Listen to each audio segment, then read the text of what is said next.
Chapter 22 1. The days following Pye and Gentle's second departure from Beatrix seemed to shorten as they climbed, supporting the suspicion that the nights in the Joker-Lelau were longer than those in the lowlands. It was impossible to confirm that this was so because their two timekeepers, Gentle's beard and Pye's bowels, became increasingly unreliable as they climbed, the former because Gentle ceased to shave, the latter because the travellers' desire to eat, and thus their need to defecate, dwindled the higher they went. Far from inspiring appetite, the rarefied air became a feast in itself, and they travelled for hour upon hour without their thoughts once turning to physical need. They had each other's company, of course, to keep them from completely forgetting their bodies and their purpose, but more reliable still were the beasts on whose shaggy backs they rode. When the Doeki grew hungry, they simply stopped, and would not be bullied or coaxed into moving from whatever bush or piece of pasture they'd found until they were sated. At first, this was an irritation, and the riders cursed as they slipped from their saddles on such occasions, knowing they had an idling hour ahead while the animals grazed.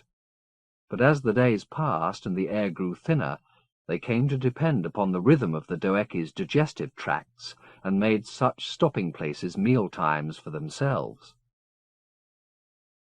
It soon became apparent that Pye's calculations as to the length of this journey had been hopelessly optimistic.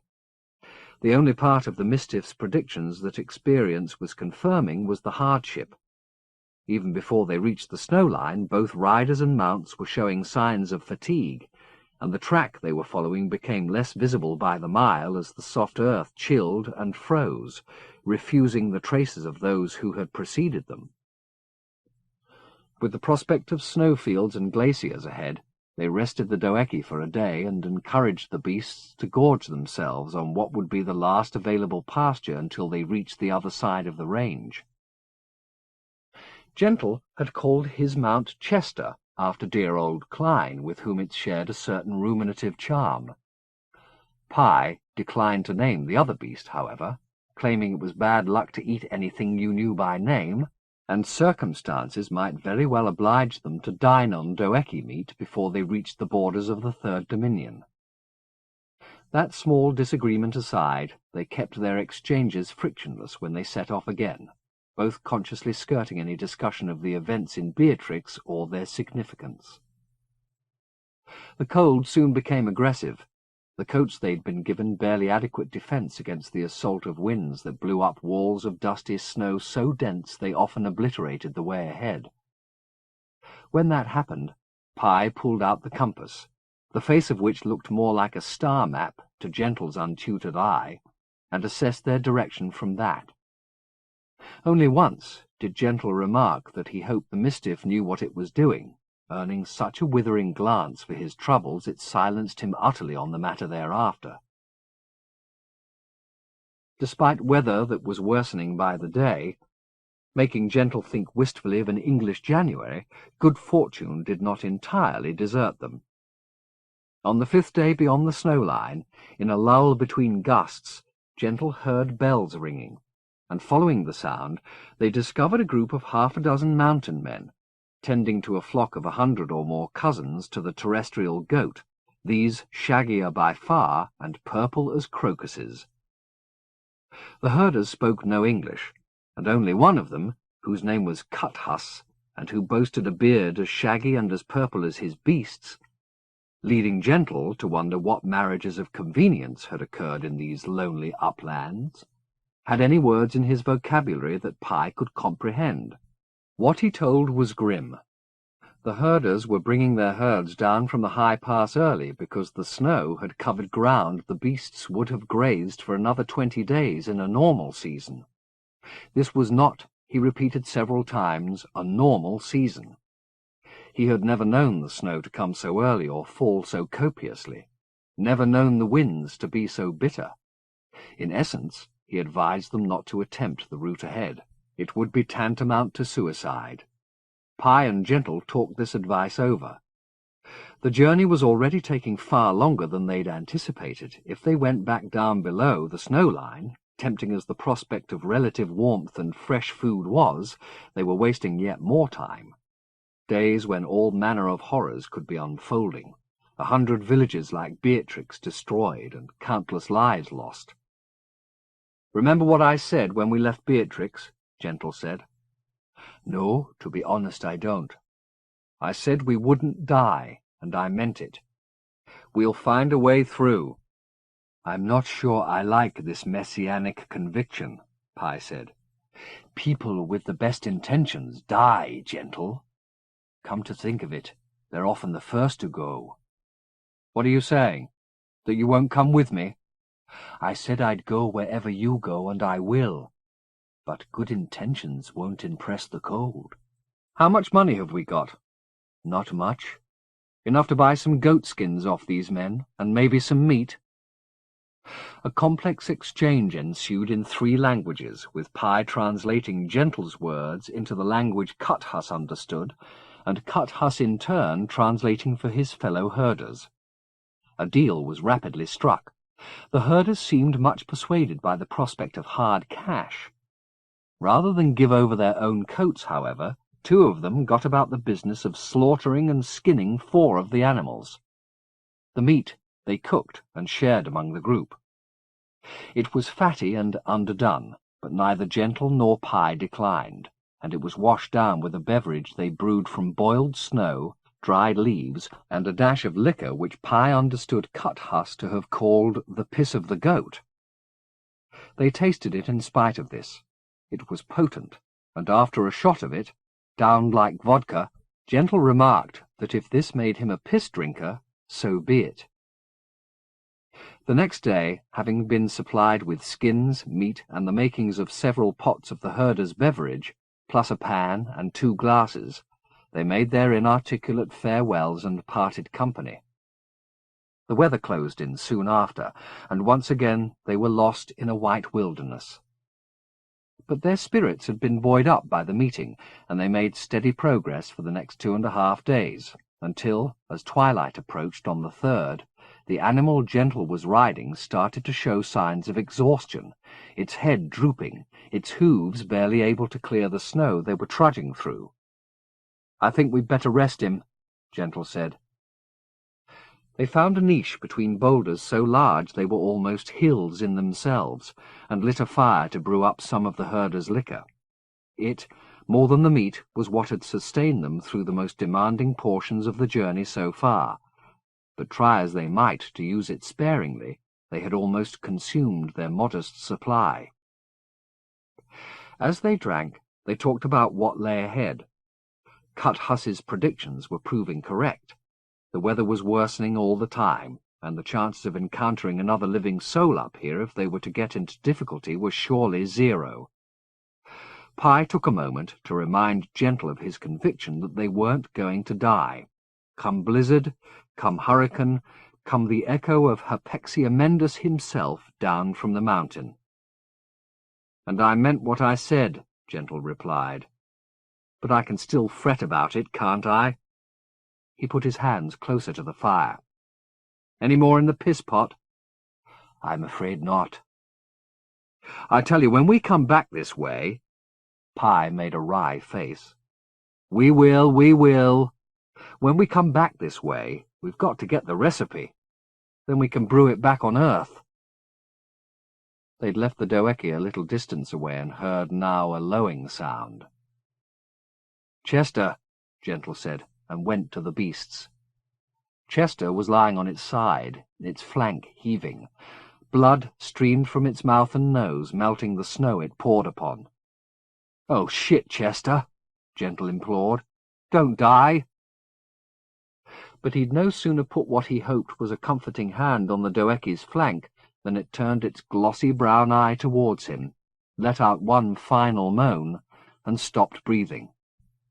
"We just lost 50% of our transport," he said to Pi. "Look on the bright side. We gained ourselves a week of meat." Gentle glanced back towards the dead animal, wishing he'd taken Pi's advice and never named the beast. Now, when he sucked its bones, he'd be thinking of Klein. "Will you do it, or should I?" he said. I suppose it should be me. I named him. I should skin him. The Mistiff didn't argue, only suggested that it should move the other animal out of sight of the scene in case it too lost all will to live, seeing its comrade disemboweled. Gentle agreed, and watched while Pye led the fretting creature away. Wielding the blade they'd been given as they left Beatrix, he then set about his butchering. He rapidly discovered that neither he nor the knife were equal to the task. The doeki's hide was thick, its fat rubbery, its meat tough. After an hour of hacking and tearing, he'd only managed to strip the hide from the upper half of its back leg and a small portion of its flank. He was sticky with its blood and sweating inside his coat of furs. "Shall I take over?" Pye suggested. "No," Gentle snapped. "I can do it," and continued to labour in the same inept fashion, the blade dulled by now, and the muscles driving it weary. He waited a decent interval, then got up and went back to the fire where Pye was sitting gazing into the flames. Disgruntled by his defeat, he tossed the knife down in the melting snow beside the fire.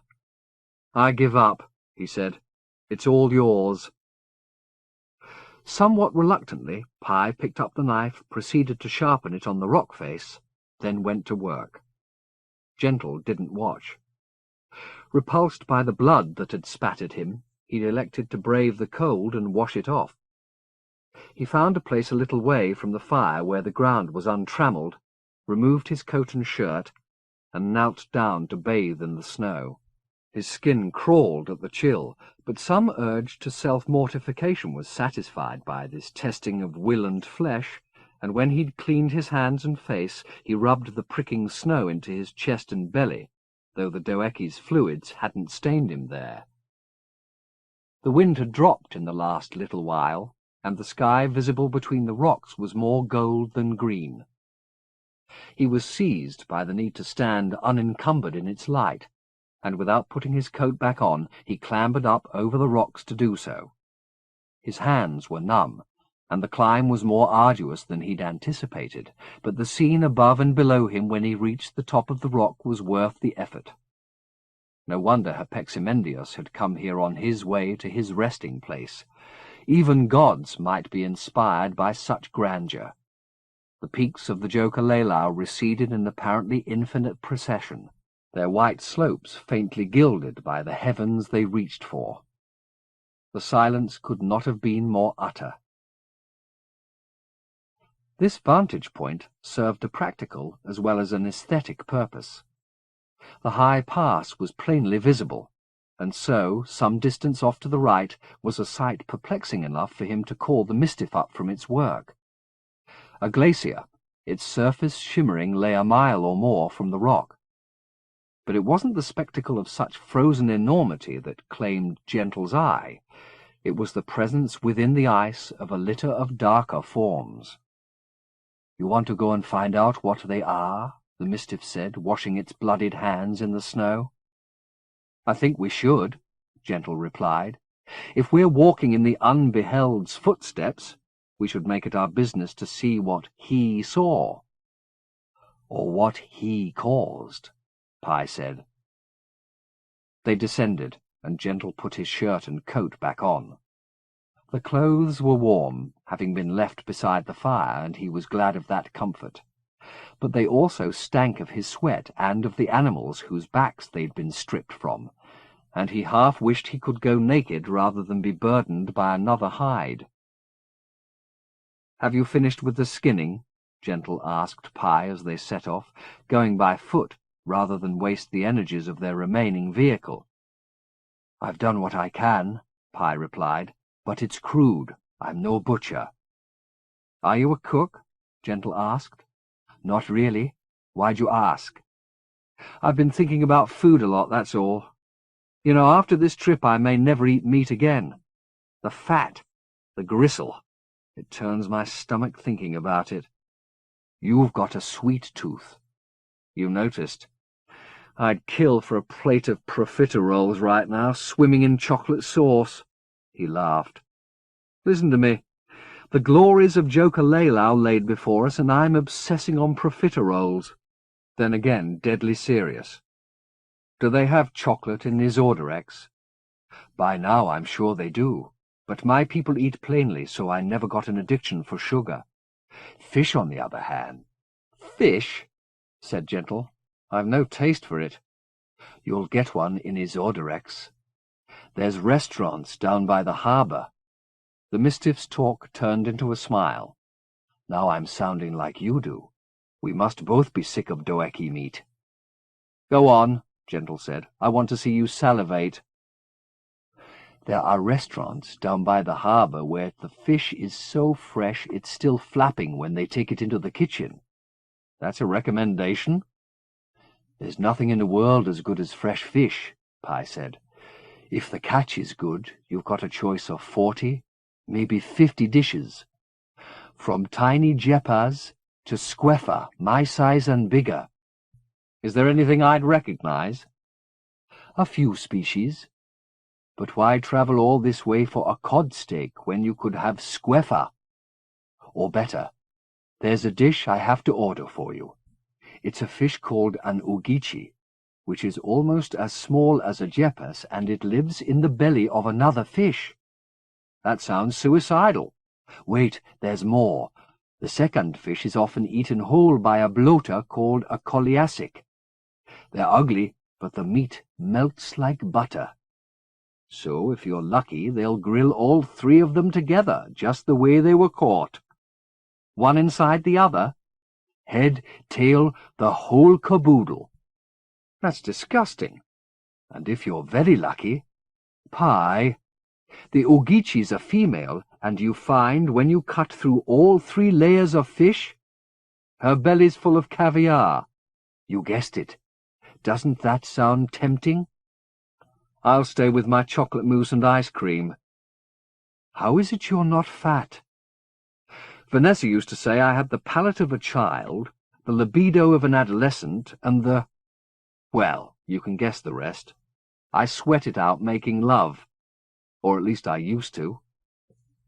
They were close to the edge of the glacier now, and their talk of fish and chocolate ceased, replaced by a grim silence as the identity of the forms encased in the ice became apparent. They were human bodies, a dozen or more, ice locked around them, a collection of debris, fragments of blue stone, immense bowls of beaten metal, the remnants of garments, the blood on them still bright. Gentle clambered and skidded across the top of the glacier until the bodies were directly beneath him. Some were buried too deeply to be studied, but those closer to the surface, faces upturned, limbs fixed in attitudes of desperation, were almost too visible. They were all women, the youngest barely out of childhood, the oldest a naked, many-breasted hag who'd perished with her eyes still open, her stare preserved for the millennium. Some massacre had occurred here or farther up the mountain, and the evidence been thrown into this river while it still flowed. Then, apparently, it had frozen around the victims and their belongings. "Who are they?" Gentle asked. "Any idea?" Though they were dead, the past tense didn't seem appropriate for corpses so perfectly preserved. "When the Unbeheld passed through the dominions, he overthrew all the cults he deemed unworthy. Most of them were sacred to goddesses. Their oracles and devotees were women." "So you think Herpeximendius did this?" "If not him, then his agents, his righteous. Though on second thought, he's supposed to have walked here alone, so maybe this is his handiwork." "Then whoever he is," Gentle said, looking down at the child in the ice, "he's a murderer. No better than you or me." "I wouldn't say that too loudly," Pi advised. "Why not? He's not here. If this is his doing, he may have left entities to watch over it." Gentle looked around. The air could not have been clearer.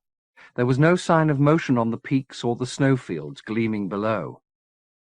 "If they're here, I don't see 'em," he said. "The worst are the ones you can't see," Pi replied. "Shall we go back to the fire?" 2. They were weighed down by what they'd seen, and the return journey took longer than the outward. By the time they made the safety of their niche in the rocks to welcoming grunts from the surviving Doeki, the sky was losing its golden sheen and dusk was on its way. They debated whether to proceed in darkness and decided against it. Though the air was calm at present, they knew from past experience that conditions on these heights were unpredictable. If they attempted to move by night, and a storm descended from the peaks, they'd be twice blinded and in danger of losing their way. With the high pass so close and the journey easier, they hoped, once they were through it, the risk was not worth taking. Having used up the supply of wood they'd collected below the snow line, they were obliged to fuel the fire with the dead Doeki's saddle and harness. It made for a smoky, pungent, and fitful blaze, but it was better than nothing. They cooked some of the fresh meat, Gentle observing as he chewed that he had less compunction about eating something he'd named than he thought, and brewed up a small serving of the herder's piss liquor. As they drank, Gentle returned the conversation to the women in the ice. Why would a god as powerful as Herpexamendius slaughter defenseless women? Whoever said they were defenseless, Pi replied. I think they were probably very powerful. Their oracles must have sensed what was coming, so they had their armies ready. Armies of women? Certainly. Warriors in their tens of thousands. There are places to the north of the Lenten Way where the earth used to move every 50 years or so and uncover one of their war graves. They were all slaughtered? The armies, the oracles? Or driven so deep into hiding they forgot who they were after a few generations? Don't look so surprised. It happens. One god defeats how many goddesses? 10? 20? Innumerable. How? He was one, and simple. They were many, and diverse. Singularity is strength. At least in the short term. Who told you that? I'm trying to remember. Somebody I didn't like much. Klein, maybe. Whoever said it, it's true. Herpexamendius came into the dominions with a seductive idea that wherever you went, whatever misfortune attended you, you needed only one name on your lips, one prayer, one altar, and you'd be in his care. And he brought a species to maintain that order once he'd established it. Yours.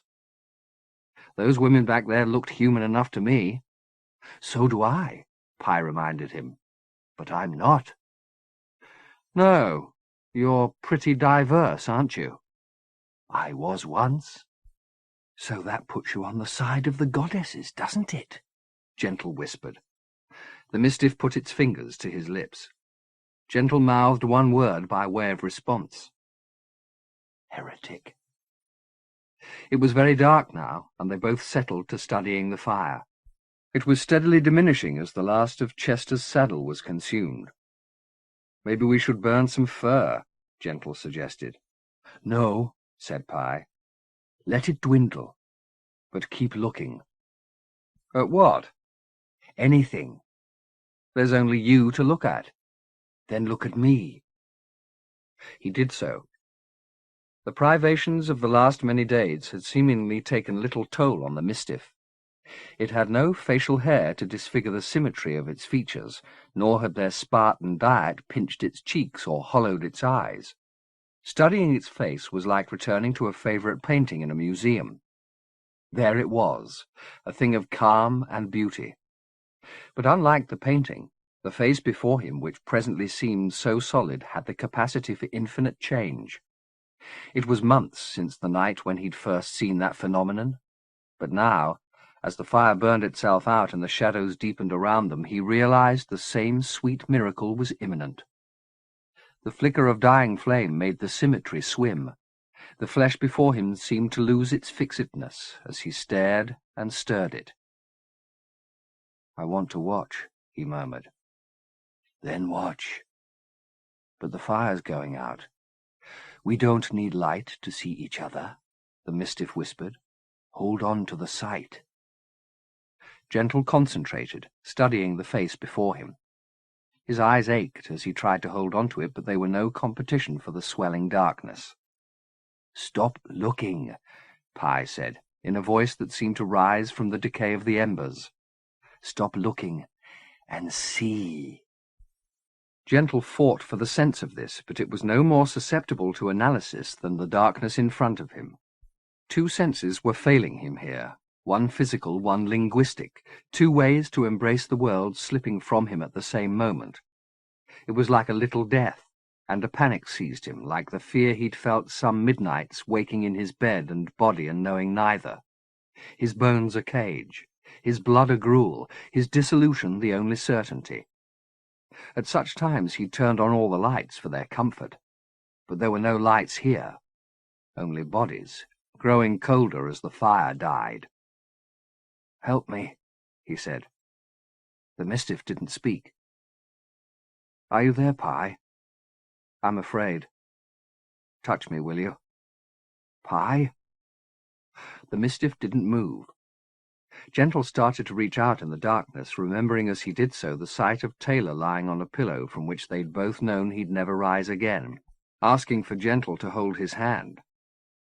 With that memory, the panic became sorrow, for Taylor, for Clem, for every soul sealed from its loved ones by senses born to failure, himself included.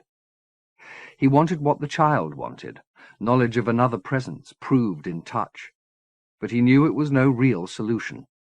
He might find the Mistiff in the darkness, but he could no more hold on to its flesh forever than he could hold the senses he'd already lost. Nerves decayed, and fingers slipped from fingers at the last. Knowing this little solace was as hopeless as any other, he withdrew his hand and instead said, "I love you." Or did he simply think it? Perhaps it was thought, because it was the idea rather than the syllables that formed in front of him, the iridescence he remembered from Pi's transforming self shimmering in a darkness that was not, he vaguely understood, the darkness of the starless night, but his mind's darkness, and this seeing not the business of eye and object, but his exchange with a creature he loved and who loved him back. He let his feelings go to Pi, if there was indeed a going, which he doubted. Space, like time, belonged to the other tale, to the tragedy of separation they'd left behind. Stripped of his senses and their necessities, almost unborn again, he knew the Mistiff's comfort as it knew his, and that dissolution he'd woken in terror of so many times stood revealed as the beginning of bliss. A gust of wind, blowing between the rocks, caught the embers at their side, and their glow became a momentary flame. It brightened the face in front of him, and the sight summoned him back from his unborn state. It was no great hardship to return.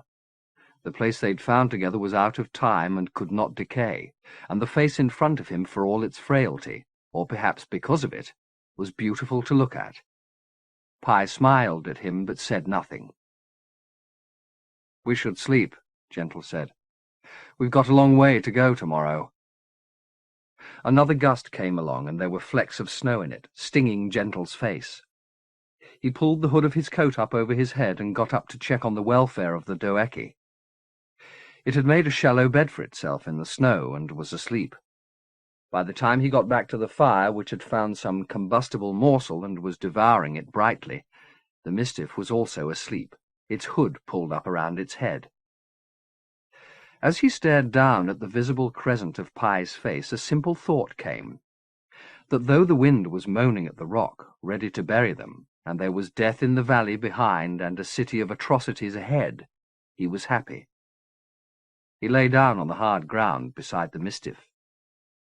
His last thought as sleep came was of Taylor, lying on a pillow which was becoming a snowfield as he drew his final breaths, his face growing translucent and finally disappearing, so that when Gentle slipped from consciousness, it was not into darkness, but into the whiteness of that deathbed, turned into untrodden snow.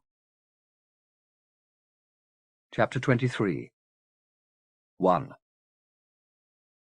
Gentle dreamed that the wind grew harsher and brought snow down off the peaks, fresh minted. He nevertheless rose from the relative comfort of his place beside the ashes and took off his coat and shirt, took off his boots and socks, took off his trousers and underwear, and naked walked down the narrow corridor of rock, past the sleeping doeki, to face the blast.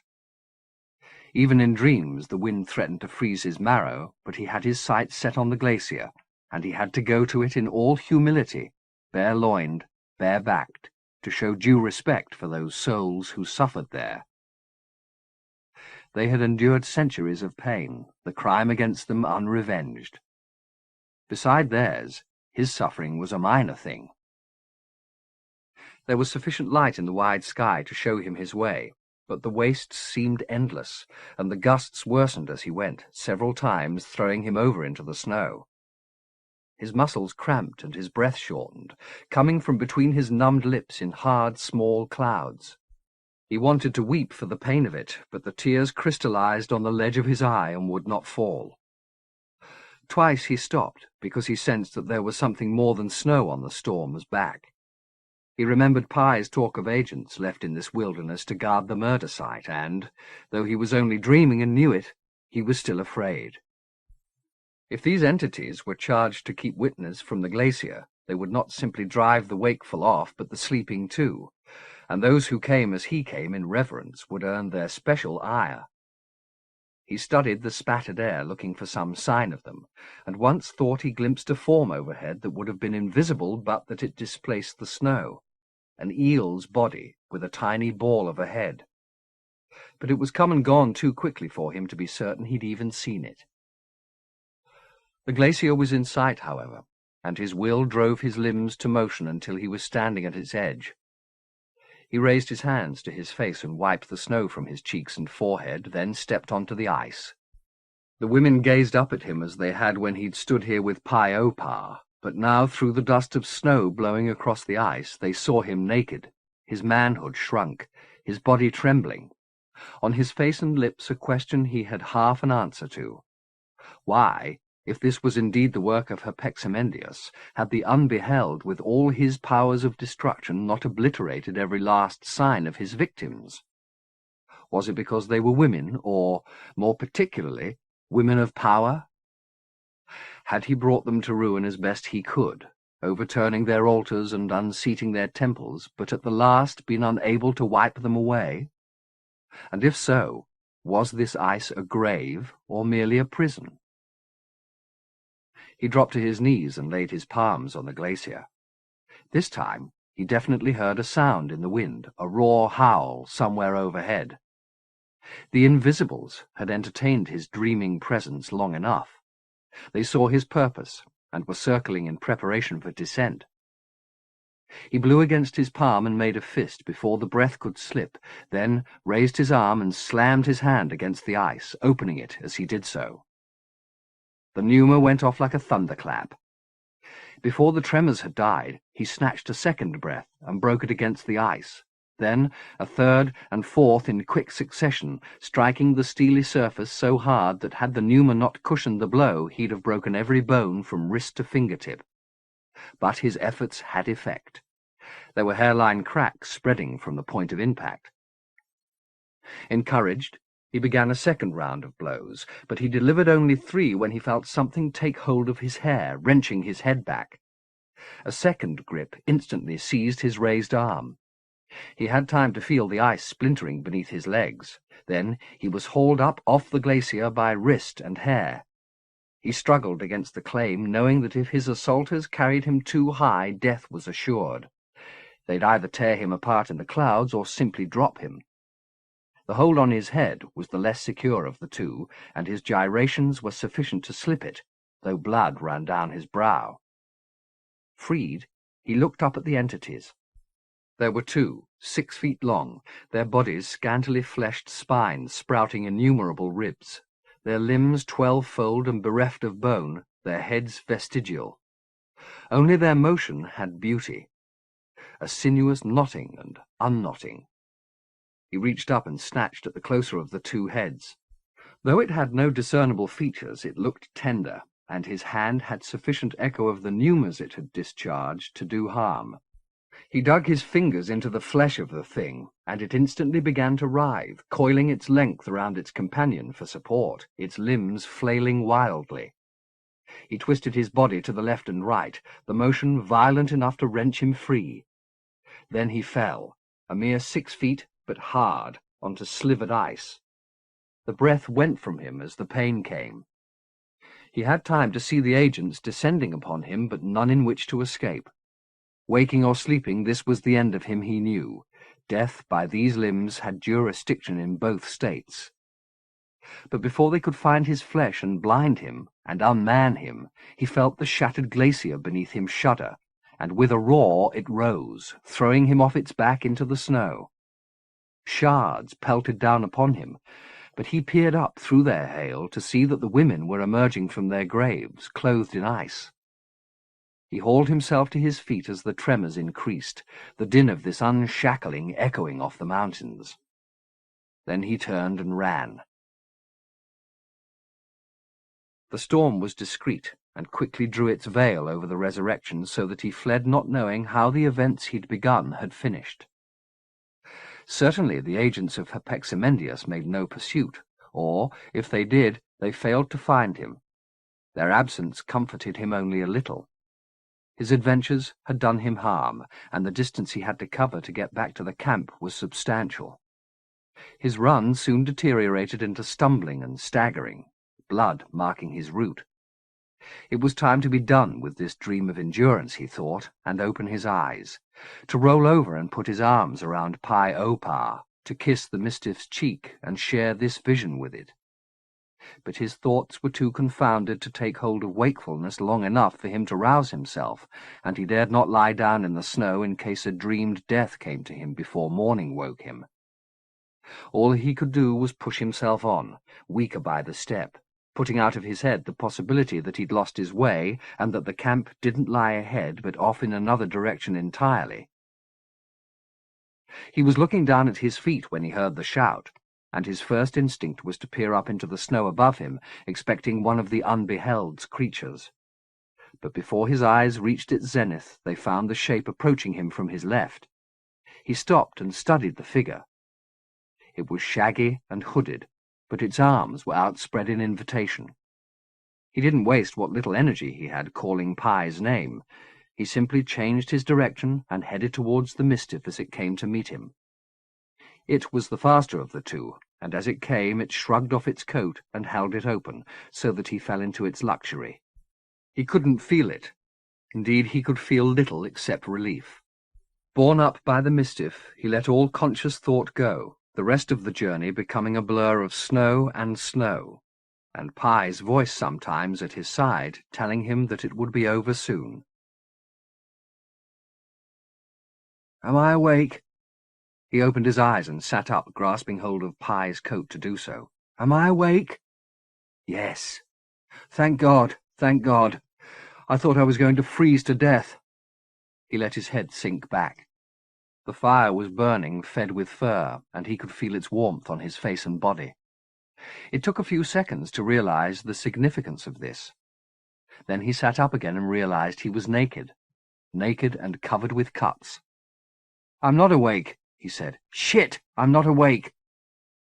Pi took the pot of herder's brew from the fire and poured a cup. "You didn't dream it," the Mistiff said. It handed the cup over to Gentle. "You went to the glacier, and you almost didn't make it back." Gentle took the cup in raw fingers. "I must have been out of my mind," he said. "I remember thinking, I'm dreaming this, then taking off my coat and my clothes. Why the hell did I do that?" He could still recall struggling through the snow and reaching the glacier. He remembered pain and splintering ice, but the rest had receded so far he couldn't grasp it. Pi read his perplexed look. "Don't try and remember now," the Mistiff said. "It'll come back when the moment's right. Push too hard and you'll break your heart. You should sleep for a while." "I don't fancy sleeping," he said. "It's a little too much like dying." "I'll be here," Pi told him. "Your body needs rest. Let it do what it needs to do." The Mistiff had been warming Gentle's shirt in front of the fire, and now helped him put it on, a delicate business. Gentle's joints were already stiffening. He pulled on his trousers without Pi's help, however, up over limbs that were a mass of bruises and abrasions. "Whatever I did out there, I certainly made a mess of myself," he remarked. "You heal quickly," Pi said. This was true, though Gentle couldn't remember sharing that information with the Mistiff. Lie down. I'll wake you when it's light. Gentle put his head on the small heap of hides Pye had made as a pillow and let the Mistiff pull his coat up over him. Dream of sleeping, Pye said, laying a hand on Gentle's face, and wake whole. 2. When Pye shook him awake, what seemed mere minutes later, the sky visible between the rock faces was still dark, but it was the gloom of snow-bearing cloud rather than the purple-black of a Joker-Laylorian night. He sat up, feeling wretched, aching in every bone. "I'd kill for coffee," he said, resisting the urge to torture his joints by stretching. "And warm pain au chocolat." "If they don't have it in Isorderex, we'll invent it," Pye said. "Did you brew up?" "There's nothing left to burn." "And what's the weather like?" "Don't ask." "That bad?" "We shall get a move on. The thicker the snow gets, the more difficult it'll be to find the pass." They roused the Doeki, which made plain its disgruntlement at having to breakfast on words of encouragement rather than hay, and, with the meat Pye had prepared the day before loaded, left the shelter of the rock and headed out into the snow. There had been a short debate before they left as to whether they should ride or not, Pye insisting that Gentle should do so, given his present delicacy, but he'd argued that they might need the Doeki's strength to carry them both if they got into worse difficulties, and they should preserve such energies as it still possessed for such an emergency. But he soon began to stumble in snow that was waist-high in places, his body, though somewhat healed by sleep, not equal to the demands upon it. "We'll go more quickly if you ride," Pye told him. He needed little persuasion, and mounted the Doeki, his fatigue such that he could barely sit upright with the wind so strong, and instead slumped against the beast's neck. He only occasionally raised himself from that posture, and when he did, the scene had scarcely changed. "Shouldn't we be in the pass by now?" he murmured to Pye at one point, and the look on the Mistiff's face was answer enough. They were lost. Gentle pushed himself into an upright position and, squinting against the gale, looked for some sign of shelter, however small. The world was white in every direction but for them, and even they were being steadily erased as ice clogged the fur of their coats and the snow they were trudging through deepened. Until now, however arduous the journey had become, he hadn't countenanced the possibility of failure. He'd been his own best convert to the gospel of their indestructibility. But now such confidence seemed self-deception. The white world would strip all colour from them to get to the purity of their bones. He reached to take hold of Pye's shoulder, but misjudged the distance and slid from the Doeki's back. Relieved of its burden, the beast slumped, its front legs buckling. Had Pye not been swift and pulled Gentle out of harm's way, he might have been crushed beneath the creature's bulk. Hauling back his hood and swiping the snow from the back of his neck, he got to his feet and found Pye's exhausted gaze there to meet him. "I thought I was leading us right," the Mistiff said. "Of course you did. But we've missed the pass somehow. The slope's getting steeper. I don't know where the fuck we are, Gentle." "In trouble is where we are, and too tired to think our way out of it. We have to rest." "Where?" "Here," Gentle said. "This blizzard can't go on forever. There's only so much snow in the sky, and most of it's already fallen, right?" "Right. So if we can just hold on till the storm's over and we can see where we are—" "Suppose by that time it's night again. We'll freeze, my friend." "Do we have any other choice?" Gentle said. "If we go on, we'll kill the beast and probably ourselves. We could march right over a gorge and never know it. But if we stay here, together, maybe we're in with a chance." "I thought I knew our direction." "Maybe you did. Maybe the storm will blow over and we'll find ourselves on the other side of the mountain." Gentle put his hands on Pye's shoulders, sliding them around the back of the Mistiff's neck. "We have no choice," he said slowly.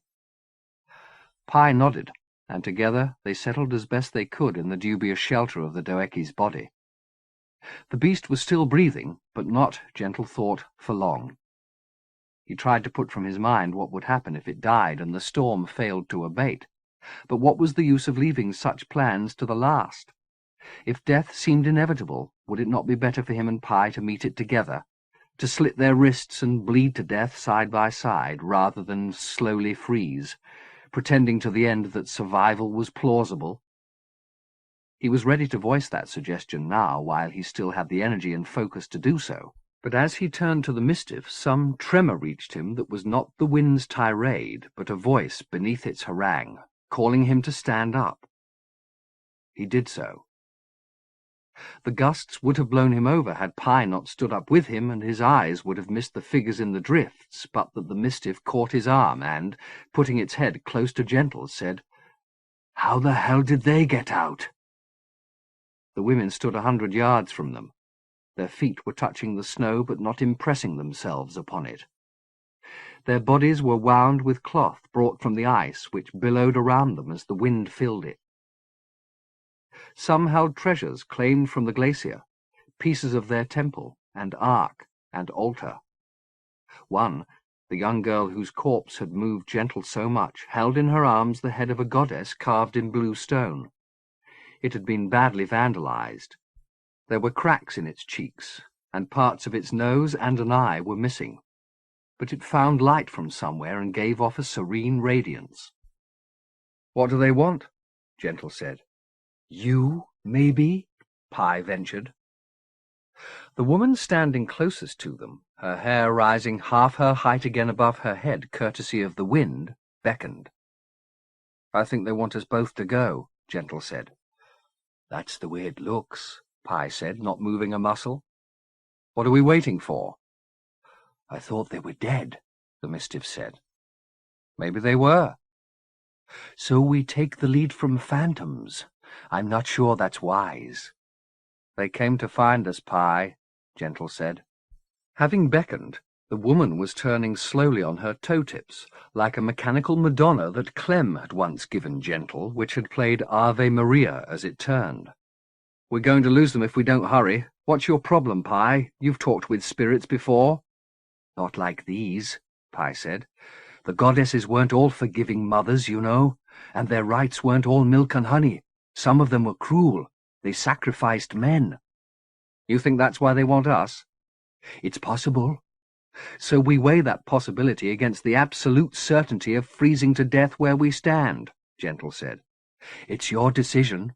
"No, this one we make together. You've got 50% of the vote and 50% of the responsibility." "What do you want to do?" "There you go again. Make up your own mind for once." Pi looked at the departing women, their forms already disappearing behind a veil of snow, then at Gentle, then at the Doeki, then back at Gentle. "I heard they eat men's balls." "So what are you worried about?" "All right," the Mistiff growled.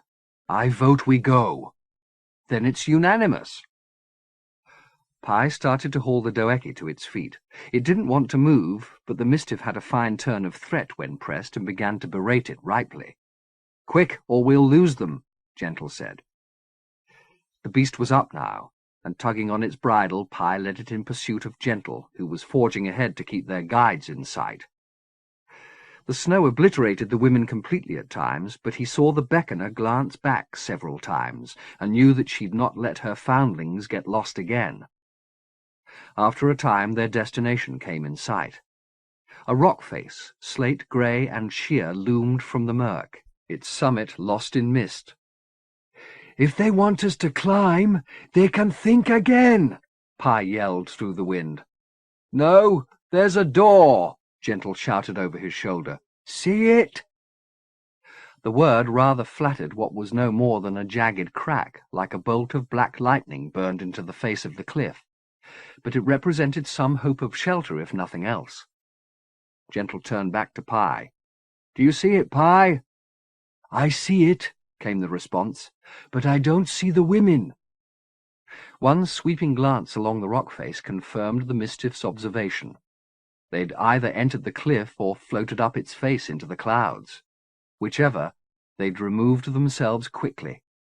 "Phantoms," Pi said fretfully. "What if they are?" Gentle replied. They brought us to shelter." He took the Doeki's rein from Pye's hands and coaxed the animal on, saying, "See that hole in the wall? It's going to be warm inside. Remember, warm." The snow thickened as they covered the last 100 yards until it was almost waist-deep again. But all three, man, animal, and Mistiff, made the crack alive. There was more than shelter inside. There was light. A narrow passageway presented itself, its black walls encased in ice, with a fire flickering somewhere out of sight in the cavern's depths. Gentle had let slip the Doeki's reins, and the wise animal was already heading away down the passage, the sound of its hooves echoing against the glittering walls. By the time Gentle and Pye caught up with it, a slight bend in the passage had revealed the source of the light and warmth it was heading towards. A broad but shallow bowl of beaten brass was set in a place where the passage widened, and the fire was burning vigorously in its centre. There were two curiosities, however. One, that the flame was not gold but blue. Two, that it burned without fuel, the flames hovering 6 inches above the bottom of the bowl. But oh, it was warm. The cobs of ice in Gentle's beard melted and dropped off. The snowflakes became beads on Pye's smooth brow and cheek. The warmth brought a whoop of pure pleasure to Gentle's lips, and he opened his aching arms to Pye-o-Pa. "We're not going to die," he said. "Didn't I tell you? We're not going to die." The Mistiff hugged him in return, its lips first pressed to Gentle's neck, then to his face. "All right, I was wrong," it said. "There, I admit it. So we go on and find the women, yes?" "Yes," it said. A sound was waiting for them when the echoes of their enthusiasm died. A tinkling, as of ice bells. "They're calling us," Gentle said. The Doeki had found a little paradise by the fire and was not about to move for all Pye's attempts to tug it to its feet. "Leave it a while," Gentle said before the Mistiff began a fresh round of profanities. "It's given good service, let it rest. We can come back and fetch it later." The passage they now followed not only curved but divided many times, the routes all lit by fire bowls. They chose between them by listening for the sound of the bells, which didn't seem to be getting any closer. Each choice, of course, made the likelihood of finding their way back to the Doeki more uncertain. "This place is a maze," Pye said, with a touch of the old unease creeping back into its voice. "I think we should stop and assess exactly what we're doing. Finding the goddesses, and losing our transport while we do it. We're neither of us in any state to go much farther on foot." "I don't feel so bad, except for my hands." He raised them in front of his face, palm up. They were puffy and bruised, the lacerations livid. "I suppose I look like that all over." "Did you hear the bells?" "They're just around the corner, I swear." "They've been just around the corner for the last 3/4 of an hour. They're not getting any closer, Gentle. It's some kind of trick. We should go back for the animal before it's slaughtered." "I don't think they'd shed blood in here," Gentle replied. The bells came again. "Listen to that. They are closer." He went to the next corner, sliding on the ice. "Pye, come look." Pye joined him at the corner. Ahead of them the passageway narrowed to a doorway. "What did I tell you?" Gentle said, and headed on to the door and through it. The sanctum on the other side wasn't vast, the size of a modest church, no more, but it had been hewn with such cunning it gave the impression of magnificence. It had sustained great damage, however. Despite its myriad pillars chased by the finest craft and its vaults of ice-sleek stone, its walls were pitted, its floors gouged. Nor did it take great wit to see that the objects that had been buried in the glacier had once been part of its furniture. The altar lay in hammered ruins at its centre, and among the wreckage were fragments of blue stone matching that of the statue the girl had carried. Now, more certainly than ever, they were standing in a place that carried the marks of Herpeximendios's passing. "In his footsteps," Gentle murmured. "Oh, yes," Pye murmured. He was here. And so were the women, Gentle said. But I don't think they ate men's balls. I think their ceremonies were more loving than that. He went down on his haunches, running his fingers over the carved fragments. I wonder what they did. I'd like to have seen the rites. They'd have ripped you limb from limb. Why? Because their devotions weren't for men's eyes. You could have got in, though, couldn't you? Gentle said. You would have been a perfect spy. You could have seen it. It's not the seeing, Pi said softly. It's the feeling. Gentle stood up, gazing at the Mistiff with new comprehension. I think I envy you, Pi, he said. You know what it feels like to be both, don't you? I never thought of that before. Will you tell me how it feels one of these days? You'd be better off finding out for yourself, Pi said. And how do I do that? This isn't the time. Tell me. Well, Mistiffs have their rights, just like men and women. Don't worry, I won't make you spy on me. You'll be invited, if that's what you want. The remotest twinge of fear touched Gentle as he listened to this. He'd become almost blasé about the many wonders they'd witnessed as they travelled, but the creature that had been at his side these many days remained, he realized, undiscovered. He had never seen it naked since that first encounter in New York, nor kissed it the way a lover might kiss, nor allowed himself to feel sexual towards it. Perhaps it was because he'd been thinking of the women here and their secret rites, but now, like it or not, he was looking at Pi Opar and was aroused. Pain diverted him from these thoughts, and he looked down at his hands to see that in his unease he'd made fists of them and reopened the cuts in his palms. Blood dropped onto the ice underfoot, shockingly red. With the sight of it came a memory he'd consigned to the back of his head. "What's wrong?" Pi said. But Gentle didn't have the breath to reply. He could hear the frozen river cracking beneath him and the howl of the Unbeheld's agents wheeling overhead. He could feel his hands slamming against the glacier and the thorns of ice flying up into his face. The Mistiff had come to his side. "Gentle," it said, anxious now. "Speak to me, will you? What's wrong?"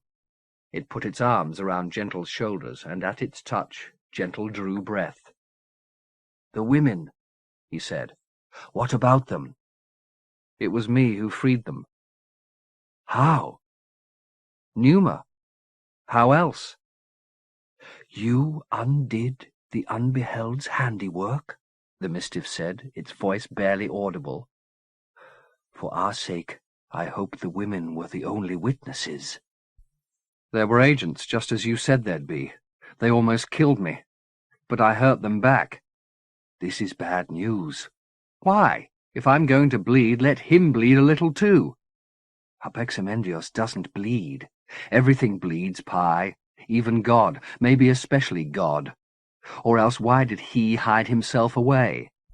As he spoke, the tinkling bells sounded again, closer than ever, and glancing over Gentle's shoulder, Pi said, "She must have been waiting for that little heresy." Gentle turned to see the beckoning woman standing halfway in shadow at the end of the sanctum. The ice that still clung to her body hadn't melted, suggesting that, like the walls, the flesh it was encrusted upon was still below zero. There were cobs of ice in her hair, and when she moved her head a little, as she did now, they struck each other and tinkled like tiny bells. "I brought you out of the ice," Gentle said, stepping past Pi to approach her. The woman said nothing. "Do you understand me?" Gentle went on. "Will you lead us out of here? We want to find a way through the mountain." The woman took a step backwards, retreating into the shadows. "Don't be afraid of me," Gentle said. "Pi, help me out here." "How?" "Maybe she doesn't understand English." "She understands you well enough." "Just talk to her, will you?" Gentle said. Ever obedient, Pi began to speak in a tongue Gentle hadn't heard before, its musicality reassuring even if the words were unintelligible. But neither music nor sense seemed to impress the woman.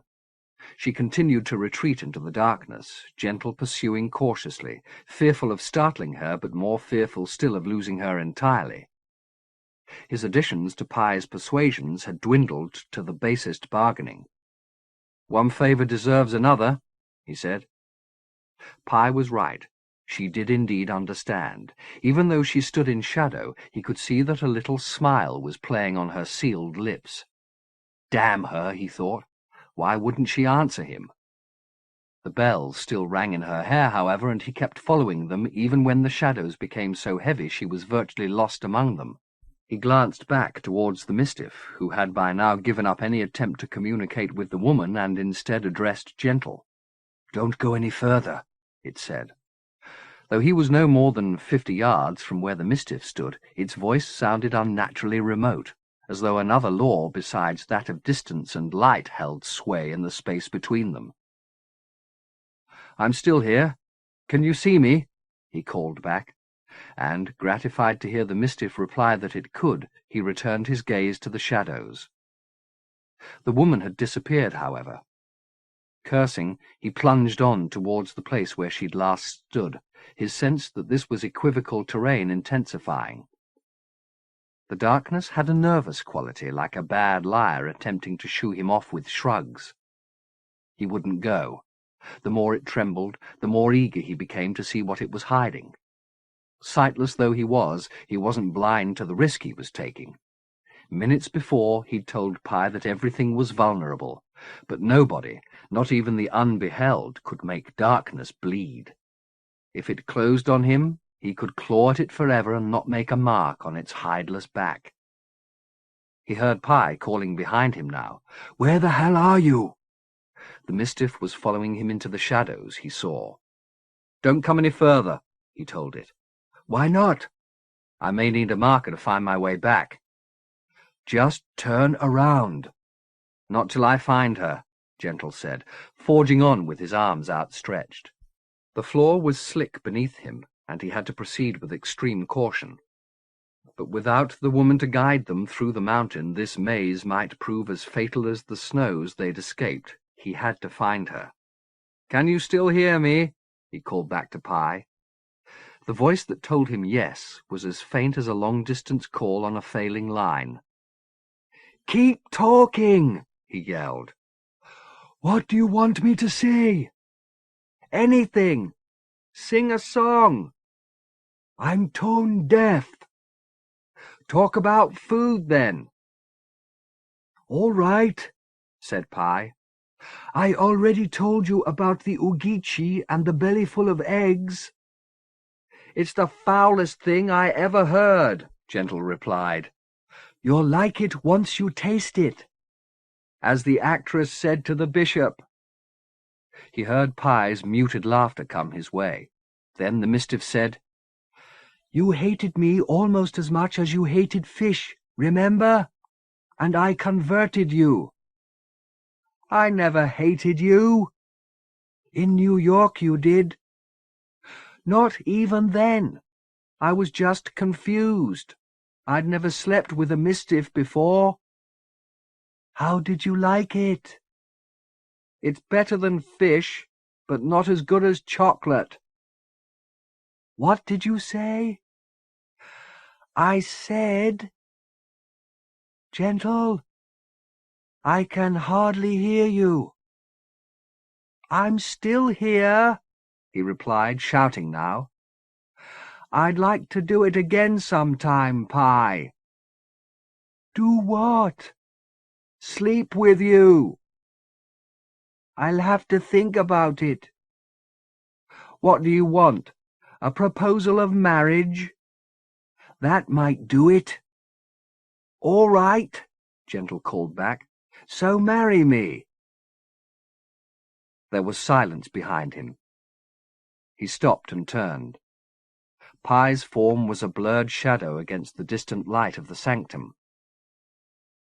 "Did you hear me?" he yelled. "I'm thinking it over." Gentle laughed, despite the darkness and the unease it had wrung from him. "You can't take forever, Pye," he hollered. "I need an answer in—" He stopped, as his outstretched fingers made contact with something frozen and solid. "Oh, shit!" "What's wrong?" "It's a fucking dead end," he said, stepping right up to the surface he'd encountered and running his palms over the ice. "Just a blank wall." But that wasn't the whole story. The suspicion he'd had that this was nebulous territory was stronger than ever. There was something on the other side of this wall if he could only reach it. "Make your way back," he heard Pi entreating. "Not yet," he said to himself, knowing the words wouldn't reach the Mistiff. He raised his hand to his mouth and snatched an expelled breath. "Did you hear me, gentle?" Pi called. Without replying, he slammed the pneuma against the wall, a technique his palm was now expert in. The sound of the blow was swallowed by the murk, but the force he unleashed shook a freezing hail down from the roof. He didn't wait for the reverberations to settle, but delivered a second blow, and a third, each impact opening further the wounds in his hand, adding blood to the violence of his blows. Perhaps it fueled them. If his breath and spittle did such service, what power might his blood contain, or his semen? As he stopped to draw a fresh lungful, he heard the Mistiff yelling and turned to see it moving towards him across a gulf of frantic shadow. It wasn't just the wall and the roof above that was shaken by his assault. The very air was in a furor, shaking Pi's silhouette into fragments. As his eyes fought to fix the image, a vast spear of ice divided the space between them, hitting the ground and shattering. He had time to raise his arms over his face before the shards struck him, but their impact threw him back against the wall. "You'll bring the whole place down," he heard Pi yell as new spears fell.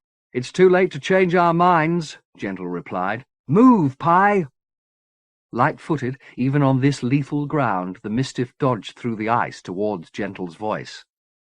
Before it was even at his side, he turned to attack the wall afresh, knowing that if it didn't capitulate very soon, they'd be buried where they stood. Snatching another breath from his lips, he delivered it against the wall, and this time the shadows failed to swallow the sound. It rang out like a thunderous bell. The shock wave would have pitched him to the floor had the Mistiff's arms not been there to catch him.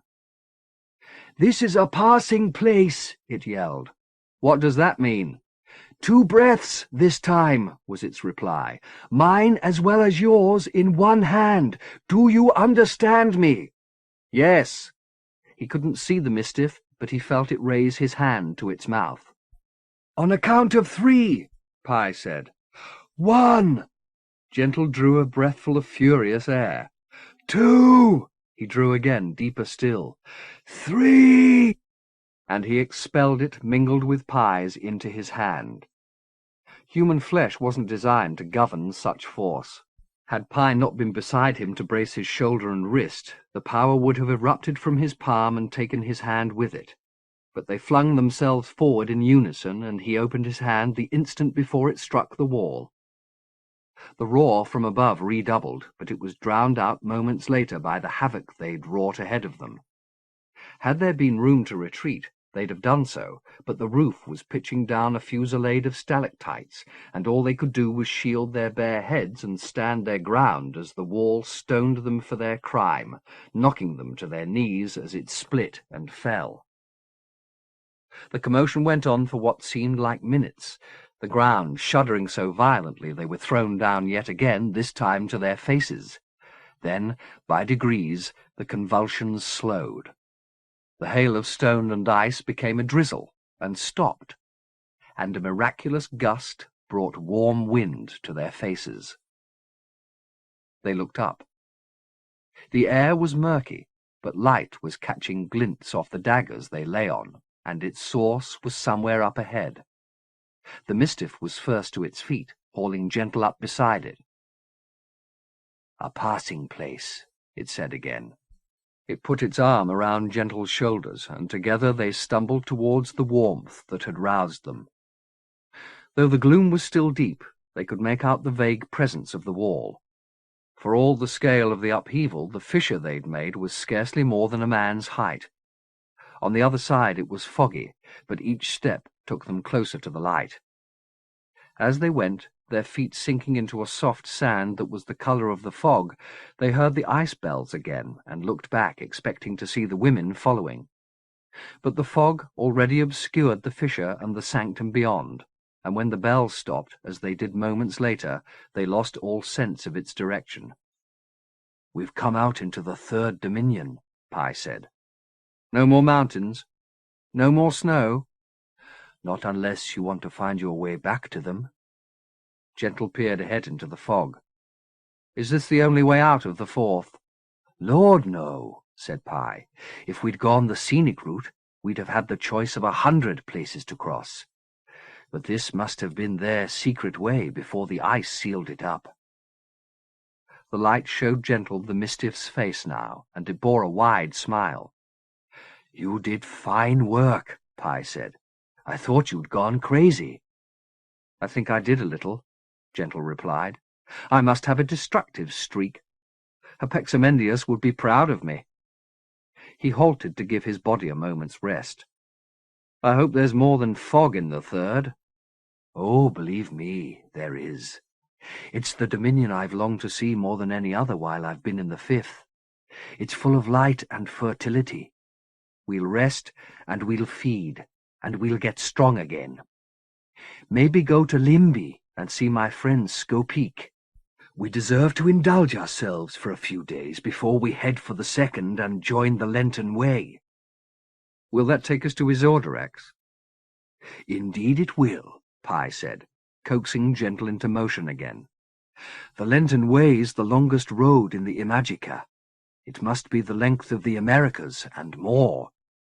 "A map," said Gentle. "I must start making that map." The fog was beginning to thin, and with the growing light came plants. The first greenery they'd seen since the foothills of the Joka-Leilau. They picked up their pace as the vegetation became lusher and scented, calling them on to the sun.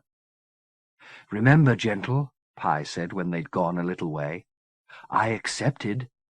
"Accepted what?" Gentle asked. The fog was wispy now. They could see a warm new world awaiting them. "You proposed, my friend. Don't you remember?" "I didn't hear you accept." "But I did," the Mistiff replied, as the verdant landscape was unveiled before them. "If we do nothing else in this dominion, we should at the very least get married." Chapter 24 1. England saw an early spring that year, with the days becoming balmy at the end of February, and, by the middle of March, warm enough to have coaxed April and May flowers forth. The pundits were opining that if no further frosts came along to kill the blooms and chill the chicks in their nests, there would be a surge of new life by May, as parents let their fledglings fly and set about a second brood for June. More pessimistic souls were already predicting drought, their divining dampened when, at the beginning of March, the heavens opened over the island. When, on that first day of rain, Jude looked back over the weeks since she'd left the Godolphin estate with Oscar and Dowd, they seemed well occupied. But the details of what had filled that time were at best sketchy. She had been made welcome in the house from the very beginning and was allowed to come and go whenever it pleased her to do so, which was not often. The sense of belonging she'd discovered when she'd set eyes on Oscar had not faded, though she had yet to uncover its true source. He was a generous host, to be sure, but she'd been treated well by many men and not felt the devotion she felt now. That devotion was not returned, at least not overtly, which was something of a fresh experience for her. There was a certain reserve in Oscar's manner, and a consequent formality in their exchanges, which merely intensified her feelings for him. When they were alone together, she felt like a long-lost mistress miraculously returned to his side, each with sufficient knowledge of the other that overt expressions of affection were superfluous. When she was with him in company, at the theatre or at dinner with his friends, she was mostly silent, and happily so. This too was odd for her. She was accustomed to volubility, to handing out opinions on whatever subject was at issue, whether said opinions were requested or even seriously held. But now it didn't trouble her not to speak. She listened to the tittle-tattle and the chat, politics, finance, social gossip, as to the dialogue of a play. It wasn't her drama. She had no drama, just the ease of being where she wanted to be, and with such contentment to be had from simply witnessing, there seemed little reason to demand more. Godolphin was a busy man, and though they spent some portion of every day together, she was more often than not alone. When she was, a pleasant languor overcame her, which contrasted forcibly with the confusion that had preceded her coming to stay with him. In fact, she tried hard to put thoughts of that time out of her mind, and it was only when she went back to her flat to pick up belongings or bills, which on Oscar's instruction Dowd paid, that she was reminded of friends whose company she was at present not disposed to keep. There were telephone messages left for her, of course, from Klein, Clem, and half a dozen others. Later, there were even letters, some of them concerned for her health, and notes pushed through her door asking her to make contact. In the case of Clem, she did so, guilty that she'd not spoken to him since the funeral. They lunched near his office in Marylebone, and she told him that she'd met a man and had gone to live with him on a temporary basis. Inevitably, Clem was curious. Who was this lucky individual? Anyone he knew? How was the sex? Sublime or merely wonderful? And was it love? Most of all, was it love? She answered as best she could, named the man and described him, explained that there was nothing sexual between them as yet, though the thought had passed through her mind on several occasions, and as to love, it was too soon to tell. She knew Clem well, and could be certain that this account would be public knowledge in 24 hours, which suited her fine. At least with this telling she'd allayed her friend's fears for her health. "So, when do we get to meet this paragon?" Clem asked her as they parted. "In a while," she said. "He's certainly had quite an effect on you, hasn't he?" "Has he? You're so— I don't know the word exactly. Tranquil, maybe? I've never seen you this way before." "I'm not sure I've ever felt this way before." "Well, just make sure we don't lose the Judy we all know and love, huh?" Clem said. "Too much serenity's bad for the circulation. Everybody needs a good rage once in a while." The significance of this exchange didn't really strike her until the evening after, when, sitting downstairs in the quiet of the house waiting for Oscar to come home, she realized how passive she'd become. It was almost as if the woman she'd been, the dude of furies and opinions, had been shed like a dead skin, and now, tender and new, she had entered a time of waiting. Instruction would come, she assumed. She couldn't live the rest of her life so becalmed, and she knew to whom she had to look for that instruction. The man whose voice in the hall made her heart rise and her head light, Oscar Godolphin. If Oscar was the good news that those weeks brought, Cutner Dowd was the bad. He was astute enough to realize after a very short time that she knew far less about the Dominions and their mysteries than their conversation at the retreat had suggested, and far from being the source of information she'd hoped he'd prove, he was taciturn, suspicious, and on occasion rude, though never the last in Oscar's company. Indeed, when all three of them were together, he lavished her with respect, its irony lost on Oscar, who was so used to Dowd's obsequious presence he barely seemed to notice the man. Jude soon learned to match suspicion with suspicion, and several times verged on discussing Dowd with Oscar. That she didn't was a consequence of what she'd seen at the retreat. Dowd had dealt almost casually with the problem of the corpses, dispatching them with the efficiency of one who had covered for his employer in similar circumstances before, nor had he sought commendation for his labour, at least not within earshot of her. When the relationship between master and servant was so ingrained that a criminal act, the disposal of murdered flesh, was passed over as an unremarkable duty, it was best, she thought, not to come between them. It was she who was the interloper here, the new girl who dreamed she'd belong to the master forever. She couldn't hope to have Oscar's ear the way Dowd did, and any attempt to sow mistrust might easily rebound upon her. She kept her silence, and things went on their smooth way. Until the day of rain. 2. A trip to the opera had been planned for March 2nd, and she had spent the latter half of the afternoon in leisurely preparation for the evening, idling over her choice of dress and shoes, luxuriating in indecision. Dowd had gone out at lunchtime on urgent business for Oscar, which she knew better than to inquire about. She'd been told upon her arrival at the house that any questions as to Oscar's business would not be welcomed, and she'd never challenged that edict.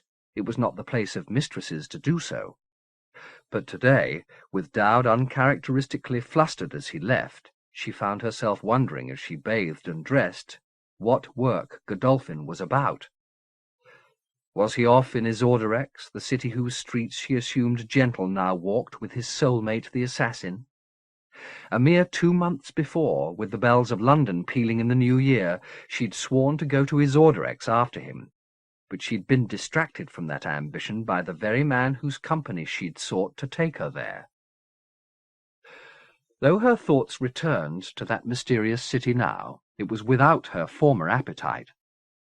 She'd have liked to know if Gentle was safe in those summer streets, and might have enjoyed a description of its seamier quarter, but the fact that she'd once sworn an oath to get there now seemed almost absurd. She had all that she needed here.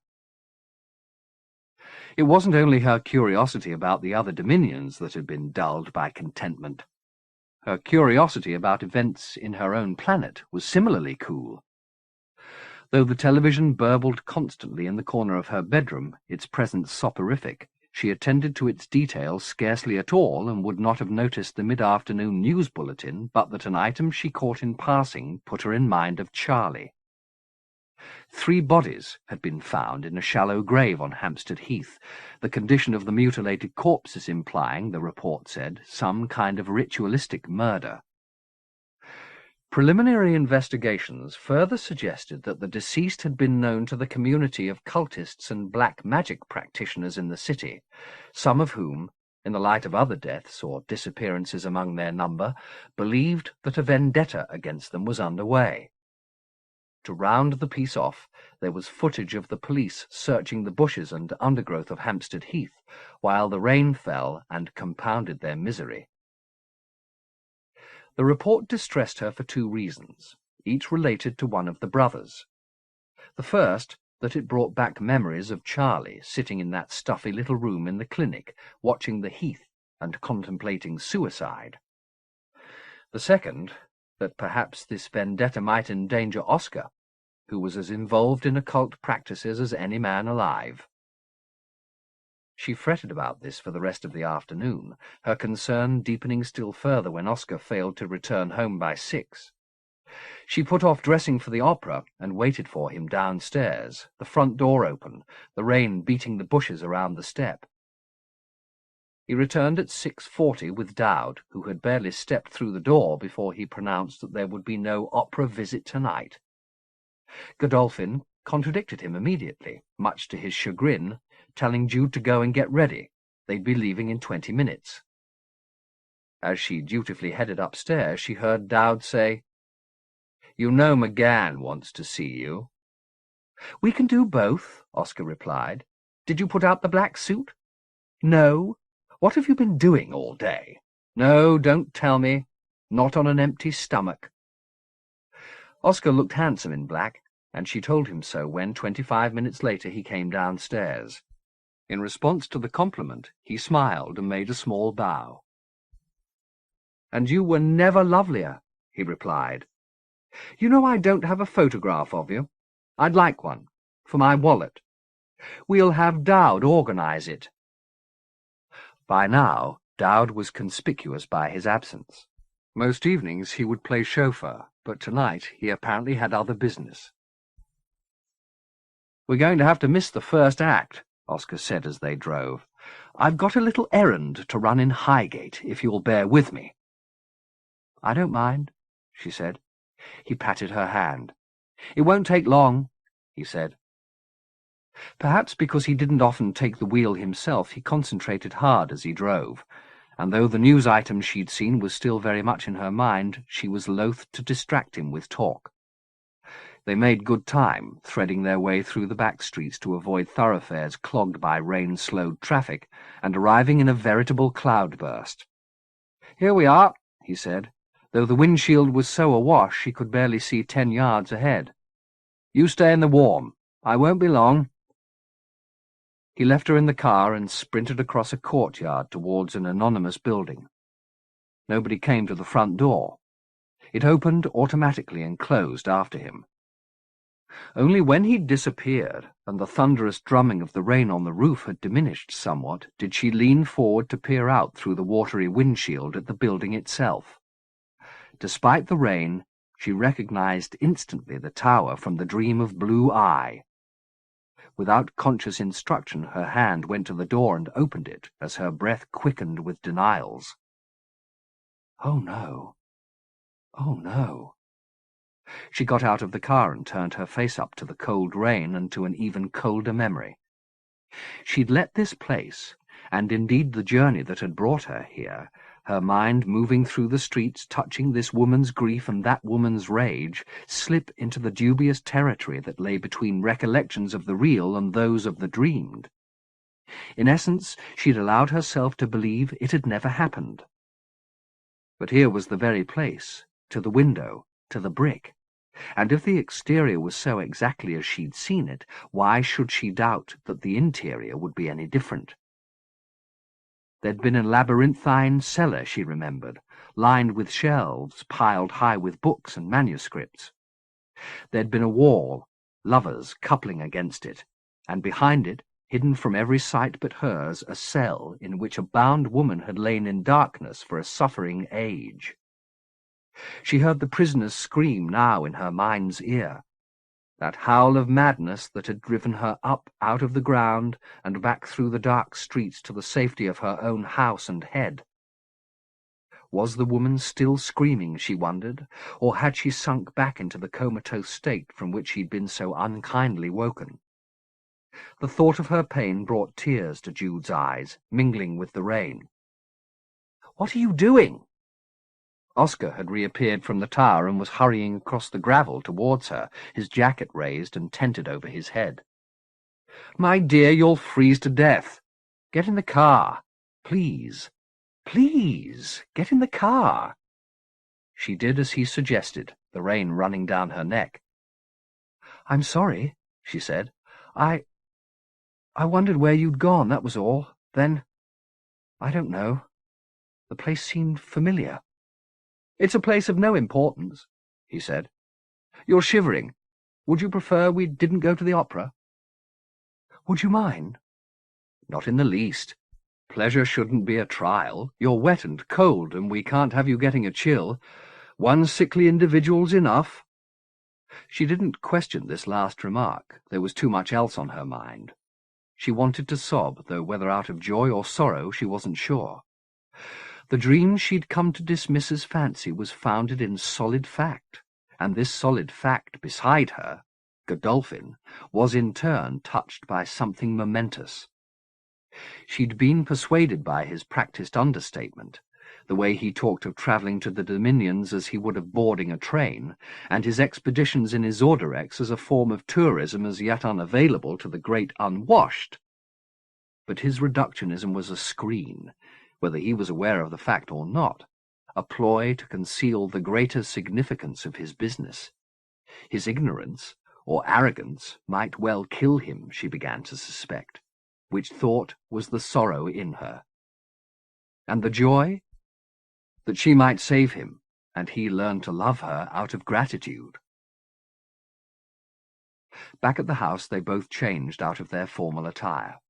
When she emerged from her room on the top floor, she found him on the stairs waiting for her. "I wonder, perhaps we should talk." They went downstairs into the tasteful clutter of the lounge. The rain beat against the window. He drew the curtains and poured them brandies to fortify them against the cold. Then he sat down opposite her. "We have a problem, you and I." "We do. There's so much we have to say to each other. At least, Here am I presuming it's reciprocal, but for myself, certainly I've got a good deal I want to say, and I'm damned if I know where to begin. I'm aware that I owe you explanations about what you sought the estate, about Dowd and the Voiders, about what I did to Charlie. The list goes on.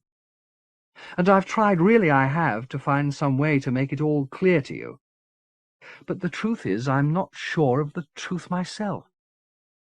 Memory plays such tricks. She made a murmur of agreement. Especially when you're dealing with places and people who seem to belong half in your dreams. Or in your nightmares. He drained his glass and reached for the bottle he'd set on the table beside him. I don't like Dowd, she said suddenly, and I don't trust him. He looked up from refilling his glass. That's perceptive, he said. You want some more brandy? She proffered her glass, and he poured her an ample measure. I agree with you, he said. He's a dangerous creature for a number of reasons. Can't you get rid of him? He knows too much, I'm afraid. He'd be more dangerous out of my employ than in it. Has he got something to do with these murders? Just today I saw the news. He waved her inquiry away. You don't need to know about any of that, my dear, he said. But if you're at risk, I'm not. I'm not. At least be reassured about that. So you know all about it? Yes, he said heavily. I know a little something. And so does Dowd. In fact, he knows more about this whole situation than you and I put together. She wondered about this. Did Dowd know about the prisoner behind the wall, for instance, or was that a secret she had entirely to herself? If so, perhaps she'd be wise to keep it that way. When so many players in this game had information she lacked, sharing anything, even with Oscar, might weaken her position. Perhaps threaten her life. Some part of her nature not susceptible to the blandishments of luxury or the need for love was lodged behind that wall with the woman she'd woken. She would leave it there, safe in the darkness. The rest, anything else she knew, she'd share. You're not the only one who crosses over, she said. A friend of mine went. Really? He said. Who? His name's Gentle. Actually, his real name's Zacharias, John Fury Zacharias. Charlie knew him a little. Charlie, Oscar shook his head. Poor Charlie. Then he said, Tell me about Gentle. It's complicated, she said. When I left Charlie, he got very vengeful. He hired somebody to kill me. She went on to tell Oscar about the murder attempt in New York and Gentle's later intervention, then about the events of New Year's Eve. As she related this, she had the distinct impression that at least some of what she was telling him he already knew, a suspicion confirmed when she'd finished her description of Gentle's removal from this dominion. The Mistiff took him, he said. My God, that's a risk. What's a Mistiff? She asked. A very rare creature indeed. One would be born into the Uhetemek tribe once in a generation. They're reputedly extraordinary lovers. As I understand it, they have no sexual identity except as a function of their partner's desire. That sounds like Gentle's idea of paradise. As long as you know what you want, Oscar said. If you don't, I dare say it could get very confusing. She laughed. He knows what he wants, believe me. You speak from experience? Bitter experience. He may have bitten off more than he can chew, so to speak, keeping the company of a Mistiff. My friend in Isorderex, Peccable, had a mistress for a while who'd been a madam. She'd had a very plush establishment in Partashokwa, and she and I got on famously. She kept telling me I should become a white slaver and bring her girls from the 5th, so she could start a new business in Isorderex. She reckoned we'd have made a fortune. We never did it, of course. But we both enjoyed talking about things venereal. It's a pity that word's so tainted, isn't it? You say venereal, and people immediately think of disease instead of Venus. He paused, seeming to have lost his way, then said, Anyway, she told me once that she'd employed a mistiff for a while in her bordello, and it caused her no end of problems. She'd almost had to close her place because of the reputation she got. You'd think a creature like that would make the ultimate whore, wouldn't you? But apparently a lot of customers just didn't want to see their desires made flesh. He watched her as he spoke, a smile playing around his lips. I can't imagine why. Maybe they were afraid of what they were. You'd consider that foolish, I assume. Yes, of course. What you are, you are. That's a hard philosophy to live up to. No harder than running away. Oh, I don't know. I've thought about running away quite a lot of late. Disappearing forever. Really? She said, trying to stifle any show of agitation. Why? Too many birds coming home to roost. But you're staying? I vacillate. England's so pleasant in the spring, and I'd miss the cricket in the summer months. They play cricket everywhere, don't they? Not in Isorderex, they don't. You go there forever? Why not? Nobody would find me, because nobody would ever guess where I'd gone. I'd know. Then maybe I'd have to take you with me, he said tentatively, almost as though he were making the proposal in all seriousness and was afraid of being refused. Could you bear that thought? He said. Of leaving the 5th, I mean? I could bear it. He paused. Then, I think it's about time I showed you some of my treasures, he said, rising from his chair. Come on. She'd known from oblique remarks of Dowd's that the locked room on the 2nd floor contained some kind of collection, but its nature, when he finally unlocked the door and ushered her in, astonished her. All this was collected in the Dominions, Oscar explained, and brought back by hand. He escorted her around the room, giving her a capsule summary of what some of the stranger objects were and bringing from hiding tiny items she might otherwise have overlooked. Into the former category, among others, went the Boston Bowl and Gord Maybellum's Encyclopedia of Heavenly Signs. Into the latter, a bracelet of beetles caught by the killing jar in their daisy-chain coupling. 14 generations, he explained, male entering female, and female in turn devouring the male in front, the circle joined by the youngest female and the oldest male, who, by dint of the latter's suicidal acrobatics, were face to face. She had many questions, of course, and he was pleased to play the teacher, but there were several inquiries he had no answers to. Like the Empire looters from whom he was descended, he'd assembled the collection with commitment, taste, and ignorance in equal measure. Yet when he spoke of the artifacts, even those whose function he had no clue to, there was a touching fervour in his tone, familiar as he was with the tiniest detail of the tiniest piece. "You gave some objects to Charlie, didn't you?" she said. "Once in a while. Did you see them?"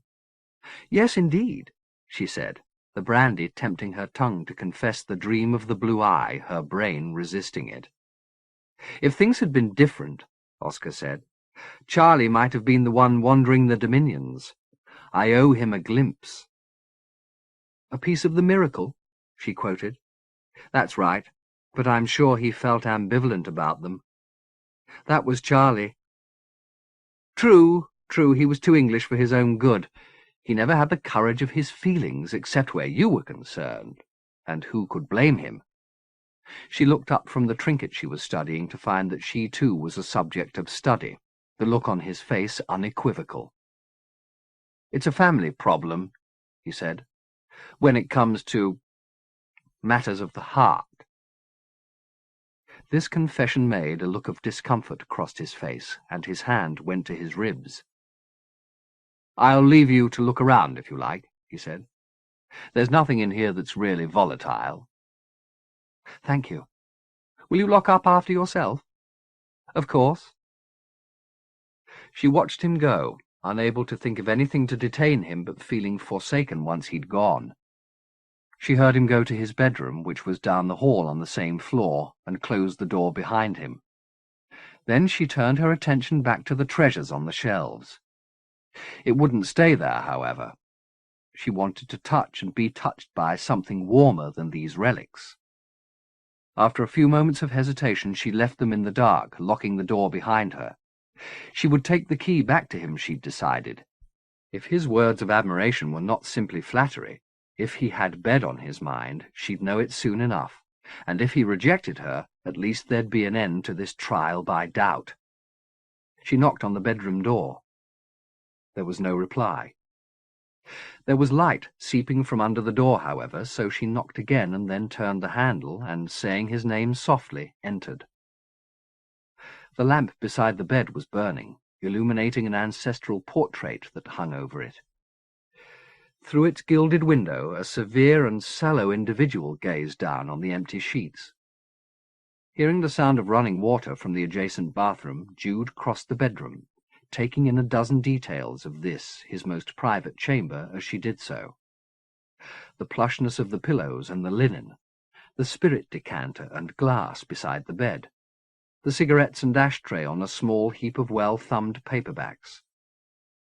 Without declaring herself, she pushed the door open. Oscar was sitting on the edge of the bath in his undershorts, dabbing a washcloth to a partially healed wound in his side. Reddened water ran over the furry swell of his belly. Hearing her, he looked up. There was pain on his face.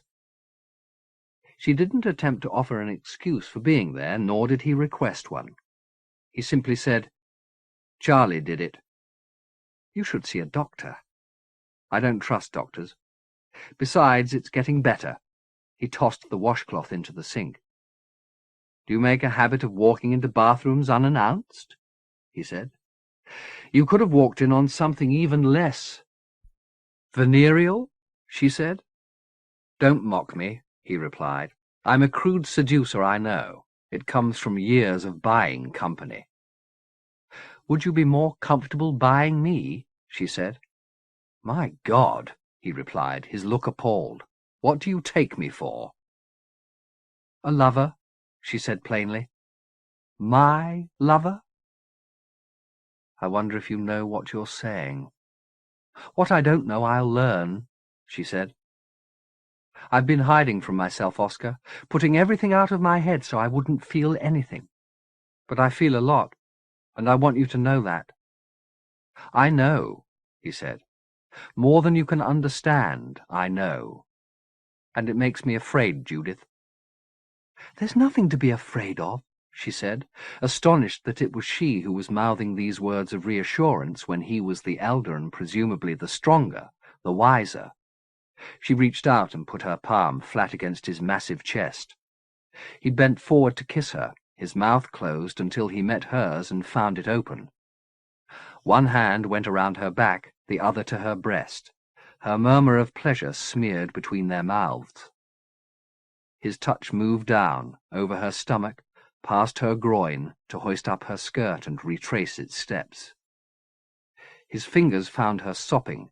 She'd been wet since first stepping into the treasure room, and he slid his whole hand down into the hot pouch of her underwear, pressing the heel of his palm against the top of her sex, while his long middle digit sought out her fundament, gently catching its flukes with his nail.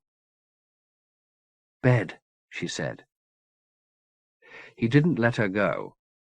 They made an ungainly exit from the bathroom, with him guiding her backwards until she felt the edge of the bed behind her thighs.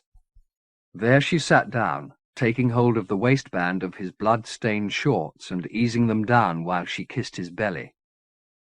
Suddenly bashful, he reached to stop her, but she pulled them down until his penis appeared. It was a curiosity. Only a little engorged, it had been deprived of its foreskin, which made its outlandishly bulbous carmine head look even more inflamed than the wound in its wielder's side. The stem was very considerably thinner and paler, its length knotted with veins bearing blood to its crown. If it was this disproportion that embarrassed him, he had no need. and to prove her pleasure she put her lips against the head. His objecting hand was no longer in evidence. She heard him make a little moan above and looked up to see him staring down at her with something very like awe on his face. Sliding her fingers beneath testicles and stem, she raised the curiosity to her mouth and took it inside. Then she dropped both hands to her blouse and began to unbutton. But he'd no sooner started to harden in her mouth than he murmured a denial, withdrew his member, and stepped back from her, pulling up his underwear. "Why are you doing this?" he said. "I'm enjoying it." He was genuinely agitated, she saw, shaking his head, covering the bulge in his underwear in a new fit of bashfulness. "For whose sake?" he said. "You don't have to, you know." "I know." "I wonder," he said, genuine puzzlement in his voice. "I don't want to use you." "I wouldn't let you." "Maybe you wouldn't know." This remark inflamed her. A rage rose, such as she'd not felt in a long while. She stood up. "I know what I want," she said, "but I'm not about to beg for it." "That's not what I'm saying." "What are you saying?" "That I want you too." "So do something about it," she said. He seemed to find her fury freshly arousing and stepped towards her again, saying her name in a voice almost pained with feeling. "I'd like to undress you," he said. "Would you mind?" "No." "I don't want you to do anything." "Then I won't, except lie down." She did so. He turned off the bathroom light, then came to the edge of the bed and looked down at her. His bulk was emphasized by the light from the lamp, which threw his shadow up to the ceiling. Quantity had never seemed an arousing quality hitherto, but in him she found it intensely attractive, evidence as it was of his excesses and his appetites. Here was a man who would not be contained by one world, one set of experiences, but who was kneeling now like a slave in front of her, his expression that of one obsessed. With consummate tenderness he began to undress her. She'd known fetishists before, men to whom she was not an individual but a hook upon which some particular item was hung for worship. If there was any such particular in this man's head, it was the body he now began to uncover, proceeding to do so in an order and manner that made some fevered sense to him. First, he slipped off her underpants. Then he finished unbuttoning her blouse without removing it. Next, he teased her breasts from her bra so that they were available to his toying, but then didn't play there, but went to her shoes, removing them and setting them beside the bed before hoisting up her skirt so as to have a view of her sex. Here his eyes lingered, his fingers advancing up her thigh to the crease of her groin, then retreating. Not once did he look at her face. She looked at his, however, enjoying the zeal and veneration there. Finally, he rewarded his own diligence with kisses, first on her lower legs moving up towards her knees, then her stomach and her breasts, and finally returning to her thighs and up into the place he'd forbidden them both till now. She was ready for pleasure, and he supplied it, his huge hand caressing her breasts as he tongued her. She closed her eyes as he unfolded her, alive to every drop of moisture on her labia and legs. When he rose from this to finish undressing her, skirt first, then blouse and bra, her face was hot and her breath fast. He tossed the clothes onto the floor and stood up again, taking her knees and pushing them up and back, spreading her for his delectation, and holding her there, prettily exposed. "Finger yourself," he said, not letting her go. She put her hands between her legs and made a show for him. He'd slickened her well, but her fingers went deeper than his tongue, readying herself for the curiosity. He gorged on the sight, meanwhile, glancing up her face several times, then returning to the spectacle below. All trace of his previous hesitation had gone.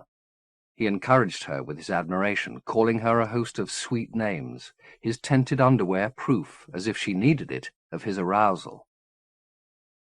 She started to push her hips up from the bed to meet her fingers, and he took firmer grip of her knees as she moved, opening her wider still. Lifting his right hand to his mouth, he licked his middle finger and put it down against her pucker of her other hole, rubbing it gently. "Will you suck me now?" he asked her. "Just a little?"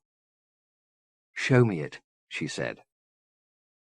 He stepped away from her and took off his underwear. The curiosity was now fully risen and florid.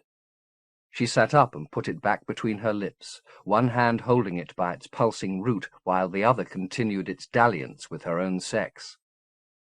She'd never been good at guessing the point at which the milk boiled over, so she took it from the heat of her mouth to cool him a little, glancing up at him as she did so.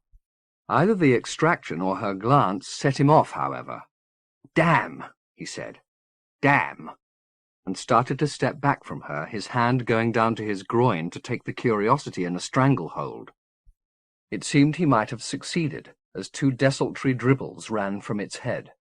Then his testicles unleashed their flood, and it came forth in uncommon abundance. He moaned as it came, as much in self-admonishment as pleasure, she thought, that assumption confirmed when he'd emptied his sack upon the floor. "I'm sorry," he said. "I'm sorry."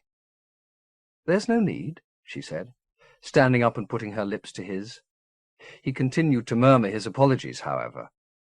"I haven't done that in a long time," he said. "So adolescent." She kept her silence, knowing anything she said would only begin a further round of self-reproach. He slipped away into the bathroom to find a towel. When he returned, she was picking up her clothes. "Are you going?" he said. "Only to my room." "Do you have to?" he said.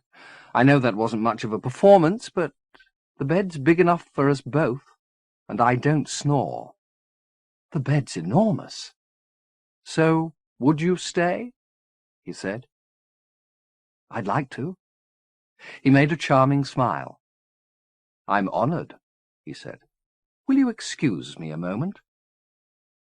He switched the bathroom light back on and disappeared inside, closing the door, leaving her to lie back on the bed and wonder at this whole turn of events. Its very oddness seemed appropriate. After all, this whole journey had begun with an act of misplaced love. Love become murder.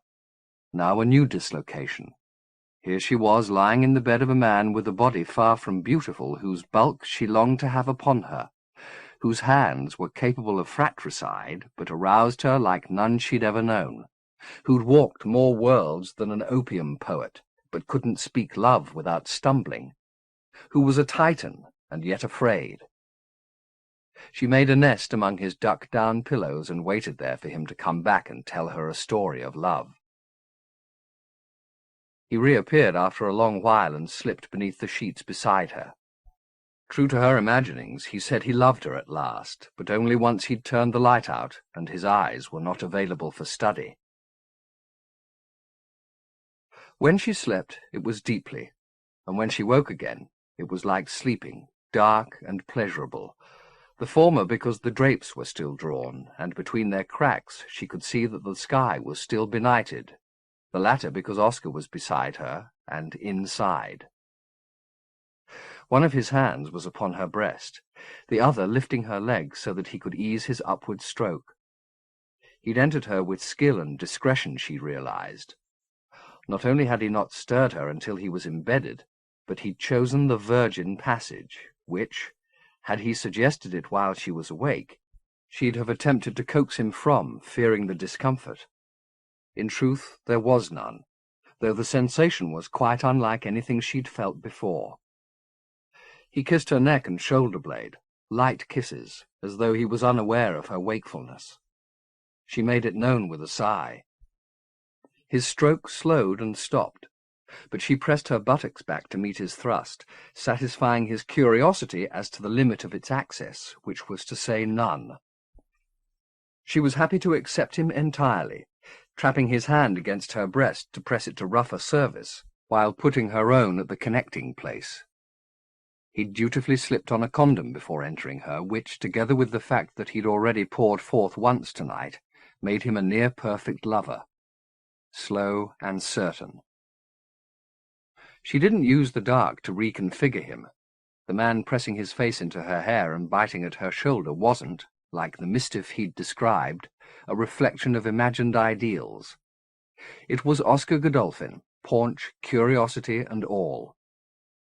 What she did reconfigure was herself, so that she became in her mind's eye a glyph of sensation, a line dividing from the coil of her pierced core up through her belly to the points of her breasts, then intersecting again at her nape, crossing and becoming woven spirals beneath the hood of her skull. Her imagination added a further refinement, inscribing a circle around this figure, which burned in the darkness behind her lips like a vision. Her rapture was perfected then, being an abstraction in his arms, yet pleasured like flesh. There was no greater luxury.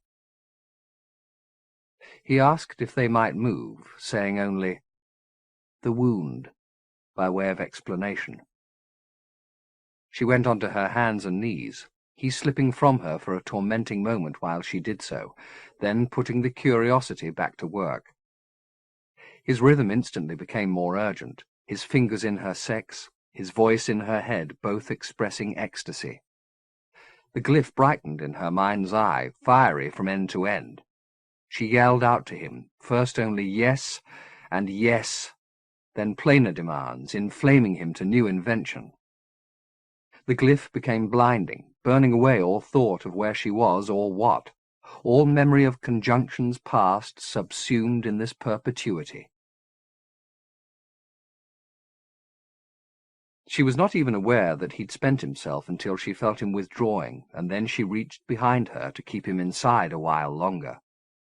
He obliged. She enjoyed the sensation of his softening inside her, and even, finally, his exiting, the tender muscle yielding its prisoner reluctantly. Then he rolled over onto the bed beside her and reached for the light. It was dim enough not to sting, but still too bright, and she was about to protest when she saw that he was putting his fingers to his injured side. Their congress had unknitted the wound. Blood was running from it in two directions, down towards the curiosity still nestled in the condom, and down his side to the sheet. "It's all right," he said as she made to get up. "It looks worse than it is." "It still needs something to staunch it," she said. "That's good Godolphin blood," he said, wincing and grinning at the same moment. His gaze went from her face to the portrait above the bed. "It's always flowed freely," he said. "He doesn't look as though he approved of us," she said. "On the contrary," Oscar replied. "I know for a fact he'd adore you. Joshua understood devotion." She looked at the wound again. Blood was seeping between his fingers. "Won't you let me cover that up?" she said. "It makes me queasy." "For you, anything. Have you got any dressing?" "Dowd's probably got some, but I don't want him knowing about us. At least not yet. Let's keep it our secret. You, me, and Joshua," she said. "Even Joshua doesn't know what we got up to," Oscar said, without a trace of irony audible in his voice. "Why do you think I turned the light out?" In lieu of fresh dressing, she went through to the bathroom to find a towel. While she was doing so, he spoke to her through the open door. "I meant what I said, by the way," he told her. "About what?" "That I'll do anything for you. At least anything that's in my power to do or give. I want you to stay with me, Judith. I'm no Adonis, I know that, but I learned a lot from Joshua, about devotion, I mean." She emerged with the towel to be greeted by the same offer. "Anything you want." "That's very generous." "The pleasure's in the giving," he said. "I think you know what I'd like most."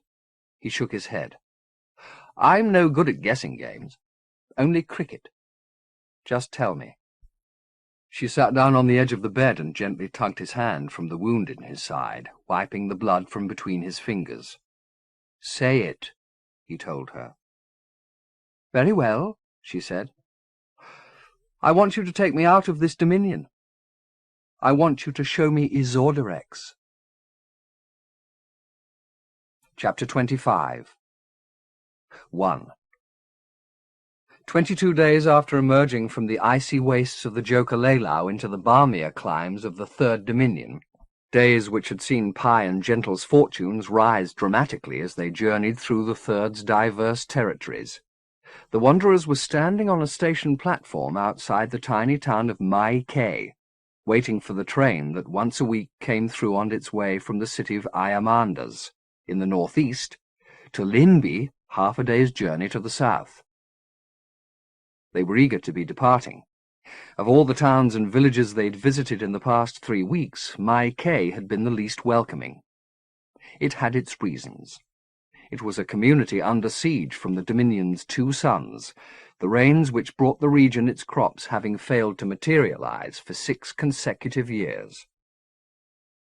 Terraces and fields that should have been bright with shoots were virtually dust bowls, stocks hoarded against this eventuality critically depleted. Famine was imminent, and the village was in no mood to entertain strangers.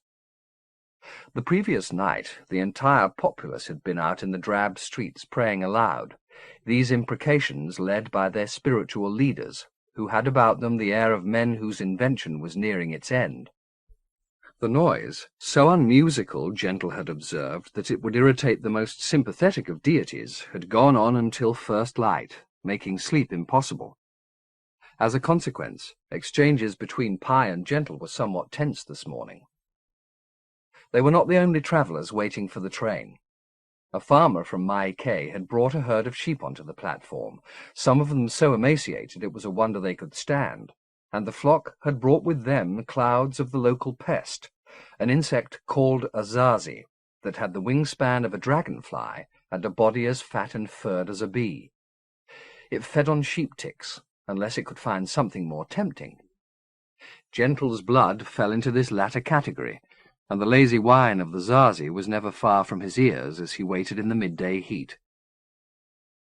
Their one informant in Imajica, a woman called Hairstone Banty, had predicted that the train would be on time, but it was already well overdue, which didn't augur well for the 100 other pieces of advice she'd offered them the night before.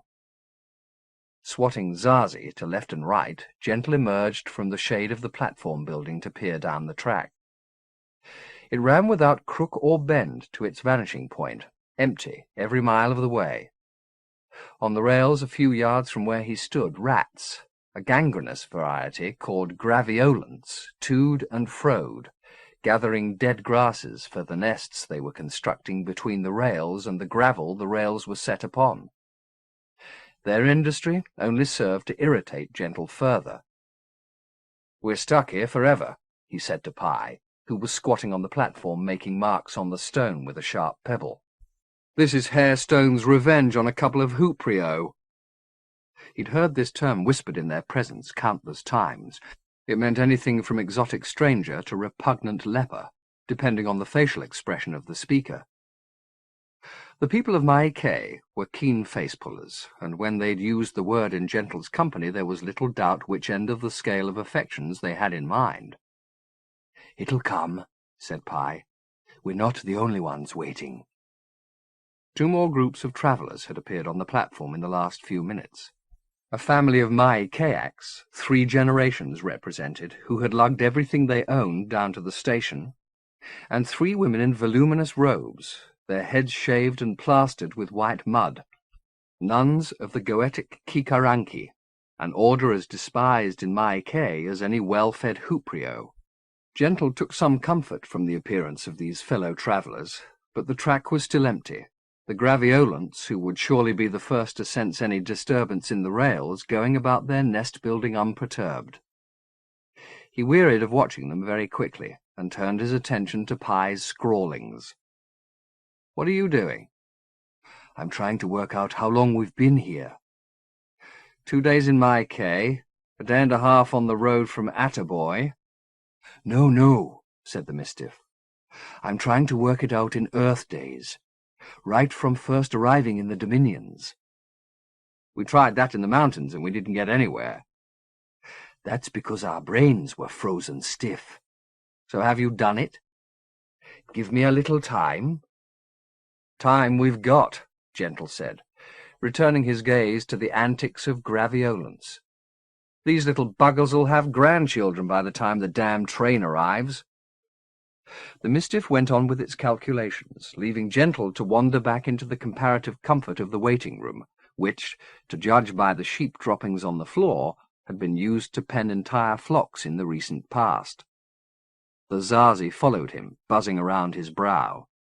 He pulled from his ill-fitting jacket, bought with money he and Pye had won gambling in Attaboy, a dog-eared copy of Fanny Hill, the only volume in English besides Pilgrim's Progress which he'd been able to purchase, and used it to flail at the insects, then gave up. They'd tire of him eventually, or else he'd become immune to their attacks. Whichever, he didn't care. He leaned against the graffiti-covered wall and yawned. He was bored. Of all things, bored. If when they'd first arrived in Van Eyck, Pye had suggested that a few weeks later the wonders of the reconciled dominions would have become tedious, Gentle would have laughed, the thought off as nonsense. With the gold-green sky above and the spires of Patashokwa gleaming in the distance, the scope for adventure had seemed endless. But by the time he'd reached Beatrix, the fond memories of which had not been entirely erased by images of its ruin, he was travelling like any man in a foreign land, prepared for occasional revelations, but persuaded that the nature of conscious, curious bipeds was a constant under any heaven. They'd seen a great deal in the last few days, to be sure, but nothing he might not have imagined had he not stayed at home and got seriously drunk. Yes, there had been glorious sights, but there had also been hours of discomfort, boredom, and banality. On their way to Mai Kay, for instance, they'd been exhorted to stay in some nameless hamlet to witness the community's festival, the annual donkey drowning. The origins of this ritual were, they were told, shrouded in fabulous mystery. They declined, Gentle remarking that this surely marked the nadir of their journey, and travelled on in the back of a wagon whose driver informed them that the vehicle had served his family for 6 generations as a dung carrier. He then proceeded to explain at great length the life cycle of his family's ancient foe, the pensanu, or shite rooster, a beast that with one turd could render an entire wagon-load of dung inedible. They didn't press the man as to who in the region dined thusly, but they peered closely at their plates for many days following. As he sat rolling the hard pellets of sheep dung under his heel, Gentle turned his thoughts to the one high point in their journey across the Third. That was the town of Effetoy, which Gentle had rechristened Attaboy. It wasn't that large, the size of Amsterdam perhaps, and with that city's charm, but it was a gambler's paradise, drawing souls addicted to chance from across the Dominion. Here, every game in the Imajica could be played. If your credit wasn't good in the casinos or the cockpits, you could always find a desperate man somewhere who'd bet on the colour of your next piss if it was the only game on offer.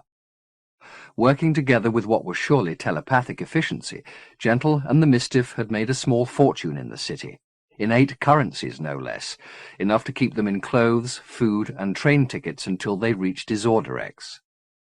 It wasn't profit that had almost seduced Gentle into setting up house there, however. It was a local delicacy, a cake of strudel pastry and the honey-softened seeds of a marriage between peach and pomegranate, which he ate before they gambled to give him vim, then while they gambled to calm his nerves, and then again in celebration when they'd won. It was only when Pye assured him that the confection would be available elsewhere, and if it wasn't, they now had sufficient funds to hire their own pastry chef to make it, that Gentle was persuaded to depart. Limby called. "We have to move on," the Mistiff had said. "Skopeek will be waiting." "You make it sound like he's expecting us." "I'm always expected," Pye said. "How long since you were in Limby?" "At least 230 years. "Then he'll be dead." "Not Skopeek," Pye said. "It's important you see him, Gentle, especially now with so many changes in the air." "If that's what you want to do, then we'll do it," Gentle had replied. "How far is Limby?" "A day's journey, if we take the train." That had been the first mention Gentle had heard of the Iron Road that joined the city of Iamanders and Liimbi, the city of furnaces and the city of temples. "You'll like Liimbi," Pi had said. "It's a place of meditation." Rested and funded, they left Attaboy the following morning, travelling along the River Pfeffer for a day, then via Hapi and Umutujive into the province called the Ched Lo Ched, the flowering place, now bloomless, and finally to Mai Kay, caught in the twin pincers of poverty and puritanism. On the platform outside, Gentle heard Pi say, "Good." He raised himself from the comfort of the wall and stepped out into the sunshine again. "The train?" he said. "No, the calculations. I finished them." The Mistiff stared down at the marks on the platform at his feet. "This is only an approximation, of course, but I think it's sound within a day or two, 3 at the most." "So what day is it?" "Take a guess." "March. The 10th. "Way off," said Pi. "By these calculations, and remember this is only an approximation, it's the 17th of May. "Impossible." "It's true. Spring's almost over." "Are you wishing you were back there?" Pi asked. Gentle chewed on this for a while, then said, "Not particularly. I just wish the fucking trains ran on time." He wandered to the edge of the platform and stared down the line. "There's no sign," Pi said. "We'd be quicker going by Doeki." "You keep doing that." "Doing what?" "Saying what's on the tip of my tongue. Are you reading my mind?"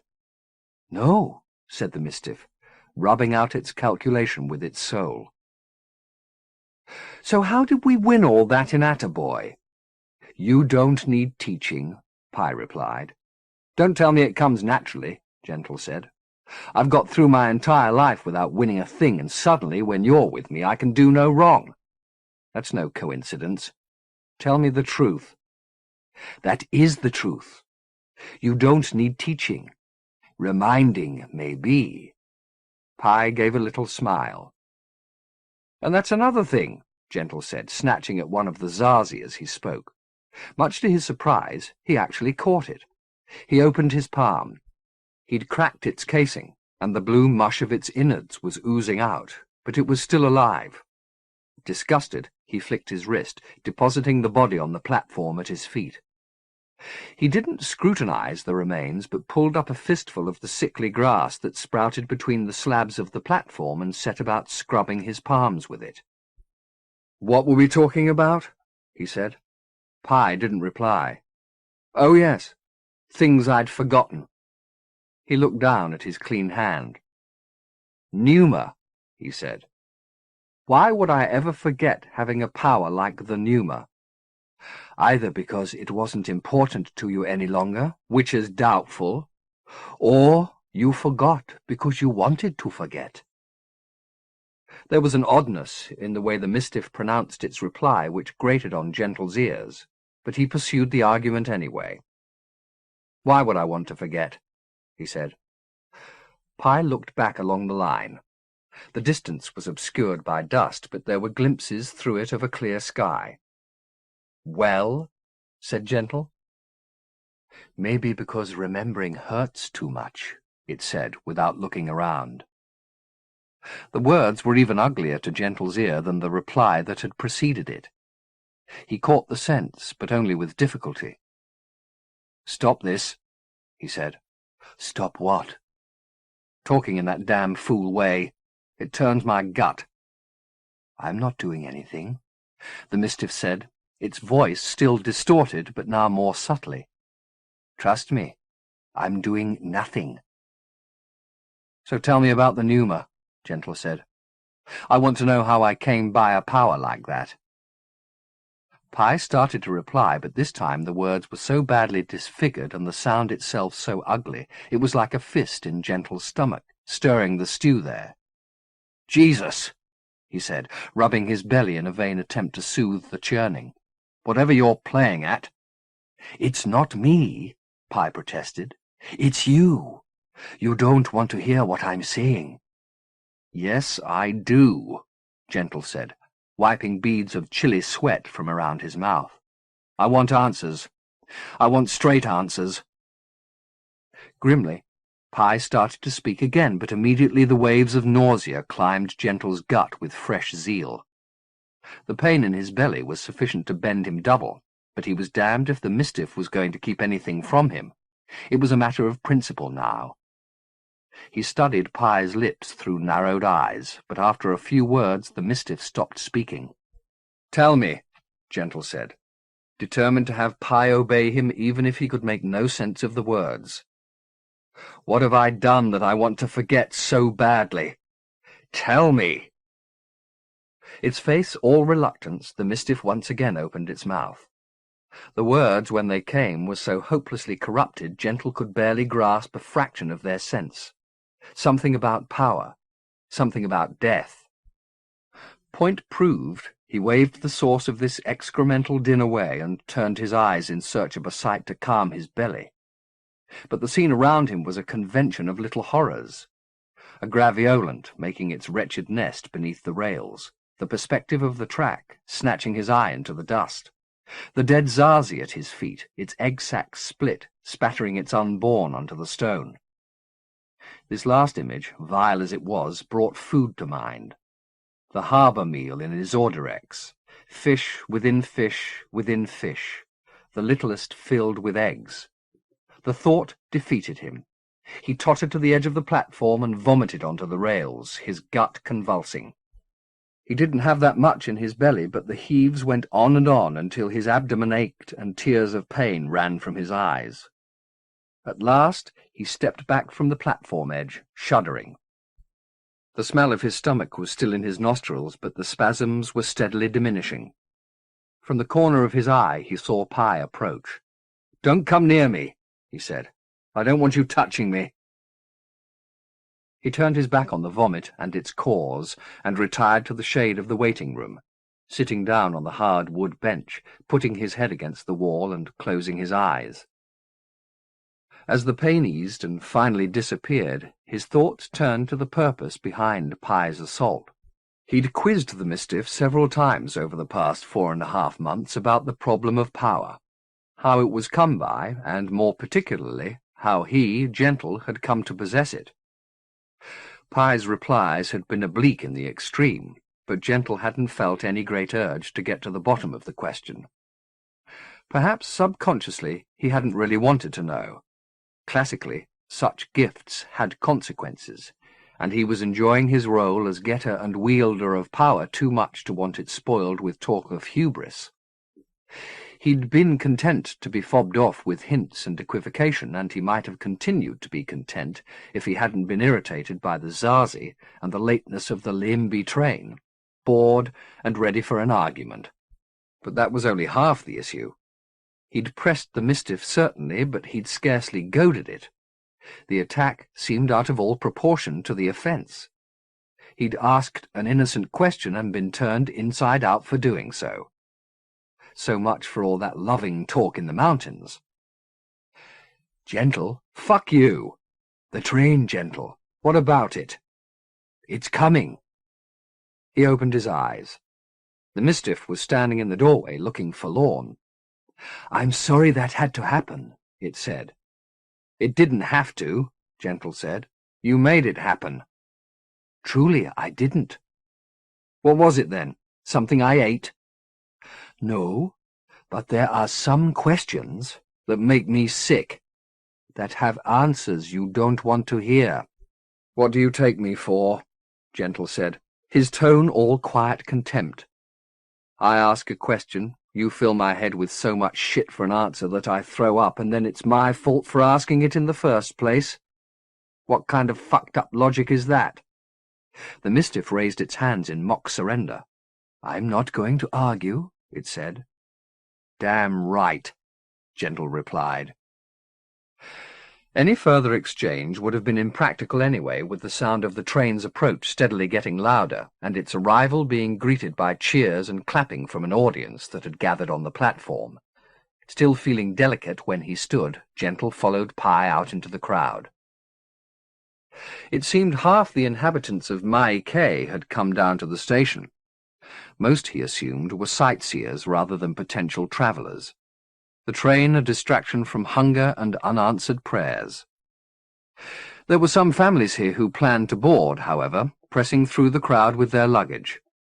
What privations they'd endured to purchase their escape from Mai Kay could only be imagined.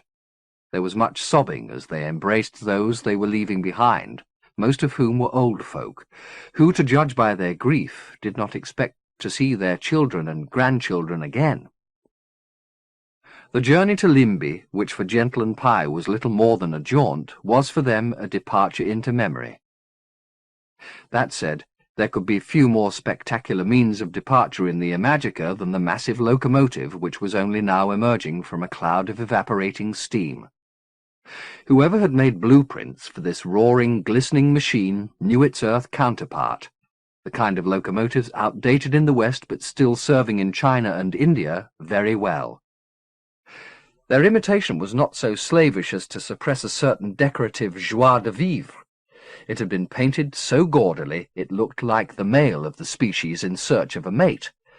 But beneath the daubings was a machine that might have steamed into King's Cross or Marylebone in the years following the Great War. It drew 6 carriages, and as many freight vehicles again, 2 of the latter being loaded with the flock of sheep.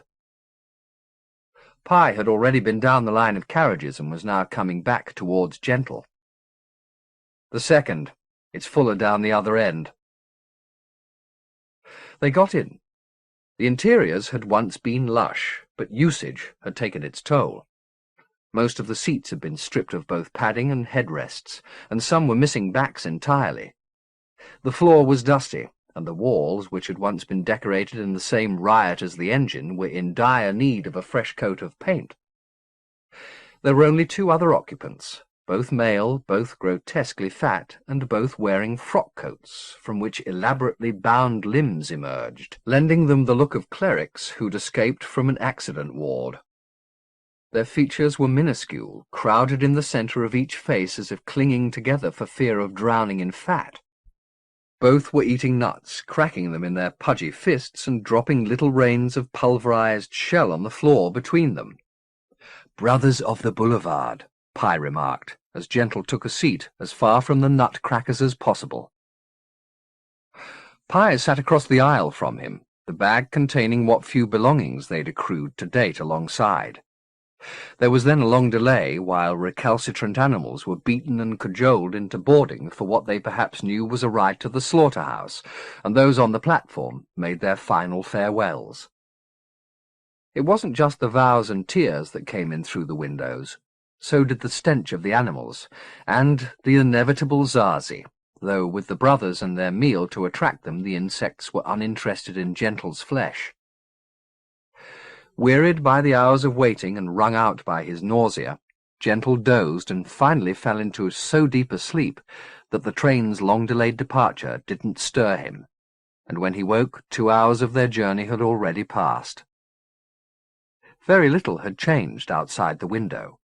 Here were the same expanses of grey-brown earth that had stretched around Mai Kay, clusters of dwellings, built from mud in times of water, and barely distinguishable from the ground they stood upon, dotted here and there. Occasionally they would pass a plot of land, either blessed with a spring or better irrigated than the ground around it, from which life was rising. Even more occasionally saw workers bending to reap a healthy crop. But generally the scene was just as Hairstone Banty had predicted. There would be many hours of dead land, she'd said. Then they would travel through the steppes and over the 3 rivers to the province of Bem, of which Limby was the capital city. Gentle had doubted her competence at the time. She'd been smoking a weed too pungent to be simply pleasurable, and wearing something unseen elsewhere in the town, a smile, but dope fiend or no, she knew her geography. As they travelled, Gentle's thoughts turned once again to the origins of the power Pye had somehow awakened in him. If, as he suspected, the mischief had touched a hitherto passive portion of his mind and given him access to capabilities dormant in all human beings, why was it so damned reluctant to admit the fact? Hadn't Gentle proved in the mountains that he was more than willing to accept the notion of mind embracing mind? Or was that commingling now an embarrassment to the mischief, and its assault on the platform a way to re-establish a distance between them? If so, it had succeeded. They travelled half a day without exchanging a single word. In the heat of the afternoon, the train stopped at a small town and lingered there while the flock from Mai Kay disembarked. No less than 4 suppliers of refreshments came through the train while it waited, one exclusively carrying pastries and candies, among which Gentle found a variation on the honey and seed cake that had almost kept him in Attaboy. He bought 3 slices, and then 2 cups of well-sweetened coffee from another merchant, the combination of which soon enlivened his torpid system. For its part, the mischief bought and ate dried fish, the smell of which drove Gentle even farther from its side. As the shout came announcing their imminent departure, Pye suddenly sprang up and darted to the door.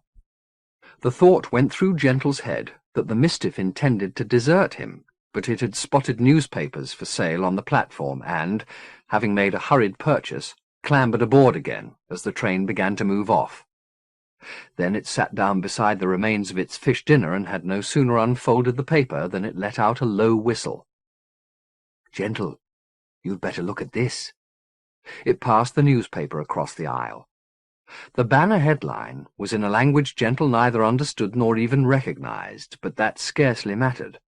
The photographs below were plain enough. Here was a gallows, with 6 bodies hanging from it, and, inset, the death portraits of the executed individuals, among them Hammerioch and Pontiff Farrow, the lawgivers of Van Aef. Below this rogue's gallery a finely rendered etching of Tick Raw, the crazy evocator. "So," Gentle said, "they got their comeuppance. It's the best news I've had in days." "No, it's not," Pye replied. "They tried to kill us, remember?" Gentle said reasonably, determined not to be infuriated by Pye's contentiousness.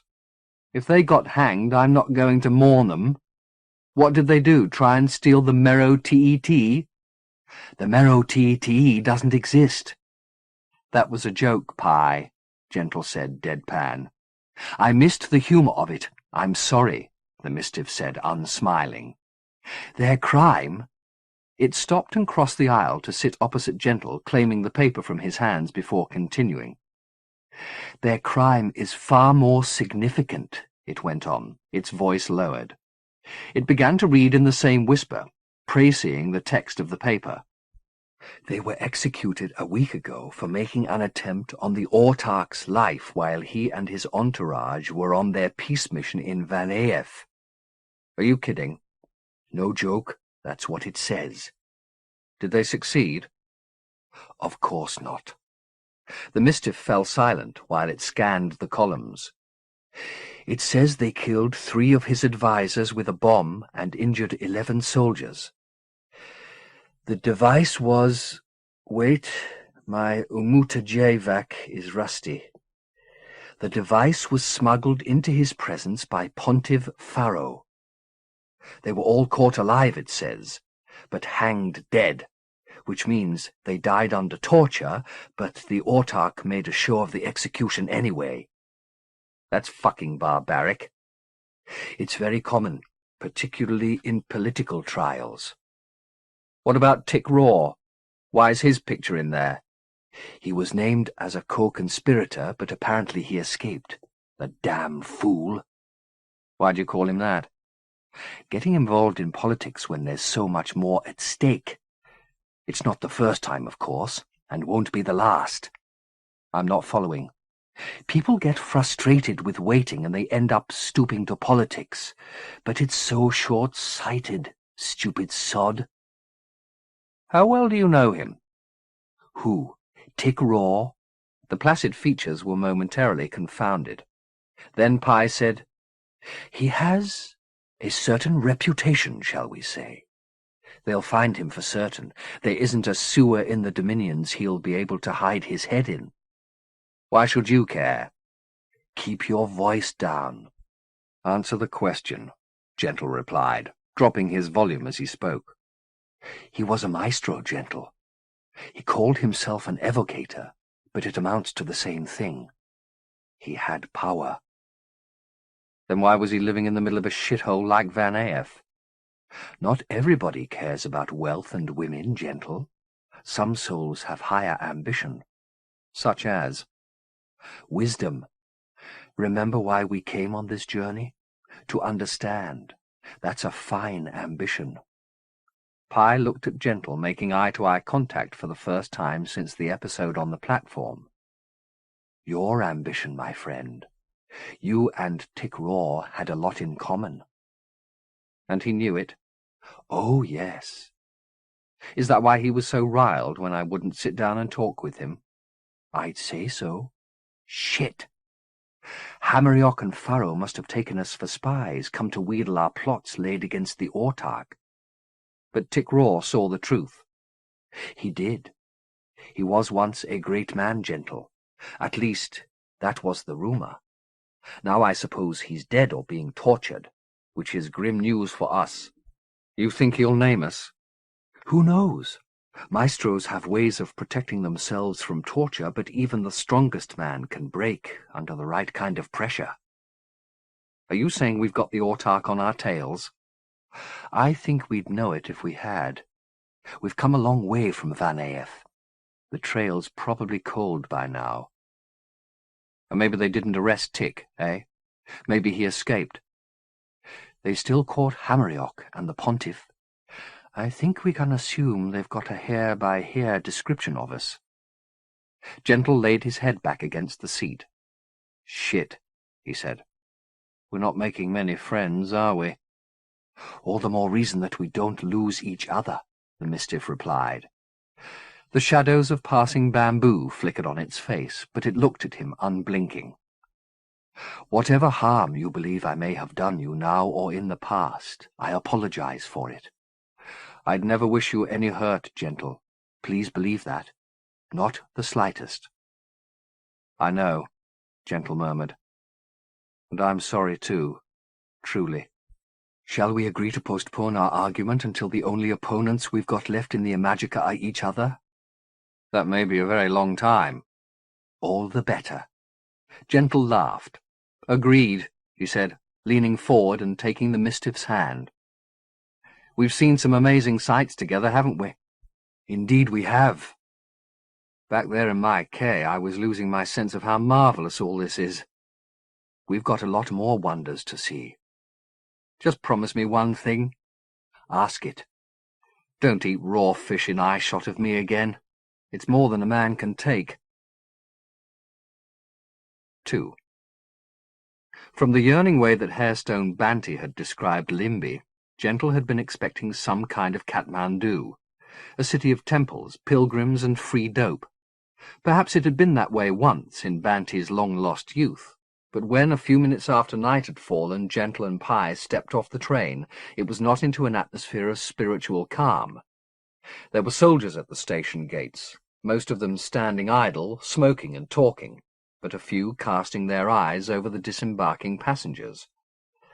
As luck had it, however, another train had arrived at an adjacent platform minutes before, and the gateway was choked with passengers, many hugging their life's belongings. It wasn't difficult for Pi and Gentle to dig their way through to the densest part of the crowd and pass unnoticed through the turnstiles and out of the station. There were many more troops in the wide lamplit streets, their presence no less disturbing for the air of lassitude that hung about them. The uncommissioned ranks wore a drab grey, but the officers wore white, which suited the subtropical night. All were conspicuously armed. Gentle made certain not to study either men or weaponry too closely for fear of attracting unwelcome attention, but it was clear from even a furtive glance that both the armaments and the vehicles parked in every other alleyway were of the same elaborately intimidating design as he'd seen in Beatrix. The warlords of his Orderex were clearly past masters in the crafts of death, their technology several generations beyond that of the locomotive that had brought the travellers here. To Gentle's eye, the most fascinating sight was not the tanks or the machine guns, however. It was the presence among these troops of a subspecies he'd not encountered hitherto. Ethacs, Pi called them. They stood no taller than their fellows, but their heads made up a third or more of that height, their squat bodies grotesquely broad to bear the weight of such a massive load of bone. Easy targets, Gentle remarked, but Pi whispered that their brains were small, their skulls thick, and their tolerance for pain heroic, the latter evidenced by the extraordinary array of livid scars and disfigurements they all bore on skin that was as white as the bone it concealed. It seemed this substantial military presence had been in place for some time, because the populace went about their evening business as if these men and their killing machines were completely commonplace. There was little sign of fraternization, but there was no harassment either. "Where do we go from here?" Gentle asked Pi once they were clear of the crowds around the station. "Skopeek lives in the northeast part of the city close to the temples. He's a doctor, very well respected." "You think he may be still practicing?" "He doesn't mend bones, Gentle. He's a doctor of theology. He used to like the city because it was so sleepy." "It's changed, then?" "It certainly has. It looks as though it's got rich." There was evidence of Limby's newfound wealth everywhere. In the gleaming buildings, many of them looking as though the paint on their doors was barely dry, in the proliferation of styles among the pedestrians, and in the number of elegant automobiles on the street. There were a few signs still remaining of the culture that had existed here before the city's fortunes had boomed. Beasts of burden still wove among the traffic, honked at and cursed. A smattering of facades had been preserved from older buildings and incorporated, usually crudely, into the designs of the newer. And then there were the living facades, the faces of the people Gentle and Pi were mingling with.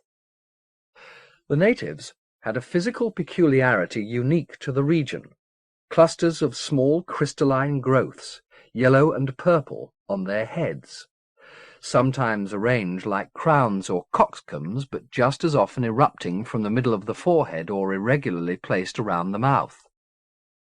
To Pi's knowledge, they had no particular function, but they were clearly viewed as a disfigurement by the sophisticates, many of whom went to extraordinary lengths to disguise their commonality of stock with the undecorated peasants.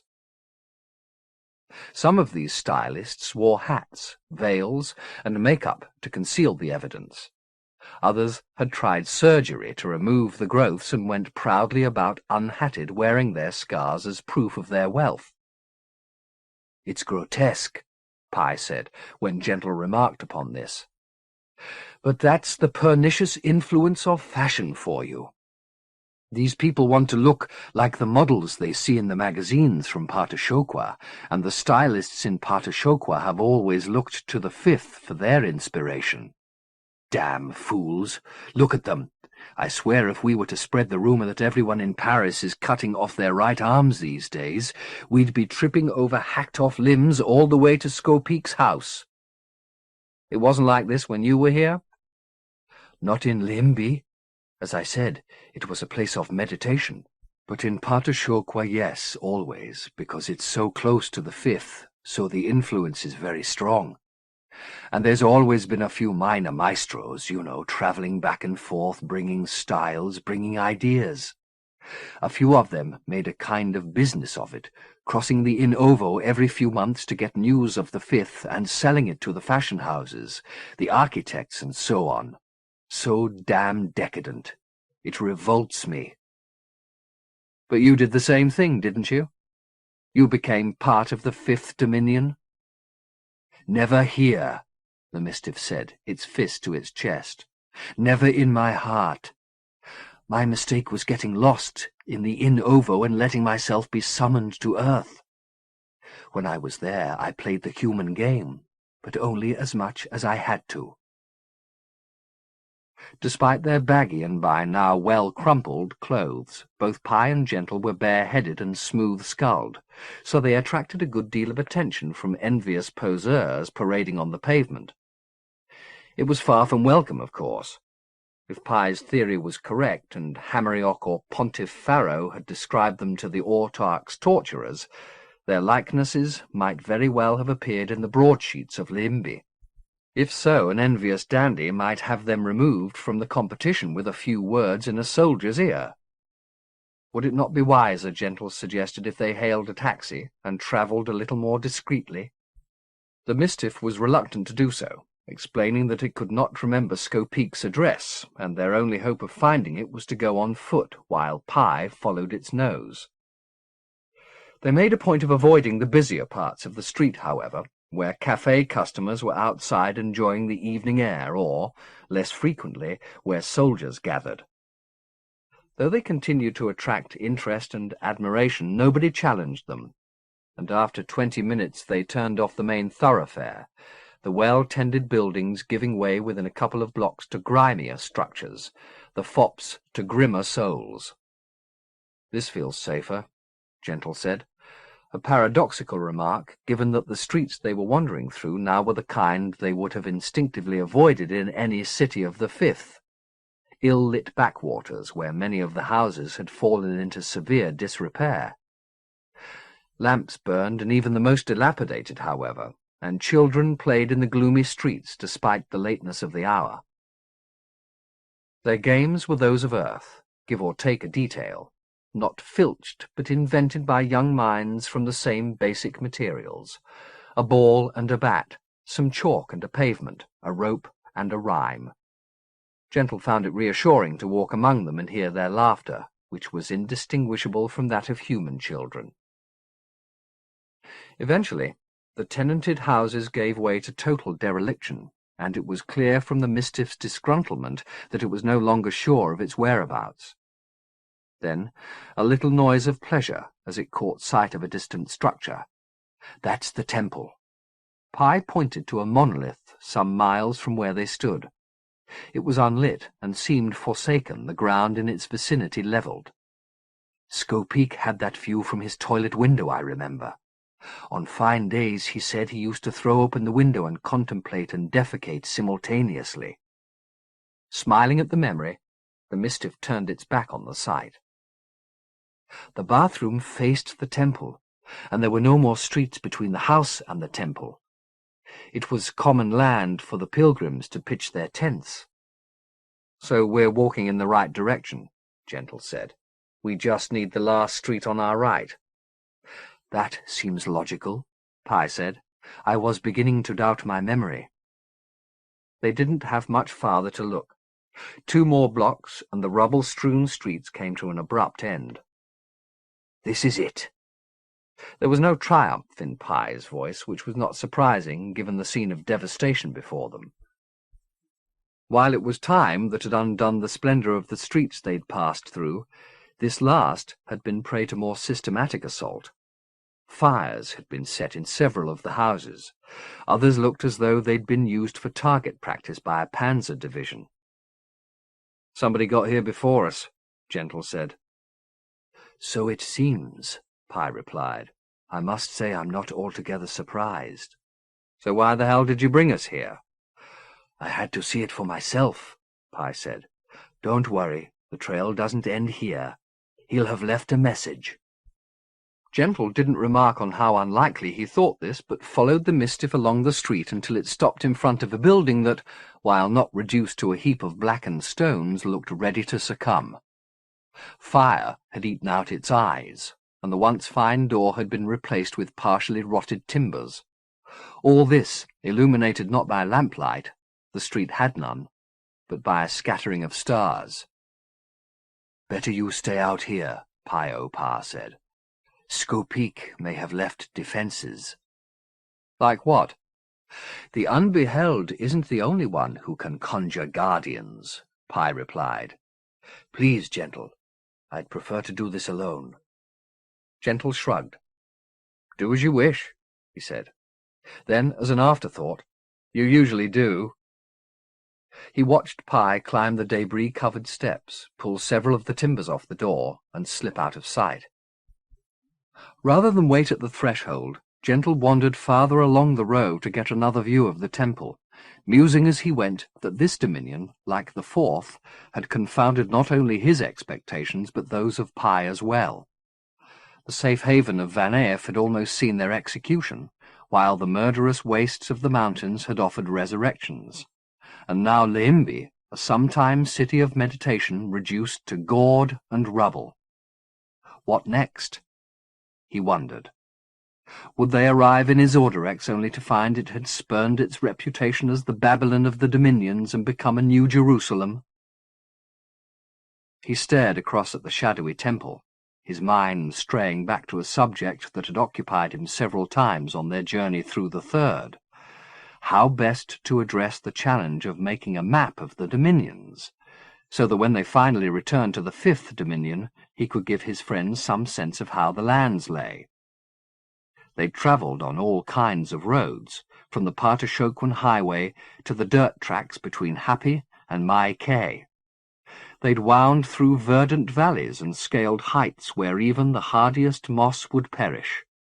They'd had the luxury of chariots and the loyalty of Doeki.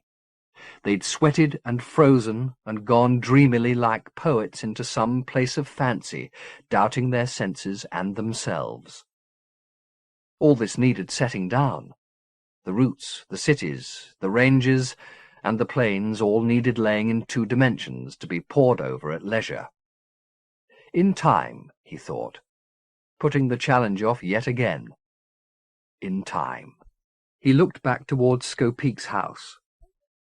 There was no sign of Pi emerging, and he began to wonder if some harm had befallen the Mistiff inside.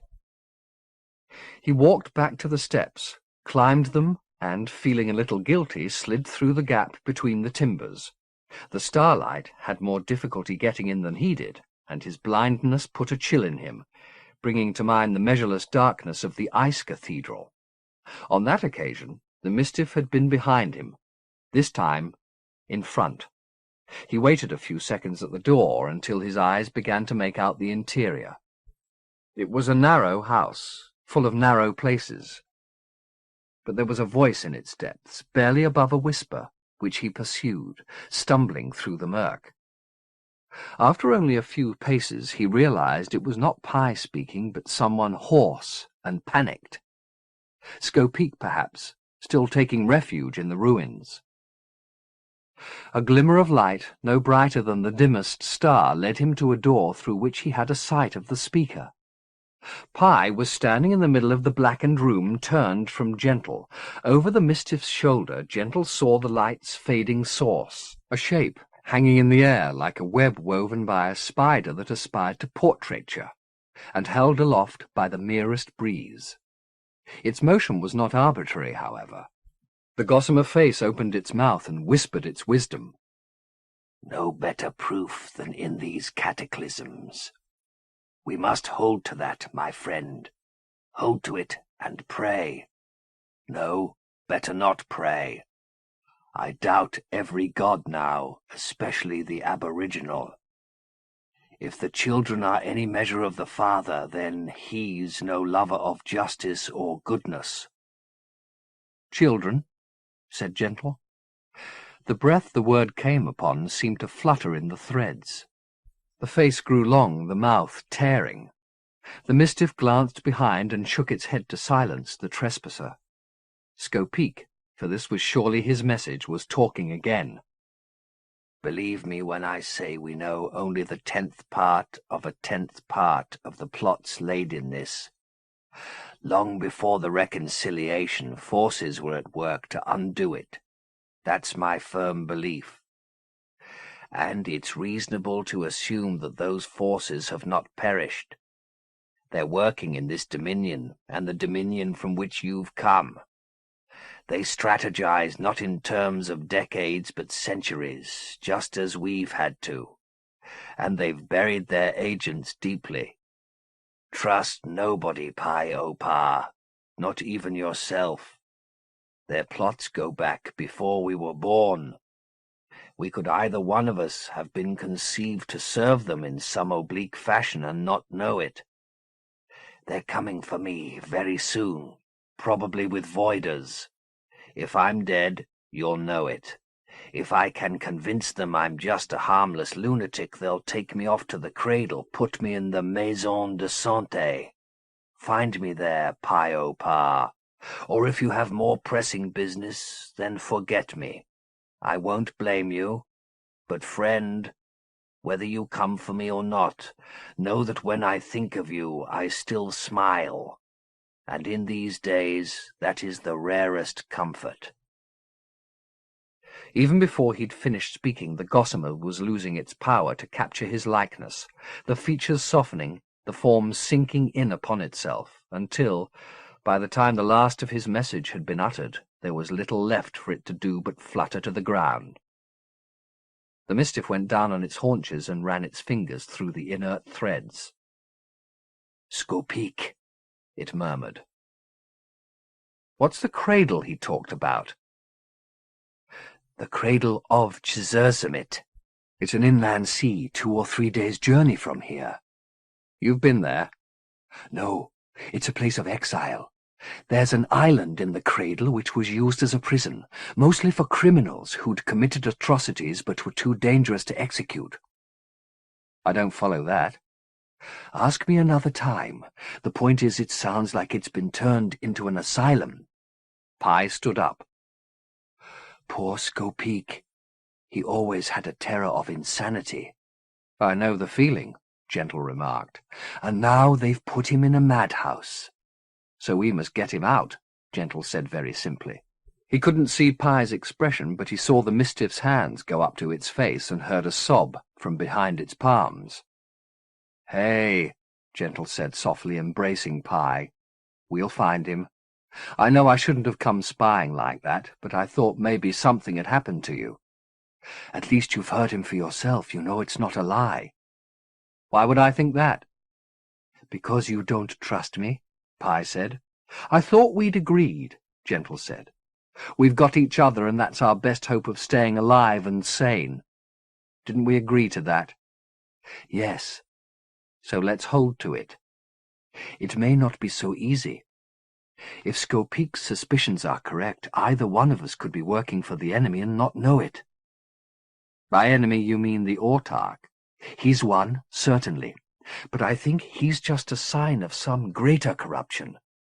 The Imajica's sick, Gentle, from end to end. Coming here and seeing the way Limby's changed makes me want to despair." "You know, you should have forced me to sit down and talk with Tick Raw. He might have given us a few clues." "It's not my place to force you to do anything. Besides, I'm not sure he'd have been any wiser than Skopeek."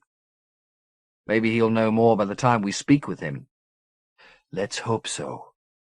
"And this time I won't take umbrage and waltz off like an idiot." "If we get to the island, there'll be nowhere to waltz to." "True enough. So now we need a means of transport." "Something anonymous. Something fast. Something easy to steal." "Do you know how to get to the cradle?" Gentle asked. "No, but I can inquire around while you steal the car." "Good enough. Oh, and Pi, buy some booze and cigarettes while you're at it, will you?" "You'll make a decadent of me yet." "My mistake. I thought it was the other way round." 3. They left Limby well before dawn in a car that Gentle chose for its colour, grey, and its total lack of distinction. It served them well. For 2 days they travelled without incident on roads that were less trafficked the farther from the Temple City and its spreading suburbs they went. There was some military presence beyond the city perimeters, but it was discreet, and no attempt was made to stop them. Only once did they glimpse a contingent at work in a distant field, vehicles manoeuvring heavy artillery into position behind barricades, pointing back towards Limby, the work just public enough to let the citizens know whose clemency their lives were conditional upon. By the middle of the third day, however, the road they were travelling was almost entirely deserted, and the flatlands in which Limby was set had given way to rolling hills. Along with this change of landscape came a change of weather. The skies clouded, and with no wind to press them on, the clouds thickened. The landscape that might have been enlivened by sun and shadow became drear, almost dank.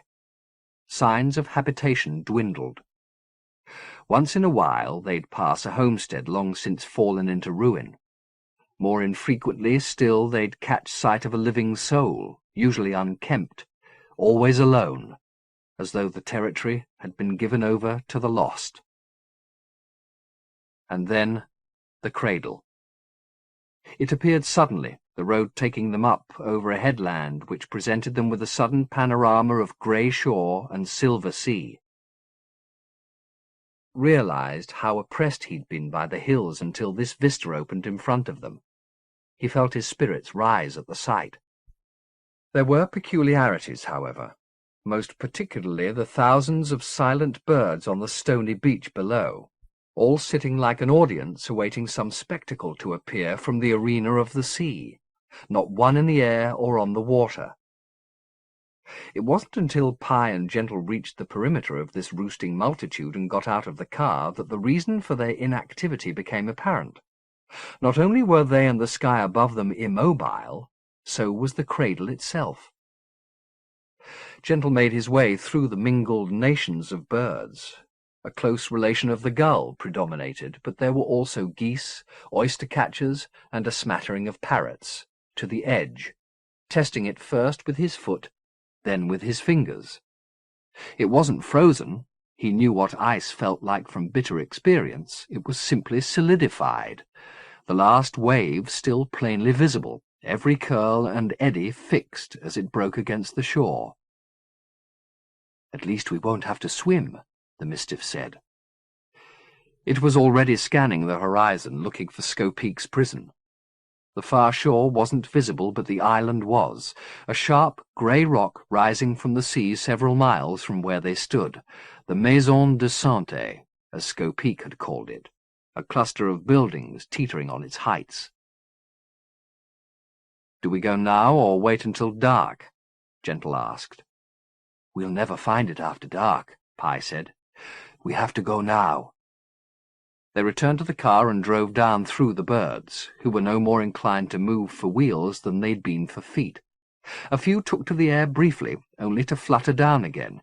Many more stood their ground and died for their stoicism. The sea made the best road they'd travelled since the Partashoquan highway.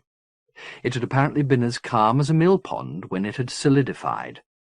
They passed the corpses of several birds who'd been caught in the process, and there was still meat and feathers on their bones, suggesting that the solidification had occurred recently. "I've heard of walking on water," Gentle said as they drove. "But driving? That's a whole other miracle." "Have you any idea of what we're going to do when we get to the island?" Pye said. "We ask to see Scopeek, and when we've found him, we leave with him. If they refuse to let us see him, we use force. It's as simple as that. They may have armed guards." "See these hands?" Gentle said, taking them off the wheel and thrusting them at Pye. "These hands are lethal." He laughed at the expression on the Mistiff's face. "Don't worry. I won't be indiscriminate." He seized the wheel again. "I like having the power, though. I really like it. The idea of using it sort of arouses me. Hey, will you look at that? The suns are coming out." The parting clouds allowed a few beams through, and they lit the island, which was within half a mile of them now. The visitors' approach had been noticed. Guards had appeared on the cliff-top and along the prison's parapet. Figures could be seen hurrying down the steps that wound down the cliff face, heading for the boats moored at its base. From the shore behind them rose the clamour of birds. "They've finally woken up," Gentle said. Pye looked around. Sunlight was lighting the beach and the wings of the birds as they rose in a squalling cloud. "Oh, geez, you," Pye said. "What's wrong?" "The sea." Pi didn't need to explain, for the same phenomenon that was crossing the cradle's surface behind them was now coming to meet them from the island. A slow shock wave, changing the nature of the matter it passed through. Gentle picked up speed, closing the gap between the vehicle and solid ground, but the road had already liquefied completely at the island shore, and the message of transformation was spreading at speed. "Stop the car!" Pi yelled. "If we don't get out, we'll go down in it." Gentle brought the car to a skidding halt, and they flung themselves out. The ground beneath them was still solid enough to run on, but they could feel tremors in it as they went, prophesying dissolution. "Can you swim?" Gentle called to Pi. "If I have to," the Mistiff replied, its eyes on the approaching tide. The water looked mercurial and seemed to be full of thrashing fish. "But I don't think this is something we want to bathe in, Gentle." "I don't think we're going to have any choice." But there was at least some hope of rescue. Boats were being launched off the island shore, and the sound of the oars and the rhythmical shouts of the oarsmen rising above the churning of the silver water. The Mistiff wasn't looking for hope from that source, however. Its eyes had found a narrow causeway, like a path of softening ice between where they stood and the land. Grabbing Gentle's arm, it pointed the way.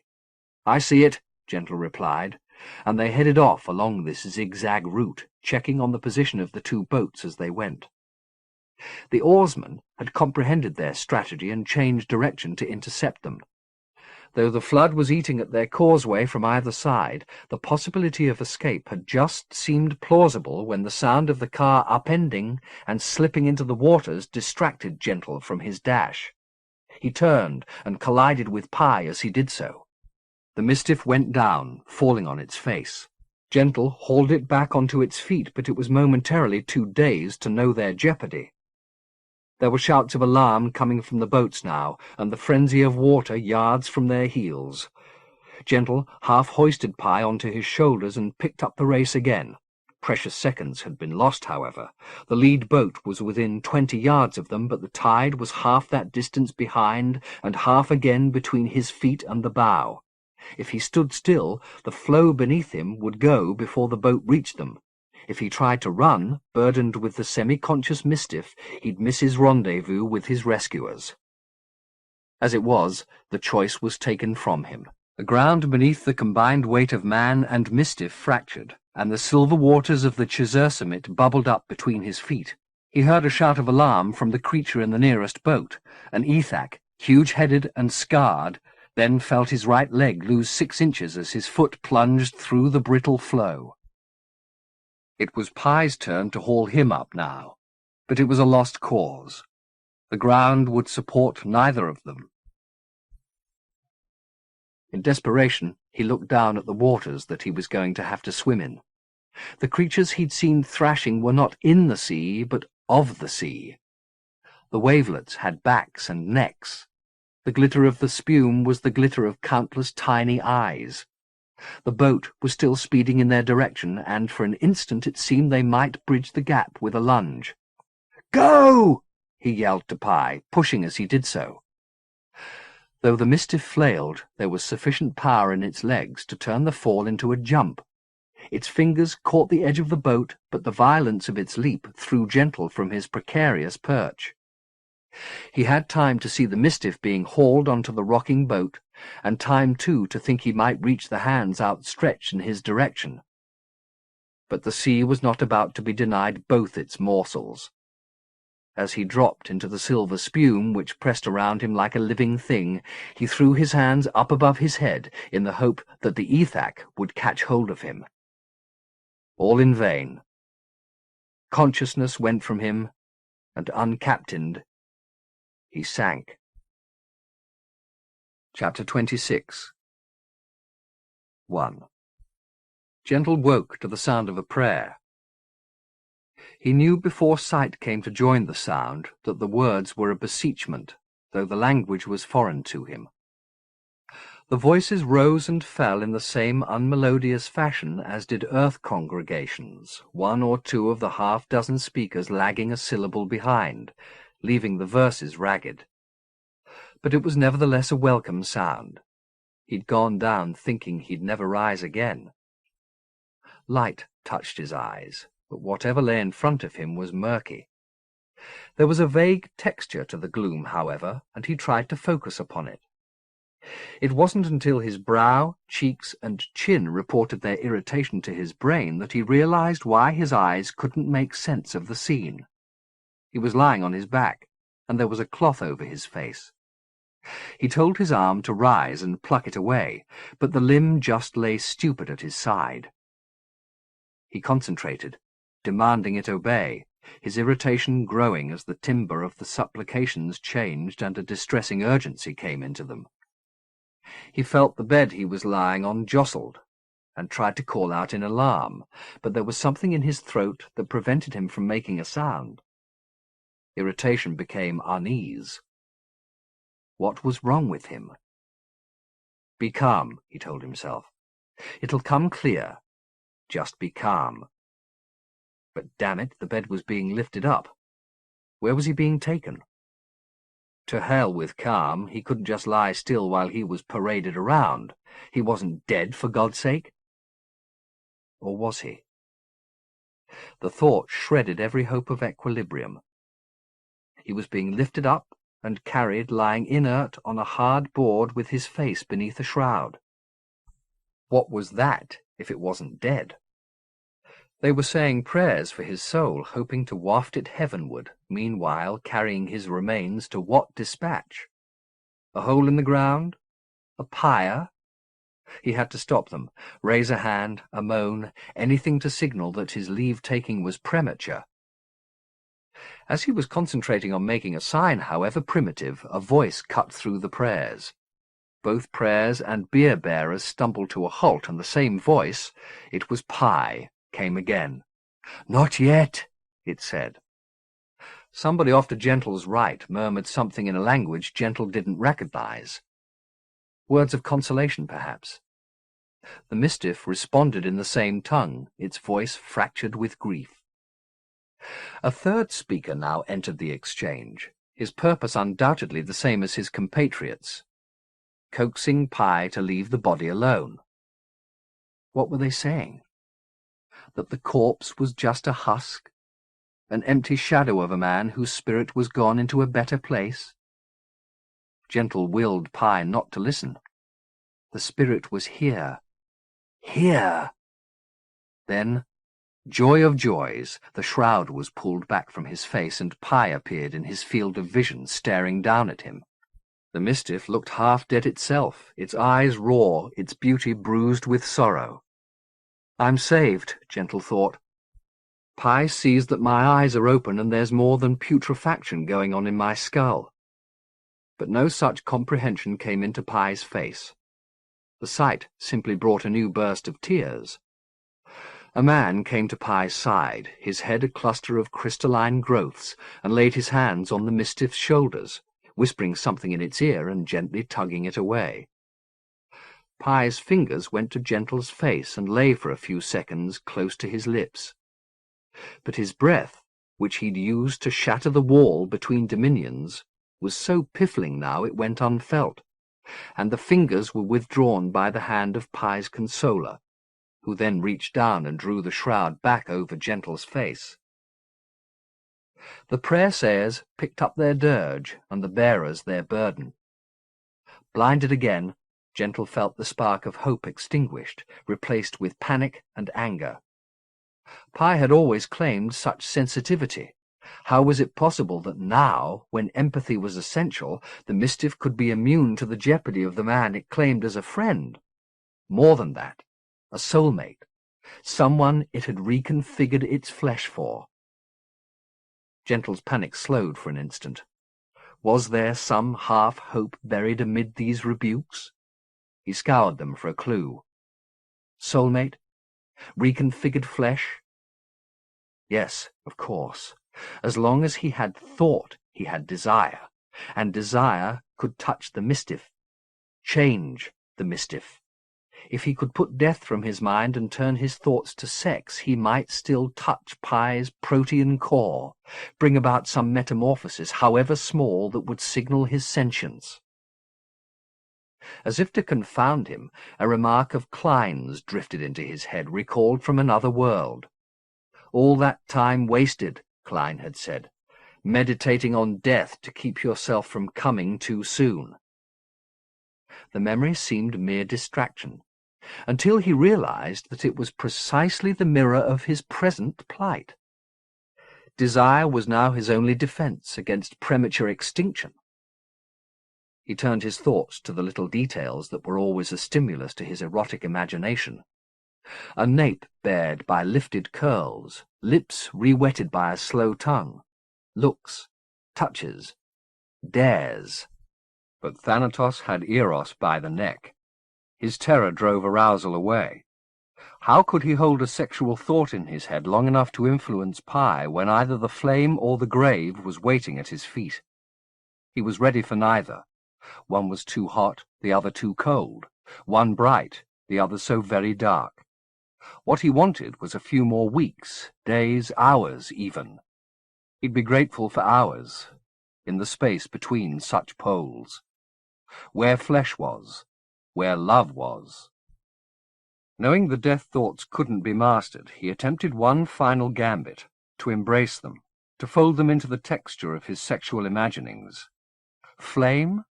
Let that be the heat of the Mistiff's body as it was pressed against him, and cold the sweat on his back as they coupled. Let the darkness be a night that concealed their excesses, and the pyre blaze like their mutual consumption.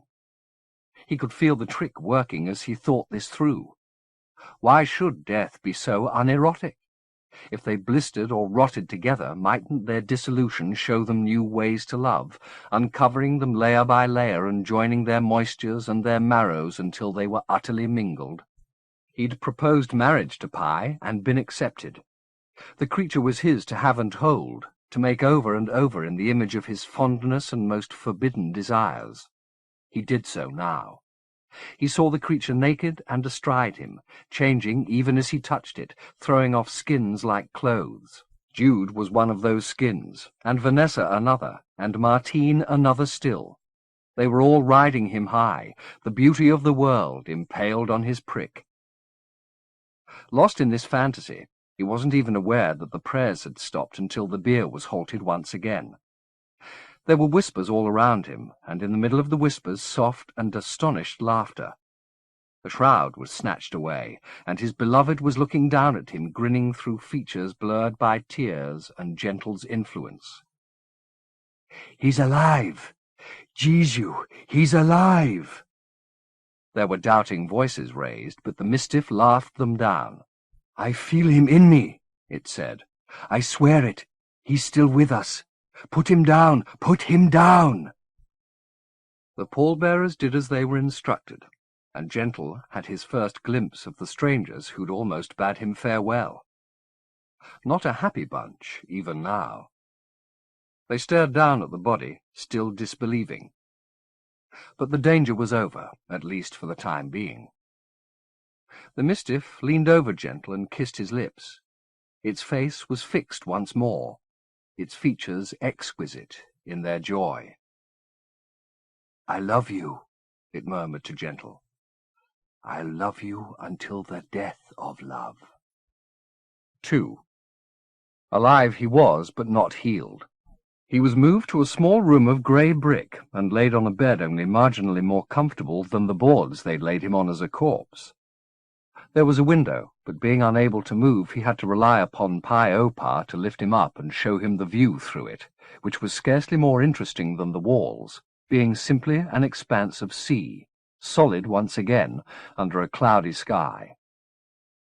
"The sea only changes when the suns come out," Pi explained, "which isn't very often. We were unlucky, but everyone is amazed that you survived. Nobody who fell into the cradle ever came out alive before." That he was something of a curiosity was evidenced by the number of visitors he had, both guards and prisoners. The regime seemed to be fairly relaxed from what little he could judge. There were bars on the windows, and the door was unbolted and bolted up again when anybody came or went. But the officers, particularly the Ethak who ran the asylum, named Vigor Naarshap, and his number 2, a military peacock named Aping, whose buttons and boots shone a good deal more brightly than his eyes, and whose features drooped on his head as though sodden, were polite enough. "They get no news out here," Pye explained. "They just get sent prisoners to look after. Now our chap knows there was a plot against the autarch, but I don't believe he knows whether it's been successful or not. They've quizzed me for hours, but they haven't really asked about us. I just told them we were friends of Scopic's, and we'd heard he'd lost his sanity, so we came to visit him. All innocence, in other words, and they seem to swallow it. But they get supplies of food, magazines, and newspapers every 8 or 9 days, always out of date, Aping says, so our luck may not hold out too long. Meanwhile, I'm doing what I can to keep them both happy. They get very lonely." The significance of this last remark wasn't lost on Gentle, but all he could do was listen and hope his healing wouldn't take too long. There was some easing in his muscles, allowing him to open and close his eyes, swallow, and even move his hands a little, but his torso was still completely rigid. His other regular visitor, and by far the most entertaining of those who came to gawk, was Scopic, who had an opinion on everything, including the patient's rigidity. He was a tiny man, with the perpetual squint of a watchmaker, and a nose so upturned and so tiny his nostrils were virtually 2 holes in the middle of his face, which was already gouged with laugh lines deep enough to plant in. Every day he would come and sit on the edge of Gentle's bed, his grey asylum clothes as crumpled as his features, his glossy black wig never in the same place on his pate from hour to hour. Sitting, sipping coffee, he'd pontificate. On politics, on the various psychoses of his fellow inmates, on the subjugation of Limby by commerce, on the deaths of his friends, mostly by what he called despair's slow sword, and, of course, on Gentle's condition. He had seen people made rigid in such a fashion before, he claimed. The reason was not physiological, but psychological, a theory which seemed to carry weight with Pye. Once, when Scopic had left after a session of theorizing, leaving Pye and Gentle alone, the Mistiff poured out its guilt. None of this would have come about, it said, if it had been sensitive to Gentle's situation from the beginning. Instead, it had been crude and unkind. The incident on the platform at Mai Quay was a case in point. Would Gentle ever forgive it?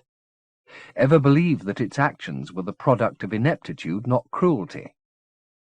Over the years, it had wondered what would happen if they ever took the journey they were taking and had tried to rehearse its responses.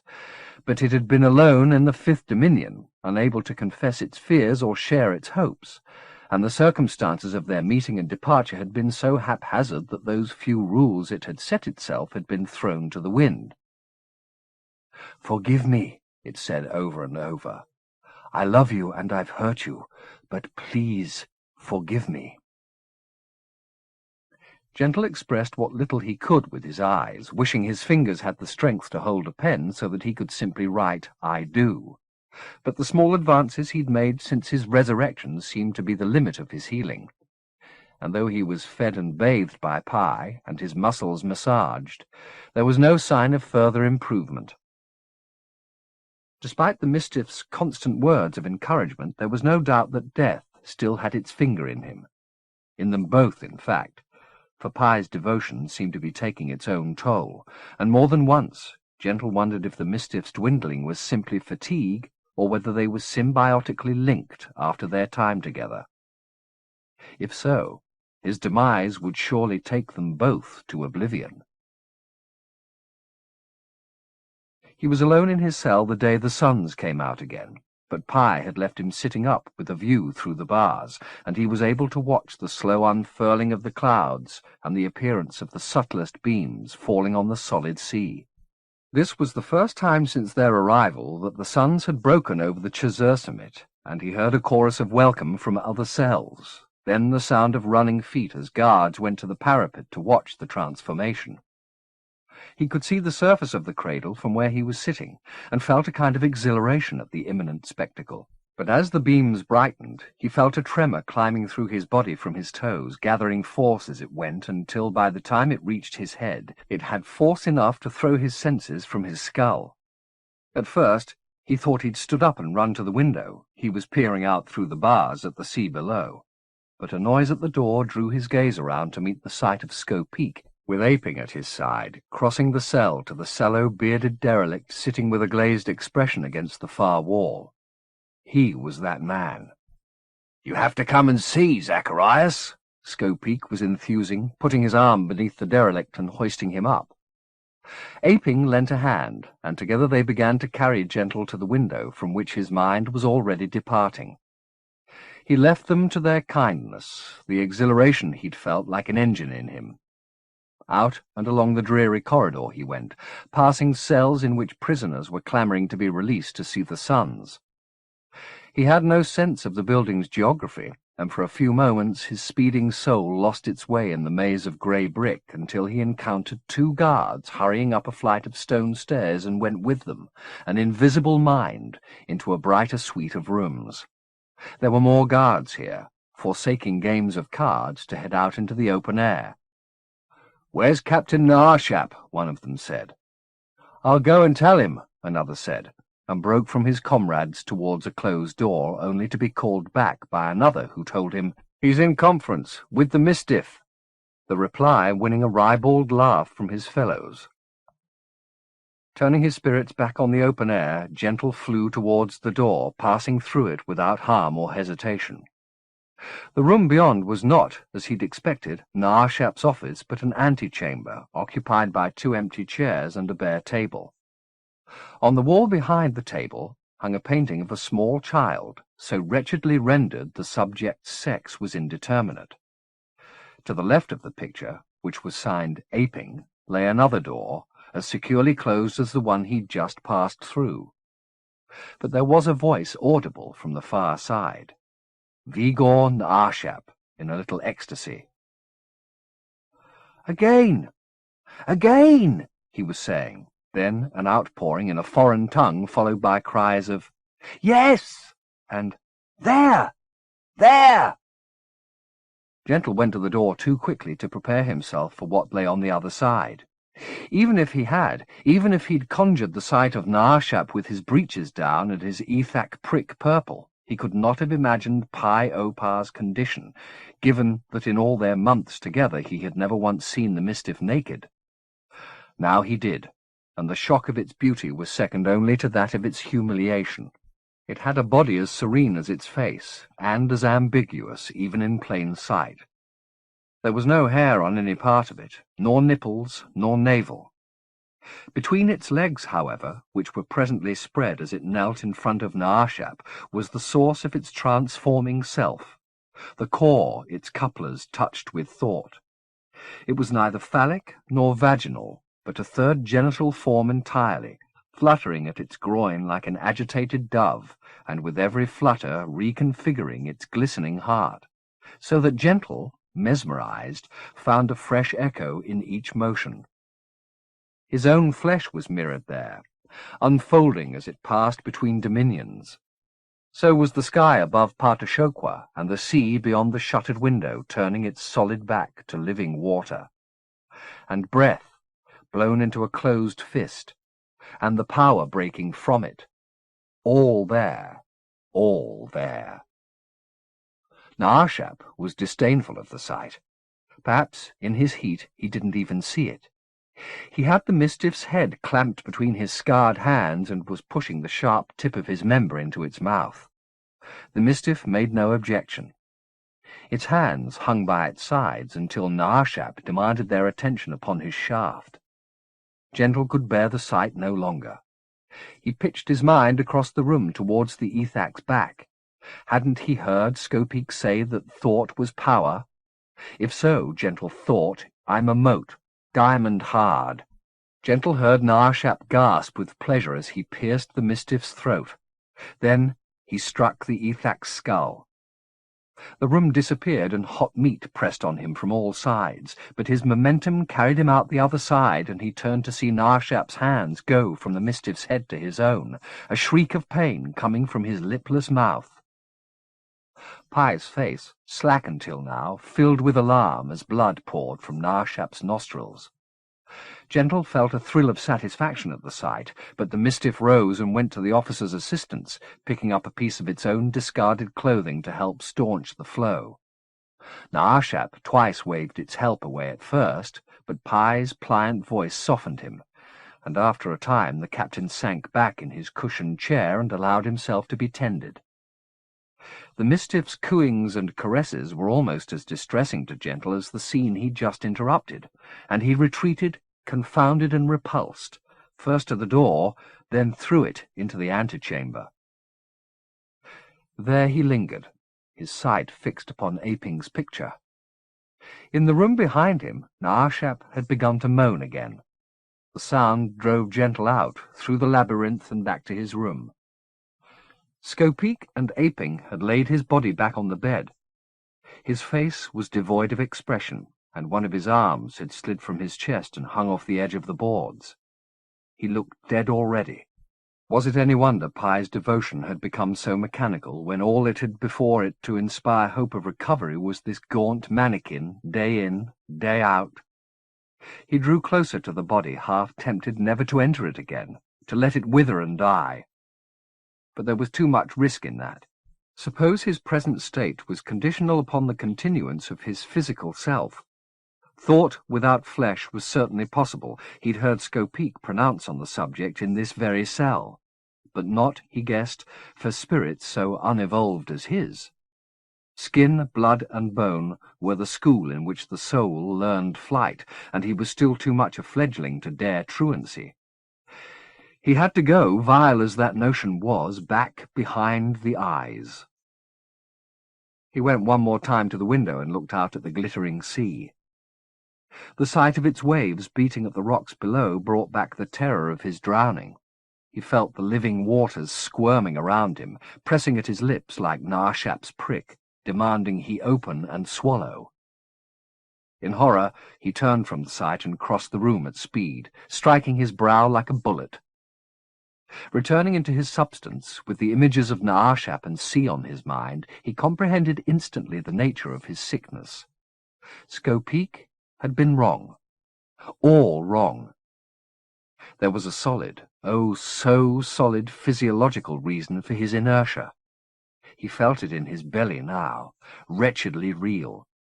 He'd swallowed some of the waters, and they were still inside him, living, prospering at his expense.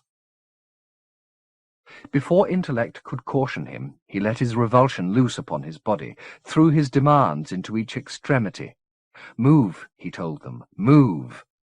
He fueled his rage with the thought of Narshap using him as he'd used Pye, imagining the Ethak seaman in his belly. His left hand found power enough to take hold of the bedboard, its purchase sufficient to pull him over. He toppled onto his side, then off the bed entirely, hitting the floor hard.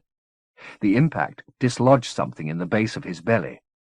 He felt it scrabble to catch hold of his innards again. Its violent motion, enough to throw him around like a sack full of thrashing fish, each twist unseating the parasite a little more and, in turn, releasing his body from its tyranny. His joints cracked like walnut shells. His sinews stretched and shortened. It was agony, and he longed to shriek his complaint, but all he could manage was a retching sound. It was still music. The first sound he'd made since the yell he'd given as the cradle swallowed him up. It was short-lived, however. His racked system was pushing the parasite up from his stomach. He felt it in his chest. Like a meal of hooks, he longed to vomit up but could not, for fear he'd turn himself inside out in the attempt. It seemed to know they'd reached an impasse, because its flailing slowed, and he had time to draw a desperate breath through pipes half clogged by its presence. With his lungs as full as he had hope of getting them, he hauled himself up off the ground by clinging to the bed, and before the parasite had time to incapacitate him with a fresh assault, he stood to his full height, then threw himself face down. As he hit the ground, the thing came up into his throat and mouth in a surge, and he reached between his teeth to snatch it out of him. It came with 2 pulls, fighting to the end to crawl back down his gullet. It was followed immediately by his last meal. Gasping for air, he dragged himself upright and leaned against the bed, strings of puke hanging from his chin. The thing on the floor flapped and flailed, and he let it suffer. Though it had felt huge when inside him, it was no bigger than his hand, a formless scrap of milky flesh and silver vein, with limbs no thicker than string, but fully 20 in number. It made no sound except for the slap its spasms made in the bilious mess on the cell floor. Too weak to move, Gentle was still slumped against the bed when, some minutes later, Skopeek came back to look for Pye. Skopeek's astonishment knew no bounds. He called for help, then hoisted Gentle back onto the bed, question following question so fast Gentle barely had breath or energy to answer. But sufficient was communicated for Skopeek to berate himself for not grasping the problem earlier. "I thought it was in your head, Zacharias, and all the time it was in your belly, this bastard thing." Aping arrived, and there was a new round of questions answered this time by Skopeek, who then went off in search of Pye, leaving the guard to arrange for the filth on the floor to be cleaned up and the patient brought fresh water and clean clothes. "Is there anything else you need?" Aping wanted to know. "Food," Gentle said. His belly had never felt emptier. "It'll be arranged. It's strange to hear your voice and see you move. I got used to you the other way." He smiled. "When you're feeling stronger," he said, "we must find some time to talk. I hear from the Mistiff you're a painter." "I was, yes," said Gentle, adding an innocent inquiry. "Why, are you?" Aping beamed. "I am," he said. "Then we must talk," Gentle said. "What do you paint?" "Landscapes. Some figures." "Nudes? Portraits?" "Children." "Ah, children. Do you have any yourself?" A trace of anxiety crossed Aping's face. "Later," he said, glancing out towards the corridor, then back at Gentle. "In private." "I'm at your disposal," Gentle replied. There were voices outside the room. Skopeek, returning with Narshap, who glanced down into the bucket containing the parasite as he entered. There were more questions, or rather the same rephrased and answered on this third occasion by both Skopeek and Aping. Narshap listened with only half an ear, studying Gentle as the drama was recounted, then congratulating him with a curious formality. Gentle noted with satisfaction the plugs of dried blood in his nose. "We must make a full account of this incident to his Orderex," Narshap said. "I'm sure it will intrigue them as much as it does me." So saying, he left, with an order to Aping that he follow immediately. "Our commander looks less than well," Skopeek observed. "I wonder why." Gentle allowed himself a smile, but it went from his face at the sight of his final visitor. Pye Opar had appeared in the door. "Ah, well," said Skopeek. "Here you are. I'll leave you two alone." He withdrew, closing the door behind him. The Mistiff didn't move to embrace Gentle or even take his hand. Instead, it went to the window and gazed out over the sea, upon which the suns were still shining. "Now we know why they call this the cradle," it said. "What do you mean?" "Where else could a man give birth?" "That wasn't birth," Gentle said. "Don't flatter it." "Maybe not to us," Pye said, "but who knows how children were made here in ancient times? Maybe the men immersed themselves, drank the water, let it grow." "I saw you," Gentle said. "I know," Pye replied, not turning from the window. "And you almost lost us both an ally." "Narshap, an ally?" "He's the power here." "He's an Ethak, and he's scum." and I'm going to have the satisfaction of killing him.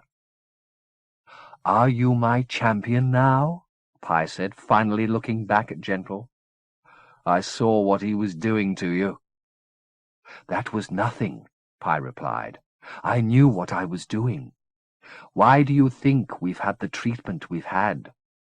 I've been allowed to see Skopeak whenever I want. You've been fed and watered, and Naashap was asking no questions about either of us. Now he will. Now he'll be suspicious. We'll have to move quickly before he gets his questions answered. Better that than you having to service him. I told you it was nothing." "It was to me," Gentle said, the words scraping in his bruised throat.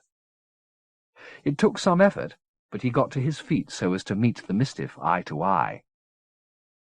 "At the beginning you talked to me about how you thought you'd hurt me, remember? You kept talking about the station at my K and saying you wanted me to forgive you, and I kept thinking there would never be anything between us that couldn't be forgiven or forgotten, and that when I had the words again I'd say so. But now I don't know. He saw you naked, Pi. Why him and not me? I think that's maybe unforgivable, that you granted him the mystery but not me." "He saw no mystery," Pi replied. "He looked at me, and he saw a woman he'd loved and lost in Isorderex. A woman who looked like his mother, in fact. That's what he was obsessing on, an echo of his mother's echo. And as long as I kept supplying the illusion discreetly, he was compliant. That seemed more important than my dignity." "Not any more," Gentle said. "If we're to go from here, together, then I want whatever you are to be mine. I won't share you, Pi. Not for compliance, not for life itself." "I didn't know you felt like this. If you'd told me—" "I couldn't. Even before we came here I felt it, but I couldn't bring myself to say anything. For what it's worth, I apologize." "I don't want an apology." "What then?" "A promise. An oath." He paused. "A marriage." The Mistiff smiled. "Really?" "More than anything. I asked you once and you accepted. Do I need to ask again?" "I will if you want me to." "No need," Pi said. "Nothing would honor me more. But here of all places?" The Mistiff's frown became a grin. "Skopeak told me about a Dirther who's locked up in the basement. He could do the honors." "What's his religion?" "He's here because he thinks he's Jesus Christ." "Then he can prove it with a miracle." "What miracle's that?" "He can make an honest man of John Fury Zacharias." 3. The marriage of the Yerhetamek Mistiff and the fugitive John Fury Zacharias, called Gentle, took place that night in the depths of the asylum. Happily, their priest was passing through a period of lucidity and was willing to be addressed by his real name, Father Athanasius. He bore the evidence of his dementia, however, scars on his forehead where the crowns of thorns he repeatedly fashioned and wore had dug deep, and scabs on his hands where he'd driven nails into his flesh. He was as fond of the frown as Skopeak of the grin, though the look of a philosopher sat badly on a face better suited to a comedian, with its blob nose that perpetually ran, its teeth too widely spread, and eyebrows like hairy caterpillars that concertinaed when he furrowed his forehead. He was kept, along with 20 or so other prisoners judged exceptionally seditious, in the deepest part of the asylum, his windowless cell guarded more vigorously than those of the prisoners on higher floors. It had thus taken some fancy manoeuvring on Skopeak's part to get access to him, and the bribed guard, an Ethak, was only willing to turn a hooded eye for a few minutes. The ceremony was therefore short, conducted in an ad hoc mixture of Latin and English, with a few phrases pronounced in the language of Athanasius's second Dominion order, the Dirthers, the music of which more than compensated for its unintelligibility. The oaths themselves were necessarily spare, given the constraints of time and the redundance of most of the conventional vocabulary. "This isn't done in the sight of Herpexamendius," Athanasius said, "nor in the sight of any god or the agent of any god.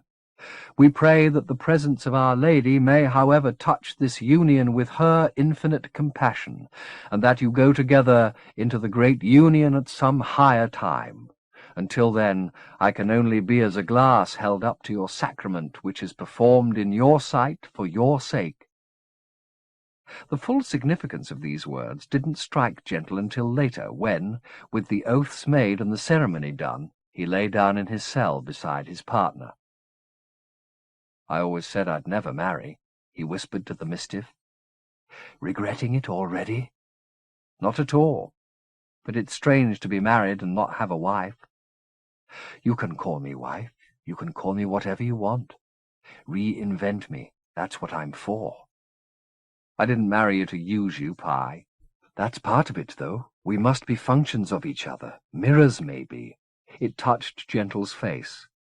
"I'll use you, believe me." "For what?"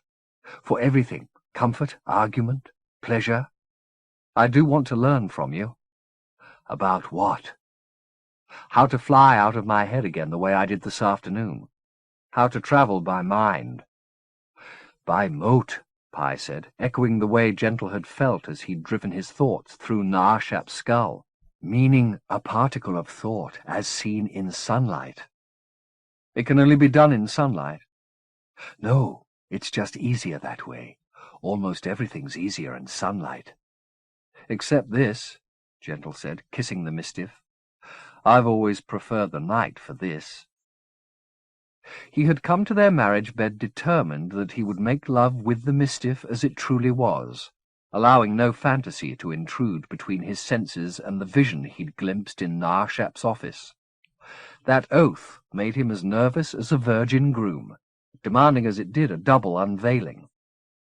Just as he unbuttoned and discarded the clothes that concealed the Mistiff's essential sex, so he had to tear from his eyes the comfort of the illusions that lay between his sight and its object.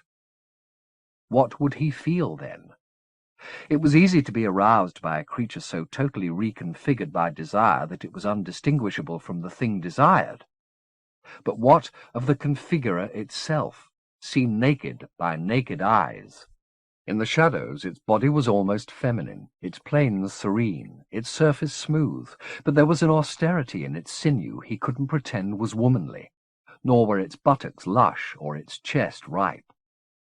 It was not his wife, and though it was happy to be imagined that way, and his mind teetered over and over on the edge of giving in to such invention, he resisted, demanding his eyes hold to their focus and his fingers to the facts. He began to wish it were lighter in the cell so as not to give ease to ambiguity. When he put his hand into the shadow between its legs and felt the heat and motion there, he said, "I want to see," and Pi dutifully stood up in the light from the window so that Gentle could have a plainer view. His heart was pumping furiously, but none of the blood was reaching his groin. It was filling his head, making his face burn. He was glad he sat in shadow where his discomfort was less visible, though he knew that shadow concealed only the outward show, and the Mistiff was perfectly aware of the fear he felt. He took a deep breath and got up from the bed, crossing to within touching distance of this enigma. "Why are you doing this to yourself?" Pi asked softly. "Why not let the dreams come?" "Because I don't want to dream you," he said. "I came on this journey to understand. How can I understand anything if all I look at is illusions?" "Maybe that's all there is." "That isn't true," he said simply. "Tomorrow, then," Pi said temptingly. "Look plainly tomorrow. Just enjoy yourself tonight. I'm not the reason we're in the Imajica. I'm not the puzzle you came to solve." "On the contrary," Gentle said, a smile creeping into his voice. "I think maybe you are the reason, and the puzzle. I think if we stayed here locked up together we could heal the Imajica from what's between us." The smile appeared on his face now. "I never realized that till now." That's why I want to see you clearly, Pye, so there's no lies between us. He put his hand against the Mistiff's sex. You could fuck or be fucked with this, right? Yes. And you could give birth? I haven't, but it's been known. And fertilize? Yes. That's wonderful. And is there something else you can do? Like what? It isn't all doer or done to, is it? I know it isn't. There's something else. Yes, there is. A third way. Yes. Do it with me, then. I can't. You're male, Gentle. You're a fixed sex. It's a physical fact. The Mistiff put its hand on Gentle's prick, still soft in his trousers. I can't take this away. You wouldn't want me to. It frowned. Would you? I don't know. Maybe. You don't mean that. If it meant finding a way, maybe I do. I've used my dick every way I know how. Maybe it's redundant. Now it was Pye's turn to smile, but such a fragile smile as though the unease Gentle had felt now burdened the Mistiff instead. It narrowed its shining eyes. What are you thinking? Gentle said. How you make me a little afraid. Of what? Of the pain ahead. Of losing you. You're not going to lose me, Gentle said, putting his hand around the back of Pye's neck and stroking the nape with his thumb. I told you, we could heal the Imajica from here. We're strong, Pye. The anxiety didn't go from the Mistiff's face, so Gentle coaxed its face towards his and kissed it, first discreetly, then with an ardour it seemed reluctant to match. Only moments before, sitting on the bed, he'd been the tentative one. Now it was the other way around. He put his hand down to its groin, hoping to distract it from its sadness with caresses. The flesh came to meet his fingers, warm and fluted, trickling into the shallow cup of his palm, a moisture his skin drank like liquor. He pressed deeper, feeling the elaboration grow at his touch. There was no hesitation here, no shame or sorrow in this flesh to keep it from displaying its need, and need had never failed to arouse him. Seeing it on a woman's face was a sure aphrodisiac, and it was no less so now. He reached up from this play to his belt, unbuckling it with one hand. But before he could take hold of his prick, which was becoming painfully hard, the Mistiff did so, guiding him inside it with an urgency its face still failed to betray. The bath of its sex soothed his ache, immersing him, balls and all. He let out a long sigh of pleasure, his nerve endings, starved of this sensation for months, rioting. The Mistiff had closed its eyes, its mouth open. He put his tongue hard between its lips, and it responded with a passion he had never seen it manifest before. Its hands wrapped around his shoulders, and in possession of them both it fell back against the wall, so hard the breath went from it into Gentle's throat. He drew it down into his lungs, inciting a hunger for more, which the Mistiff understood without need of words, inhaling from the heated air between them and filling Gentle's chest as though he were a just drowned man being pumped back to life. He answered its gift with thrusts, its fluids running freely down the inside of his thighs. It gave him another breath, and another. He drank them all, eating the pleasure off its face in the moments between, the breath received as his prick was given. In this exchange they were both entered and enterer, a hint, perhaps, of the third way Pye had spoken of, the coupling between unfixed forces that could not occur until his manhood had been taken from him. Now, as he worked his prick against the warmth of the Mistiff's sex, the thought of relinquishing it in pursuit of another sensation seemed ludicrous. There could be nothing better than this, only different. He closed his eyes, no longer afraid that his imagination would put a memory or some invented perfection in Pye's place, only that if he looked at the Mistiff's bliss too much longer he'd lose all control. What his mind's eye pictured, however, was more potent still, The image of them locked together as they were, inside each other, breath and prick swelling inside each other's skins until they could swell no further. He wanted to warn the Mistiff that he could hold on no longer, but it seemed to have that news already.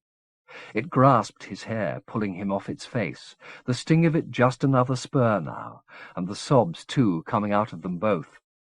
He let his eyes open, wanting to see its face as he came, and in the time it took for his lashes to unknit, the beauty in front of him became a mirror. It was his face he was seeing, his body he was holding. The illusion didn't cool him. Quite the reverse. Before the mirror softened into flesh, its glass becoming the sweat on Pye's sweet face, he passed the point of no return, and it was with that image in his eye, his face mingled with the Mistiff's, that his body unleashed its little torrent. It was, as ever, exquisite and racking, a short delirium followed by a sense of loss he'd never made peace with. The Mistiff began to laugh almost before he was finished, and when Gentle drew his first clear breath, it was to ask, "What's so funny?" "The silence," Pye said, suppressing the music so that Gentle could share the joke. He'd lain here in this cell hour after hour, unable to make a moan, but he'd never heard a silence such as this. The whole asylum was listening, from the depths where Father Athanasius wove his piercing crowns to Naarshap's office, its carpet indelibly marked with the blood his nose had shed. There was not a waking soul who'd not heard their coupling. "Such a silence," the Mistiff said. As it spoke, the hush was broken by the sound of someone yelling in his cell, a rage of loss and loneliness that went on unchecked for the rest of the night, as if to cleanse the grey stone of the joy that had momentarily tainted it. Chapter 27. 1. If pressed, Jude could have named a dozen men, lovers, suitors, slaves, who'd offered her any prize she set her heart on in return for her affections.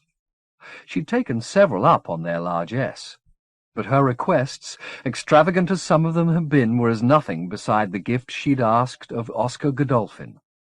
"Show me Isorderex," she'd said, and watched his face fill with trepidation. He'd not refused her out of hand. To have done so would have crushed in a moment the affection growing between them, and he would never have forgiven himself that loss. He listened to her request, then made no further mention of it, hoping, no doubt, she'd let the subject lie. She didn't, however. The blossoming of a physical relationship between them had cured her of the strange passivity that had afflicted her when they'd first met. She had knowledge of his vulnerability now. She'd seen him wounded. She'd seen him ashamed of his lack of self-control. She'd seen him in the act of love, tender and sweetly perverse. Though her feelings for him remained strong, this new perspective removed the veil of unthinking acceptance from her eyes. Now, when she saw the desire he felt for her, and he several times displayed that desire in the days following their consummation, it was the old Judith, self-reliant and fearless, who watched from behind her smiles, watched and waited, knowing that his devotion empowered her more by the day. The tension between these two selves, the remnants of the compliant mistress his presence had first conjured, and the willful, focused woman she'd been, and now was again, scourged the last dregs of dreaminess from her system, and her appetite for dominion-hopping returned with fresh intensity. She didn't shrink from reminding him of his promise to her as the days went by, but on the first two occasions he made some polite but spurious excuse so as to avoid talking further about it. On the third occasion her insistence won her a sigh and eyes cast to heaven. "Why is this so important to you?" he asked. "Isorderex is an overpopulated cesspit. I don't know a decent man or woman there who wouldn't prefer to be here in England. A week ago you were talking about disappearing there forever, but you couldn't, you said, because you'd missed the cricket. You've got a good memory." "I hang on your every word," she said, not without a certain sourness. Well, the situation's changed. There's most likely going to be a revolution. If we went now, we'd probably be executed on sight. You've come and gone often enough in the past, she pointed out. So have hundreds of others, haven't they? You're not the only one. That's what magic is for, passing between dominions. He didn't reply. I want to see Isorderex, Oscar, she said, and if you won't take me, I'll find a magician who will. Don't even joke about it.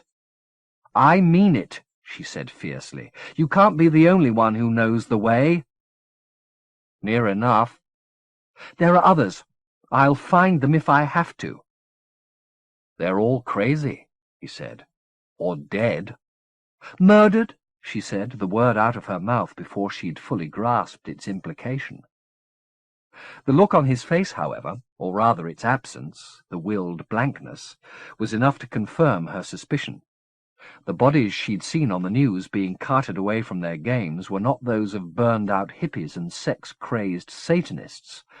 They were possessors of true power, men and women who'd maybe walked where she longed to walk, in the Imajica. Who's doing it, Oscar? It's somebody you know, isn't it? He got up and crossed to where she sat, his motions so swift she thought for an instant he meant to strike her.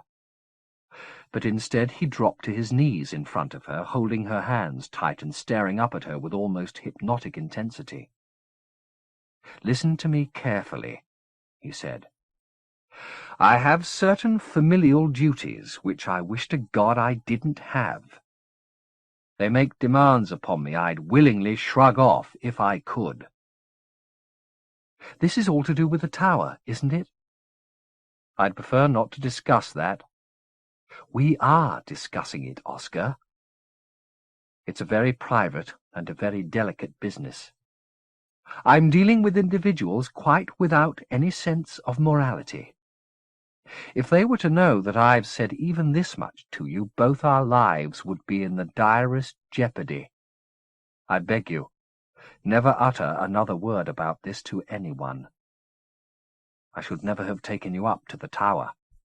If its occupants were half as murderous as he was suggesting, she thought, how much more lethal would they be if they knew how many of the tower's secrets she'd seen? Promise me you'll let this subject alone, he went on. I want to see Isorderex, Oscar. Promise me. No more talk about the tower in this house or out of it. Say it, Judith. All right. I won't talk about the tower in this house. Or out of it. But Oscar... What, sweet? I still want to see Isorderex. 2. The morning after this exchange, she went up to Highgate. It was another rainy day, and failing to find an unoccupied cab, she braved the Underground. It was a mistake. She'd never liked travelling by tube at the best of times. It brought out her latent claustrophobia. But she recalled as she rode that 2 of those murdered in the spate of killings had died in these tunnels. One pushed in front of a crowded train as it drew into Piccadilly Station, the other stabbed to death at midnight, somewhere on the Jubilee line. This was not a safe way to travel for someone who had even the slightest inkling of the prodigies half hidden in the world, and she was one of those few. So it was with no little relief she stepped out into the open air at Archway Station. The clouds had cleared, and started up Highgate Hill on foot. She had no difficulty finding the tower itself, though the banality of its design, together with the shield of trees in full leaf in front of it, meant few eyes were likely to look its way. Despite the dire warnings issued by Oscar, it was difficult to find much intimidating about the place, with the spring sunshine warm enough to make her slip off her jacket, and the grass busy with sparrows quarrelling over worms raised by the rain. She scanned the windows, looking for some sign of occupation, but saw none. Avoiding the front door, with its camera trained on the step, she headed down the side of the building, her progress unimpeded by walls or barbed wire. The owners had clearly decided the tower's best defence lay in its utter lack of character, and the less they did to keep trespassers out, the fewer would be attracted in the first place. There was even less to see from the back than the front. There were blinds down over most of the windows, and those few that were not covered let onto empty rooms. She made a complete circuit of the tower, looking for some other way into it, but there was none. As she returned to the front of the building, she tried to imagine the passageways buried beneath her feet, the books piled in the darkness, and the imprisoned soul lying in a deeper darkness still, hoping her mind might be able to go where her body could not. But that exercise proved as fruitless as her window-watching. The real world was implacable. It wouldn't shift a particle of soil to let her through. Discouraged, she made one final circuit of the tower, then decided to give up. Maybe she'd come back here at night, she thought, when solid reality didn't insist on her senses so brutally. Or maybe seek another journey under the influence of the blue eye, though this option made her nervous. She had no real grasp of the mechanism by which the eye induced such flights, and she feared giving it power over her. Oscar already had enough of that. She put her jacket back on and headed away from the tower. To judge by the absence of traffic on Hornsey Lane, the hill, which had been clogged with traffic, was still blocked, preventing drivers from making their way in this direction. The gulf, usually filled with the din of vehicles, was not empty, however. There were footsteps close behind her, and a voice. "Who are you?" She glanced around, not assuming the question was directed at her, but finding that she and the questioner, a woman in her 60s, shabbily dressed and sickly, were the only people in sight. Moreover, the woman's stare was fixed upon her with a near-manic intensity. Again the question, coming from a mouth that had about it a spickle-flecked asymmetry that suggested the speaker had suffered a stroke in the past. "Who are you?" Already irritated by her failure at the tower, Judith was in no mood to humour what was plainly the local schizophrenic, and was turning on her heel to walk away when the woman spoke again. "Don't you know they'll hurt you?" "Who will?" she said. "The people in the tower. The tabula rasa. What were you looking for?" "Nothing." "You were looking very hard for nothing." "Are you spying for them?" The woman made an ugly sound that Judith took to be a laugh. "They don't even know I'm alive," she said. Then, for the third time, "Who are you?" "My name's Judith." "I'm Clara Leash," the woman said. She cast a glance back in the direction of the tower. "Walk on," she said. "There's a church halfway up the hill. I'll meet you there." "What is this all about?" "At the church, not here." So saying, she turned her back on Judith and walked off, her agitation enough to dissuade Judith from following. 2 words in their short exchange convinced her she should wait at the church and find out what Clara Leash had to say, however. Those words were tabula rasa. She hadn't heard them spoken since her conversation with Charlie at the estate, when he told her how he'd been passed over for membership in favour of Oscar. He'd made light of it at the time, and much of what he'd said had been blotted from her mind by the violence and the revelations that followed. Now she found herself digging for recollections of what he'd said about the organization. Something about the tainted soil of England, and her saying, tainted by what? And Charlie making some comical reply. Now she knew what that taint was. Magic. In that bland tower, the lives of the men and women whose bodies had been found in shallow graves or scraped from the rails of the Piccadilly line had been judged and found corrupt. No wonder Oscar was losing weight and sobbing in his sleep. He was a member of a society formed for the express purpose of eradicating a second and diminishing society to which he also belonged. For all his self-possession, he was the servant of 2 masters, magic and its despoiler. It fell to her to help him by whatever means she could. She was his lover, and without her aid he would eventually be crushed between contrary imperatives. and he in his turn was her ticket to Isorderex, without whom she would never see the glories of the Imajica. They needed each other, alive and sane. She waited at the church for half an hour before Clara Leash appeared, looking fretful. "Out here's no good," she said. "Inside." They stepped into the gloomy building and sat close to the altar so as not to be overheard by the 3 noontime supplicants who were at their prayers towards the back. It was not an ideal place in which to have a whispered conversation. Their sibilance carried even if the sense did not, its echoes coming back to meet them off the bare walls. Nor was there much trust between them to begin with. To defend herself from Clara's glare, Judith spent the early part of their exchange with her back half turned to the woman, only facing her fully when they'd disposed of the circumlocutions and she felt confident enough to ask the question most on her mind. "What do you know about the tabula rasa?" "Everything there is to know," Clara replied. "I was a member of the society for many years." "But they think you're dead?" "They're not far wrong. I haven't got more than a few months left, which is why it's important I pass along what I know." "To me?" "That depends," she said. "First I want to know what you were doing at the tower." "I was looking for a way in."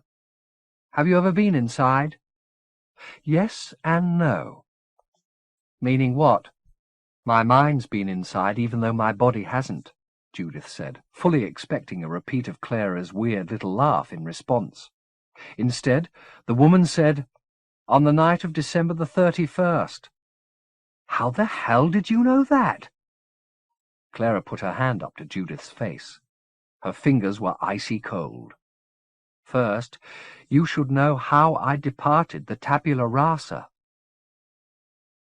Though she told her story without embellishments, it took some time, given that so much of what she was explaining required footnotes for Judith to fully comprehend its significance. Clara, like Oscar, was the descendant of one of the Society's founding members and had been brought up to believe in its basic principles. England, tainted by magic, indeed almost destroyed by it, had to be protected from any cult or individual who sought to educate new generations in its corrupt practices. When Judith asked how this near destruction had come about, Clara's answer was a story in itself. 200 years ago this coming midsummer, she explained, a ritual had been attempted that had gone tragically awry. Its purpose had been to reconcile the reality of Earth with those of 4 other dimensions. "The Dominions," Judith said, dropping her voice, which was already low, lower still. "Say it out loud," Clara replied. "Dominions! Dominions!" She only raised her voice to speaking volume, but after such a time whispering it was shockingly loud. "It's been a secret for too long," she said, "and that gives the enemy power." "Who is the enemy?" "There are so many," she said. "In this dominion, the tabula rasa and its servants, and it's got plenty of those, believe me, in the very highest places." "How?" "It's not difficult when you're members of the descendants of kingmakers. And if influence fails, you can always buy your way past democracy. It's going on all the time." "And in the other dominions?" "Getting information's more difficult, especially now. I knew 2 women who regularly passed between here and the reconciled dominions. One of them was found dead a week ago, the others disappeared. She may also have been murdered." "By the tabula rasa?" "You know a good deal, don't you? What's your source?" Judith had known Clara would ask that question eventually, and had been trying to decide how she would answer it. Her belief in Clara Leash's integrity grew apace, but wouldn't it be precipitous to share with a woman she'd taken for a bag lady only 2 hours before a secret that could be Oscar's death warrant if known to the tabula rasa? "I can't tell you my source," she said. "This person's in great danger as it is." "And you don't trust me?" She raised her hand to ward off any protest. "Don't sweet-talk me," she said. "You don't trust me, and why should I blame you? But let me ask this. Is this source of yours a man?" "Yes. Why?" "You asked me before who the enemy was, and I said the tabula rasa. But we've got a more obvious enemy. The opposite sex." What? Men, Judith. The destroyers. Oh, now, wait. There used to be goddesses throughout the dominions. Powers that took our sex's part in the cosmic drama. They're all dead, Judith. They didn't just die of old age, they were systematically eradicated by the enemy. Ordinary men don't kill goddesses. Ordinary men serve extraordinary men. Extraordinary men get their visions from the gods. And gods kill goddesses. That's too simple. It sounds like a school lesson. Learn it then, and if you can, disprove it. I'd like that, truly I would. I'd like to discover that the goddesses are all in hiding somewhere. Like the woman under the tower. For the first time in this dialogue, Clara was lost for words. She simply stared, leaving Jude to fill the silence of her astonishment. When I said I've been into the tower in my mind, that isn't strictly true, Jude said. I've only been under the tower. There's a cellar there, like a maze. It's full of books, and behind one of the walls there's a woman. I thought she was dead at first, but she isn't. She's maybe close to it, but she's holding on. Clara was visibly shaken by this account.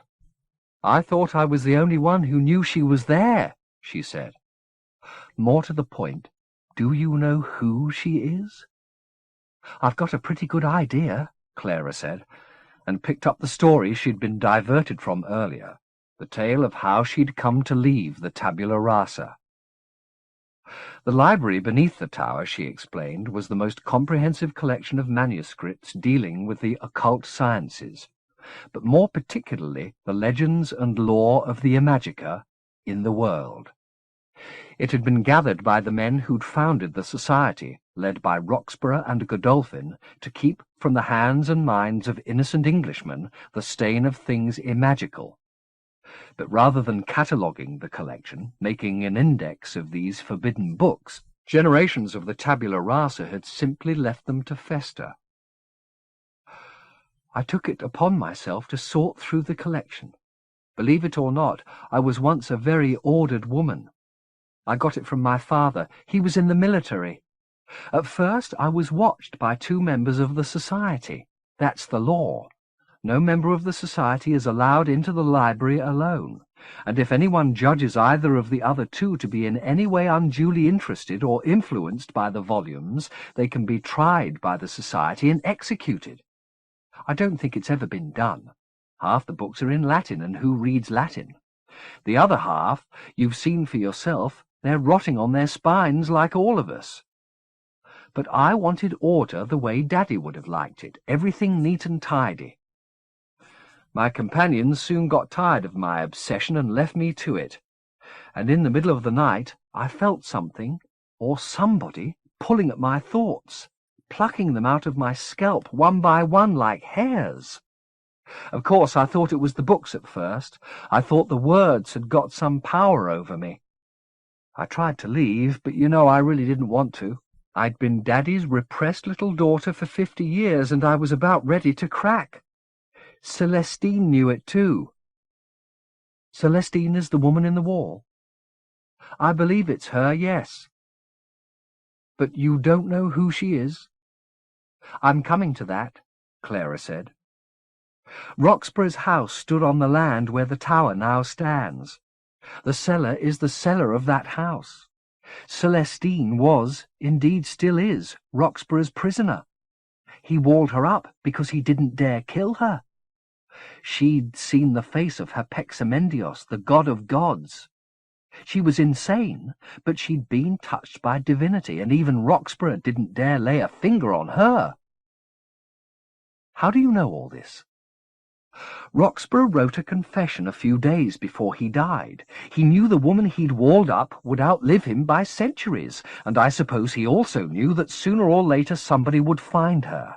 So the confession was also a warning to whatever poor victimized man came along, telling him that she was not to be touched.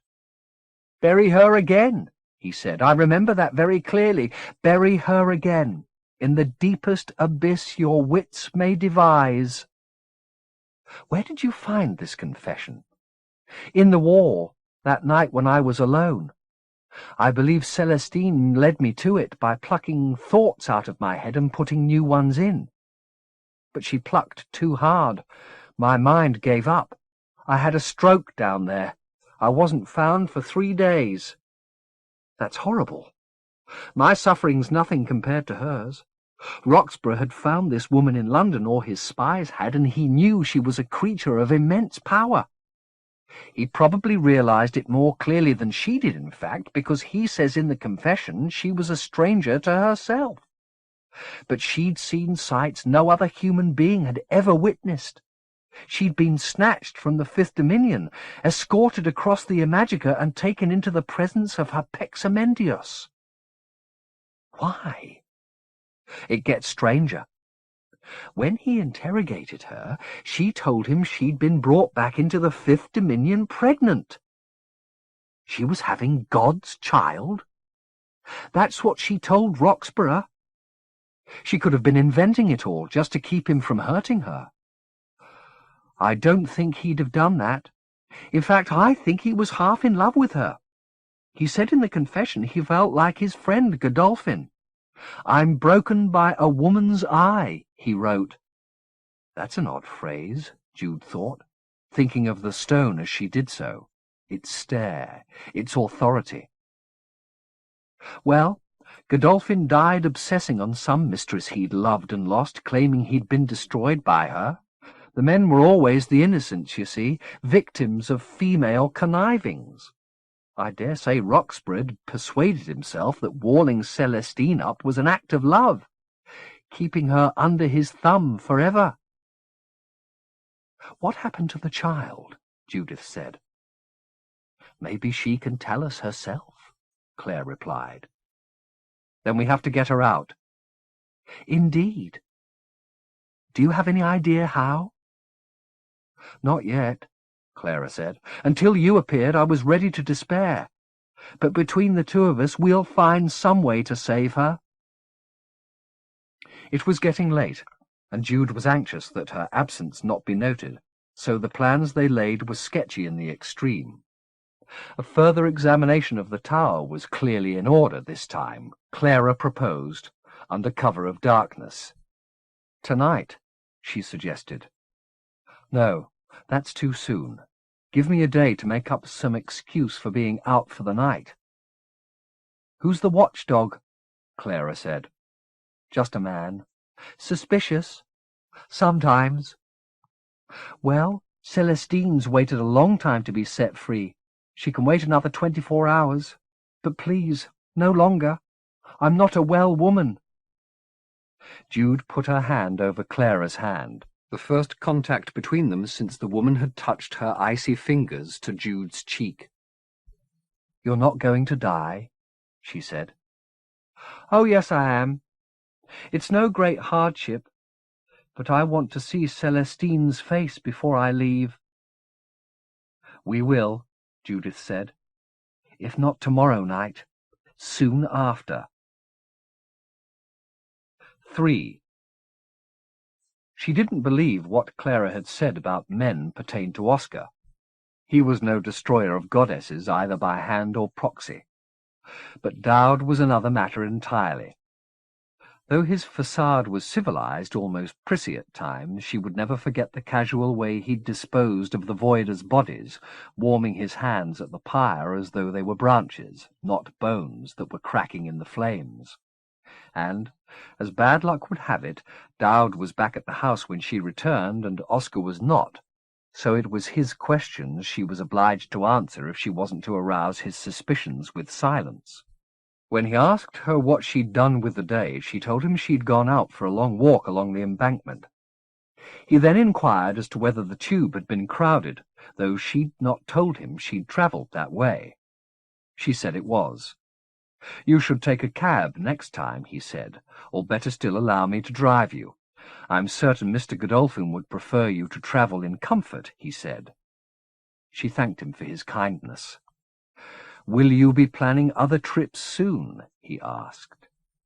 She had her story for the following evening already prepared, but Dowd's manner never failed to throw her off balance, and she was certain any lie she told now would be instantly spotted, so she said she didn't know, and he let the subject drop.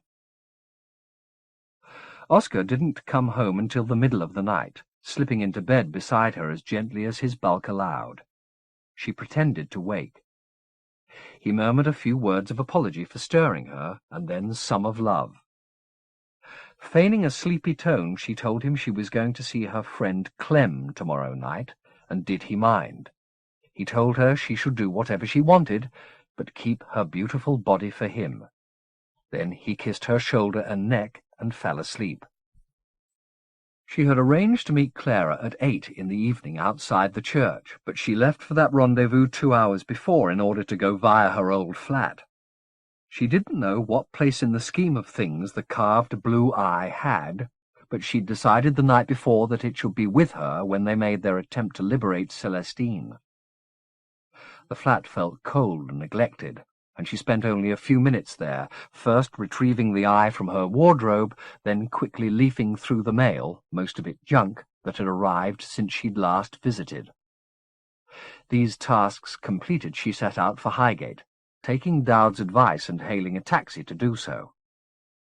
It delivered her to the church 25 minutes early, only to find that Clara was already there. "Have you eaten, my girl?" Clara wanted to know. Jude told her she had. "Good," Clara said. "We'll need all our strength tonight." "Before we go any further," Jude said, "I want to show you something. I don't know what use it can be to us, but I think you ought to see it." She brought the parcel of cloth out of her bag. "Remember what you said about Celestine plucking the thoughts out of your head?" "Of course." "This is what did the same to me." She began to unwrap the eye, a subtle tremor in her fingers as she did so. 4 months and more had passed since she'd hidden it away with such superstitious care, but her memory of its effect was undimmed, and she half expected it to exercise some power now. It did nothing, though. It lay in the folds of its covering, looking so unremarkable she was almost embarrassed to have made such a show of unveiling it. Clara, however, stared at it with a smile on her lips. "Where did you get this?" she said. "I'd rather not say." "This is no time for secrets," Clara snapped. "How did you come by it?" "It was given to my husband, my ex-husband." "Who by?" "His brother." "And who's his brother?" She took a deep breath, undecided even as she drew it whether she'd expel it again as truth or fabrication. "His name's Oscar Godolphin," she said. At this reply, Clara physically retreated from Judith almost as though this name was proof of the plague. "Do you know Oscar Godolphin?" she said, her tone appalled. "Yes, I do." "Is he the watchdog?" she said. "Yes, he is." "Cover it up," she said, shunning the eye now. "Cover it up and put it away." She turned her back on Judith, running her crabbed hands through her hair. "You and Godolphin," she said, half to herself. "What does that mean? What does that mean?" "It doesn't mean anything," Jude said. "What I feel for him and what we're doing now are completely different issues." "Don't be naive," Clara replied, glancing back at Jude. "Godolphin's a member of the tabula rasa and a man. You and Celestine are both women and his prisoners." "I'm not his prisoner," Jude said, infuriated by Clara's condescension. "I do what I want when I want." "Until you defy history," Clara said, "then you'll see how much he thinks he owns you." She approached Jude again, taking her voice down to a pained whisper. "Understand this," she said. "You can't save Celestine and keep his affections. You're going to be digging at the very foundations, literally the foundations of his family and his faith. And when he finds out, and he will, when the tabula rasa starts to crumble, whatever's between you will mean nothing. We're not another sex, Judith. We're another species. What's going on in our bodies and our heads isn't remotely like what's going on in theirs. Our hells are different. So are our heavens. We're enemies, and you can't be on both sides in a war. It isn't a war, Jude said. If it was a war, I'd be angry, and I've never been calmer. We'll see how calm you are when you see how things really stand. Jude took another deep breath. Maybe we should stop arguing and do what we came to do, she said. Clara looked at her balefully. I think stubborn bitch is the phrase you're looking for, Jude remarked. I never trust the passive ones, Clara said, betraying a trace of admiration. I remember that. The tower was in darkness, and the trees clogged the lamplight from the street, leaving the forecourt shadowy and the route down the flank of the building virtually lightless. Clara had obviously wandered here by night many times, however, because she went with confidence, leaving Jude to trail, snared by the brambles and stung by the nettles it had been easy to avoid in the sunshine.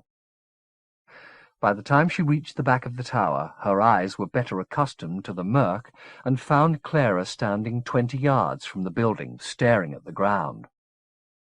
"What are you doing back here?" Jude said. "You know there's only one way in." "Barred and bolted," she said. "I'm thinking there may be some other entrance to the cellar under the turf, even if it's only a ventilation pipe. The first thing we should do is locate Celestine's cell." "How do we do that?" "We used the eye that took you travelling," Clara said. Come on, give it over." I thought it was too tainted to be touched." "Not at all. The way you looked at it. It's loot, my girl, that's what repulsed me. It's a piece of women's history traded between two men." "I'm sure Oscar didn't know what it was," she said, thinking even as she defended him that this was probably untrue. "It belongs to a great temple." "He certainly doesn't loot temples," Jude said, taking the contentious item from her pocket. "I'm not saying he does," Clara replied. "The temples were brought down long before the line of the Godolphins was even founded." "Well, are you going to hand it over or not?" Jude unwrapped the eye, discovering in herself a reluctance to share it she hadn't anticipated. It was no longer as unremarkable as it had been. It gave off a subtle luminescence, blue and steady, by which she and Clara could see each other, albeit faintly. Their gazes met, the eye's light gleaming between them like the glance of a third conspirator, a woman wiser than them both, whose presence, despite the dull murmur of traffic and jets droning through the clouds above, exalted the moment. Jude found herself wondering how many women had gathered in the glow of this light or its like down the ages, gathered to pray, or make sacrifice, or shelter from the destroyer. Countless numbers, no doubt, dead and forgotten, but, in this brief time out of time, reclaimed from anonymity, not named, but at least acknowledged by these new acolytes. She looked away from Clara towards the eye. The solid world around her suddenly seemed irrelevant, at best a game of veils, at worst a trap in which the spirit struggled, and, struggling, gave credence to the lie. There was no need to be bound by its rules. She could fly beyond it with a thought. She looked up again to confirm that Clara was also ready to move, but her companion was glancing out of the circle towards the corner of the tower. "What is it?" Jude said, following the direction of Clara's gaze. Somebody was approaching them through the darkness, in the walk a nonchalance she could name in a syllable. Dowd. "You know him?" Clara said. "A little," Dowd said, his voice as casual as his gait. "But really there's so much she doesn't know." Clara's hands dropped from Jude's, breaking the charm of three. "Don't come any closer," Clara said. Surprisingly, Dowd stopped dead in his tracks a few yards from the women. There was sufficient light from the eye for Jude to pick out his face. Something or things seemed to be crawling around his mouth as though he'd just eaten a handful of ants and a few had escaped from between his lips. "I would so love to kill you both," he said, and with the words further mites escaped and ran over his cheeks and chin. "But your time will come, Judith, very soon. For now it's just Clara. It is Clara, isn't it?" "Go to hell, Dowd," Jude said. "Step away from the old woman," Dowd replied.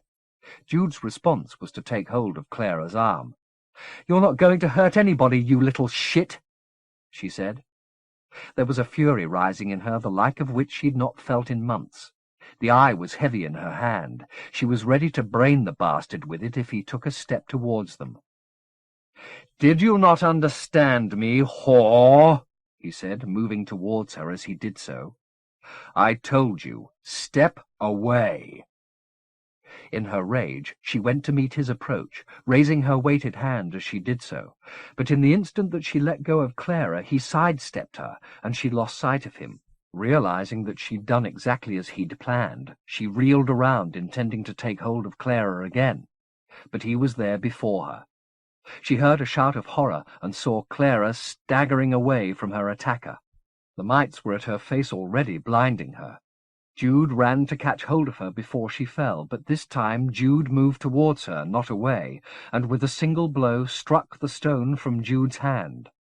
She didn't turn to reclaim it, but went to Clara's aid. The woman's moans were terrible, so were the tremors in her body.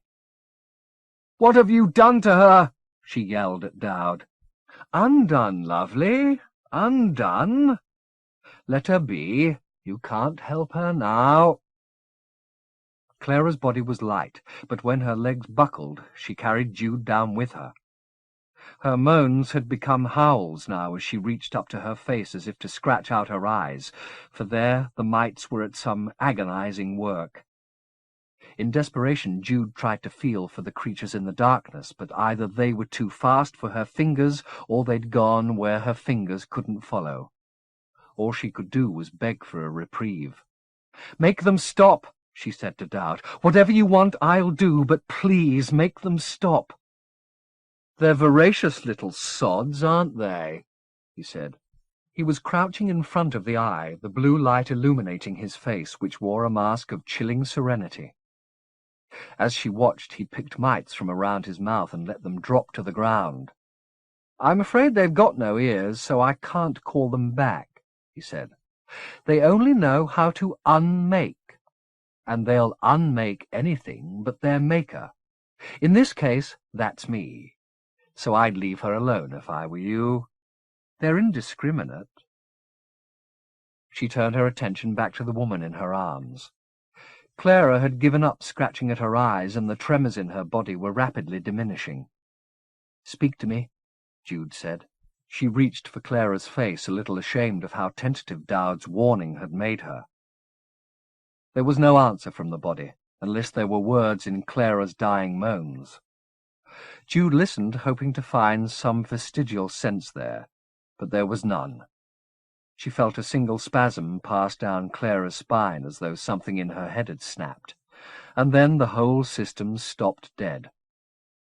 From the moment when Dowd had first appeared, perhaps 90 seconds had passed.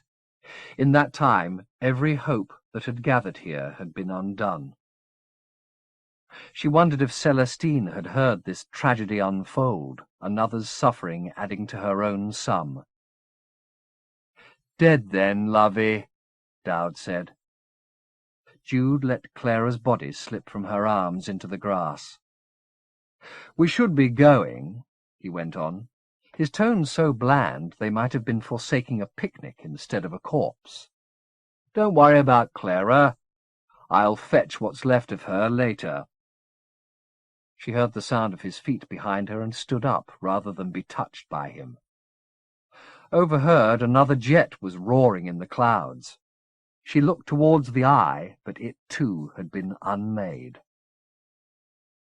"Destroyer," she said.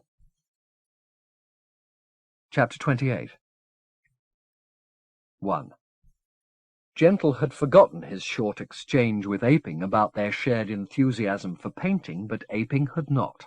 The morning after the wedding in Athenaeus's cell, the sergeant came to fetch Gentle and escorted him to a room at the other end of the building, which he had turned into a studio. It had plenty of windows, so the light was as good as this region was ever likely to supply, and he had gathered over the months of his posting here an enviable selection of materials. The products of this workplace were, however, those of the most uninspired dilettante. Designed without compositional skill and painted without sense of colour, their only real point of interest lay in their obsessiveness. There were, Aping proudly told Gentle, 153 pictures, and their subject was unchanging, his child Huzzar, the merest mention of whom had caused the loving portraitist such unease. Now, in the privacy of his place of inspiration, he explained why. His daughter was young, he said, and her mother dead. He'd been obliged to bring her with him when orders from Iamanders moved him to the cradle. "I could have left her in Limby," he told Gentle, "but who knows what kind of harm she'd have come to if I'd done that. She's a child." "So she's here on the island?" "Yes, she is, but she won't step out of her room in the daytime. She's afraid of catching the madness, she says. I love her very much, and as you can see," he indicated the paintings, "she's very beautiful." Gentle was obliged to take the man's word for it. "Where is she now?" he asked. "Where she always is," Aping said, "in her room. She has very strange dreams." "I know how she feels," Gentle said. "Do you?" Aping replied with a fervour in his voice that suggested that art was not, after all, the subject Gentle had been brought here to debate. "You dream too, then?" "Everybody does." "That's what my wife used to tell me." He lowered his voice. "She had prophetic dreams. She knew when she was going to die to the very hour. But I don't dream at all, so I can't share what Huzzar feels." "Are you suggesting that maybe I could?" "This is a very delicate matter," Aping said. "Isordorexian law prohibits all prophetics." "I didn't know that. Especially women, of course," Aping went on. "That's the real reason I keep her out of sight. It's true, she fears the madness, but I'm afraid for what's inside her even more." "Why?" "I'm afraid if she keeps company with anyone but me, she'll say something out of turn, and Naashap will realize she has visions like her mother. And that would be disastrous. My career would be in tatters. I should never have brought her." He looked up at Gentle. "I'm only telling you this because we're both artists, and artists have to trust each other like brothers. Isn't that right?" "That's right," said Gentle. Aping's large hands were trembling, he saw. The man looked to be on the verge of collapse. "Do you want me to speak to your daughter?" he asked. "More than that." "Tell me." "I want you to take her with you when you and the Mistiff leave. Take her to Isordorex." "What makes you think we're going there, or anywhere, come to that?" "I have my spies, and so does Naashap. Your plans are better known than you'd like. Take her with you, Mr. Zacharias. Her mother's parents are still alive. They'll look after her." "It's a big responsibility to take a child all that way." Aping pursed his lips. "I would, of course, be able to ease your departure from the island if you were to take her." "Suppose she won't go?" Gentle said. "You must persuade her," he said simply, as though he knew Gentle had long experience of persuading little girls to do what he wanted. Nature had played Huzzar Aping 3 cruel tricks. 1. It had lent her powers that were expressly forbidden under the autarch's regime. 2. It had given her a father who, despite his sentimental dotings, cared more for his military career than for her, and 3. It had given her a face that only a father could ever have described as beautiful. She was a thin, troubled creature of 9 or 10, her black hair cut comically, her mouth tiny and tight. When, after much cajoling, those lips deigned to speak, her voice was wan and despairing. It was only when Aping told her that her visitor was the man who'd fallen into the sea and almost died that her interest was sparked. "You went down into the cradle?" she said. "Yes, I did," Gentle replied, coming to the bed on which she sat, her arms wrapped around her knees. "Did you see the cradle lady?" the girl said. "See who?" Aping started to hush her, but Gentle waved him into silence. "See who?" he said again. "She lives in the sea," Hussar said.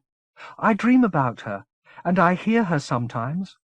But I haven't seen her yet. I want to see her." "Does she have a name?" Gentle asked. "Tishalule," Hussar replied, pronouncing the run of the syllables without hesitation. "That's the sound the waves made when she was born," she explained. "Tishalule." "That's a lovely name." "I think so," the girl said gravely. "Better than Hussar."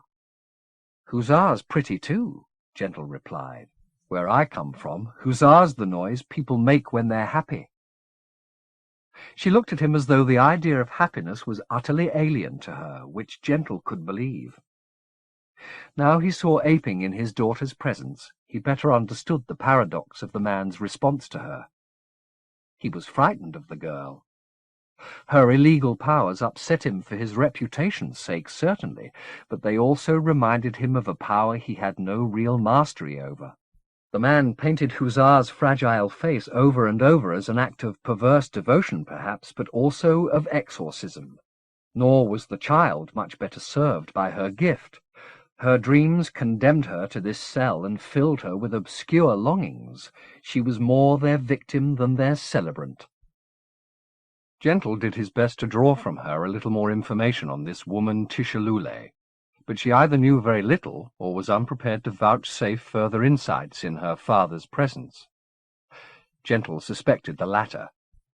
As he left, however, she asked him quietly if he would come and visit her again, and he said he would. He found Pi in their cell, with a guard on the door. The Mistiff looked grim. "Narshap's revenge," it said, nodding towards the guard. "I think we've outstayed our welcome." Gentle recounted his conversation with Aping and the meeting with Hussar. "So, the law prohibits prophetics, does it? That's a piece of legislation I hadn't heard about." "The way she talked about the cradle lady." "Her mother, presumably." "Why do you say that?" "She's frightened, and she wants her mother." "Who can blame her? And what's a cradle lady if not a mother?" "I hadn't thought of it that way," Gentle said. "I'd suppose there might be some literal truth to what she was saying." "I doubt it." "Are we going to take her with us or not?" "It's your choice, of course, but I say absolutely not." "Aping said he'd help us if we took her." "What's his help worth if we're burdened with a child? Remember, we're not going alone. We've got to get Skopik out too, and he's confined to his cell the way we are. Narshap has ordered a general clampdown." "He must be pining for you." Pi made a sour face. "I'm certain our descriptions are on their way to his headquarters even now, and when he gets an answer he's going to be a very happy Ethak, knowing he's got a couple of desperados under lock and key. We'll never get out once he knows who we are. So we have to escape before he realizes.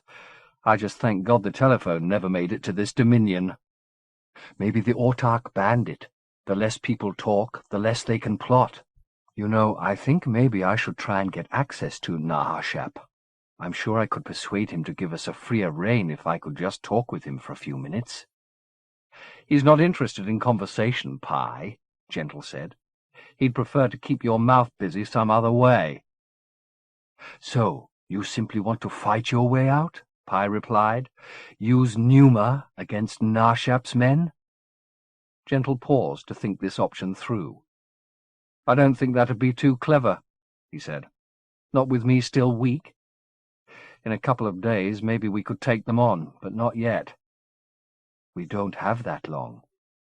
I realize that. And even if we did, we'd be better avoiding a face-to-face conflict. Narshap's troops may be lethargic, but there's a good number of them. Perhaps you should see him then, and try to mellow him a little. I'll talk to Aping and praise his pictures some more. Is he any good? Put it this way. As a painter, he makes a damn fine father. But he trusts me, with us being fellow artists and all. The Mistiff got up and called to the guard, requesting a private interview with Captain Narshap. The man mumbled something smutty and left his post, having first beaten the bolts on the door with his rifle butt to be certain they were firmly in place. The sound drove Gentle to the window to stare out at the open air. There was a brightness in the cloud layer that suggested the suns might be on their way through. The Mistiff joined him, slipping its arms around his neck. "What are you thinking?" it said. "Remember of Freet's mother, in Beatrix?" "Of course." "She told me she dreamt about me coming to sit at her table, though she wasn't certain whether I'd be a man or a woman. Naturally, you were deeply offended." "I would have been once," Gentle said. "But it didn't mean that much when she said it. After a few weeks with you, I didn't give a shit what sex I was. See how you've corrupted me?" "My pleasure. Is there any more to this story, or is that it?" "No, there's more. She started talking about goddesses, I remember. About how they were hidden away."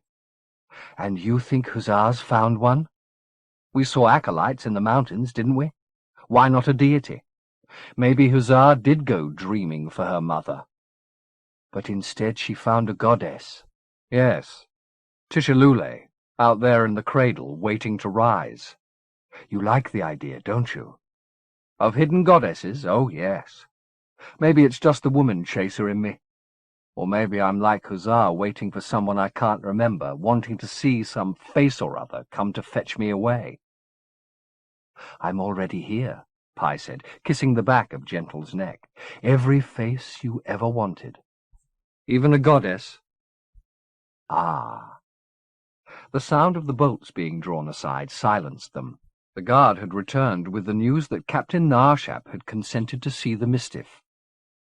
"If you see Aping," Gentle said as it left, "will you tell him I'd love to sit and talk painting with him?" "I'll do that." They parted and Gentle returned to the window. The clouds had thickened their defences against the suns, and the cradle lay still and empty again beneath their blanket.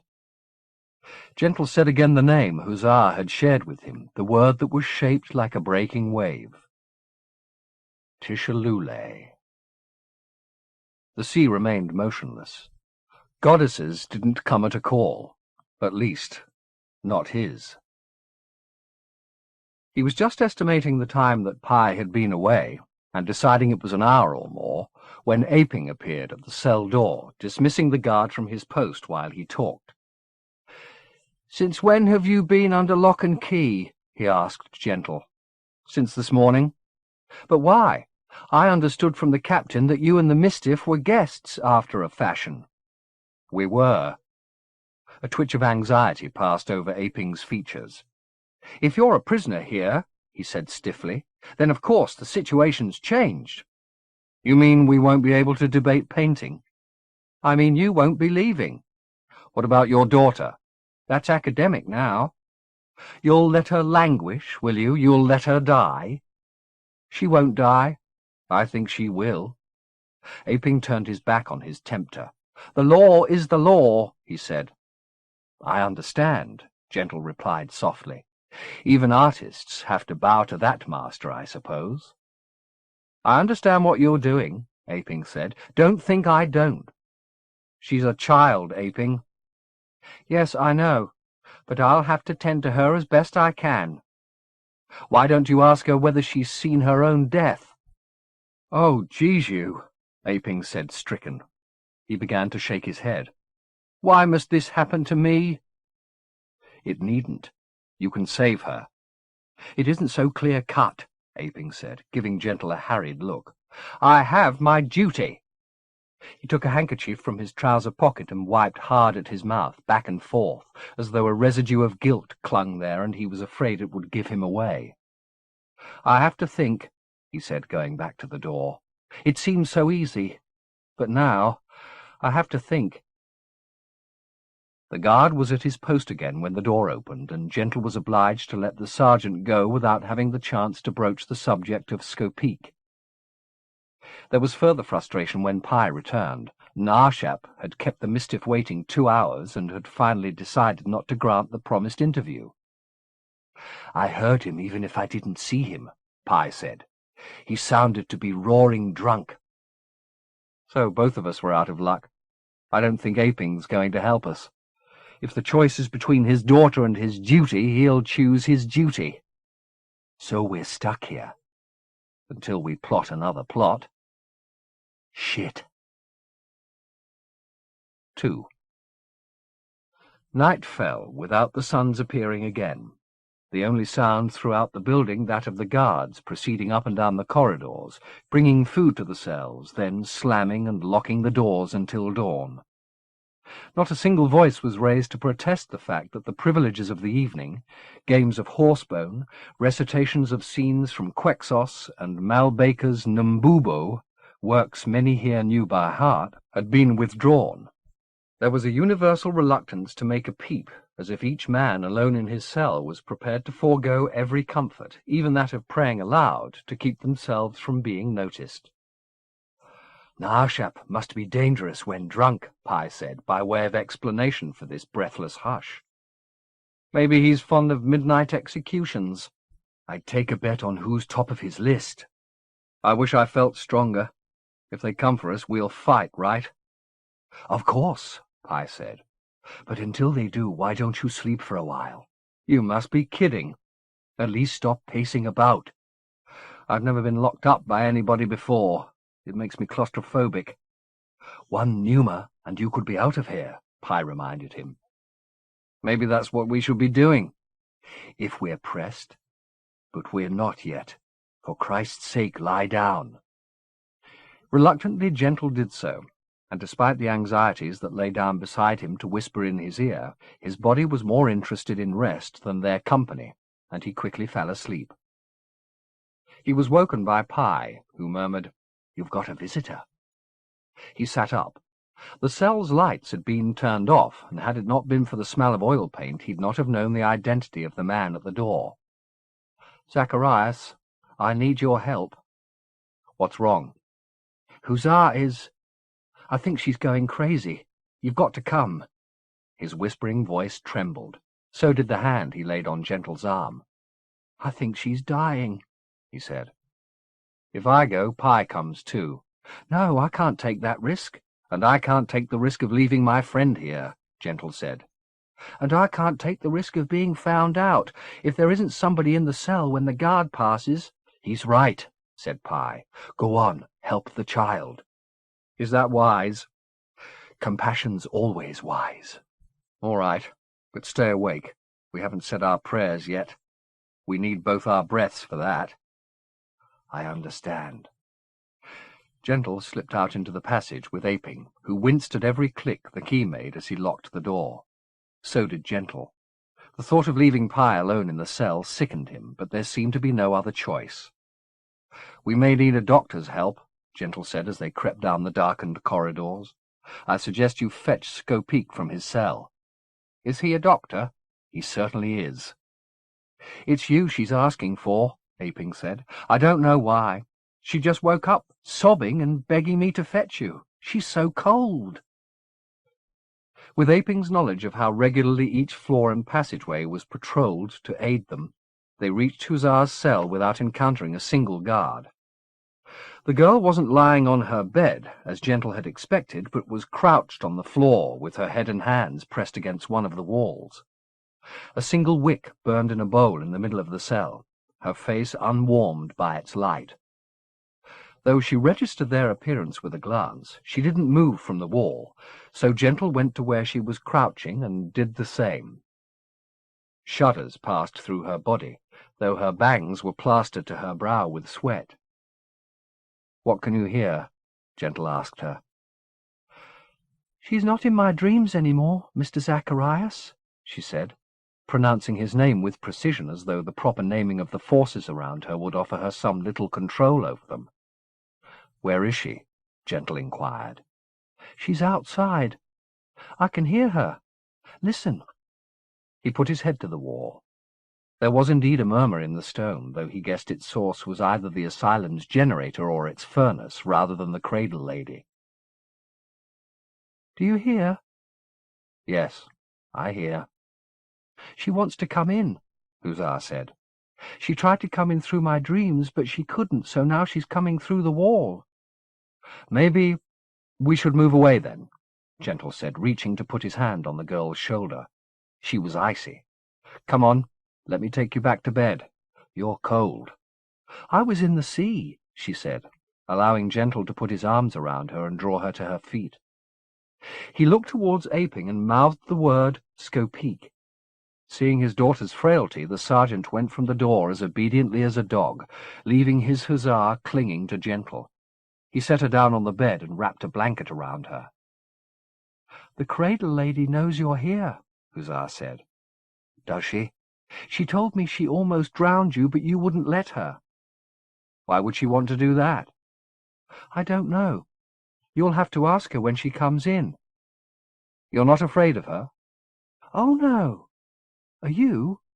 "Well, if she tried to drown me—" "She won't do that again, if you stay with me. She likes me, and if she knows I like you, she won't hurt you." "That's good to know," Gentle said. "What would she think if we were to leave here tonight?" "We can't do that." "Why not?" "I don't want to go up there," she said. "I don't like it." "Everybody's asleep," he said. "We could just tiptoe away. You and me and my friends, that wouldn't be so bad, would it?" She looked unpersuaded. "I think your papa would like us to go to Azordirex. Have you ever been there?" "When I was very little." "We could go again." Hussar shook her head. "The cradle lady won't let us," she said. "She might, if she knew that was what you wanted. Why don't we go up and have a look?" Hussar glanced back towards the wall as if she was expecting Tishalule's tide to crack the stone there and then. When nothing happened, she said, "Azordirex is a very long way, isn't it?" "It's quite a journey, yes." "I've read about it in my books." "Why don't you put on some warm clothes?" Gentle said. Her doubts banished by the tacit approval of the goddess, Hussar got up and went to select some clothes from her meagre wardrobe, which hung from hooks on the opposite wall.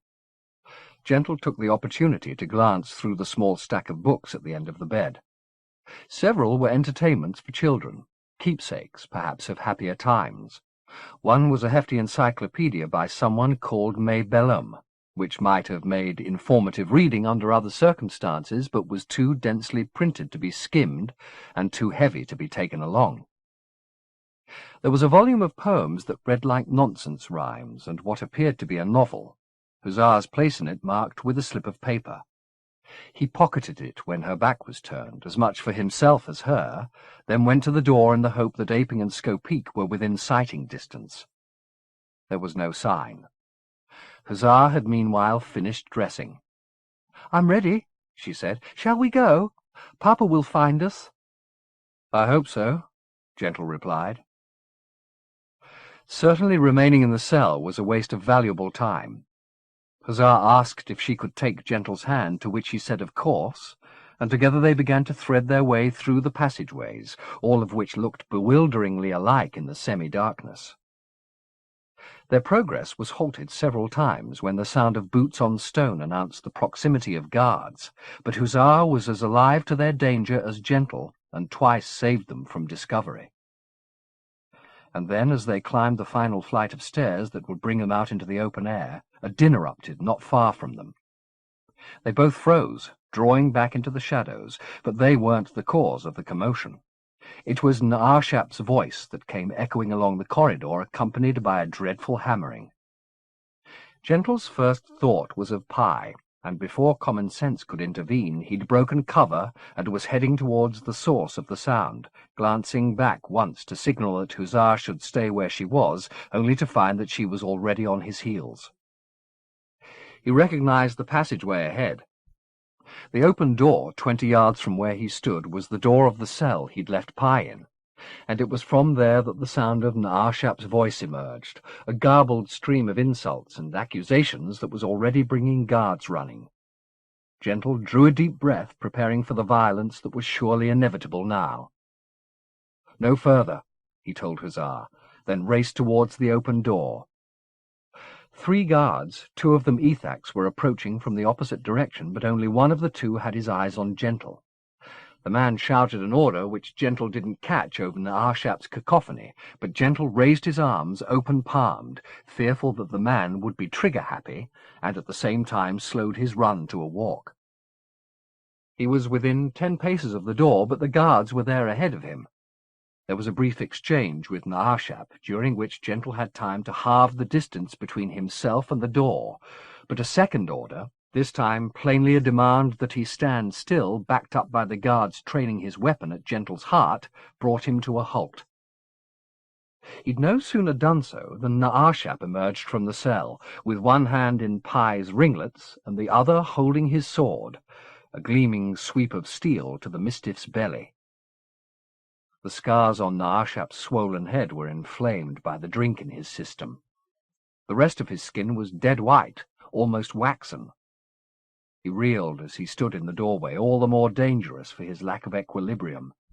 The Mistiff had proved in New York it could survive traumas that would have laid any human dead in the gutter, but Naarshap's blade was ready to gut it like a fish, and there'd be no surviving that. The commander's tiny eyes fixed as best they could on Gentle. "Your Mistiff's very faithful all of a sudden," he said, panting. "Why's that? First it comes looking for me, then it won't let me near it. Maybe it needs your permission, is that it? So give it." He pushed the blade against Pi's belly. "Go on. Tell it to be friendly or it's dead." Gentle lowered his hands a little, very slowly, as if in an attempt to appeal to Pi. "I don't think we have much choice," he said, his eyes going between the Mistiff's impassive face and the sword poised at its belly, putting the time it would take for a pneuma to blow Naarshap's head off against the speed of the captain's blade. Naarshap was not the only player in the scene, of course. There were 3 guards already here, all armed and doubtless more on their way. "We'd better do what he wants," Gentle said, drawing a deep breath as he finished speaking. Naarshap saw him do so, and saw, too, his hand going to his mouth. Even drunk, he sensed his danger and loosed a shout to the men in the passageway behind him, stepping out of their line of fire, and Gentle's as he did so. Denied one target, Gentle unleashed his breath against the other. The pneuma flew at the guards as their trigger fingers tightened, striking the nearest with such violence his chest erupted. The force of the blow threw the body back against the other 2. One went down immediately, his weapon flying from his hand. The other was momentarily blinded by blood and a shrapnel of innards, but was quick to regain his balance, and would have blown Gentle's head off had his target not been on the move, flinging himself towards the corpse.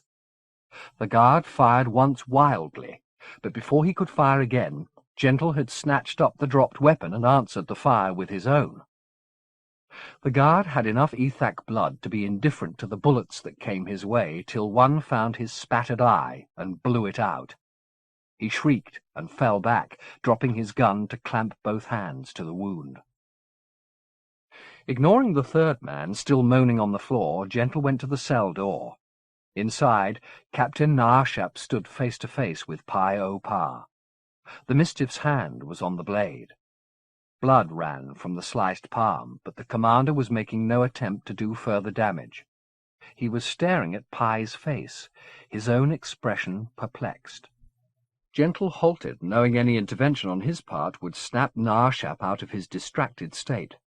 Whoever he was seeing in Pi's place, the whore who resembled his mother, perhaps, another echo of Tishalule, in this place of lost mammas, it was sufficient to keep the blade from removing the Mistiff's fingers. Tears began to well in Naarshap's eyes.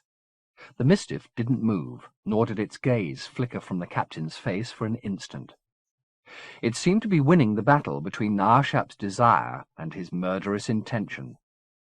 his hand unknotted from around the sword. The Mistiff opened its own fingers, and the weight of the sword carried it out of the captain's grip to the ground. The noise it made, striking the stone, was too loud to go unheard by Naashap, however entranced he was, and he shook his head violently, his gaze going instantly from Pye's face to the weapon that had fallen between them. The Mistiff was quick, at the door in 2 strides. Gentle drew breath, but as his hand went to his mouth he heard a shriek from Hussar. He glanced down the corridor towards the child, who was retreating before 2 more guards, both Ethaks, one snatching at her as she fled, the other with his sights on Gentle. Pye seized his arm and dragged him back from the door as Naashap, still rising as he came, ran at them with his sword. The time to dispatch him with the pneuma had passed. All Gentle had space to do was seize the door handle and slam the cell closed. The key was in the lock, and he turned it as Naashap's bulk slammed against the other side. Hussar was running now, her pursuer between the 2nd guard and his target. Tossing the gun to Pye, Gentle went to snatch Hussar up before the Ethak took her.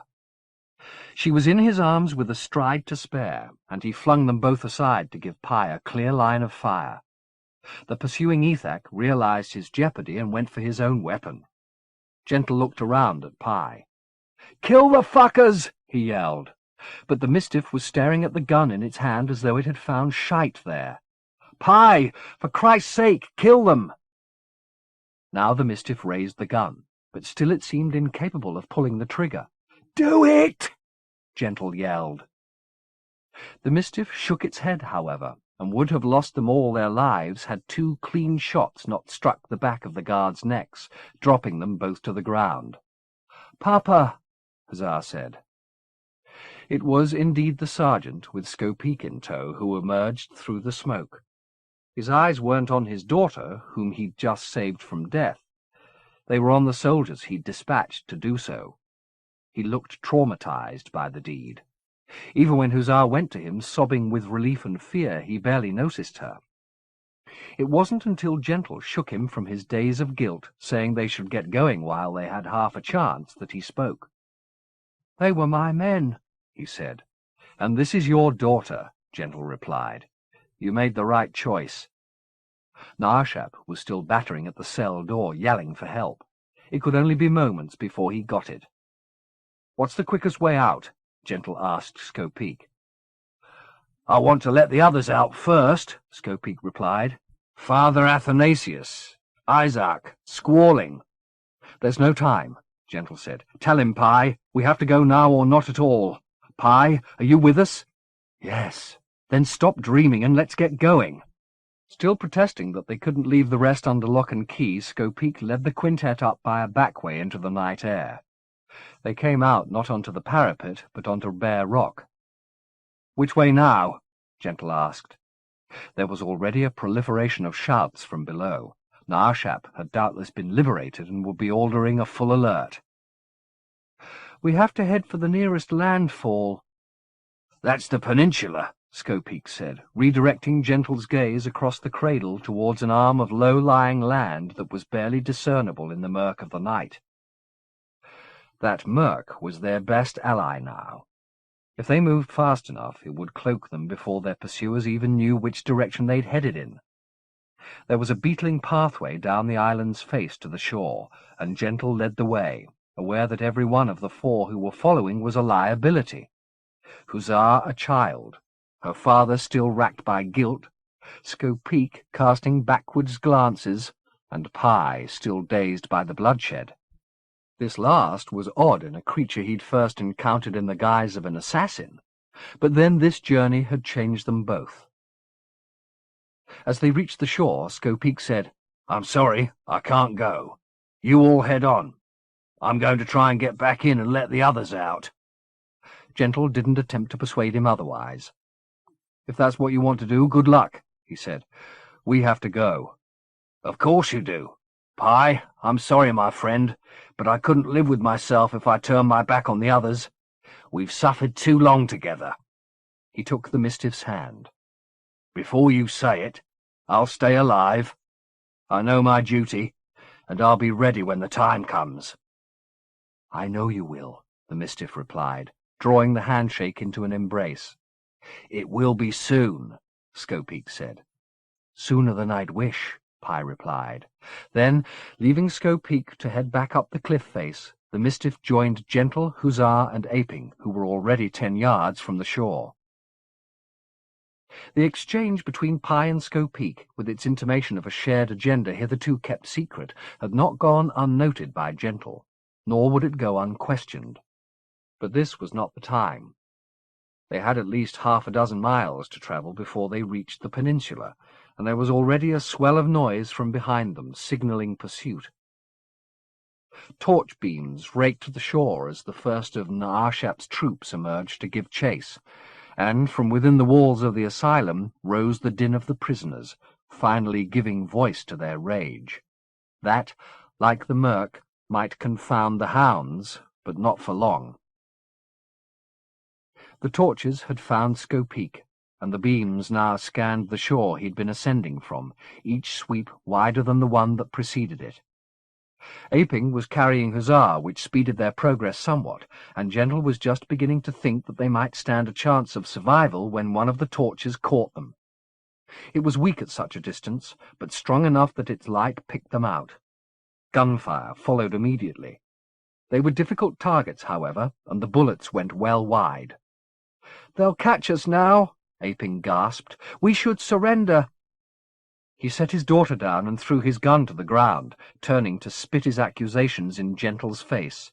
"Why did I ever listen to you? I was crazy." "If we stay here, they'll shoot us on the spot," Gentle replied. "Hussar as well. Do you want that?" "They won't shoot us," he said, taking hold of Hussar with one hand and raising the other to catch the beams. "Don't shoot!" he yelled. "Don't shoot! Captain! Captain! Sir! We surrender!" "Fuck this," Gentle said, and reached to haul Hussar from her father's grip. She went into Gentle's arms readily, but Aping wasn't about to relinquish her so easily.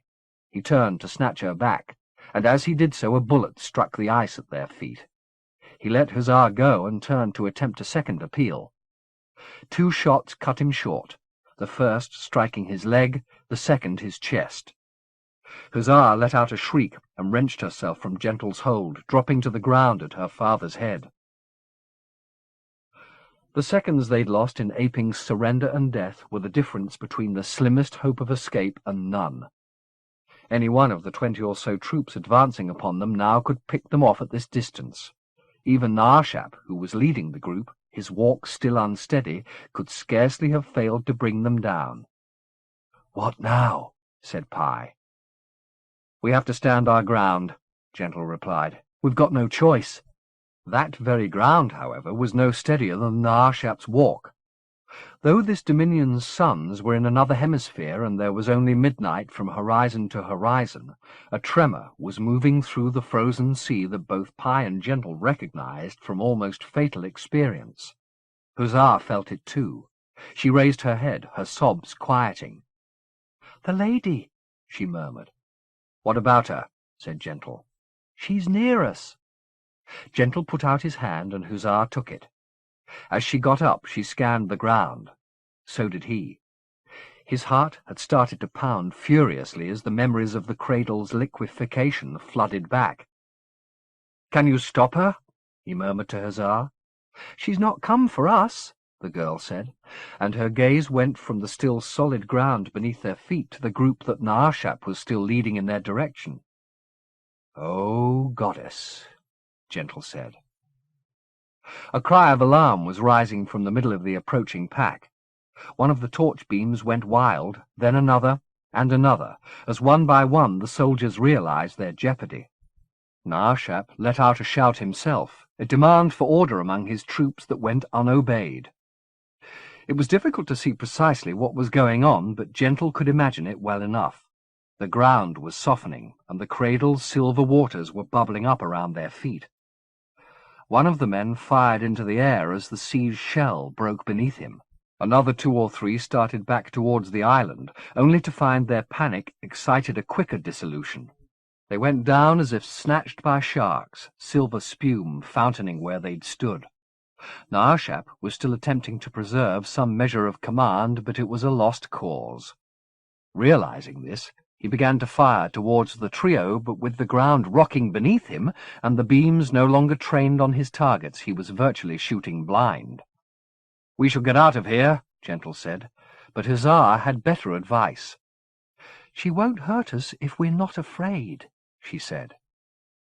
Gentle was half tempted to reply that he was indeed afraid, but he kept his silence and his place, despite the fact that the evidence of his eyes suggested the goddess had no patience with dividing the bad from the misguided, or the unrepentant from the prayerful. All but 4 of their pursuers, Naashap numbered among them, had already been claimed by the sea, some gone beneath the tide entirely, others still struggling to reach some solid place. Gentle saw one man scrambling up out of the water, only to have the ground he was crawling upon liquefy beneath him with such speed the cradle had closed over him before he had time to scream.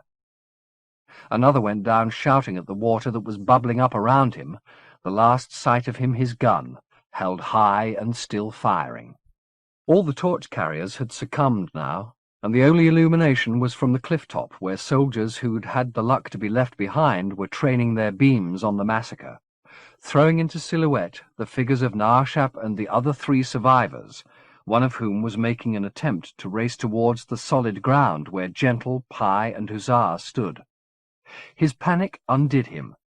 He'd only run 5 strides when silvery foam bubbled up in front of him. He turned to retrace his steps, but the route had already gone to seething silver. In desperation he flung away his weapons and attempted to leap to safety, but fell short and went from sight in an instant. One of the remaining trio, an Ethak, had fallen to his knees to pray, which merely brought him closer to his executioner, who drew him down in the throes of his imprecation, giving him time only to snatch at his comrade's leg and pull him down at the same time. The place where they'd vanished did not cease to seethe, but redoubled its fury now. Naashap, the last alive, turned to face it, and as he did so, the sea rose up like a fountain until it was half his height again. "Lady," Huzzar said. It was. Carved in water, a breasted body, and a face dancing with glints and glimmers.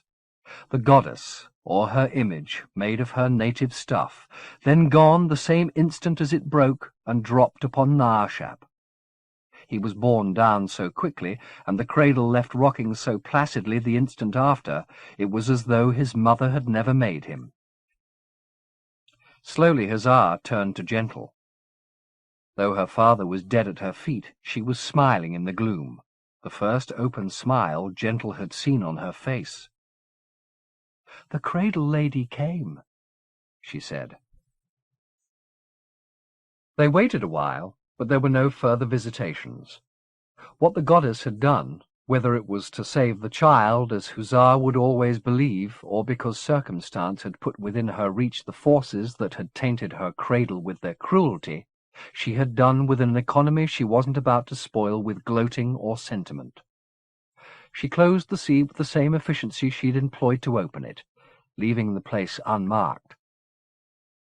There was no further attempt at pursuit from the guards left on the cliff, though they kept their places, torches piercing the murk. "We've got a lot of sea to cross before dawn," Pi said. "We don't want the sun's coming up before we reach the peninsula." Huzzar took Gentle's hand. "Did Papa ever tell you where we're going in his Order X?" "No," he said, "but we'll find the house."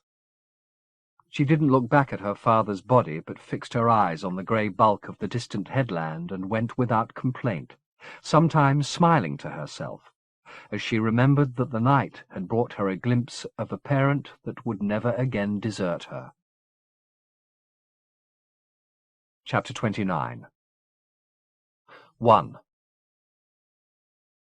The territory that lay between the shores of the cradle and the limits of the Third Dominion had been, until the Autarch's intervention, the site of a natural wonder universally held to mark the centre of the Imajica. A column of perfectly hewn and polished rock, to which as many names and powers had been ascribed as there were shamans, poets, and storytellers to be moved by it. There was no community within the reconciled dominions that had not enshrined it in their mythology and found an epithet to mark it as their own. But its truest name was also perhaps its plainest: the pivot. Controversy had raged for centuries about whether the Unbeheld had set it down in the smoky wastes of the Quem to mark the midpoint between the perimeters of the Imajica, or whether a forest of such columns had once stood in the area, and some later hand, moved perhaps by Herpeximendius's wisdom, had levelled all but this one. Whatever the arguments about its origins, however, nobody had ever contested the power that it had accrued standing at the centre of the dominions. Lines of thought had passed across the Quem for centuries, carrying a freight of force which the pivot had drawn to itself with a magnetism that was virtually irresistible. By the time the autarch came into the Third Dominion, having already established his particular brand of dictatorship in Isorderex, the pivot was the single most powerful object in the Imajica. He laid his plans for it brilliantly, returning to the palace he was still building in Isorderex and adding several features, though their purpose did not become apparent until almost 2 years later, when, acting with the kind of speed that usually attends a coup, he had the pivot toppled, transported, and set in a tower in his palace, before the blood of those who might have raised objections to this sacrilege was dry. Overnight, the geography of the Imajica was transformed. Isorderex became the heart of the dominions. Thereafter, there would be no power, either secular or sacred, that did not originate in that city. There would be no crossroads sign in any of the reconciled dominions that did not carry its name, nor any highway that did not have upon it somewhere a petitioner or penitent who turned his eyes towards Isorderex in hope of salvation. Prayers were still uttered in the name of the Unbeheld, and blessings murmured in the forbidden names of the goddesses, but Isorderex was the true lord now, the autarch its mind, and the pivot its phallus. 179 years had passed since the day the Quem had lost its great wonder, but the autarch still made pilgrimages into the wastes when he felt the need for solitude. Some years after the removal of the pivot, he'd had a small palace built close to the place where it had stood, Spartan by comparison with the architectural excesses of the folly that crowned Isorderex. This was his retreat in confounding times, where he could meditate upon the sorrows of absolute power, leaving his military high command, the generals who ruled the dominions on his behalf, to do so under the eye of his once-beloved queen, Quesoir. Lately, she had developed a taste for repression that was waning in him, and he'd several times thought of retiring to the palace in the Quem permanently and leaving her to rule in his stead, given that she took so much more pleasure from it than he. But such dreams were an indulgence, and he knew it. Though he ruled the Imajica invisibly, not one soul outside the circle of 20 or so who dealt with him daily would have known him from any other white man with good taste in clothes. His vision had shaped the rise of Isorderex, and no other would ever competently replace it. On days like this, however, with the cold air off the Lenten Way whining in the spires of the Quem Palace, he wished he could send the mirror he met in the morning back to Isorderex in his place and let his reflection rule. Then he could stay here and think about the distant past. England in midsummer. The streets of London bright with rain when he woke. The fields outside the city peaceful and buzzing with bees. Scenes he'd pictured longingly when he was in elegiac mood. Such moods seldom lasted long, however. He was too much of a realist, and he demanded truth from his memory. Yes, there had been rain, but it had come with such venom it had bruised every fruit it hadn't beaten from the bough. And the hush of those fields had been a battlefield's hush, the murmur not trees, but flies, come to find laying places. His life had begun that summer, and his early days had been filled with signs not of love and fruitfulness, but of apocalypse. There wasn't a preacher in the park who didn't have revelation by heart that year, nor a whore in Drury Lane who wouldn't have told you she'd seen the devil dancing on the midnight roofs. How could those days not have influenced him, filled him with a horror of imminent destruction, given him an appetite for order, for law, for empire? He was a child of his times, and if they'd made him cruel in his pursuit of system, was that his fault, or that of the age? The tragedy lay not in the suffering that was an inevitable consequence of any social movement, but in the fact that his achievements were now in jeopardy from forces that, if they won the day, would return the Imajica to the chaos from which he had brought it, undoing his work in a fraction of the time it had taken for it to be achieved. If he was to suppress these subversive elements, he had a limited number of options, and after the events in Partashoqua and the uncovering of plots against him, he had retreated to the quiet of the Quem Palace to decide between them. He could continue to treat the rebellion, strikes, and uprisings as minor irritations, limiting his reprisals to small but eloquent acts of suppression, such as the burning of the village of Beatrix and the trials and executions at Van Eef. This route had two significant disadvantages. The most recent attempt upon his life, though still inept, was too close for comfort, and until every last radical and revolutionary had been silenced or dissuaded, he would be in danger. Furthermore, when his whole reign had been dotted with episodes that had required some measured brutalities, would this new spate of purges and suppressions make any significant mark? Perhaps it was time for a more ambitious vision. Cities put under martial law, tetrarchs imprisoned so that their corruptions could be exposed in the name of a just Isorderex, governments toppled, and resistance met with the full might of the Second Dominion's armies. Maybe Partashoqua would have to burn the way Beatrix had, or Limbi and its wretched temples. If such a route were followed successfully, the slate would be wiped clean. If not, if his advisers had underestimated the scale of unrest or the quality of leaders among the rabble, he might find the circle closing and the apocalypse into which he'd been born that faraway summer coming around again, here in the heart of his promised land. What then, if Isorderex burned instead of Partashoqua? Where would he go for comfort? Back to England, perhaps? Did the house in Clerkenwell still stand, he wondered? If so, were its rooms still sacred to the workings of desire, or had the maestro's undoing scoured them to the last board and nail? The questions tantalized him. As he sat and pondered them, he found a curiosity in his core, no, more than curiosity and appetite, to discover what the unreconciled dominion was like almost 2 centuries after his creation. His musings were interrupted by Rosengarten, a name he'd bequeathed to the man in the spirit of irony, for a more infertile thing never walked. Piebald from a disease caught in the swamps of Loquiot, in the throes of which he had unmanned himself, Rosengarten lived for duty.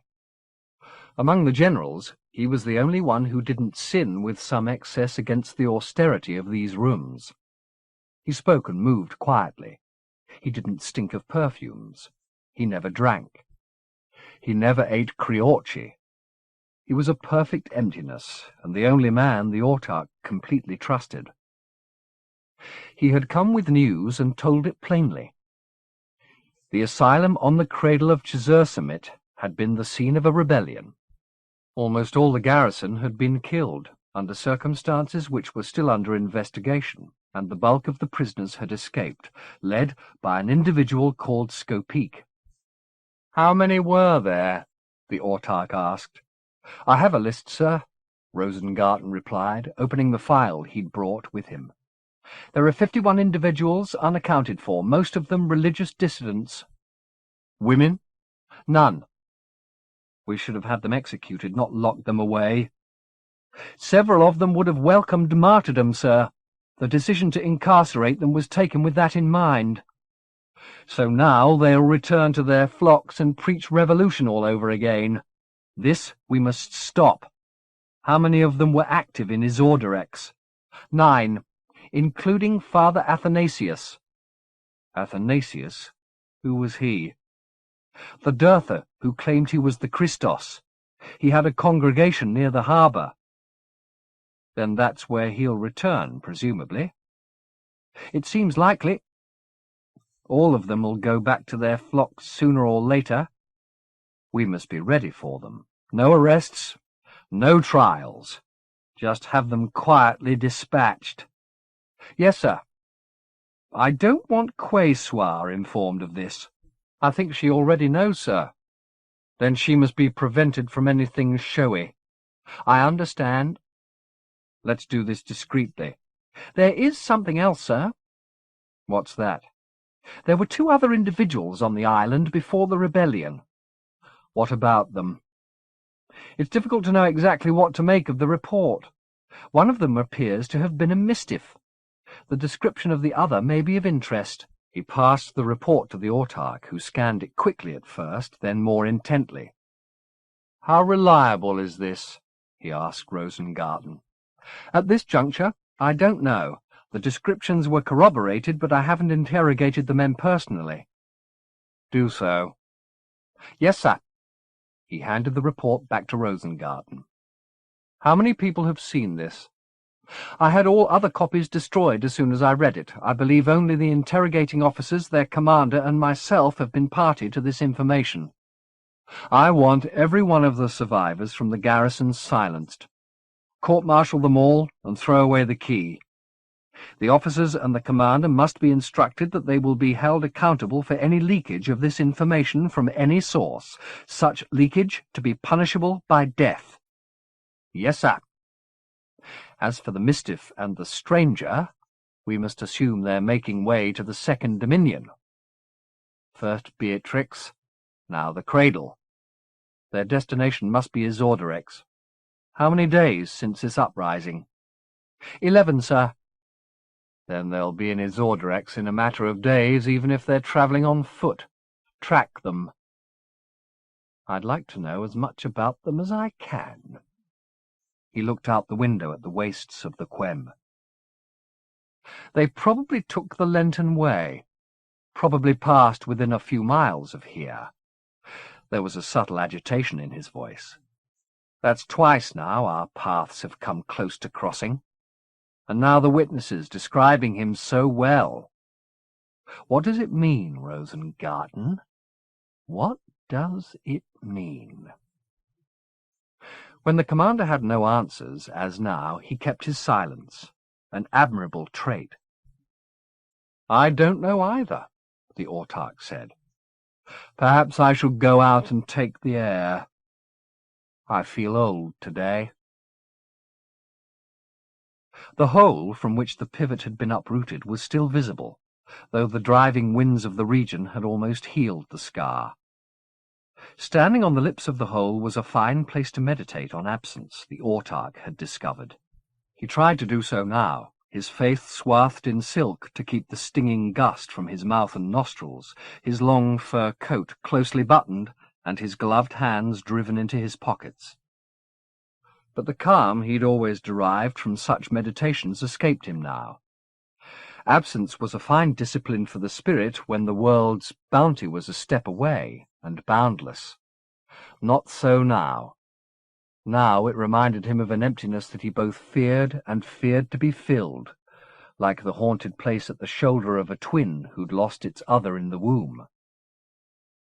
However high he built his fortress walls, however tightly he sealed his soul, there was one who would always have access, and that thought brought palpitations.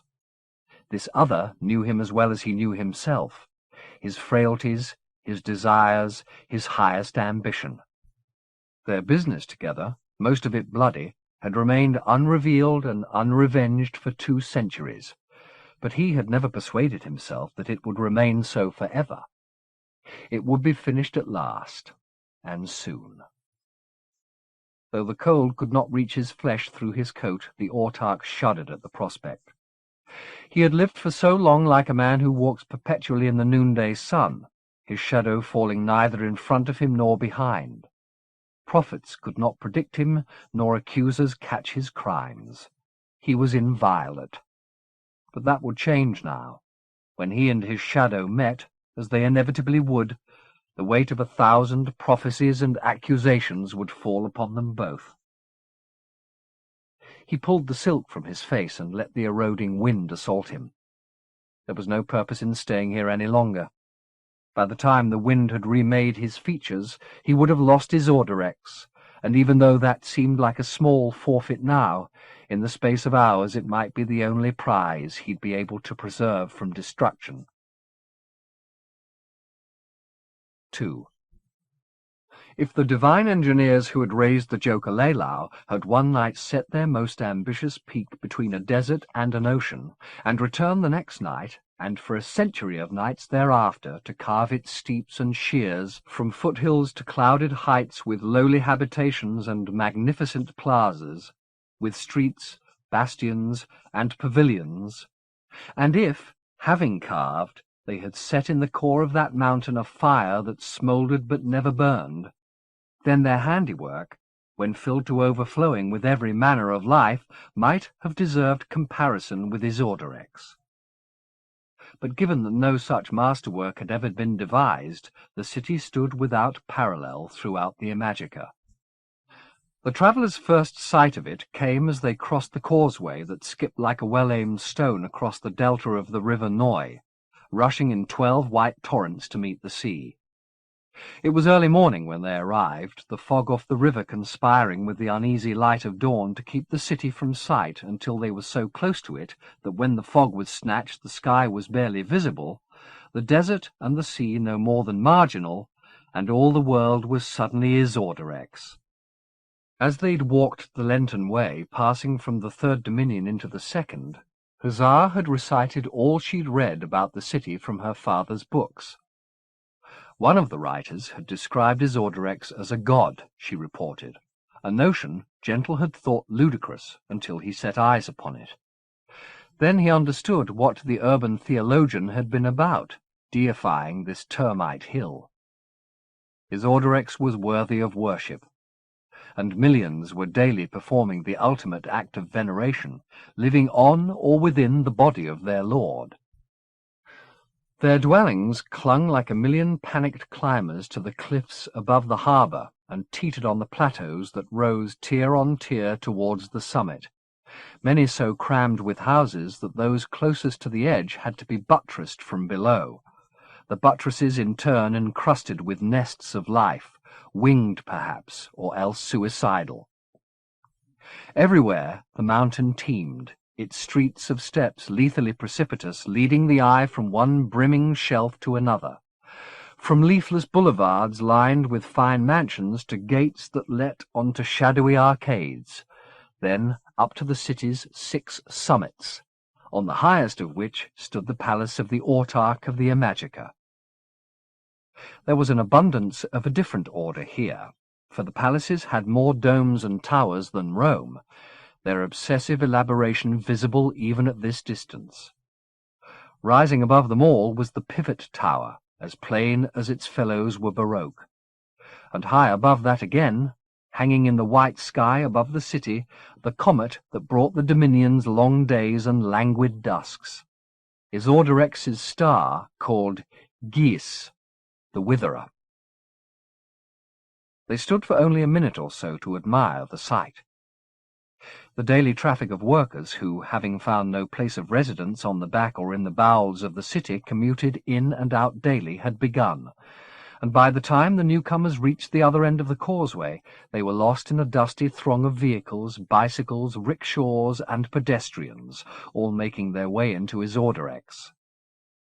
3 among tens of thousands, a scrawny young girl wearing a wide smile, a white man, perhaps once handsome but sickly now, his pale face half lost behind a ragged brown beard, and a Yohetemek, Mistiff, its eyes, like so many of its breed, barely concealing a private grief.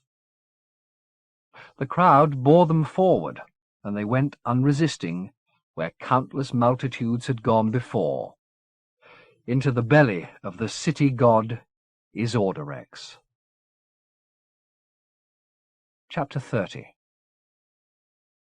1.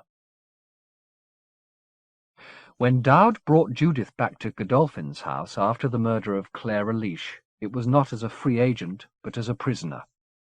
She was confined to the bedroom she'd first occupied, and there she waited for Oscar's return. When he came in to see her, it was after a half-hour conversation with Dowd.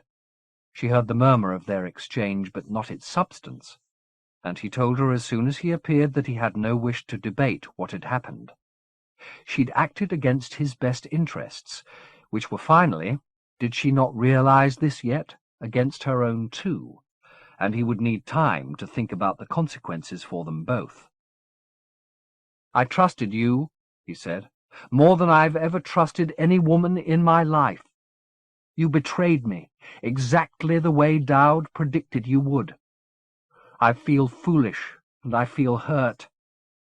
"Let me explain," she said. He raised his hands to hush her. "I don't want to hear," he said. "Maybe in a few days we'll talk, but not now." Her sense of loss at his retreat was almost overwhelmed by the anger she felt at his dismissal of her. Did he believe her feelings for him were so trivial she'd not concerned herself with the consequences of her actions on them both? Or worse, had Dowd convinced him that she'd been planning to betray him from the outset, and she'd calculated everything, the seduction, the confessions of devotion, in order to weaken him? This latter scenario was the likelier of the two, but it didn't clear Oscar of guilt. He had still failed to give her a chance to justify herself. She didn't see him for 3 days. Her food was served in her room by Dowd, and there she waited, hearing Oscar come and go, and, on occasion, hints of conversation on the stairs, enough to gather the impression that the tabula rasa's purge was reaching a critical point. More than once she contemplated the possibility that what she'd been up to with Clara Leash made her a potential victim, and that day by day Dowd was eroding Oscar's reluctance to dispatch her. Paranoia, perhaps. But if he had any scrap of feeling for her, why didn't he come and see her? Didn't he pine the way she did? Didn't he want her in his bed for the animal comfort of it, if nothing else? Several times she asked Dowd to tell Oscar she needed to speak with him, and Dowd, who affected the detachment of a jailer with 1,000 other such prisoners to deal with daily, had said he'd do his best, but he doubted that Mr. Godolphin would want to have any dealings with her. Whether the message was communicated or not, Oscar left her solitary in her confinement, and she realized that unless she took more forcible action she might never see daylight again. Her escape plan was simple. She forced the lock on her bedroom door with a knife unreturned after one of her meals. It wasn't the lock that kept her from straying. It was Dowd's warning that the mites which had murdered Clara were ready to claim her if she attempted to leave, and slipped out onto the landing. She deliberately waited until Oscar was home before she made the attempt, believing perhaps naively that despite his withdrawal of affection he'd protect her from Dowd if her life was threatened. She was sorely tempted to seek him out there and then, but perhaps it would be easier to treat with him when she was away from the house and felt more like a mistress of her own destiny. If, once she was safely away from the house, he chose to have no further contact with her, then her fear that Dowd had soured his feelings towards her permanently would be confirmed, and she would have to look for another way to get to Isorderex. She made her way down the stairs with the utmost caution, and, hearing voices at the front of the house, decided to make her exit through the kitchen. The lights were burning everywhere as usual. The kitchen was deserted. She crossed quickly to the door, which was bolted top and bottom, crouching to slide the lower bolt aside. As she stood up, Dowd said, "You won't get out that way." She turned to see him standing at the kitchen table bearing a tray of supper dishes. His laden condition gave her hope that she might yet outmaneuver him, and she made a dash for the hallway. But he was faster than she'd anticipated, setting down his burden and moving to stop her so quickly she had to retreat again, her hand catching one of the glasses on the table. It fell, smashing musically. "Now look what you've done," he said, with what seemed to be genuine distress. He crossed to the shards and bent down to gather them up. "That glass had been in the family for generations. I'd have thought you'd have some fellow feeling for it." Though she was in no temper to talk about broken glasses, she replied nevertheless, knowing her only hope lay in alerting Godolphin to her presence. "Why should I give a damn about a glass?" she said. Dowd picked up a piece of the bowl, holding it to the light. "You've got so much in common, lovey," he said. "Both made in ignorance of yourselves, beautiful but fragile." He stood up. "You've always been beautiful. Fashions come and go, but Judith is always beautiful." "You don't know a damn thing about me," she said. He put the shards on the table beside the rest of the dirty plates and cutlery. "Oh, but I do," he said. "We're more alike than you realize." He'd kept a glittering fragment back, and as he spoke he put it to his wrist. She only just had time to register what he was about to do before he cut into his own flesh. She looked away, but then, hearing the piece of glass dropped among the litter, glanced back. The wound gaped, but there was no blood forthcoming, just an ooze of brackish sap. Nor was the expression on Dowd's face pained. It was simply intent. "You have a piffling recall of the past," he said. "I have too much. You have heat. I have none. You're in love. I've never understood the word. But, Judith, we are the same. Both slaves." She looked from his face to the cut, to his face, to the cut, to his face, and with every move of her pupils her panic increased. She didn't want to hear any more from him. She despised him. She closed her eyes and conjured him at the Voider's pyre, and in the shadow of the tower, crawling with mites. But however many horrors she put between them, his words won through.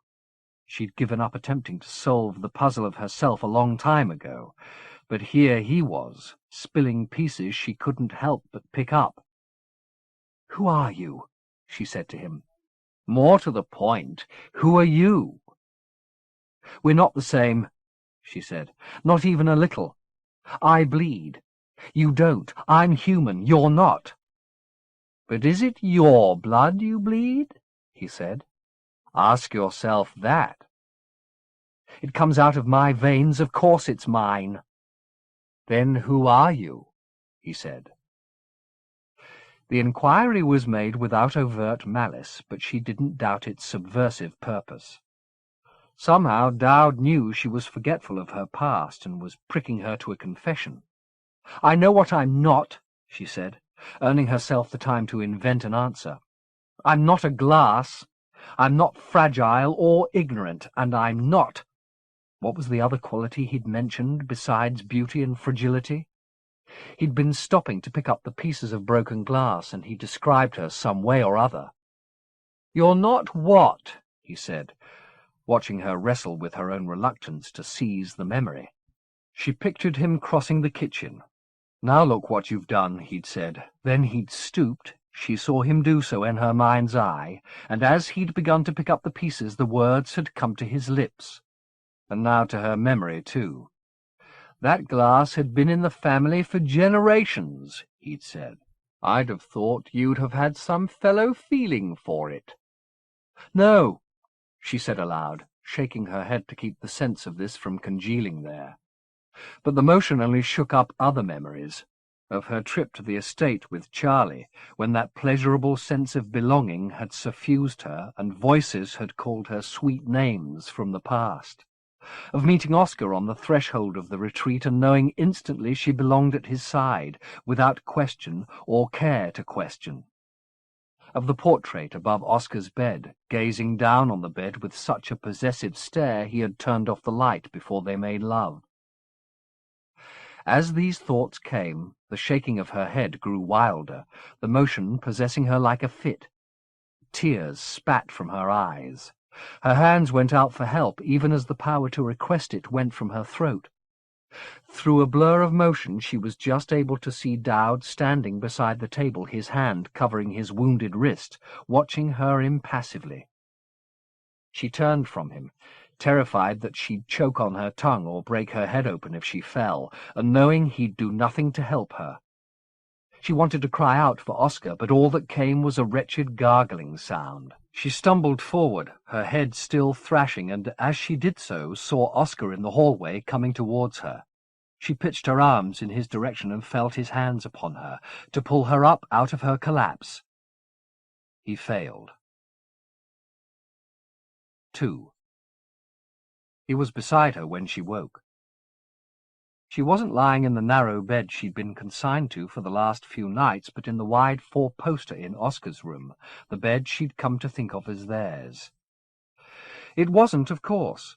Its true owner was the man whose image in oils had come back to her in the throes of her fit, the mad Lord Godolphin, hanging above the pillows on which she lay and sitting beside her in a later variation, caressing her hand and telling her how much he loved her. As soon as she came to consciousness and felt his touch, she withdrew from it. "I'm not a pet," she struggled to say. "You can't just stroke me when it suits you." He looked appalled. "I apologize unconditionally," he said, in his gravest manner. "I have no excuse. I let the Society's business take precedence over understanding you and caring for you. That was unforgivable." Then Dowd, of course, whispering in my ear. "Was he very cruel?" "You're the one who's been cruel. I've done nothing intentionally. Please believe that, at least." "You've lied to me over and over again," she said, struggling to sit up in bed. "You know things about me that I don't. Why didn't you share them with me? I'm not a child." "You've just had a fit," Oscar said. "Have you ever had a fit before?" "No." "Some things are better left alone, you see." "Too late," she said. "I've had my fit, and I survived it. I'm ready to hear the secret, whatever it is." She glanced up at Joshua. "It's something to do with him, isn't it? He's got a hold on you." "Not on me." "You liar! You liar!" she said, throwing the sheets aside and getting onto her knees so that she was face to face with the deceiver. "Why do you tell me you love me one moment and lie to me the next? Why don't you trust me?" "I've told you more than I've ever told anybody. But then I find you've plotted against the Society." "I've done more than plot," she said, thinking of her journey into the cellars of the tower. Once again she teetered on the edge of telling him what she'd seen, but Clara's advice was there to keep her from falling. "You can't save Celestine and keep his affection," she'd said. "You're digging at the foundations of his family and his faith." It was true. She understood that more clearly than ever. And if she told him all she knew, pleasurable as that unburdening would be, could she be absolutely certain that he wouldn't cleave to his history at the last, and use what he knew against her? What would Clara's death and Celestine's suffering have been worth then? She was now their only agent in the living world, and she had no right to gamble with their sacrifices. "What have you done?" Oscar said. "Besides plot, what have you done?" "You haven't been honest with me," she replied. "Why should I tell you anything?" "Because I can still take you to Visorderex," he said. "Bribes now?" "Don't you want to go any longer?" "I want to know the truth about myself more." He looked faintly saddened by this. "Ah," he sighed. "I've been lying for so long I'm not sure I'd know the truth if I tripped over it. Except—" "Yes?" "What we've felt for each other," he murmured. "At least, what I feel for you. That was true, wasn't it?" "It can't be much," Jude said. "You locked me away. You left me to Dowd." "I've already explained." Yes, you were distracted. You had other business, so you forgot me. No, he protested. I never forgot. Never, I swear. What then? I was afraid. Of me? Of everything. You, Dowd, the society. I started to see plots everywhere. Suddenly the idea of your being in my bed seemed too much of a risk. I was afraid you'd smother me or... That's ridiculous. Is it? How can I be sure who you belong to? I belong to myself. He shook his head, his gaze going from her face up to the painting of Joshua Godolphin that hung above the bed. How can you know that? He said. How can you be certain that what you feel for me comes from your heart? What does it matter where it comes from? It's there. Look at me.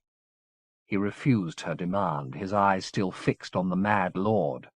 He's dead, she said. But his legacy, fuck his legacy, she said, and suddenly got to her feet, taking hold of the portrait by its heavy gilded frame and wrenching it from the wall. Oscar rose to protest, but her vehemence carried the day. The picture came from its hooks with a single pull, and she summarily pitched it across the room. Then she dropped back onto the bed in front of Oscar. He's dead and gone, she said. He can't judge us. He can't control us. Whatever it is we feel for each other, and I don't pretend to know what it is, it's ours. She put her hands to his face, her fingers woven with his beard. Let go of the fears, she said. Take hold of me instead. He put his arms around her. You're going to take me to Isorderex, Oscar. Not in a week's time, not in a few days. Tomorrow. I want to go tomorrow. Or else... Her hands dropped from his face. Let me go now. Out of here. Out of your life. I won't be your prisoner, Oscar. Maybe his mistresses put up with that, but I won't. I'll kill myself before I'll let you lock me up again. She said all of this dry-eyed. Simple sentiments, simply put. He took hold of her hands and raised them to his cheeks again, as if inviting her to possess him. His face was full of tiny creases she'd not seen before, and they were wet with tears. We'll go, he said. 3. There was a balmy rain falling as they left London the next day, but by the time they'd reached the estate the sun was breaking through, and the parkland gleamed around them as they entered. They didn't make any detours to the house, but headed straight to the copse that concealed the retreat. There was a breeze in the branches, and they flickered with light leaves. The smell of life was everywhere, stirring her blood for the journey ahead. Oscar had advised her to dress with an eye to practicality and warmth. The city, he said, was subject to rapid and radical shifts in temperature, depending on the direction of the wind. If it came off the desert, the heat in the streets could bake the flesh like unleavened bread, and if it swung and came off the ocean, it brought marrow-chilling fogs and sudden frosts. None of this daunted her, of course. She was ready for this adventure as for no other in her life. I know I've gone on endlessly about how dangerous the city's become, Oscar said as they ducked beneath the low-slung branches, and you're tired of hearing about it, but this isn't a civilized city, Judith. About the only man I trust there is Peccable. If for any reason we were to be separated, or if anything were to happen to me, you can rely upon him for help. I understand. Oscar stopped to admire the pretty scene ahead, dappled sunlight falling on the pale walls and dome of the retreat. You know, I used only to come here at night, he said. I thought that was the sacred time when magic had the strongest hold. But it's not true. Midnight mass and moonlight is fine, but miracles are here at noon as well. Just as strong, just as strange. He looked up at the canopy of trees. Sometimes you have to go away from the world to see the world, he said. I went to Isorderex a few years back and stayed, oh, I don't know, 2 months, maybe 2.5. And when I came back to the 5th, I saw it like a child. I swear, like a child. This trip won't just show you other dominions. If we get back safe and sound, we will. Such faith. If we do, this world will be different too. Everything changes after this, because you'll be changed. So be it, she said. She took hold of his hand, and they started towards the retreat. Something made her uneasy, however. Not his words. His talk of change had only excited her, but the hush between them, perhaps, which was suddenly deep. "Is there something wrong?" he said, feeling her grip tighten. "The silence. There's always an odd atmosphere here. I've felt it before. A lot of fine souls died here, of course. At the reconciliation. You know about that, do you?" "From Clara. It was 200 years ago this midsummer," she said. "Perhaps the spirits are coming back to see if someone's going to try again." He stopped, tugging on her arm. "Don't talk about it, even in jest. Please. There'll be no reconciliation this summer or any other. The maestros are dead. The whole thing's—" "All right," she said. "Calm down. I won't mention it again." "After this summer it'll be academic anyway," he said with feigned lightness, "at least for another couple of centuries. I'll be dead and buried long before this hoopla starts again. I've got my plot, you know. I chose it with Peccable. It's on the edge of the desert, with a fine view of Isorderex." His nervous babble concealed the quiet until they reached the door. Then he let it drop. She was glad he was silent. The place deserved reverence. Standing at the step, it wasn't difficult to believe phantoms gathered here, the dead of centuries past mingling with those she'd last seen living on this very spot. Charlie, for one, of course, coaxing her inside, telling her with a smile that the place was nothing special, just stone. And the voiders, too, one burned, one skinned, both haunting the threshold. "Unless you see any just impediment," Oscar said, "I think we should do this." He led her inside to the middle of the mosaic. "When the time comes," he said, "we have to hold on to each other. Even if you think there's nothing to hold on to, there is. It's just changed for a time. I don't want to lose you between here and there. The In Ovo's no place to go wandering." "You won't lose me," she said. He went down on his haunches and dug into the mosaic, pulling from the pattern a dozen or so pieces of pyramidal stone the size of 2 fists, which had been so designed as to be virtually invisible when set in their places. "I don't fully understand the mechanisms that carry us over," he said as he worked. "I'm not sure anybody does completely.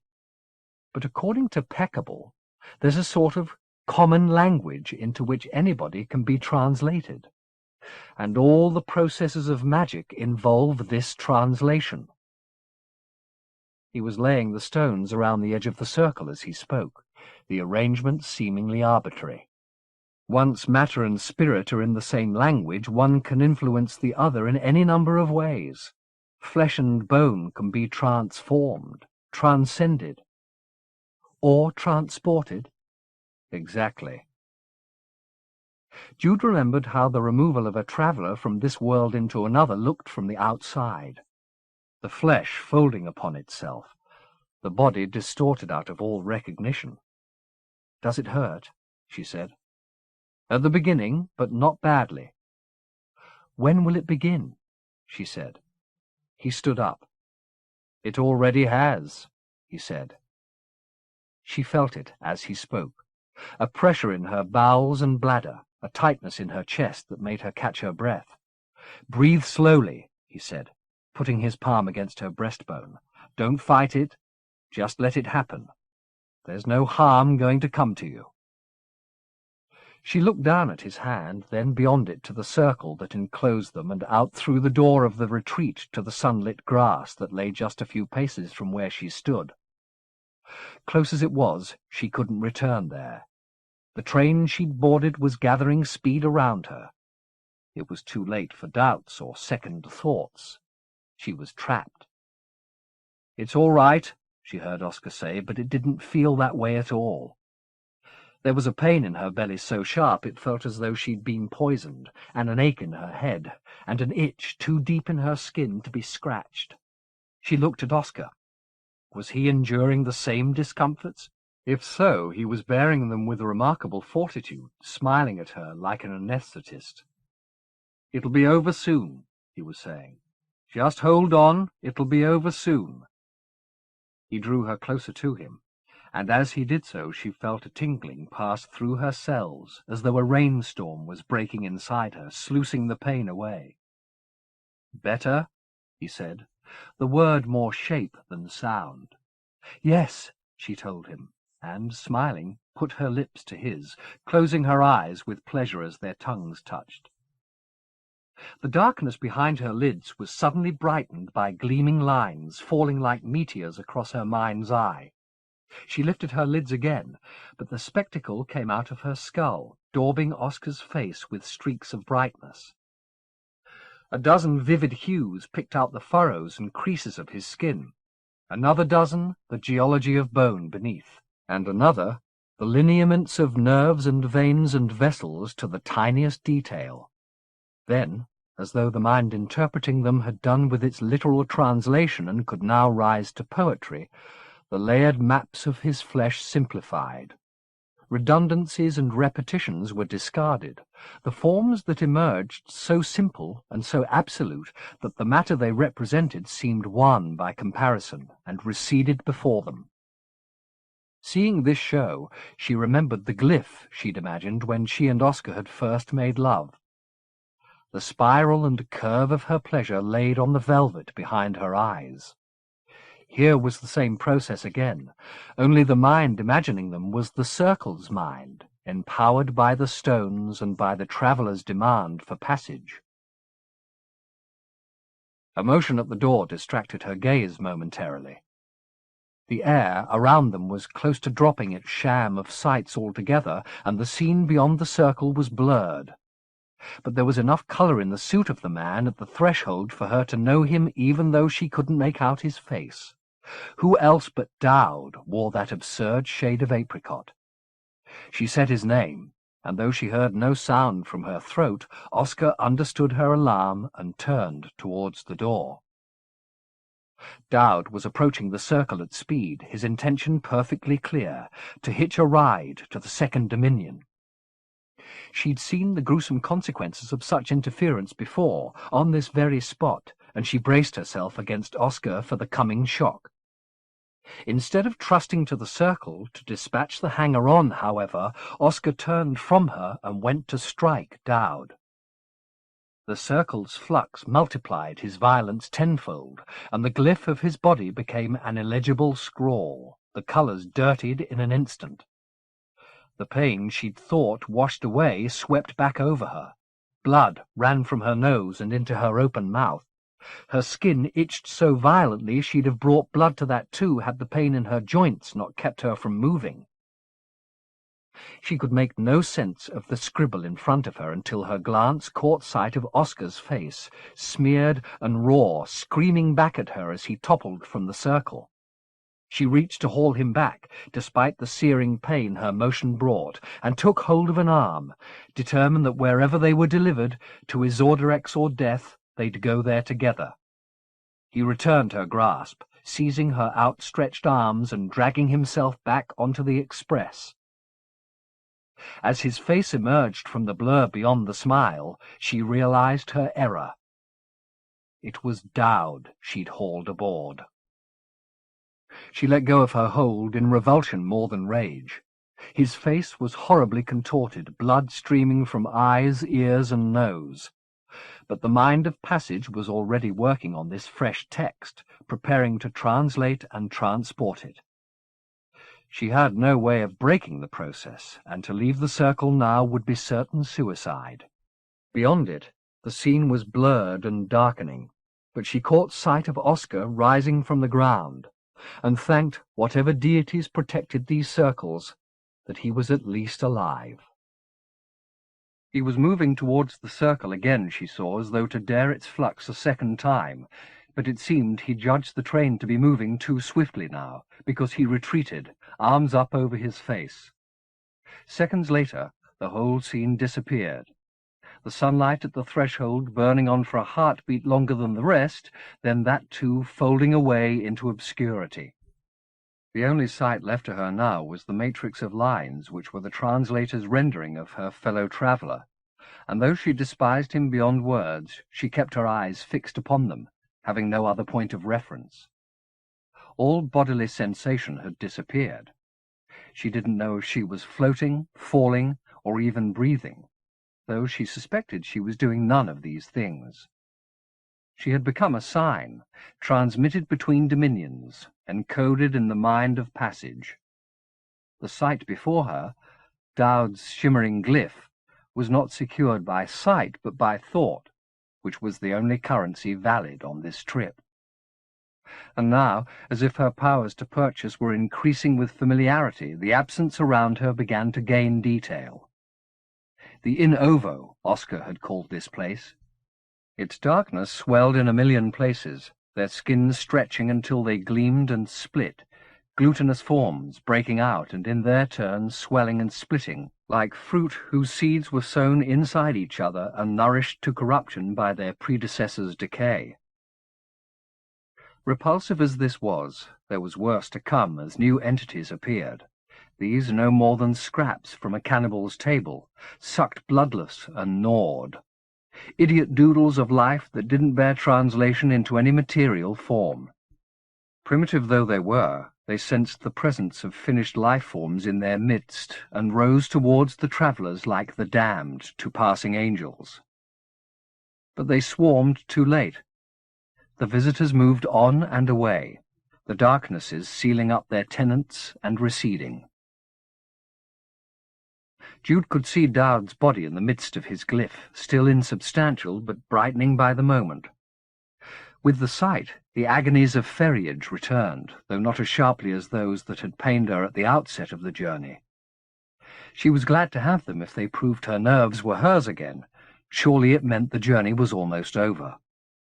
The horrors of the In Ovo had almost disappeared entirely when she felt the faint heat on her face.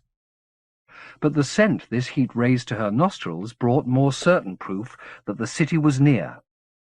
A mingling of the sweets and sours she'd first smelled on the wind that had issued from the retreat months before. She saw a smile come over Dowd's face, cracking the blood already dried on it. A smile which became a laugh in a beat or two, ringing off the walls of the merchant Peckable's cellar as it grew solid around them. She didn't want to share his pleasure, after all the harms he'd devised, but she couldn't help herself. Relief that the journey hadn't killed her and sheer exhilaration that after all this time she was here brought laughter onto her face and, with every breath between, the air of the second dominion into her lungs. Chapter 31. 1. 5 miles up the mountainside from the house in which Jude and Dowd were taking their first gasps of his Ordorexian air, the autarch of the reconciled dominions sat in one of his watchtowers and surveyed the city he had inspired to such notorious success. It was 3 days since his return from the Quem Palace, and almost every hour somebody, it was usually Rosengarten, had brought news of further acts of civil defiance. Some in regions of the Imajica so remote that word of the mutinies had been weeks in coming, some, these more disturbing, barely beyond the palace walls. As he mused, he chewed on Criocci, a drug to which he'd been addicted for some 70 years. Its side effects were severe and unpredictable for those unused to it. Periods of lethargy alternated with bouts of priapism and psychotic hallucination. Sometimes the fingers and toes swelled to grotesque proportions. But the autarch system had been steeped in Criochi for so many years, the drug no longer assaulted either his physique or his faculties, and he could enjoy its capacity to lift him from dolor without having to endure its discomforts. Or at least such had been the case until recently. Now, as if in league with the forces that were destroying his dream below, the drug refused to give him relief. He demanded a fresh supply while meditating at the place of the pivot, only to get back to his Ordorex to find that his procurers in the Scorii Kesperate had been murdered. Their killers were reputedly members of the Dearth, an order of renegade Shamists, worshippers of the Madonna, he'd heard it rumoured, who'd been fulminating revolution for years and had until now presented so little threat to the status quo that he'd let them be for entertainment's sake. Their pamphlets, a mingling of castration fantasies and bad theology, had made farcical reading, and with their leader Athenaeus in prison, many of them had retreated to the desert to worship at the margins of the First Dominion, the so-called Eratia, where the solid reality of the second paled and faded. But Athanasius had escaped his custody and returned to his Ordorex with fresh calls to arms. His first act of defiance, it seemed, had been the slaughter of the Criochi pushers, a small deed, but the man was wily enough to know what an inconvenience he'd caused with it. No doubt he was touting it as an act of civil healing, performed in the name of the Madonna. The autarch spat out the wad of Criochi he was chewing and vacated the watchtower, heading off through the monumental labyrinth of the palace towards Quesoir's quarters in the hope that she had some small supply he could filch. To left and right of him were corridors so immense no human voice would carry along them, each lined with dozens of chambers, all exquisitely finished, all exquisitely empty, the ceilings of many so high that thin clouds formed there. Though his architectural endeavours had once been the wonder of the dominions, the enormity of his ambition, and indeed of his achievement, mocked him now. He'd wasted his energies with these follies when he should have been concerning himself with the shockwaves his empire-building had sent through the Imajica. It wasn't the pogroms he'd instigated that were causing these troubles, his analysts informed him. The present unrest was a consequence of less violent changes in the fabric of the dominions, the rise of his Ordorex and its companion cities being one of those changes, and perhaps its most significant. All eyes had been turned towards the tinsel glories of those cities, and a new pantheon had been created for tribes and communities that had long since lost faith in the deities of rock and tree. Peasants had left their dust bowls in their hundreds of thousands to claim their slice of this miracle, only to end up fermenting their envy and despair in hellholes like Vaneev. That was one way revolutionaries were made, the analysts said. Not out of ideologies, but out of frustration and rage. Then there were those who saw a chance to profit by anarchy, like the new species of nomads that were making portions of the Lenten Way impassable, crazed and merciless bandits who took pleasure in their own notoriety. And finally there were the new rich, the dynasties created by the boom in consumption that had come with his Ordorex's rise. In the early days they'd repeatedly turned to the regime for protection against the acquisitive poor, but the autarch had been too busy building his palace, and the help had not been forthcoming, so the dynasties had formed private armies to police their lands, swearing their continued allegiance to the empire even as they plotted against it. Now those plots were no longer theory. With their armies primed to defend their estates, the boom barons were announcing themselves independent of his Ordorex and its taxes. There was, the analysts said, no evidence of collusion among these elements. How could there be? They didn't have a single philosophical notion in common. They were neo-feudalists, neo-communists, neo-anarchists, all enemies of the others. It was purely coincidence that had roused them to rebellion at the same moment. Either that, or unfortuitous stars. The autarch barely listened to such assessments. What little pleasure he'd taken in politics at the beginning of his regime had quickly staled. It wasn't the craft he'd been born to, and he found it tiresome and dull. He'd appointed his tetrarchs to rule over the 4 reconciled dominions, the tetrarch of the first doing so in absentia, of course, leaving him to obsess upon making Isorderex the city to end all cities, and the palace its glorious crown. What he'd in fact created was a monument to purposelessness, which, when he was under the influence of Criorci, he would rail against as at some enemy. One day, for instance, in visionary mood, he'd had all the windows in the chambers facing the desert smashed, and great tonnages of rancid meat laid on the mosaics. Within a day, flocks of carrion birds had forsaken the hot high winds above the sands and were feasting and breeding on tables and beds prepared for the royalty of the dominions. In another such mood, he'd had fishes brought up from the delta and housed in the baths. The water was warm, the food plentiful, and they proved so fecund he could have walked on their backs within weeks. Then they became overcrowded, and he spent many hours watching the consequences. Patricide, fratricide, infanticide. But the cruelest revenge he wreaked against his folly was the most private. One by one, he was using the high halls with their drizzling clouds as stages for dramas in which nothing was feigned, not even death, and when the final act had been performed, he had each theatre sealed as elaborately as a king's tomb and moved on to another chamber. Little by little, the glorious palace of Isorderex was becoming a mausoleum. The suite of chambers he was entering now was exempt from this process, however. Quesoir's bathrooms, bedrooms, lounges, and chapel were a state unto themselves, and he'd long ago sworn to her he would never violate them. She decorated the rooms with any lush or luxurious item that pleased her eclectic eye. It was an aesthetic he himself had favoured before his present melancholia. He'd filled the bedrooms now nested by carrion birds with immaculate copies of Baroque and Rococo furniture, had commissioned the walls to be mirrored like Versailles, and had the toilets gilded. But he'd long since lost his taste for such extravagances, and now the very sight of Quesoir's rooms nauseated him so much that if he hadn't been driven by need, he'd have retreated, appalled by their opulence. He called his wife's name as he went.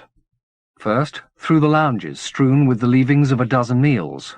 All were empty. Then into the stateroom, which was appointed even more grandly than the lounges, but also empty. Finally to the bedroom. At its threshold he heard the slap of feet on the marble floor, and Quesoir's servant Concupiscentia paddled into view. She was naked, as always, her back a field of multicoloured extremities, each as agile as an ape's tail, her forelimbs withered and boneless things, bred to such vestigial condition over generations. Her large green eyes seeped constantly, the feathery fans to either side of her face dipping to brush the moisture from her rouged cheeks. "Where's Quesoir?" he demanded. She drew a coquettish fan of her tails over her lower face and giggled behind them like a geisha. The autarch had slept with her once, in a Criorci fugue, and the creature never let him by without a show of flirtation. "Not now, for Christ's sake," he said, disgusted at the display. "I want my wife. Where is she?" Concupiscentia shook her head, retreating from his raised voice and fist. He pushed past her into the bedroom. If there was any tiny wad of Criorci to be had, it would be here, in her boudoir, where she lazed away so many days, listening to Concupiscentia sing hymns and lullabies. The chamber smelled like a harbour bordello, a dozen sickly perfumes draping the air like the veils that hung around the bed. "I want Criorci," he said. "Where is it?" Again a great shaking of the head from Concupiscentia, this time accompanied by whimpering. "Where?" he shouted. "Where?" The perfume and the veils sickened him, and he began to rip at the silks and gossamers in his rage. The creature didn't intervene until he picked up the Bible laying open on the pillows and threatened to rip out its onion-leaf pages. "Please, Sep," she squealed. "Please, Ep. Shell'em beat I if ye tore at the book. Quesoir love at the book." It wasn't often he heard the gloss, the pidgin English of the islands, and the sound of it, as misshapen as its source, infuriated him even more. He tore half a dozen pages from the Bible just to make her squeal again. She obliged. I want Creorchi, he said. I have it, the creature said, and led him from the bedroom into the enormous dressing-room that lay next door, where she began to search through the gilded boxes on Quesoir's dressing table. Catching sight of the autarch's reflection in the mirror, she made a tiny smile like a guilty child before bringing a package out of the smallest of the boxes. He snatched it from her fingers before she had a chance to proffer it. He knew from the smell that stung his nostrils that this was good quality, and without hesitating he unwrapped it and put the whole wad into his mouth. "Good girl," he told Concupiscentia. "Good girl. Now, do you know where your mistress got it?" Concupiscentia shook her head. "She go a lot alone unto the Kesperates many nights. Sometimes shellem a goat beggar, sometimes shellem goat." "A whore." No, Quesoir ism a whore." "Is that where she is now?" the autarch said. "Is she out whoring? It's a little early for that, isn't it? Or is she cheaper in the afternoon?" The Creorchi was better than he'd hoped. He felt it striking him as he spoke, lifting his melancholy and replacing it with a vehement buzz. Even though he'd not penetrated Quesoir in 4 decades, nor had any desire to, in some moods news of her infidelities could still depress him. But the drug took all that pain away. She could sleep with 50 men a day, and it wouldn't take her an inch from his side. Whether they felt contempt or passion for each other was irrelevant.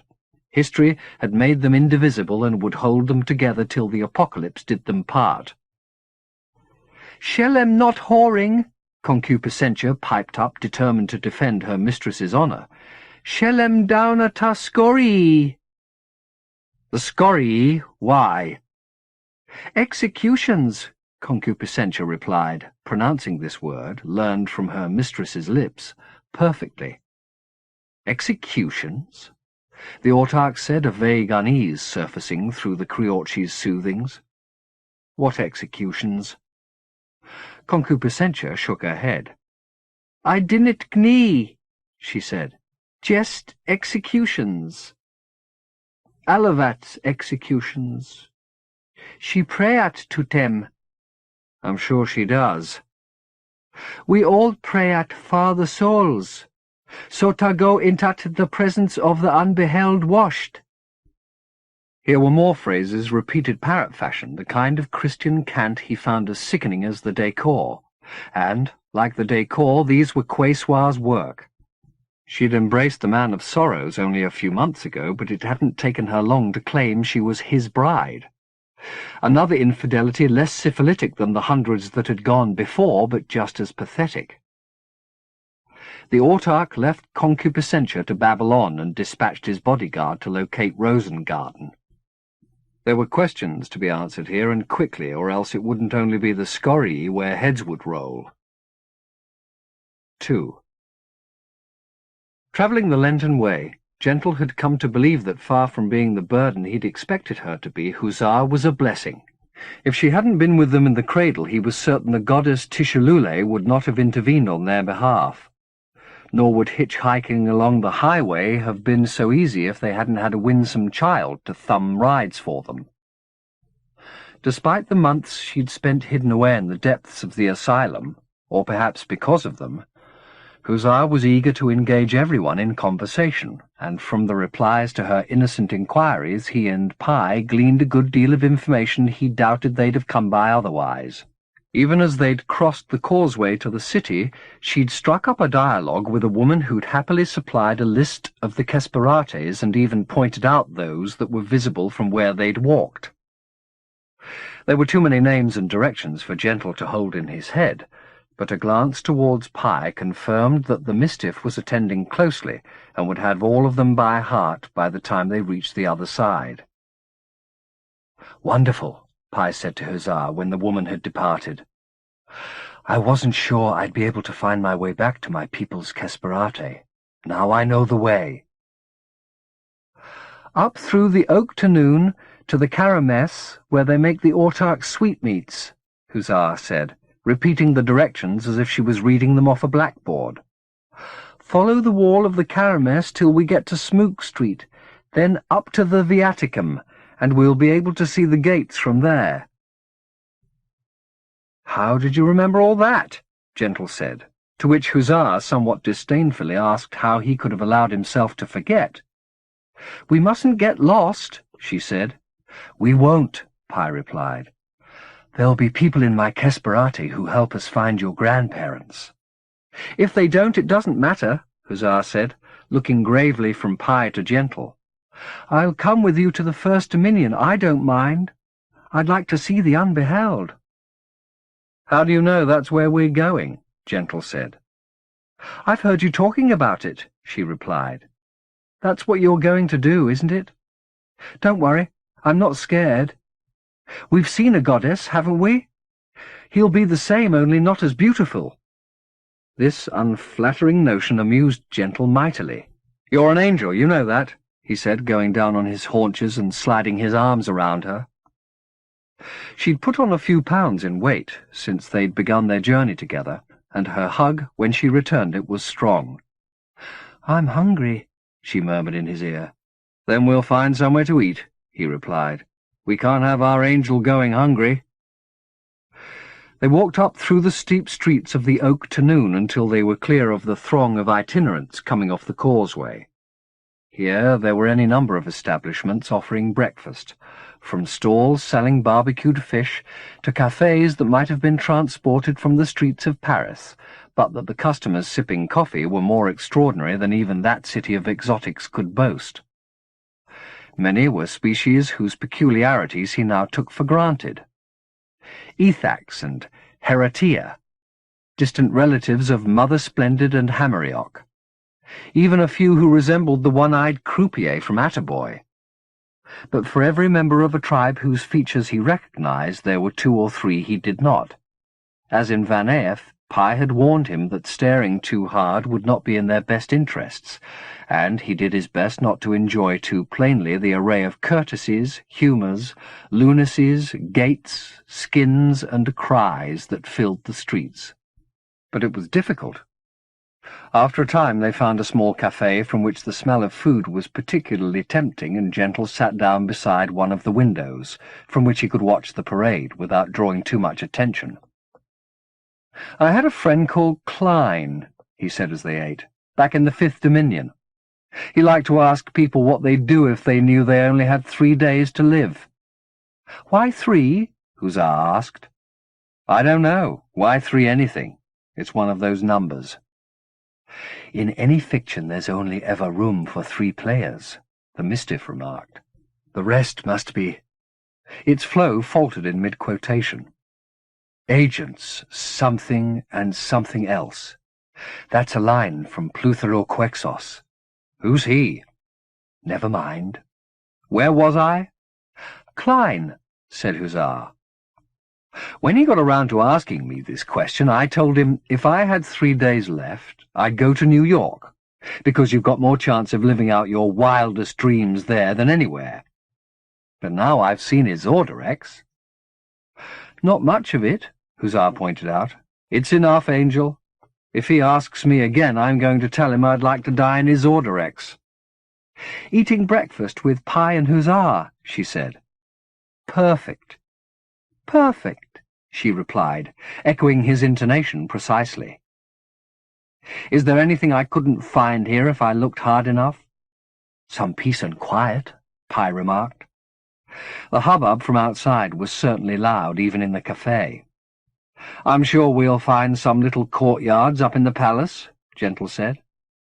"Is that where we're going?" Hussar asked. "Now listen," said Pi.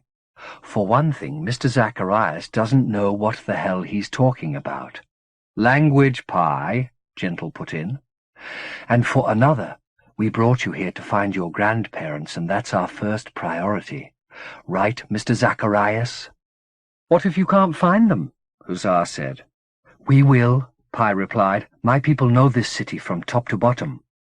"Is that possible?" Gentle said. "I somehow doubt it." "When you've finished your coffee," Pi said, "I'll allow them to prove you wrong." With their bellies filled, they headed on through the streets, following the route they'd had laid out for them. From the Oak-to-Noon to the Caramess, following the wall until they reached Smook Street. In fact, the directions were not entirely reliable. Smook Street, which was a narrow thoroughfare, and far emptier than those they'd left, did not lead them on to the Viaticum as they'd been told it would, but rather into a maze of buildings as plain as barracks. There were children playing in the dirt, and among them wild ragami, an unfortunate cross between porcine and canine strains that Gentle had seen spitted and served in Mai Kay, but which here seemed to be treated as pets. Either the mud, the children, or the ragami stank, and their smell had attracted Zazi in large numbers. "We must have missed a turning," the Mistiff said. "We'd be best to—" It stopped in mid-sentence as the sound of shouting rose from nearby, bringing the children up out of the mud and sending them off in pursuit of its source. There was a high, unmusical holler in the midst of the din, rising and falling like a warrior cry. Before either Pi or Gentle could remark on this, Hussar was following the rest of the children, darting between the puddles and the rooting ragami to do so. Gentle looked at Pi, who shrugged. Then they both headed after Hussar, the trail leading them down an alleyway into a broad and busy street, which was emptying at an astonishing rate as pedestrians and drivers alike sought cover from whatever was racing down the hill in their direction. The hollerer came first, an armoured man of fully twice Gentle's height, carrying in each fist scarlet flags that snaked behind him as he ran, the pitch and volume of his cry undimmed by the speed at which he moved. On his heels came a battalion of similarly armoured soldiers, none, even in the troop, under 8 feet tall, and behind them again a vehicle which had clearly been designed to mount and descend the ferocious slopes of the city with minimum discomfort to its passengers.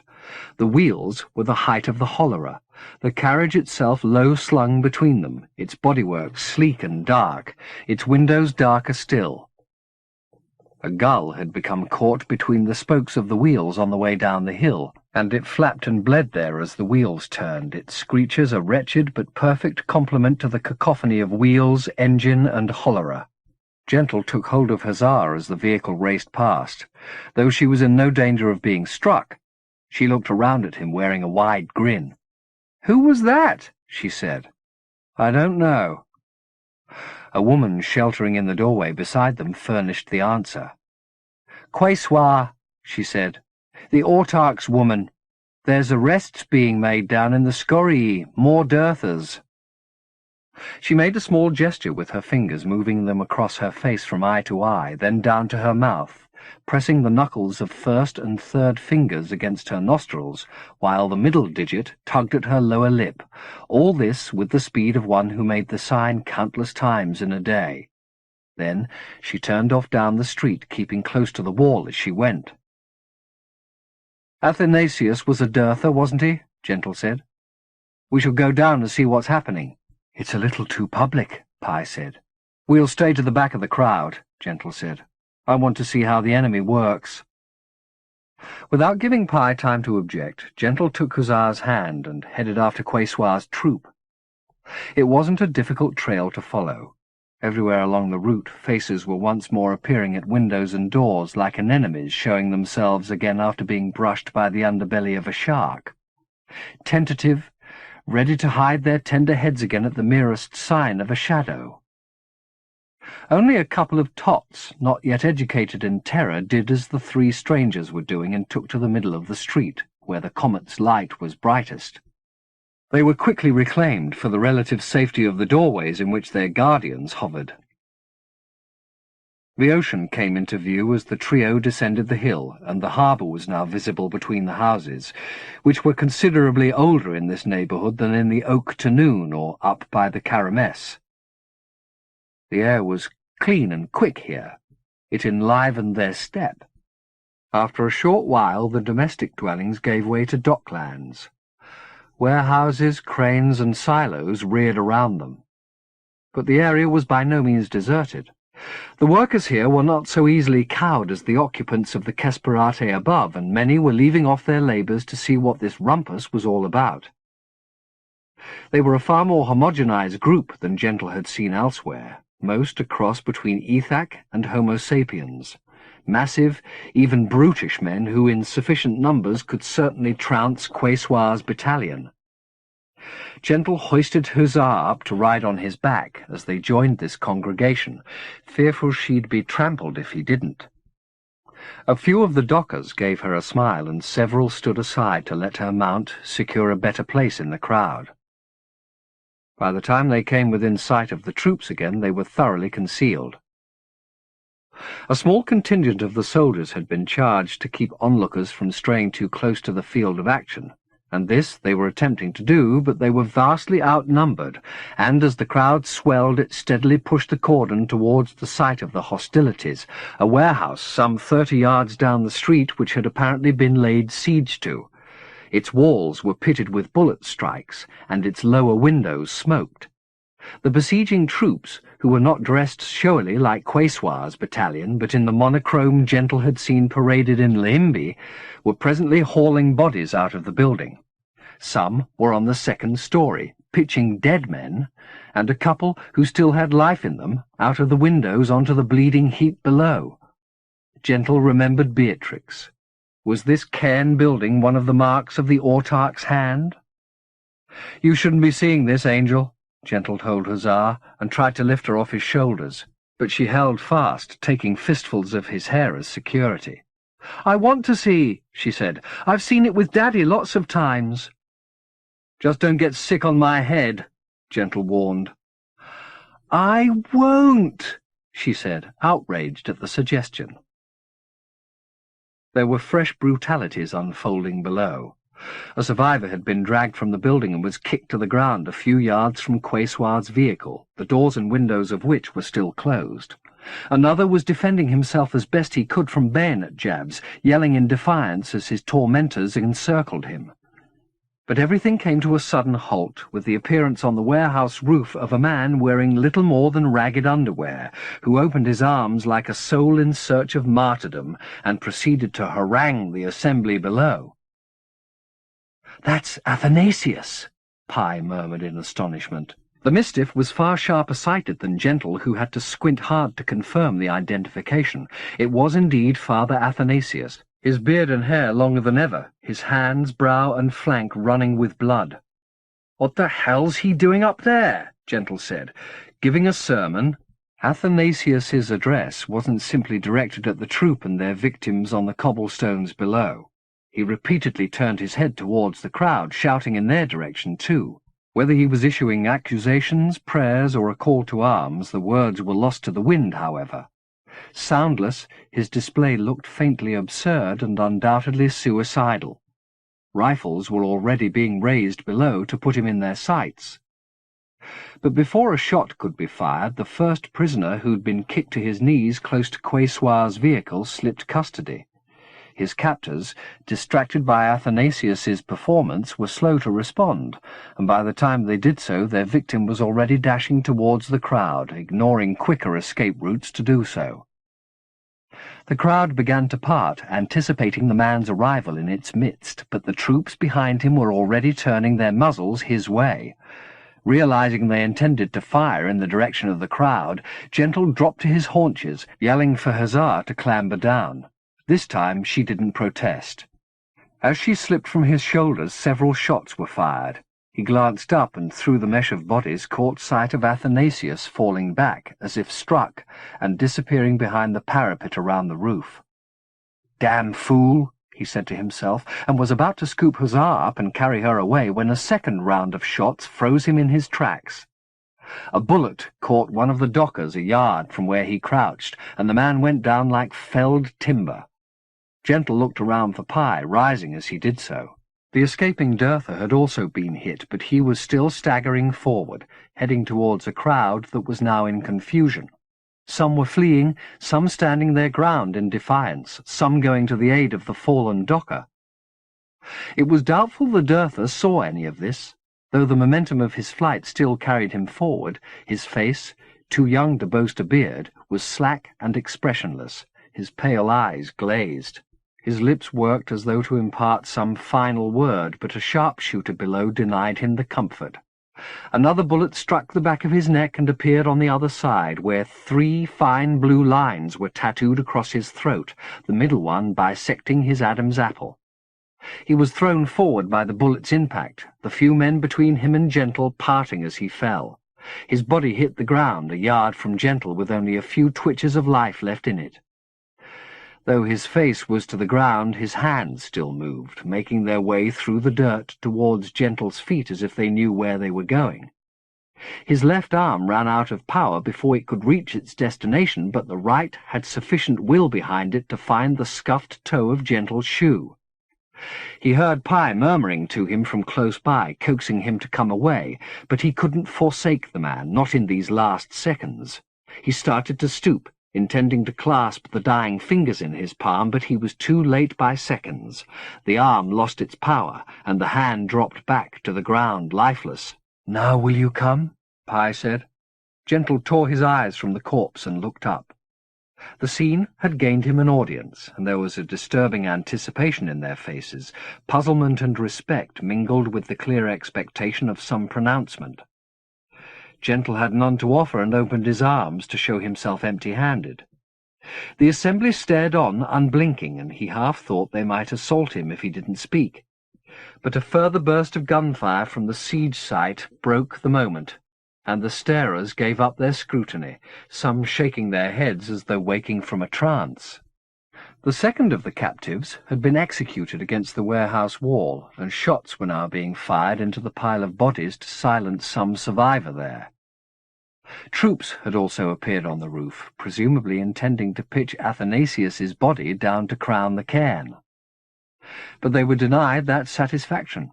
Either he'd faked being struck, or else he'd survived the wounding and crawled off to safety while the drama unfolded below.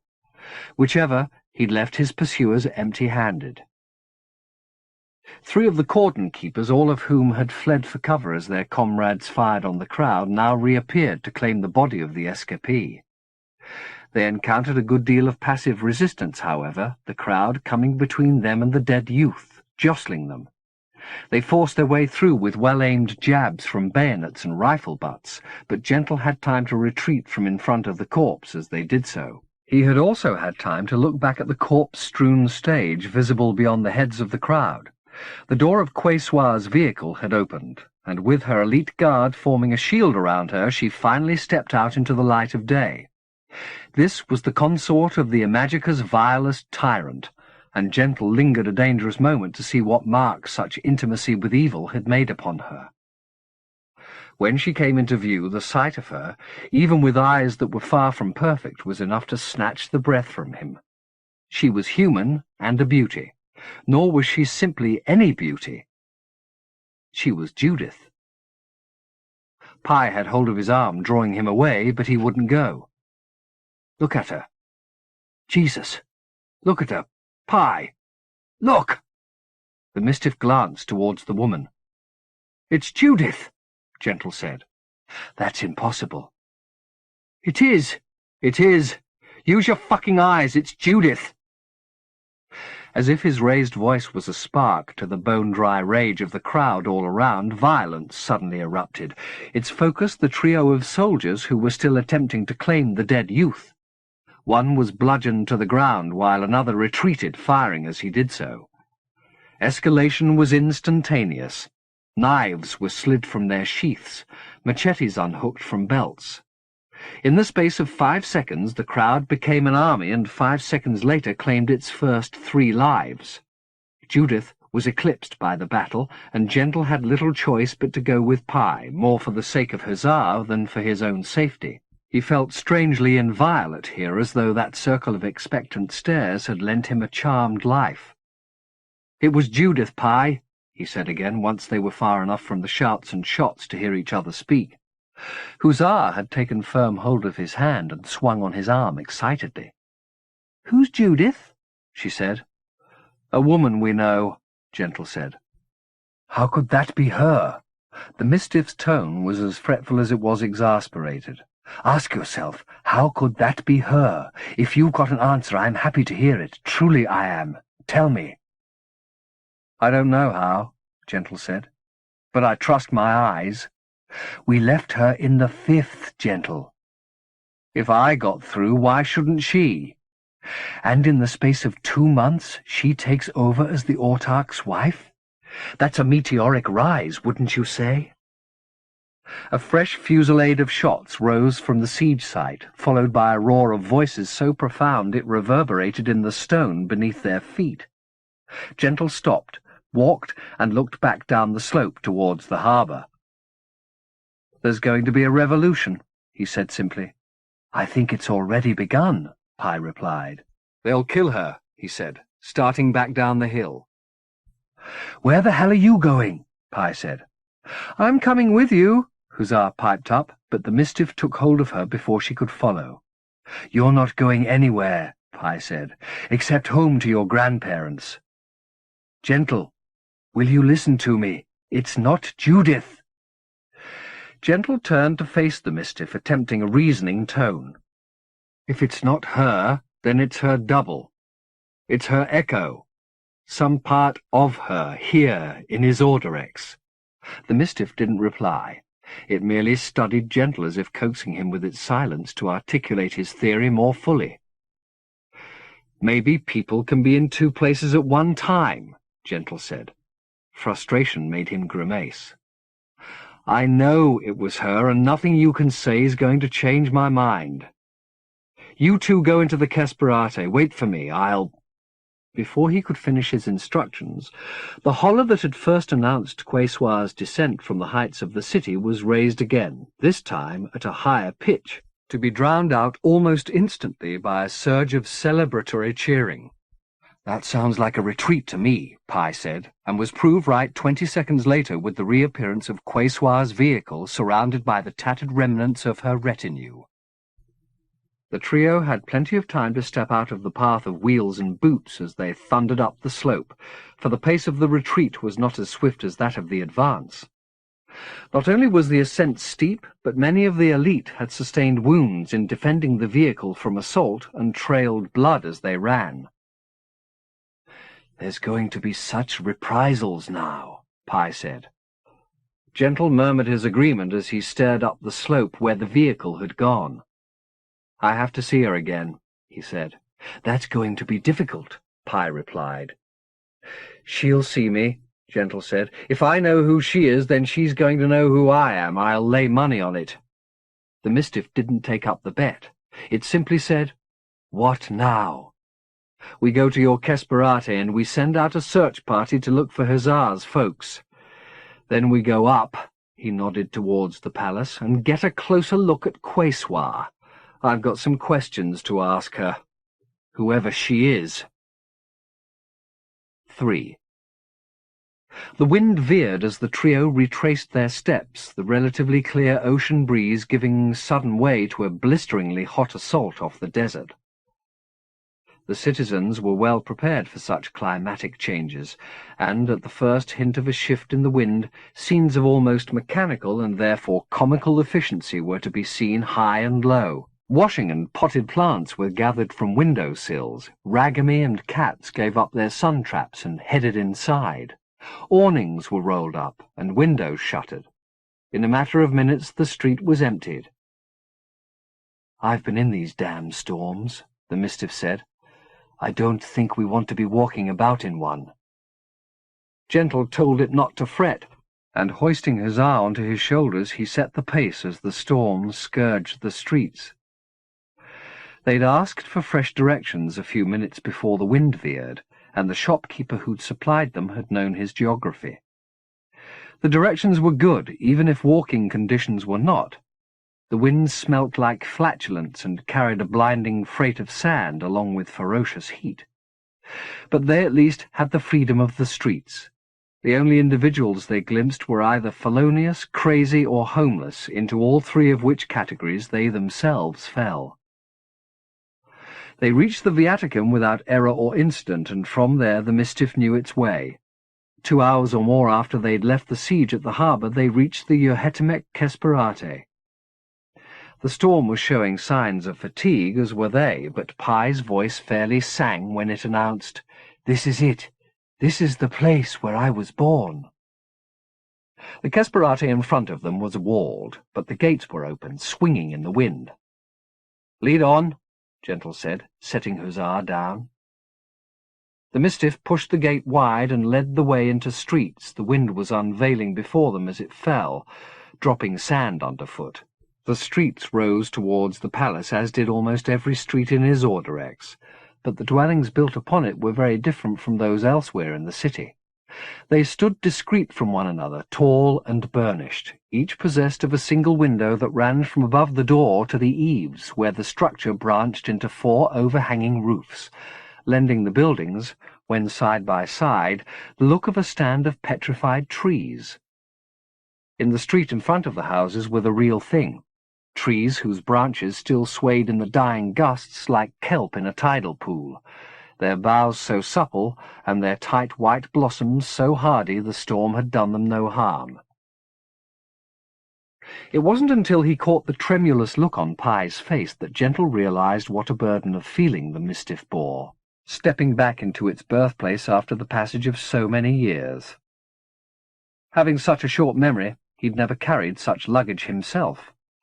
There were no cherished recollections of childhood rites, no Christmas scenes or lullabies. His grasp of what Pye might be feeling had to be an intellectual construct, and fell, he was sure, well shy of the real thing.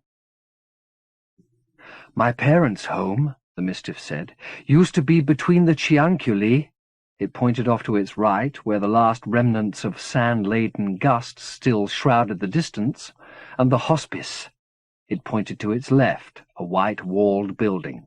"So somewhere near," Gentle said. "I think so," Pye said, clearly pained by the tricks memory was playing. "Why don't we ask somebody?" Hussar suggested. Pye acted upon the suggestion instantly, walking over to the nearest house and rapping on the door. There was no reply. It moved next door and tried again. This house was also vacated. Sensing Pye's unease, Gentle took Hussar to join the Mistiff on the 3rd step. The response was the same here, a silence made more palpable by the drop in the wind.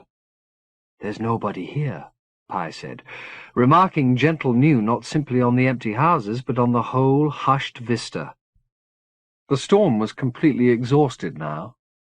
People should have been appearing in their doorsteps to brush off the sand and peer at their roofs to see they were still secure. But there was nobody. The elegant streets laid with such precision were deserted from end to end. "Maybe they've all gathered in one place," Gentle suggested. "Is there some kind of assembly place, a church or a senate?" "The Cianculi's the nearest thing," Pye said, pointing towards a quartet of pale yellow domes set amid trees shaped like cypresses but bearing Prussian blue foliage. Birds were rising from them into the clearing sky, their shadows the only motion on the streets below. "What happens at the Cianculi?" Gentle said, as they started towards the domes. "Ah, in my youth," the Mistiff said, attempting a lightness of tone it clearly didn't feel, "in my youth it was where we had the circuses." "I didn't know you came from circus stock." "They weren't like any 5th Dominion circus," Pye replied. "They were ways we remembered the Dominion we'd been exiled from." "No clowns and ponies?" Gentle said. "No clowns and ponies," Pye replied, and would not be drawn on the subject any further. Now that they were close to the Cianculi, its scale and that of the trees surrounding it became apparent. It was fully 5 stories high from the ground to the apex of its largest dome. The birds, having made one celebratory circuit of the Kesperate, were now settling in the trees again, chattering like minor birds that had been taught Japanese. Gentle's attention was briefly claimed by the spectacle, only to be grounded again when he heard Pye say, "They're not all dead." Emerging from between the Prussian blue trees were 4 of the Mistiff's tribe, Negroes wrapped in undyed robes like desert nomads, some folds of which they held between their teeth, covering their lower faces. Nothing about their gait or garments offered any clue to their sex, but they were evidently prepared to oust trespassers, for they came armed with fine silver rods, 3 feet or so in length, and held across their hips. On no account move or even speak, the Mistiff said to Gentle as the quartet came within 10 yards of where they stood. Why not? This isn't a welcoming party. What is it then? An execution squad. So saying, the Mistiff raised its hands in front of its chest, palms out. Then, breaking its own edict, it stepped forward, addressing the squad as it did so. The language it spoke was not English, but had about it the same oriental lilt Gentle had heard from the beaks of the settling birds. Perhaps they'd indeed been speaking in their owner's tongue. One of the quartet now let the bitten veil drop, revealing a woman in early middle age, her expression more puzzled than aggressive. Having listened to Pi for a time, she murmured something to the individual at her right, winning only a shaken head by way of response. The squad had continued to approach Pi as it talked, their stride steady. But now, as Gentle heard the syllables Pi-O-Pa appear in the Mistiff's monologue, the woman called a halt. 2 more of the veils were dropped, revealing men as finely boned as their leader.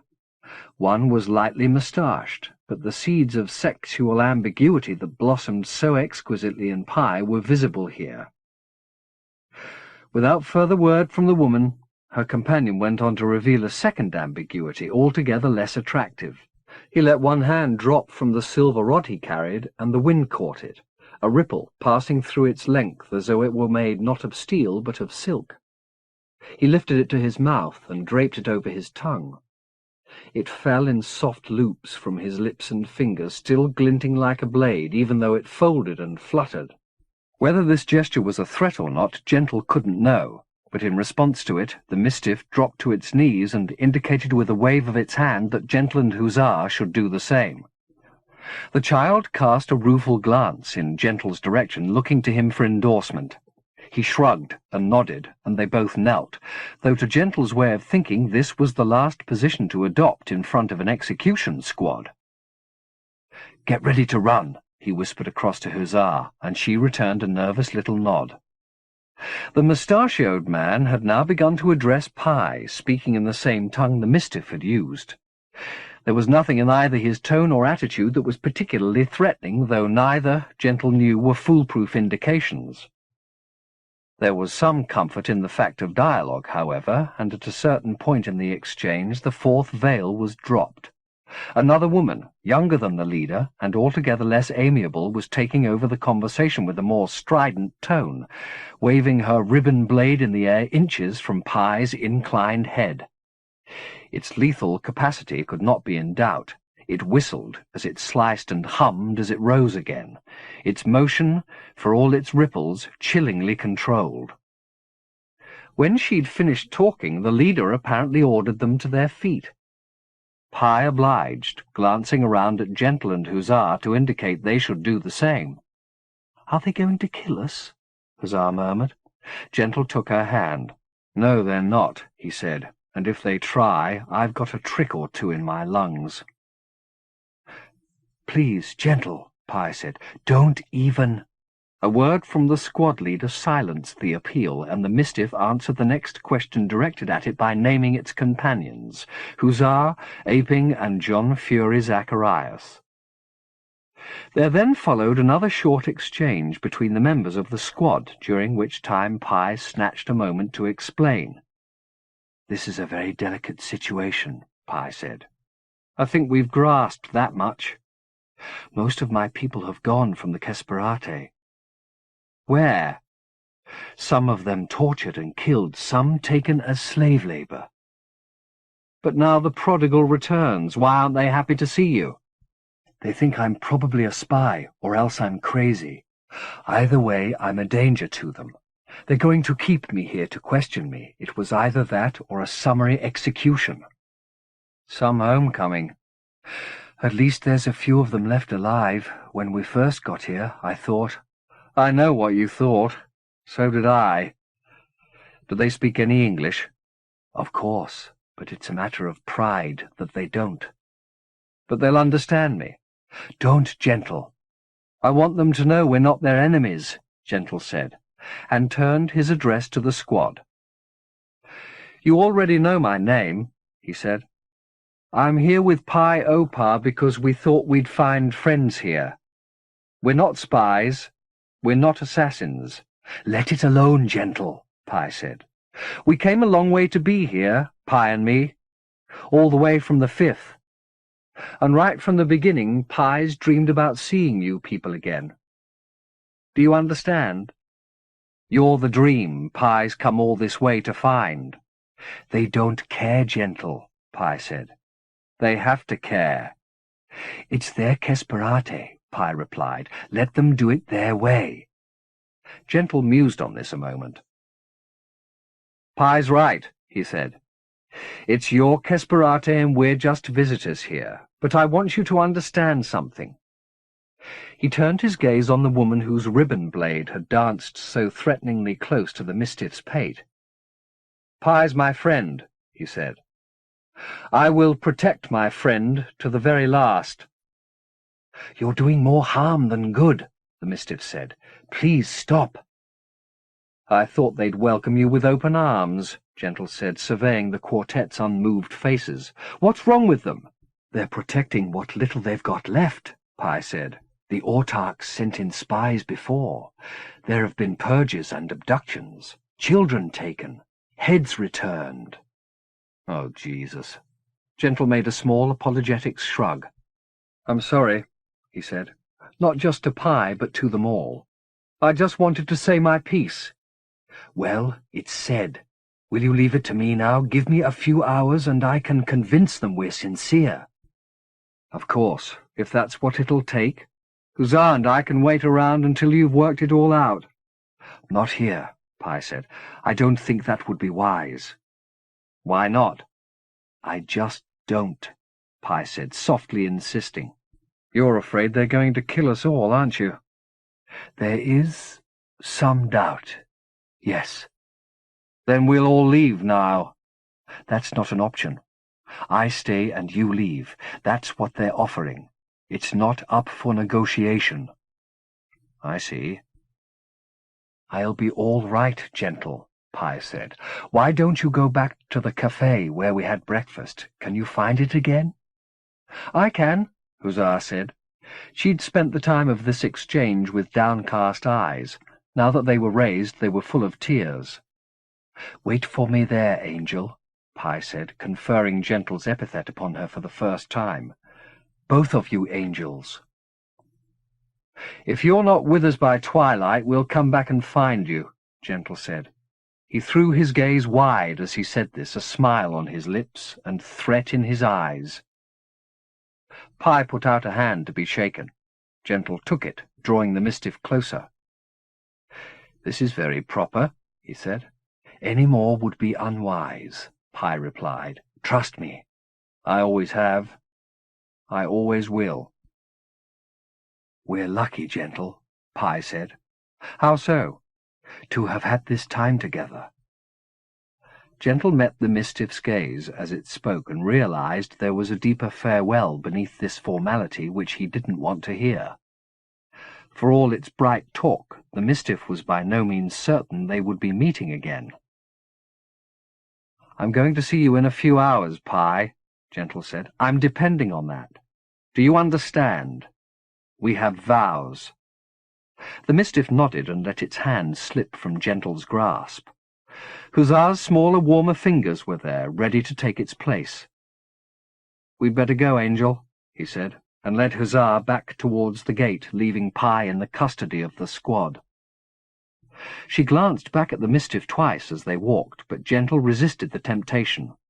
It would do Pi no good to be sentimental at this juncture.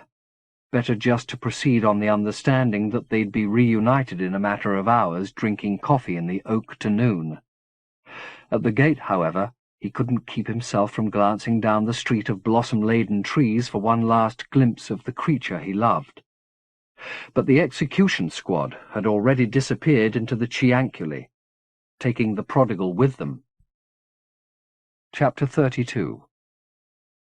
1. With the long Isordorexian twilight still many hours from falling, the autarch had found himself a chamber close to the pivot tower where the day could not come. Here the consolations brought by the Criorci were not spoiled by light. It was easy to believe that everything was a dream, and, being a dream, not worth mourning if, or rather when, it passed. In his unerring fashion, Rosengarten had discovered the niche, however, and to it he brought news as disruptive as any light. A quiet attempt to eradicate the cell of Dirthers, led by Father Athanasius, had been turned into a public spectacle by Quesoir's arrival. Violence had fled and was already spreading. The troops who had mounted the original siege were thought to have been massacred to a man, though this could not now be verified because the docklands had been sealed off by makeshift barricades. "This is the signal the factions have been waiting for," Rosengarten opined. "If we don't stamp this out immediately, every little cult in the Dominion's going to tell its disciples that the day's come." "Time for judgment, eh?" "That's what they'll say."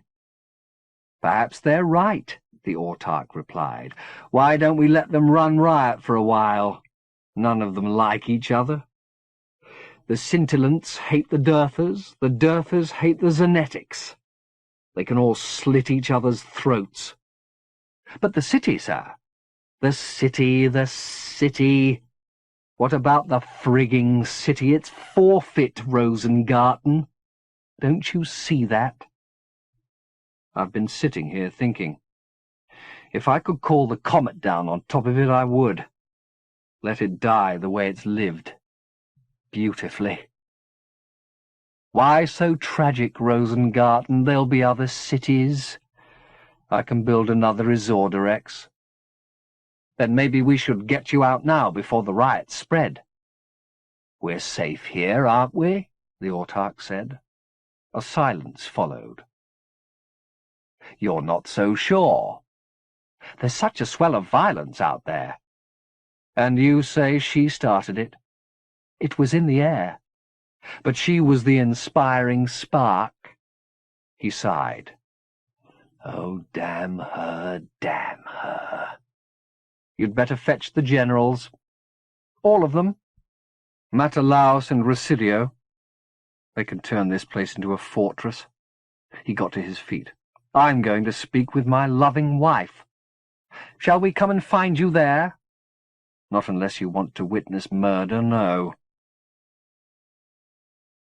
As before, he found Quesoir's chambers empty, but this time Concupiscentia, no longer flirtatious but trembling and dry-eyed, which was like tears to her seeping clan, knew where her mistress was, in her private chapel.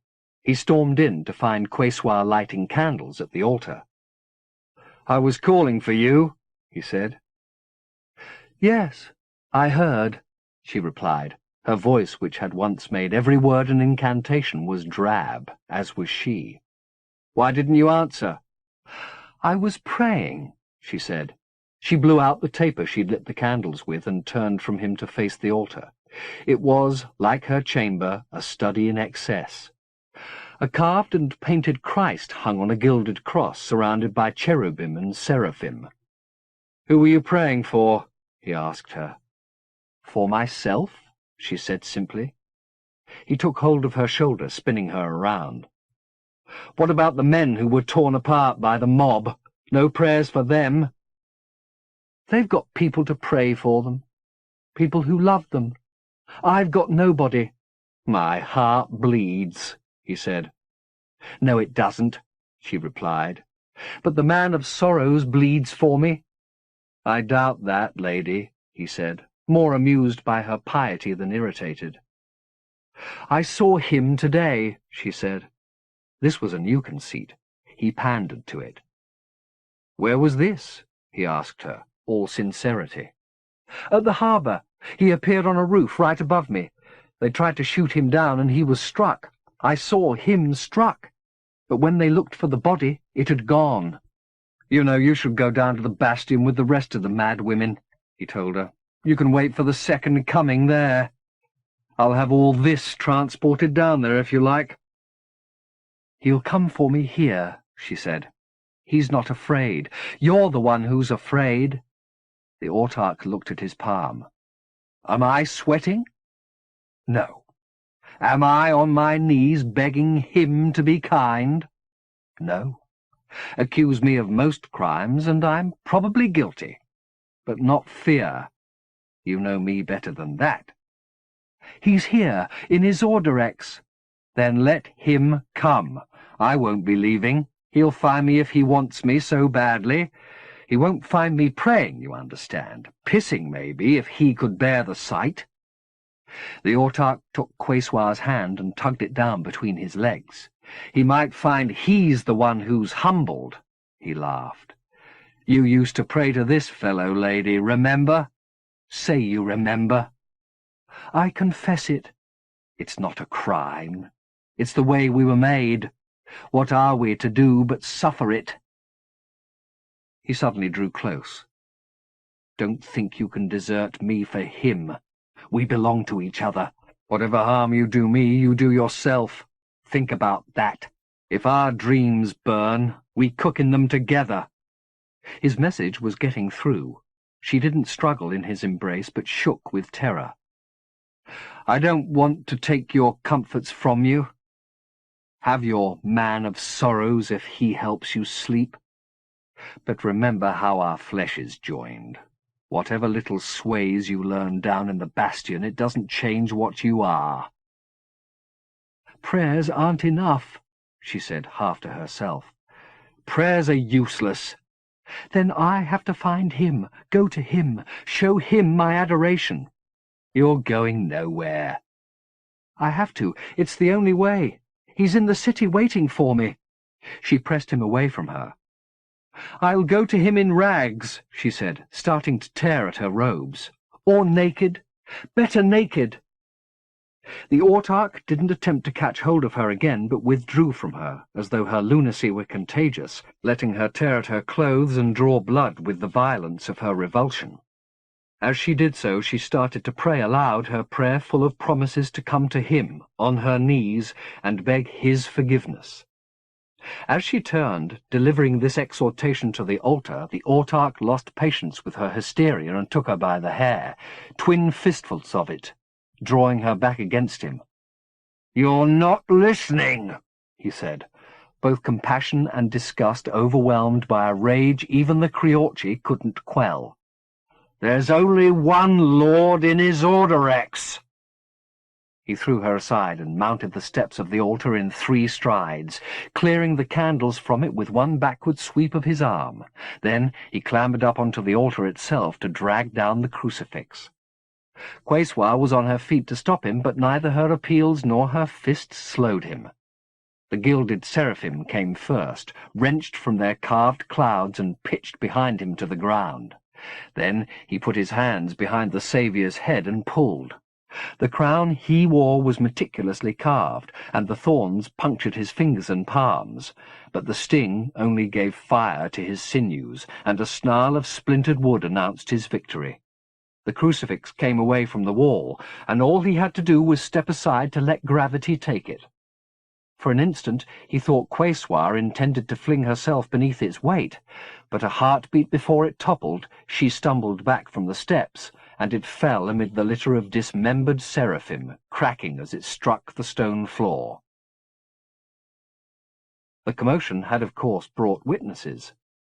From his place on the altar, the autarch saw Rosengarten racing down the aisle, his weapon drawn. "It's all right, Rosengarten," he panted. "The worst is over." "You're bleeding, sir." The autarch sucked at his hand. "Will you have my wife escorted to her chambers?" he said, spitting out the gold-flecked blood. "She's to be allowed no sharp instruments, nor any object with which she could do herself any harm. I'm afraid she's very sick. We'll have to watch over her night and day from now on." Quesoir was kneeling among the pieces of the crucifix, sobbing there. "Please, lady," the autarch said, jumping down from the altar to coax her up. "Why waste your tears on a dead man? Worship nothing, lady, except in adoration." He stopped, puzzled by the words. Then he took them up again. "In adoration of your true self." She raised her head, healing away the tears with her hands to stare at him. "I'll have some Criorci found for you," he said, "to calm you a little." "I don't want Criorci," she murmured, her voice washed of all colour. "I want forgiveness." "Then I forgive you," he replied, with flawless sincerity. "Not from you," she said. He studied her grief for a time. "We were going to love and live forever," he said softly. "When did you become so old?" She made no reply, so he left her there, kneeling in the debris. Rosengarten's underling, Sidux, had already arrived to take charge of her. "Be considerate," he told Sidux as they crossed at the door. "She was once a great lady." He didn't wait to watch her removal, but went with Rosengarten to meet Generals Matalaus and Residio. He felt better for his exertion. Though, like any great maestro, he was untouched by age, his system still became sluggish and needed an occasional stirring up. What better way to do it than by demolishing idols? As they passed by a window which gave onto the city, the spring went from his step, however, seeing the signs of destruction visible below. For all his defiant talk of building another Isorderex, it would be painful to watch this one torn apart, Kesperate by Kesperate. Half a dozen columns of smoke were already rising from conflagrations across the city. Ships were burning in the harbour, and there were bordellos aflame around Licorice Street. As Rosengarten had predicted, all the apocalyptics in the city would fulfill their prophecies today. Those who'd said corruption came by sea were burning boats. Those who railed against sex had lit their torches for the brothels. He glanced back towards Quesoir's chapel as his consort's sobs were raised afresh. "It's best we don't stop her weeping," he said. "She has good reason." 2. The full extent of the harm Dowd had done himself in his late boarding of the Isorderexian Express did not become apparent until their arrival in the icon-filled cellar beneath the merchant's house. Though he'd escaped being turned inside out, his trespass had wounded him considerably. He looked as though he'd been dragged face down over a freshly gravelled road, the skin on his face and hands shredded, and the sinew beneath oozing the meagre filth he had in his veins. The last time Jude had seen him bleed, the wound had been self-inflicted, and he'd seemed to suffer scarcely at all. But not so now. Though he held on to her wrist with an implacable grip and threatened her with a death that would make Clara's seem merciful if she attempted to escape him, he was a vulnerable captor, wincing as he hauled her up the stairs into the house above. This was not the way she had imagined herself entering Isorderex. But then the scene she met at the top of the stairs was not as she'd imagined either. Or rather, it was all too imaginable. The house, which was deserted, was large and bright, its design and decoration almost depressingly recognizable. She reminded herself that this was the house of Oscar's business partner, Peccable, and the influence of Fifth Dominion aesthetics were likely to be strong in a dwelling that had a doorway to earth in its cellar. But the vision of domestic bliss this interior conjured was depressingly bland. The only touch of exoticism was the parrot sulking on its perch by the window. Otherwise, this nest was irredeemably suburban, from the row of family photographs beside the clock on the mantelpiece to the drooping tulips in the vase on the well-polished dining-room table. She was sure there were more remarkable sights in the street outside, but Dowd was in no mood, or indeed condition, to go exploring.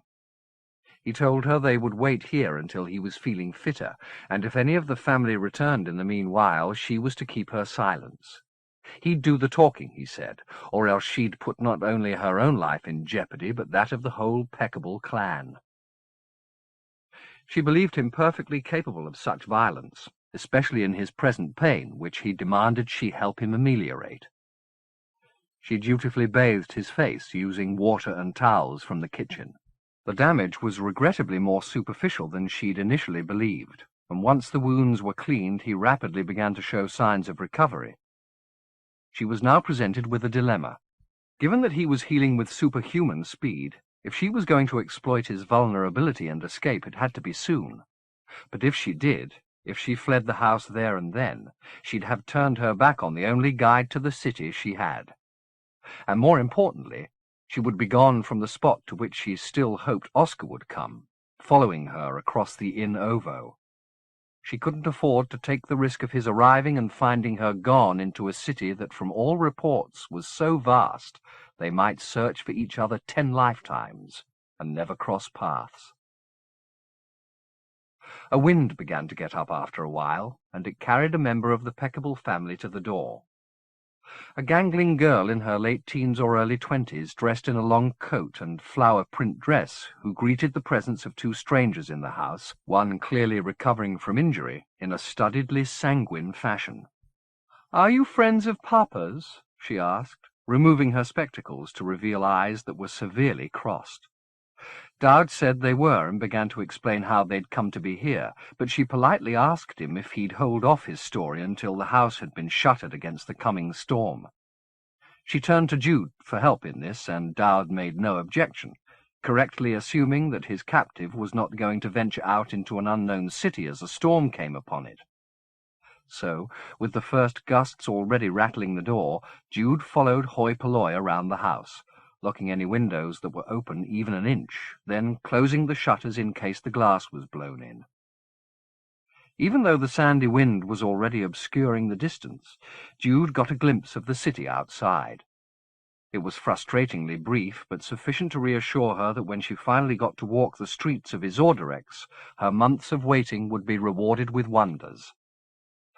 There were myriad tiers of streets set on the slopes above the house, leading up to the monumental walls and towers of what hoi polloi identified as the Autarch's palace, and just visible from the attic room window was the ocean, glittering through the thickening storm.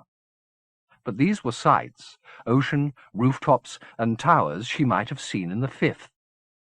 What marked this place as another dominion was the people in the streets outside, some human, many not, all retreating from the wind or the commotions it carried. A creature, its head vast, stumbled up the street with what looked to be 2 sharp-snouted pigs, barking furiously under each arm. A group of youths, bald and robed, ran in the other direction, swinging smoking censers above their heads like bowlers. A man with a canary-yellow beard and china doll skin was carried, wounded, but yelling furiously into a house opposite. "There's riots everywhere," hoi polloi said. "I wish Papa would come home." "Where is he?" Jude asked. "Down at the harbour. He had a shipment coming in from the islands." "Can't you telephone him?" "Telephone?" hoi polloi said. "Yes, you know, it's a—" "I know what it is," hoi polloi said testily. "Uncle Oscar showed me one, but they're against the law." "Why?" Hoi polloi shrugged. "The law's the law," she said. She peered out into the storm before shuttering the final window. "Papa will be sensible," she went on. "I'm always telling him, be sensible, and he always is." She led the way downstairs to find Dowd standing on the front step with the door flung wide. Hot, gritty air blew in, smelling of spice and distance. Hoi polloi ordered Dowd back inside with a sharpness that made Jude fear for her. But Dowd seemed happy to play the erring guest and did as he was asked. She slammed the door and bolted it, then asked if anybody wanted tea. With the lights swinging in every room and the wind rattling every loose shutter, it was hard to pretend nothing was amiss. But hoi polloi did her best to keep the chat trivial while she brewed a pot of Darjeeling and passed around slices of Madeira cake. The sheer absurdity of the situation began to amuse Jude. Here they were, having a tea party while a city of untold strangeness was racked by storm and revolution all around. If Oscar appears now, she thought, he'll be most entertained. He'll sit down, dunk his cake in his tea, and talk about cricket like a perfect Englishman. "Where's the rest of your family?" Dowd asked hoi polloi, when the conversation once more returned to her absentee father. "Mama and my brothers have gone to the country," she said, "to be away from the troubles." "Didn't you want to go with them?" "Not with Papa here. Somebody has to look after him. He's sensible most of the time, but I have to remind him." A particularly vehement gust brought slates rattling off the roof like gunshots. Hoi Polloi jumped. "If Papa was here," she said, "I think he'd suggest we had something to calm our nerves." "What do you have, lovey?" Dowd said. "A little brandy, maybe? That's what Oscar brings, isn't it?" She said it was, and fetched a bottle, dispensing it to all three of them in tiny glasses. "He brought us dotterel, too," she said. "Who's dotterel?" Jude inquired. "The parrot. He was a present to me when I was little. He had a mate, but she was eaten by the ragamy next door. The brute. Now Dotterel's on his own, and he's not happy. But Oscar's going to bring me another parrot soon. He said he would. He brought pearls for Mama once, and for Papa he always brings newspapers. Papa loves newspapers." She babbled on in a similar vein, with barely a break in the flow. Meanwhile, the 3 glasses were filled and emptied and filled again several times, the liquor steadily taking its toll on Jude's concentration. In fact, she found the monologue and the subtle motion of the light overhead positively soporific, and finally asked if she might lie down for a while. Again, Dowd made no objection, and let Hoi Polloi escort Jude up to the guest bedroom, offering only a slurred, "Sweet dreams, lovey," as she retired. She laid her buzzing head down gratefully, thinking as she dozed that it made sense to sleep now while the storm prevented her from taking to the streets. When it was over, her expedition would begin, with or without Dowd. Oscar was not coming for her, that much seemed certain. Either he'd sustained too much injury to follow, or else the express had been somehow damaged by Dowd's late boarding. Whichever, she could not delay her adventures here any longer. When she woke, she'd emulate the forces rattling the shutters and take his Order X by storm. She dreamt she was in a place of great grief. A dark chamber, its shutters closed against the same storm that raged outside the room in which she slept and dreamt, and knew she slept and dreamt even as she did so, and in this chamber was the sound of a woman sobbing. The grief was so palpable it stung her, and she wanted to soothe it as much for her own sake as that of the griever. She moved through the murk towards the sound, encountering curtain after curtain as she went, all gossamer thin, as though the trousseaux of 100 brides had been hung in this chamber. Before she could reach the weeping woman, however, a figure moved through the darkness ahead of her, coming to the bed where the woman lay and whispering to her. "Criorci," the other said, and through the veils Jude glimpsed the lisping speaker. No figure as bizarre as this had ever flitted through her dreams before.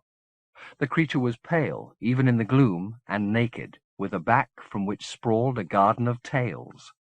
Jude advanced a little to see her better, and the creature in her turn saw her, or at least her effect upon the veils, for she looked around the chamber as if she knew there was a haunter here. Her voice carried alarm when it came again. "There's somebody here, lady," it said. "I'll see nobody, especially Sydax." "It's not at Sydax. I see it no lady, but I feel it somebody here still." The weeping diminished. The woman looked up.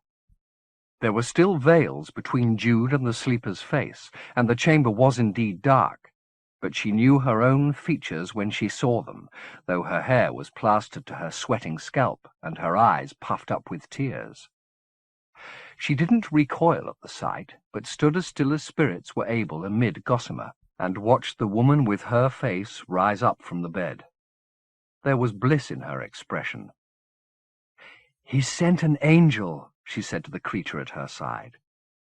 "Concupiscentia, he sent an angel to summon me." "Yes?" "Yes, for certain. This is a sign. I'm going to be forgiven." A sound at the door drew the woman's attention. A man in uniform, his face lit only by the cigarette he drew upon, stood watching. "Get out," the woman said. "I came only to see that you were comfortable, Madame Quayssoir." "I said get out, Sydax. If you should require anything—" Quayswa got up suddenly and pitched herself through the veils in Sydux's direction. The suddenness of this assault took Jude by surprise, as it did its target.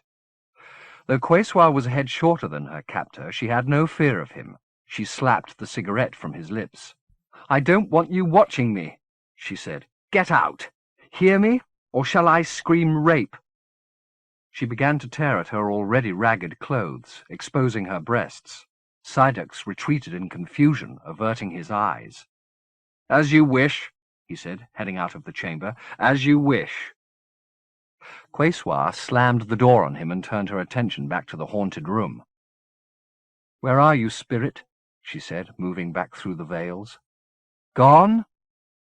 "No, not gone." She turned to concupiscentia. "Do you feel its presence?" The creature seemed too frightened to speak. "I feel nothing," Quayswa said, now standing still amid the shifting veils. "Damn Sydux! The spirit's been driven out." Without the means to contradict this, all Jude could do was wait beside the bed and hope that the effect of Sydux's interruption, which had seemingly blinded them to her presence, would wear off now that he'd been exiled from the chamber. She remembered as she waited how Clara had talked about men's power to destroy. Had she just witnessed an example of that? Sydux's mere presence enough to poison the contact between a dreaming spirit and a waking one? If so, he'd done it all unknowing, innocent of his power, but no more forgivable for that.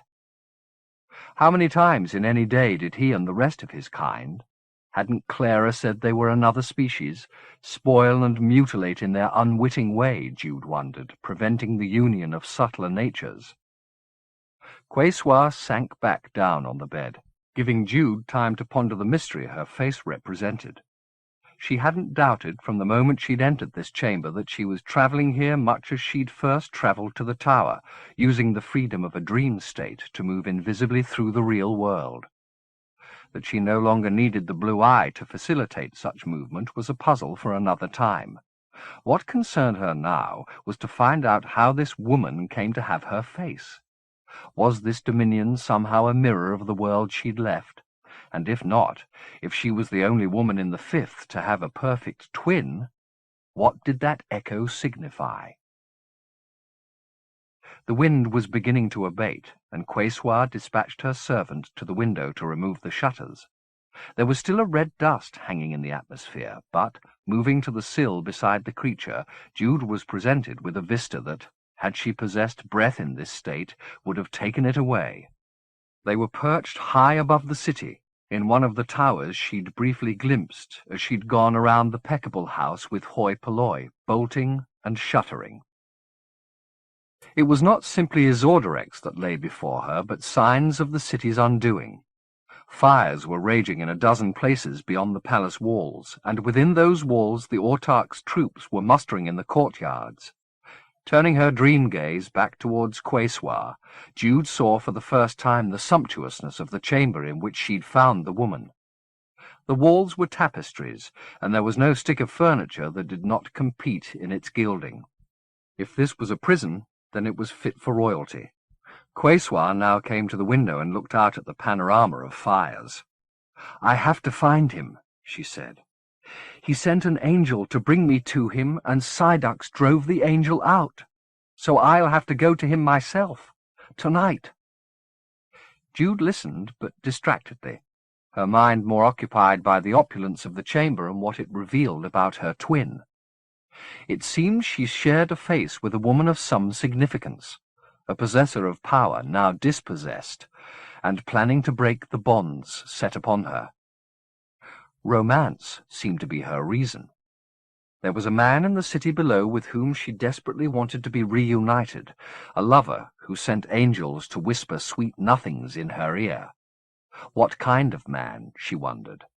A maestro, perhaps, a wielder of magic. Having studied the city for a time, Quayswa left the window and went through to her dressing-room. "I mustn't go to him like this," she said, starting to undress. "That would be shameful." The woman caught sight of herself in one of the mirrors and sat down in front of it, peering at her reflection with distaste. Her tears had made mud of the kohl around her eyes, and her cheeks and neck were blotchy. She took a piece of linen from the dressing-table, sprinkled some fragrant oil upon it, and began to roughly clean her face. "I'll go to him naked," she said, smiling in anticipation of that pleasure. "He'll prefer me that way." This mystery lover intrigued Jude more and more. Hearing her own voice musky with talk of nakedness, she was tantalized. Would it not be a fine thing to see the consummation?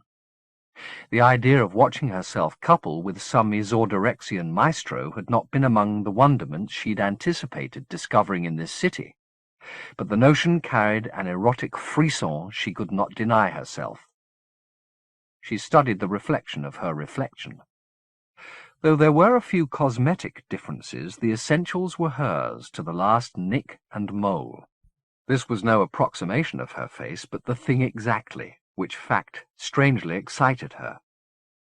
She had to find a way to speak with this woman tonight. Even if their twinning was simply a freak of nature, they would surely be able to illuminate each other's lives with an exchange of histories. All she needed was a clue from her doppelganger as to where in the city she intended to go looking for her maestro lover. With her face cleansed, Quesoir got up from in front of the mirror and went back into the bedroom. Concupiscentia was sitting by the window. Quesoir waited until she was within inches of her servant before she spoke, and even then her words were barely audible. "We'll need a knife," she said. The creature shook her head. "They took at 'em all," she said. "You seem how a look at and look at." "Then we must make one," Quesoir replied. "Sydax will try to oppose our leaving." "You wish at to kill 'em?" "Yes, I do." This talk chilled Jude. Though Sydax had retreated before Quesoir when she'd threatened to cry rape, Jude doubted that he'd be so passive if challenged physically. Indeed, what more perfect excuse would he need to regain his dominance than her coming at him with a knife? If she'd had the means, she would have been Clara's mouthpiece now and echoed her sentiments on Man the Desolator, in the hope of keeping Quesoir from harm. It would be an unbearable irony to lose this woman now, having found her way, surely not by accident, though at present it seemed so, across half the Imajica into her very chamber. "I set sharpest the knife," Concupiscentia was saying. "Then do it," Quesoir replied, leaning still closer to her fellow conspirator. Jude missed the next exchange because somebody called her name. Startled, she looked around the room, but before she'd half scanned it, she recognized the voice. It was hoi polloi, and she was rousing the sleeper after the storm. "Papa's here," Jude heard her say. "Wake up! Papa's here!" There was no time to bid farewell to the scene. It was there in front of her one moment and replaced the next with the face of Peckable's daughter, leaning to shake her awake. "Papa!" she said again. "Yes, all right," Jude said brusquely, hoping the girl would leave without further exchanges coming between her and the sights sleep had brought. She knew she had scant moments to drag the dream into wakefulness with her, or it would subside and the details become hazy the deeper it sank. She was in luck. Hoi polloi hurried back down to her father's side, leaving Jude to recite aloud all she'd seen and heard. Quesoir and her servant Concupiscentia, Sydax and the plot against him, and the lover, of course. She shouldn't forget the lover, who was presumably somewhere in the city even now, pining for his mistress who was locked up in her gilded prison. With these facts fixed in her head, she ventured first to the bathroom, then down to meet Peckable.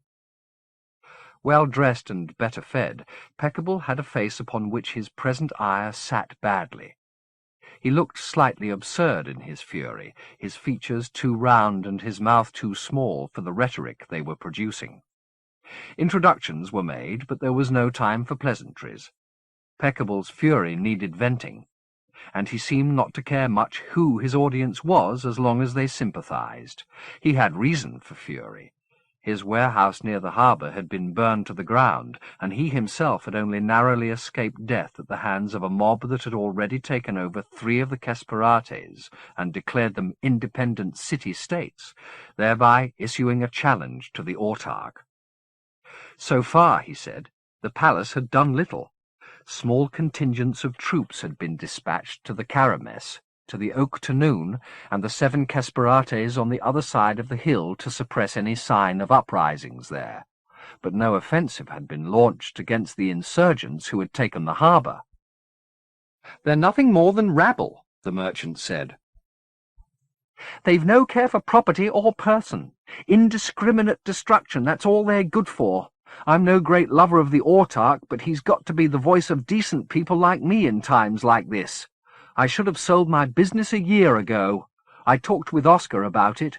We planned to move away from this wretched city, but I hung on and hung on because I believe in people. That's my mistake," he said, throwing his eyes up to the ceiling like a man martyred by his own decency. "I have too much faith." He looked at hoi polloi. "Don't I?" "You do, Papa, you do." "Well, not any more. You go and pack our belongings, sweet. We're getting out tonight." "What about the house?" Dowd said. "And all the collectibles downstairs?" Peckable cast a glance at hoi polloi. "Why don't you start packing now?" he said, clearly uncomfortable with the idea of debating his black market activities in front of his daughter. He cast a similar glance at Jude, but she pretended not to comprehend its significance and remained seated. He began to talk anyway. "When we leave this house, we leave it forever," he said. "There'll be nothing left to come back to, I'm convinced of that." The outraged bourgeois of minutes before, appealing for civil stability, was now replaced by an apocalyptic. It was bound to happen sooner or later. They couldn't control the cults in perpetuity. "They?" said Jude. "The autarch, and Quesoir." The sound of the name was like a blow to her heart. "Quesoir?" she said. "His wife, the consort, Our Lady of Isorderex, Ma'am Quesoir. She's been his undoing, if you ask me. He always kept himself hidden away, which was wise. Nobody thought about him much as long as trade was good and the streets were lit. The taxes, of course. The taxes have been a burden upon us all, especially family men like myself, but let me tell you, we're better off here than they are in Partashokwa or Ayamandas. No, I don't think he's done badly by us.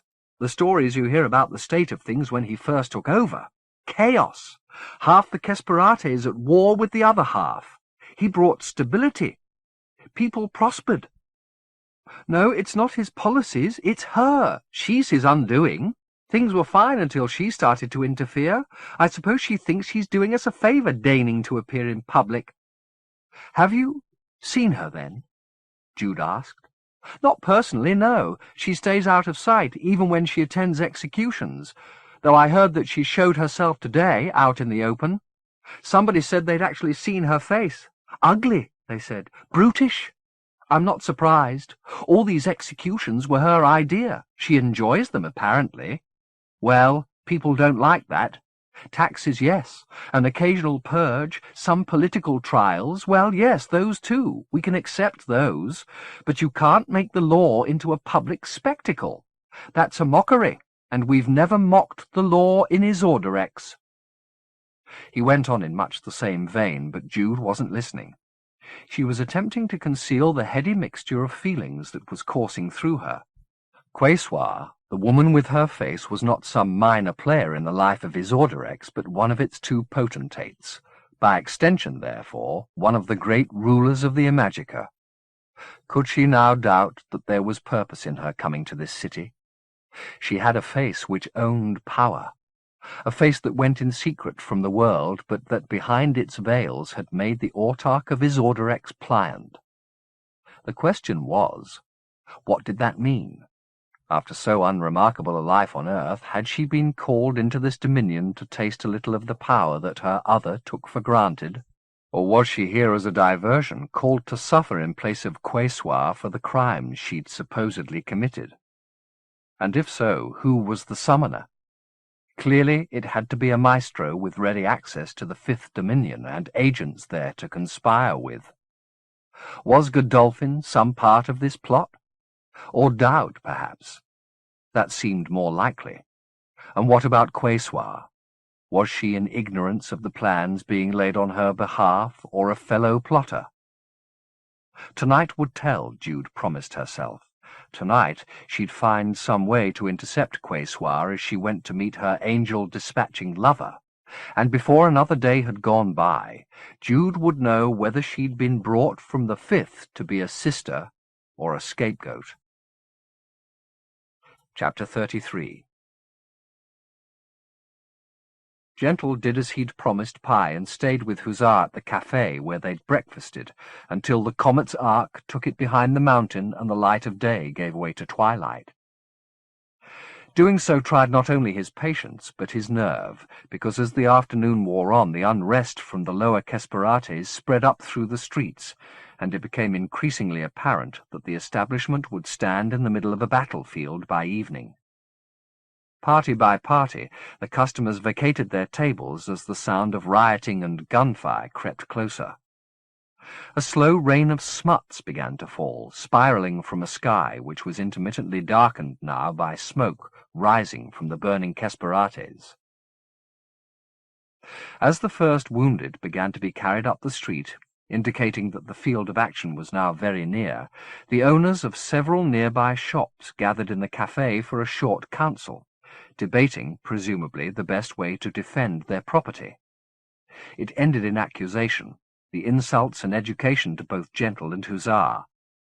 Two of the owners returned with weapons a few minutes later, at which point the manager, who introduced himself as Bunyan Blue, asked Gentle if he and his daughter didn't have a home to go to. Gentle replied that they had promised to meet somebody here earlier in the day, and they would be most obliged if they could remain until their friend arrived. "I remember you," Blue replied. "You came in this morning, didn't you, with a woman?" "That's who we're waiting for." "She put me in mind of somebody I used to know," Blue said. "I hope she's safe out there." "So do we," Gentle replied. "You'd better stay, then, but you'll have to lend me a hand barricading the place." Bunyan explained that he'd known this was going to happen sooner or later and was prepared for the eventuality. There were timbers to nail over the windows and a supply of small arms should the mob try to loot his shelves. In fact, his precautions proved unnecessary. The street became a conduit for ferrying the wounded army from the combat zone, which was moving up the hill one street east of the cafe. There were 2 nerve-wracking hours, however, when the din of shouting and gunfire was coming from all compass points, and the bottles on Blue's shelves tinkled every time the ground shook, which was often. One of the shopkeepers who'd left in high dudgeon earlier came beating at the door during this siege, and stumbled over the threshold with blood streaming from his head and tales of destruction from his mouth. The army had called up heavy artillery in the last hour, he reported, and it had practically levelled the harbour and rendered the causeway impassable, thereby effectively sealing the city. This was all part of the autarch's plan, he said. Why else were whole neighbourhoods being allowed to burn unchecked? The autarch was leaving the city to consume its own citizens, knowing the conflagration would not be able to break the palace walls. "He's going to let the mob destroy the city," the man went on, "and he doesn't care what happens to us in the meantime. Selfish bastard, we're all going to burn, and he's not going to lift a finger to help us." This scenario certainly fitted the facts. When, at Gentle's suggestion, they went up onto the roof to get a better view of the situation, it seemed to be exactly as described. The ocean was obliterated by a wall of smoke climbing from the embers of the harbour. Further flame-shot columns rose from 24 neighbourhoods near and far, and through the dirty heat coming off the Oak Tanoon's pyre the causeway was just visible, its rubble damming the delta. Clogged by smoke, the comet shed a diminished light on the city, and even that was fading as the long twilight deepened. "It's time to leave," Gentle told Hussar. "Where are we going to?" "Back to find Pi Opar," he replied, "while we still can." It had been apparent from the roof that there was no safe route back to the Mistiff's Casperate. The various factions warring in the streets were moving unpredictably. A street that was empty one moment might be thronged the next, and rubble the moment after that.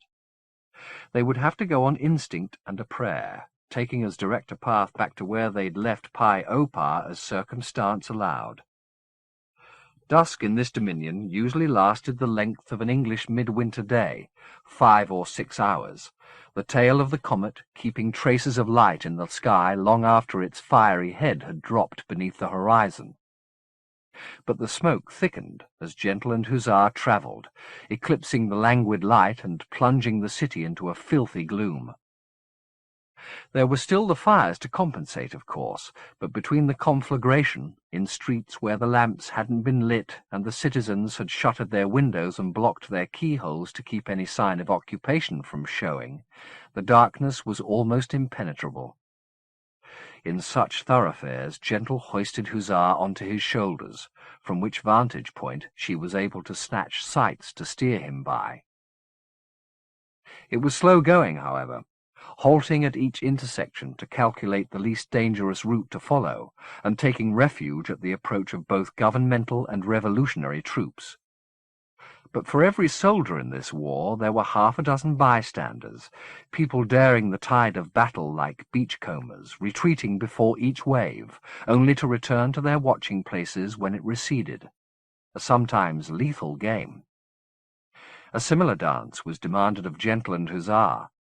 Driven off course again and again, they were obliged to trust to instinct as to their direction, and inevitably instinct finally deserted them. In an uncommon hush between clamours and bombardments, Gentle said, "Angel, I don't know where we are any more." A comprehensive fusillade had brought down most of the Kesperate around them, and there were precious few places of refuge amid the rubble, but Hussar insisted they find one, a call of nature that could be delayed no longer. Gentle set her down, and she headed off for the dubious cover of a semi-demolished house some yards up the street.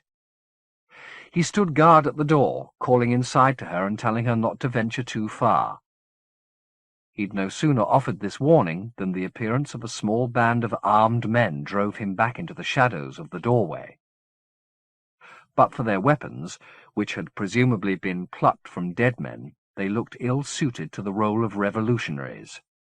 The eldest, a barrel of a man in late middle age, still wore the hat and tie he'd most likely gone to work in that morning, while 2 of his accomplices were barely older than Hussar. Of the 2 remaining members, one was an Ethak woman, the other of the tribe to which the executioner in Vanaev had belonged, a Nalayanak, its head like hands joined in prayer. Gentle glanced back into the darkness, hoping to hush Hussar before she emerged, but there was no sign of her. He left the step and headed into the ruins. The floor was sticky underfoot, though he couldn't see with what. He did see Hussar, however, or her silhouette, as she rose from relieving herself. She saw him, too, and made a little noise of protest, which he hushed as loudly as he dared. A fresh bombardment close by brought shock-waves and bursts of light by which he glimpsed their refuge. A domestic interior, with a table set for the evening meal and its cook dead beneath it, her blood the stickiness under his heel. Beckoning Hussar to him and holding her tight, he ventured back towards the door as a second bombardment began. It drove the looters to the step for cover, and the Ethak caught sight of Gentle before he could retreat into shadow. She let out a shout, and one of the youths fired into the darkness where Gentle and Hussar had stood, the bullets spattering plaster and wood splinters in all directions. Backing away from the door through which their attackers were bound to come, Gentle ushered Hussar into the darkest corner and drew a breath. He barely had time to do so before the trigger-happy youth was at the doorway, firing indiscriminately. Gentle unleashed a pneuma from the darkness, and it flew towards the door. He'd underestimated his strength. The gunman was obliterated in an instant, but the pneuma took the doorframe and much of the wall to either side of it at the same time. Before the dust could clear and the survivors come after them, he went to find Hussar, but the wall against which he'd been crouching was cracked and curling like a stone wave. He yelled her name as it broke. Her shriek answered him off to his left. The Nalayanak had snatched her up, and for a terrifying instant Gentle thought it intended to annihilate her, but instead it drew her to it like a doll and disappeared into the dust clouds. He started in pursuit without a backward glance, an error that brought him to his knees before he'd covered 2 yards of ground, as the Ethak woman delivered a stabbing blow to the small of his back. The wound wasn't deep, but the shock drove his breath from him as he fell, and her second blow would have taken out the back of his skull had he not rolled out of its way. The small pick she was wielding, wet with his blood, buried itself in the ground, and before she could pull it free he hauled himself to his feet and started after Hussar and her abductor. The second youth was moving after the Nalayanak, squealing with drugged or drunken glee, and Gentle followed the sound when he lost the sight, the chase taking him out of the wasteland and into a Kesperate that had been left relatively untouched by the conflict. There was good reason. The trade here was in sexual favours, and business was booming. Though the streets were narrower than in any other district Gentle had passed through, there was plenty of light spilling from the doorways and windows, the lamps and candles arranged to best illuminate the wares lolling on step and sill. Even a passing glance confirmed that there were anatomies and gratifications on offer here that beggared the most dissolute backwaters of Bangkok or Tangiers. Nor was there any paucity of customers. The imminence of death seemed to have whipped up the consensual libido. Even if the flesh-pushers and pill-pimps who offered their highs as Gentle passed never made it to morning, they'd die rich. Needless to say, the sight of a Nalayanak carrying a protesting child barely warranted a look in a street sacred to depravity, and Gentle's calls for the abductor to be stopped went ignored. The crowd thickened the farther down the street he ventured, and he finally lost both sight and sound of those he was pursuing. There were alleyways off the main thoroughfare, its name Licorice Street, daubed on one of the bordello walls, and the darkness of any of them might be concealing the Nalayanak. He started to yell Hussar's name, but in the come-ons and hagglings 2 shouted syllables were drowned out. He was about to run on when he glimpsed a man backing out of one of the alleyways with distress on his face. He pushed his way through to the man and took hold of his arm, but he shrugged it off and fled before Gentle could ask what he'd seen. Rather than call Hussar's name again, Gentle saved his breath and headed down the alley. There was a fire of mattresses burning 20 yards down it, tended by a masked woman. Insects had nested in the ticking and were being driven out by the flames, some attempting to fly on burning wings, only to be swatted by the fire-maker.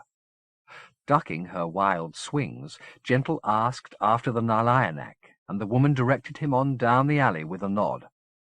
The ground was seething with refugees from the mattresses, and he broke 100 shells with every step until he was well clear of the fumigator's fire. Licorice Street was now too far behind him to shed any light on the scene, but the bombardment which the crowd behind him had been so indifferent to still continued all around, and explosions farther up the city's slopes briefly but garishly lit the alleyway. It was narrow and filthy, the buildings blinded by brick or boarded up, the road between scarcely more than a gutter, choked with trash and decaying vegetable matter. Its stench was sickening, but he breathed it deeply, hoping the pneuma born of and on that fetid air would be all the more potent for its foulness. The theft of Hussar had already earned her abductors their deaths, but if they had done the least hurt to her, he swore to himself he'd return that hurt 100-fold before he executed them. The alleyway twisted and turned, narrowing to a man's width in some places, but the sense that he was closing on them was confirmed when he heard the youth whooping a little way ahead. He slowed his pace a little, advancing through shin-deep refuse until he came in sight of a light. The alleyway ended a few yards from where he stood, and there, squatting with its back to the wall, was the Nalayanak. The light source was neither lamp nor fire, but the creature's head, between the sides of which arcs of energy passed back and forth. By their flickers, Gentle saw his angel, lying on the ground in front of her captor. She was quite still, her body limp, Her eyes closed, for which fact Gentle was grateful, given the Nalayanak's present labours. It had stripped the lower half of her body, and its long, pale hands were busy upon her. The whooper was standing a little way off from the scene. He was unzipped, his gun in one hand, his half-hard member in the other. Every now and then he aimed the gun at the child's head, and another whoop came from his lips. Nothing would have given Gentle more satisfaction at that moment than unleashing a pneuma against them both from where he stood, but he still wielded the power ineptly, and feared that he'd do Hussar some accidental harm, so he crept a little closer, another explosion on the hill throwing its brutal light down on the scene. By it he caught a glimpse of the Nalayanak's work, and then, more stomach-turning still, heard Hussar gasp. The light withered as she did so, leaving the Nalayanak's head to shed its flickering gleam on her pane. The whooper was silent now, his eyes fixed on the violation. Looking up, the Nalayanak uttered a few syllables shaped out of the chamber between its skulls, and reluctantly the youth obeyed its order, retreating from the scene a little way. Some crisis was near. The arcs in the Nalayanak's head were flaring with fresh urgency, its fingers working as if to expose Hussar to their discharge. Gentle drew breath, realizing he would have to risk hurting Hussar if he was to prevent the certainty of worse harm. The whooper heard his intake and turned to peer into the darkness. As he did so, another lethal brightness dropped around them from on high. By it, Gentle stood revealed. The youth fired on the instant, but either his ineptitude or his arousal spoiled his aim. The shots went wide. Gentle didn't give him a second chance. Reserving his pneuma for the Nalayanak, he threw himself at the youth, striking the weapon from his hand and kicking the legs from under him. The whooper went down within inches of his gun, but before he could reclaim it, Gentle drove his foot down on the outstretched fingers, bringing a very different kind of whoop from the kid's throat. Now he turned back on the Nalayanak, in time to see it raising its fireful head, the arcs cracking like slapsticks.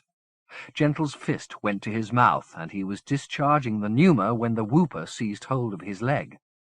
The death warrant went from Gentle's hand, but it struck the Nalayanak's flank rather than its head, wounding but not dispatching it. The kid hauled on Gentle's leg again, and this time he toppled, falling into the murk where he'd put the whooper seconds before, his punctured back striking the ground hard. The pain blinded him, and when sight returned, the youth was up and rummaging among the arsenal at his belt. Gentle glanced towards the Nalayanak. It had dropped against the wall, its head thrown back and spitting darts of fire. Their light was little, but enough for Gentle to catch the gleam of the dropped gun at his side. He reached for it as the delinquent's hand fumbled with another weapon, and he had it levelled before the youth could get his cracked finger on the trigger. He pointed not at the youth's head or heart, but at his groin. A littler target, but one which made the kid drop his gun instantly. "Don't do that, Sirrah," he said. "The belt," Gentle said, getting to his feet as the youth unbuckled and unburdened himself of his filched arsenal. By another blaze from above, he saw the boy now full of tics and jitters, pitiful and powerless. There would be no honour in shooting him down, whatever crimes he'd been responsible for. "Go home," he said, "if I see your face ever again." "You won't, Sirrah," the boy said. I swear you won't." He didn't give Gentle time to change his mind, but fled as the light that had revealed his frailty faded. Gentle turned the gun and his gaze upon the Nalayanak. It had raised itself from the ground and slid up the wall into a standing position, its fingers, their tips red with its deed, pressed to the place where the pneuma had struck. Gentle hoped it was suffering, but he had no way of knowing until it spoke.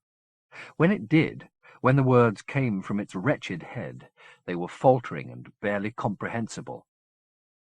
"Which is it to be?" it said. "You or her? I will kill one of you before I pass. Which is it to be?" "I'll kill you first," Gentle said. The gun pointed at the Nalayanak's head.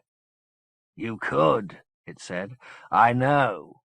You murdered a brother of mine outside Patashokwa. Your brother, huh? We're rare and know each other's lives, it said. So don't get any rarer, Gentle advised, taking a step towards Hussar as he spoke, but keeping his eyes fixed on her violator. She's alive, it said. I wouldn't kill a thing so young. Not quickly. Young deserves slow. Gentle risked a glance away from the creature. Hussar's eyes were indeed wide open and fixed upon him in her terror. "It's all right, Angel," he said. "Nothing's going to happen to you. Can you move?" He glanced back at the Nalayanak as he spoke, wishing he had some way of interpreting the motions of its little fires. Was it more grievously wounded than he'd thought and preserving its energies for healing? Or was it biding its time, waiting for its moment to strike? Hussar was pulling herself up into a sitting position, the motion bringing little whimpers of pain from her. Gentle longed to cradle and soothe her, but all he dared do was drop to his haunches, his eyes fixed on her violator, and reach for the clothes she'd had torn from her. "Can you walk, Angel?" "I don't know," she sobbed. "Please try. I'll help you." He put his hand out to do so, but she avoided him, saying no through her tears and pulling herself to her feet. "That's good, sweetheart," he said. There was a reawakening in the Nalayanak's head, the arcs dancing again. "I want you to start walking, Angel," Gentle said. "Don't worry about me. I'm coming with you." She did as he instructed, slowly, the sobs still coming. The Nalayanak started to speak again as she went. "Ah, to see her like that.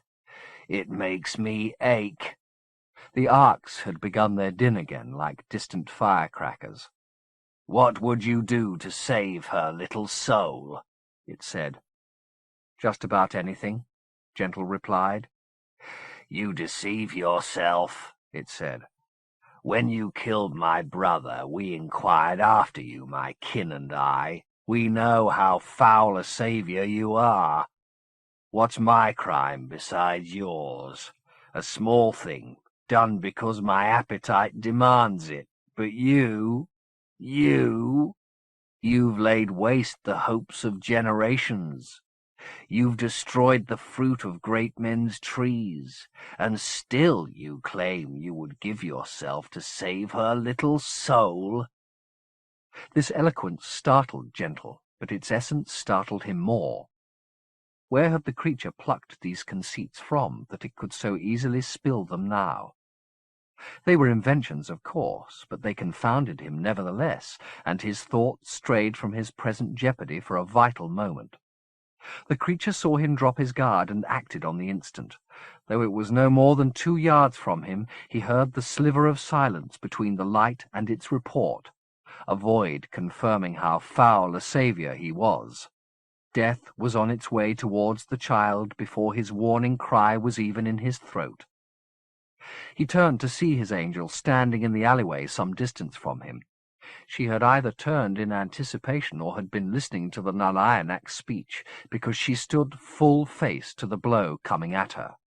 Still, time ran slow, and Gentle had several aching moments in which to see how her eyes were fixed upon him, her tears all dried, her gaze unblinking. Time, too, for that warning shout, in acknowledgment of which she closed her eyes, her face becoming a blank upon which he could inscribe any accusation his guilt wished to contrive. Then the Nalayanak's blow was upon her. The force struck her body at speed, but it didn't break her flesh, and for an instant he dared hope she had found some defence against it. But its hurt was more insidious than a bullet or a blow. Its light, spreading from the point of impact up to her face, where it entered by every means it could, and down to where its dispatcher's fingers had already pried. He let out another shout, this time of revulsion, and turned back on the Nalayanak, raising the gun its words had made him so forgetful of, and firing at its heart. It fell back against the wall, its arms slack at its side, the space between its skulls still issuing its lethal light. Then he looked back at Hussar to see that it had eaten her away from the inside, and that she was flowing back along the line of her destroyer's gaze into the chamber from which the stroke had been delivered. Even as he watched, her face collapsed, and her limbs, never substantial, decayed and went the same way. Before she was entirely consumed, however, the harm Gentle's bullet had done the Nalayanak took its toll. The stream of power fractured and failed. When it did, darkness descended, and for a time Gentle couldn't even see the creature's body.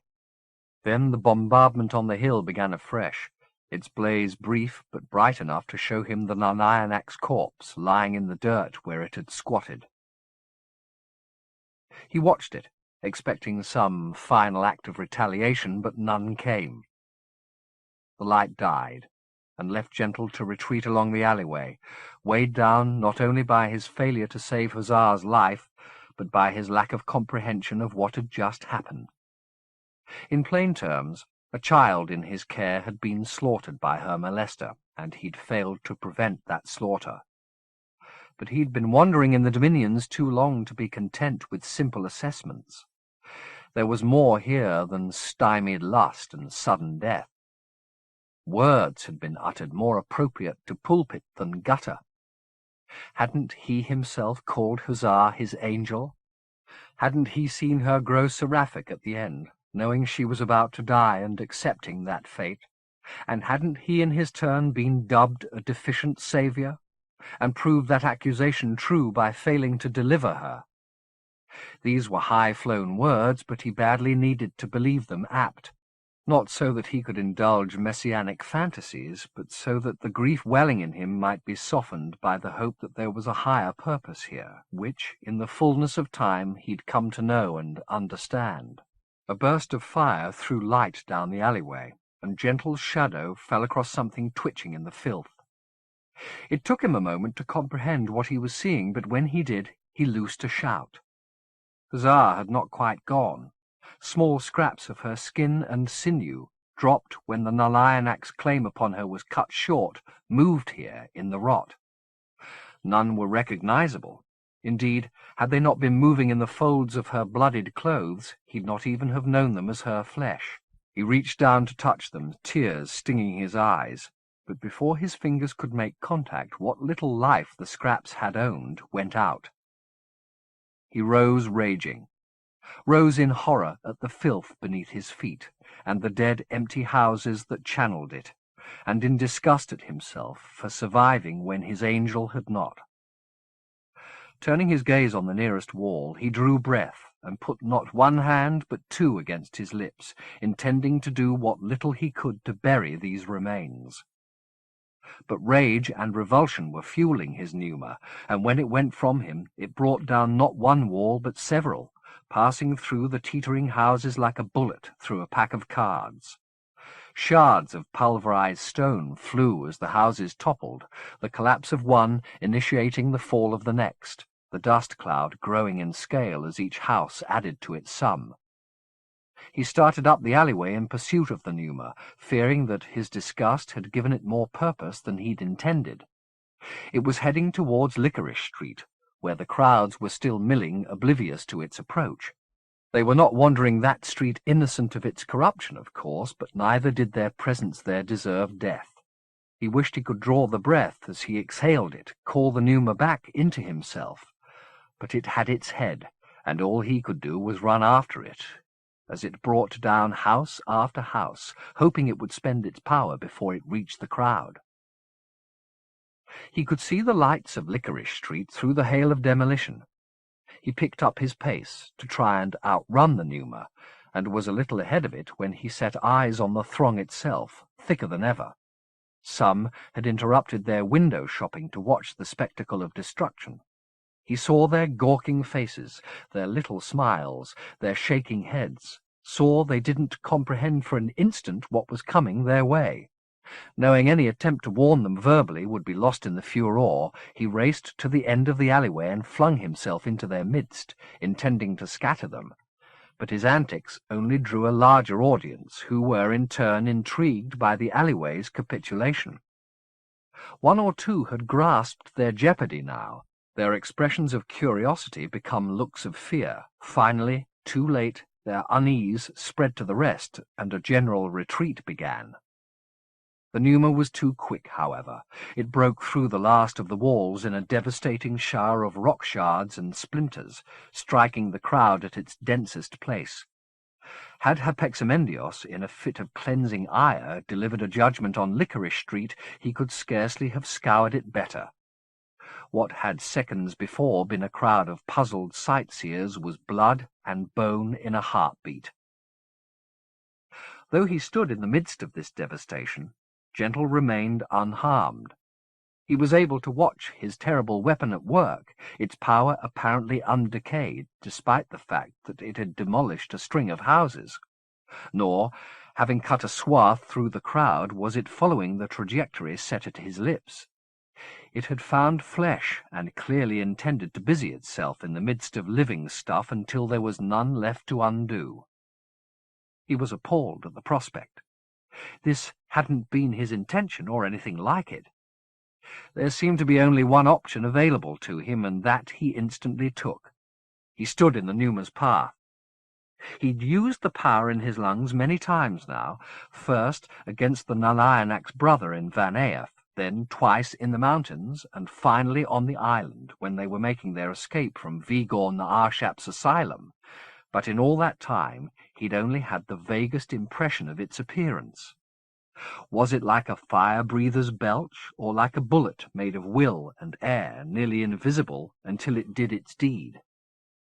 Perhaps it had been the latter once, but now, as he set himself in its path, he saw that it had gathered dust and blood along its route, and from those essential elements it had made itself a likeness of its maker. It was his face that was coming at him, albeit roughly sculpted. His brow, his eyes, his open mouth, expelling the very breath it had begun with. It didn't slow as it approached its maker, but struck Gentle's chest the way it had struck so many before him. He felt the blow, but was not felled by it. Instead, the power, knowing its source, discharged itself through his system, running to his fingertips and coursing across his scalp. Its shock was come and gone in a moment, and he was left standing in the middle of the devastation with his arms spread wide and the dust falling around him. Silence followed. Distantly, he could hear the wounded sobbing and half-demolished walls going to rubble, but he was encircled by a hush that was almost reverential. Somebody dropped to his knees nearby to tend, he thought, to one of the wounded.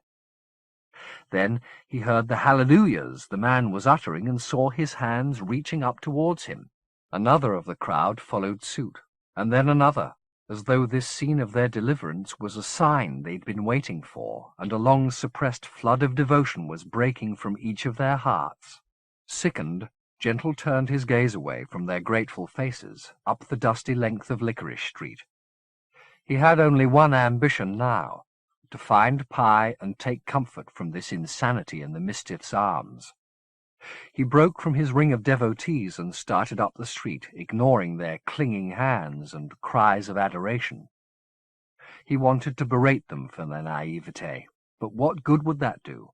Any pronouncement he made now, however self-deprecatory, would probably be taken as the jotting for some gospel.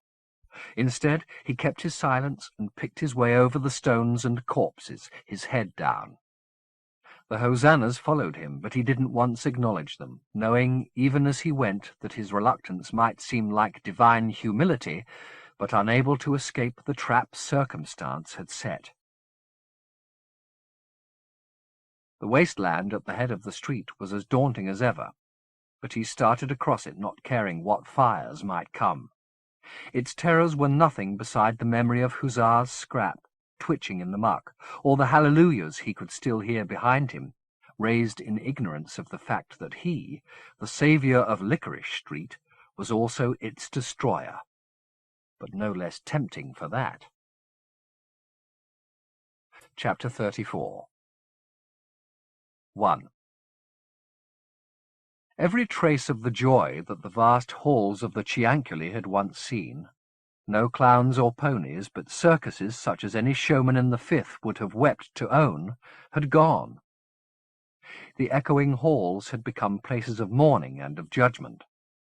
Today, the accused was the mistiff Pi-O-Pa. Its accuser, one of the few lawyers in Isauderex the autarch's purges had left alive, an asthmatic and pinched individual called Thes Re-Ot. He had an audience of 2 for his prosecution, Pi-O-Pa and the judge. But he delivered his litany of crimes as if the hall were full to the rafters. The mistiff was guilty enough to warrant a dozen executions, he said. It was, at very least, a traitor and coward, but probably also an informant and a spy. Worse, perhaps, it had abandoned this dominion for another without the consent of its family or its teachers, denying its people the benefit of its rarity. Had it forgotten in its arrogance that its condition was sacred, and that to prostitute itself in another world, the Fifth of all places, a mire of unmiraculous souls, was not only a sin upon itself, but upon its species? It had gone from this place clean, and dared to return debauched and corrupted, bringing a creature of the Fifth with it, and then freely confessing that said creature was its husband. Pi had expected to be met with some recriminations upon return.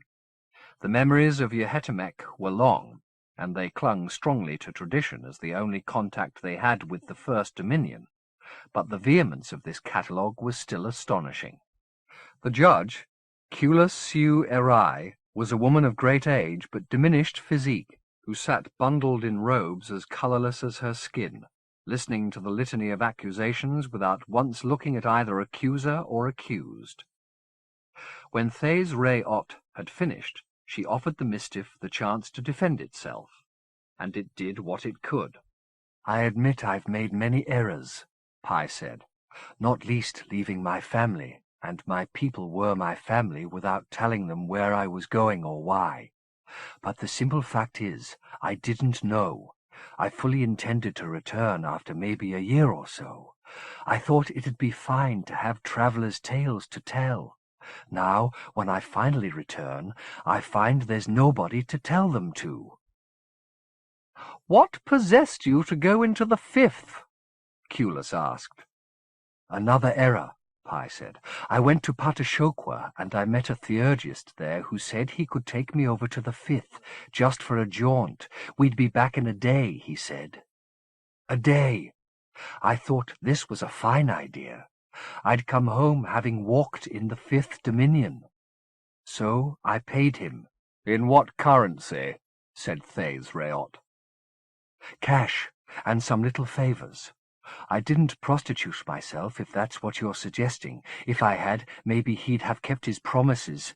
Instead, his ritual delivered me into the in ovo." "And how long were you there?" Culus Seu Erai inquired.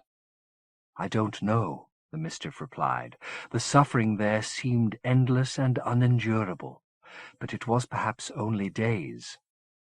Thes Re-Ot snorted at this. "Its sufferings were of its own making, ma'am. Are they strictly relevant?"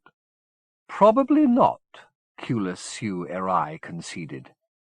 "But you were claimed out of the in ovo by a maestro of the Fifth. Am I right?" "Yes, ma'am. His name was Sartori. He was the Fifth's representative in the synod preparing for the reconciliation." "And you served him?" "I did." "In what capacity?" "In any way he chose to request. I was his familiar." Thes Re-Ot made a sound of disgust.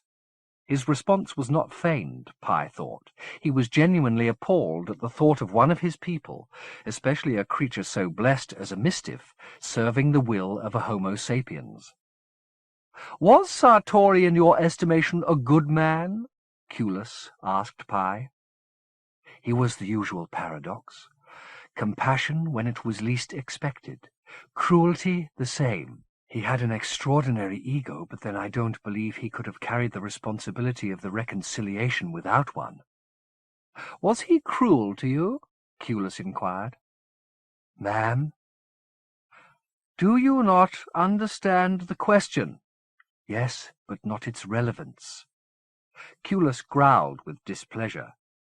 This court may be much reduced in pomp and ceremony, she said, and its officers a little withered, but the authority of both remains undiminished. Do you understand me, Mistiff? When I ask a question, I expect it answered promptly and truthfully. Pye murmured apologies. So, said Culus, I will repeat the question. Was Sartori cruel to you? Sometimes, Pye replied. And yet when the reconciliation failed, you didn't forsake his company and return to this dominion. He'd summoned me out of the in ovo. He'd bound me to him. I had no jurisdiction. Unlikely, Thays Ray-Ott remarked. Are you asking us to believe? Did I hear you ask permission to question the accused again? Culus snapped. No, ma'am. Do you request such permission? Yes, ma'am. Denied, Culus replied, and turned her eye back upon Pye. I think you learned a great deal in the Fifth Dominion, Mistiff, she said, and you're the worse for it. You're arrogant, you're sly, and you're probably just as cruel as your maestro. But I don't believe you're a spy. You're something worse than that. You're a fool. You turned your back on people who loved you and let yourself be enslaved by a man responsible for the deaths of a great many fine souls across the Imajica. I can tell you've got something to say, Thays Ray-Ott. Spit it out before I give judgment. Only that the Mistiff isn't here simply charged with spying, ma'am.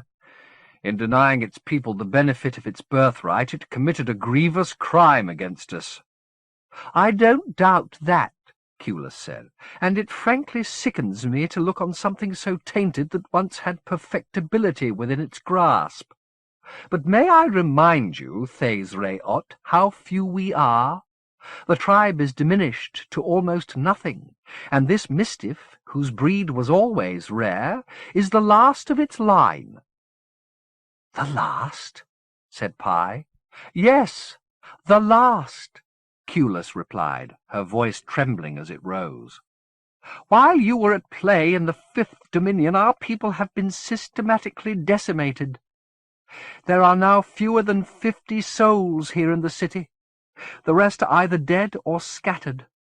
Your own line is destroyed, Pye-O-Pa. Every last one of your clan is murdered or dead of grief. The Mistiff covered its face with its hands, but Culus didn't spare it the rest of her report. 2 other Mistiffs survived the purges, she went on, until just a year ago. One was murdered here in the Ciancula while it was healing a child. The other went into the desert. The dearth are there at the edge of the first, and the Autarch's troops don't like to go so near to the Eratia. But they caught up with it before it reached the tents. They brought its body back and hung it on the gates. She stepped down from her chair and approached Pye, who was sobbing now. So you see, it may be that you did the right thing for the wrong reasons. If you'd stayed, you'd be dead by now. Ma'am, I protest, Thays Ray-Ott said. What would you prefer I did? Culus said. Add this foolish creature's blood to the sea already spilt? No. Better we try and turn its taint to our advantage. Pye looked up, puzzled. Perhaps we've been too pure, too predictable. Our stratagems foreseen, our plots easily uncovered. But you're from another world, Mistiff, and maybe that makes you potent. She paused for breath. Then she said, This is my judgment. Take whomsoever you can find among our number and use your tainted ways to murder our enemy. If none will go with you, go alone. But don't return here, Mistiff, while the Autarch is still breathing. Thays Ray-Ott let out a laugh that rang around the chamber. Perfect, he said. Perfect. I'm glad my judgment amuses you, Culus replied. Remove yourself, Thesreot. He made to protest, but she brought forth such a shout he flinched as if struck. I said, Remove yourself! The laughter fell from his face. He made a small, formal bow, murmuring some chilly words of parting as he did so, and left the chamber. She watched him go. We have all become cruel, she said.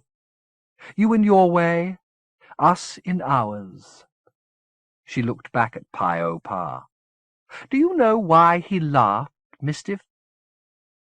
Because he thinks your judgment is execution by another name? Yes, that's precisely what he thinks. And who knows, perhaps that's what it is. But this may be the last night of the Dominion, and last things have power tonight they never had before. And I'm a last thing. Yes, you are. The Mistiff nodded. I understand, it said, and it seems just. Good, she said. Though the trial was over, neither moved. You have a question? Culus asked. Yes, I do. Better ask it now. Do you know if a shaman called Imajica is still alive? Culus made a little smile. I wondered when you'd get to him, she said. He was one of the survivors of the reconciliation, wasn't he? Yes. I didn't know him that well, but I heard him speak of you.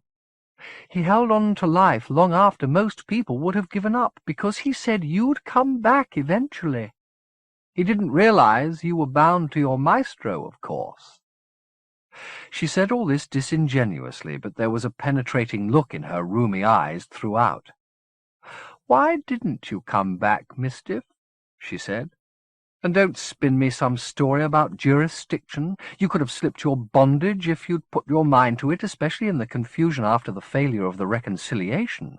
But you didn't. You chose to stay with your wretched Sartori, even though members of your own tribe had been victims of his ineptitude. He was a broken man, and I was more than his familiar. I was his friend. How could I leave him? That's not all, Culus said. She'd been a judge too long to let such simplifications pass unchallenged. What else, Mistiff? This is the night of last things, remember. Tell it now, or run the risk of not telling it at all. Very well, said Pi. I always nurtured the hope that there would be another attempt at reconciliation, and I wasn't the only one who nurtured such a hope. Imajica indulged it too, huh? Yes, he did. So that's why he kept your name alive, and himself too, waiting for you to come back. She shook her head. Why do you wallow in these fantasies? There'll be no reconciliation. If anything, it'll be the other way about. The Imagica'll come apart at the seams, and every dominion will be sealed up in its own little misery. That's a grim vision. It's an honest one, and a rational one. There are still people in every dominion willing to try again. They've waited 200 years, and they're not going to let go of their hope now. Imajica let go, Culus said. He died 2 years ago. I was prepared for that eventuality, Pi said. He was old when I knew him last. If it's any comfort, your name was on his lips at the very end. He never gave up believing. There are others who can perform the ceremonies in his place.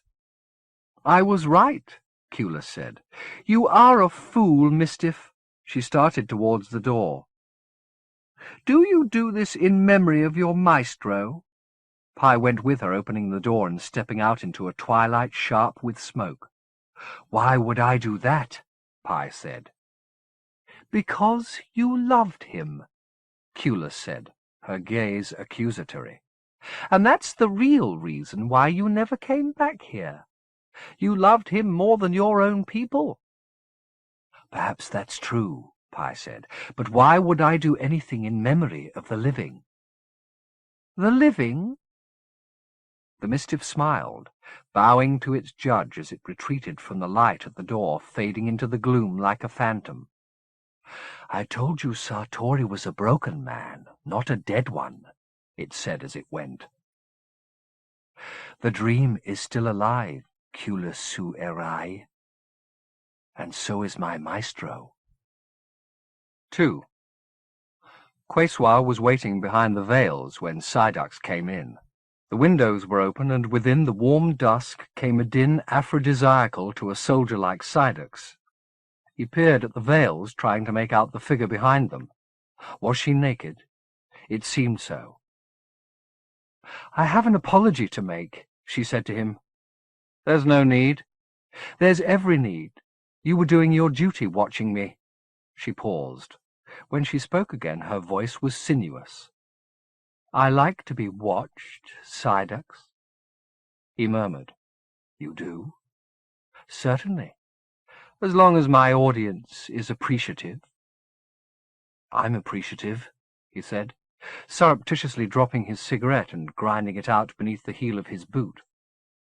"Then why don't you close the door?" she said to him, "in case we get noisy.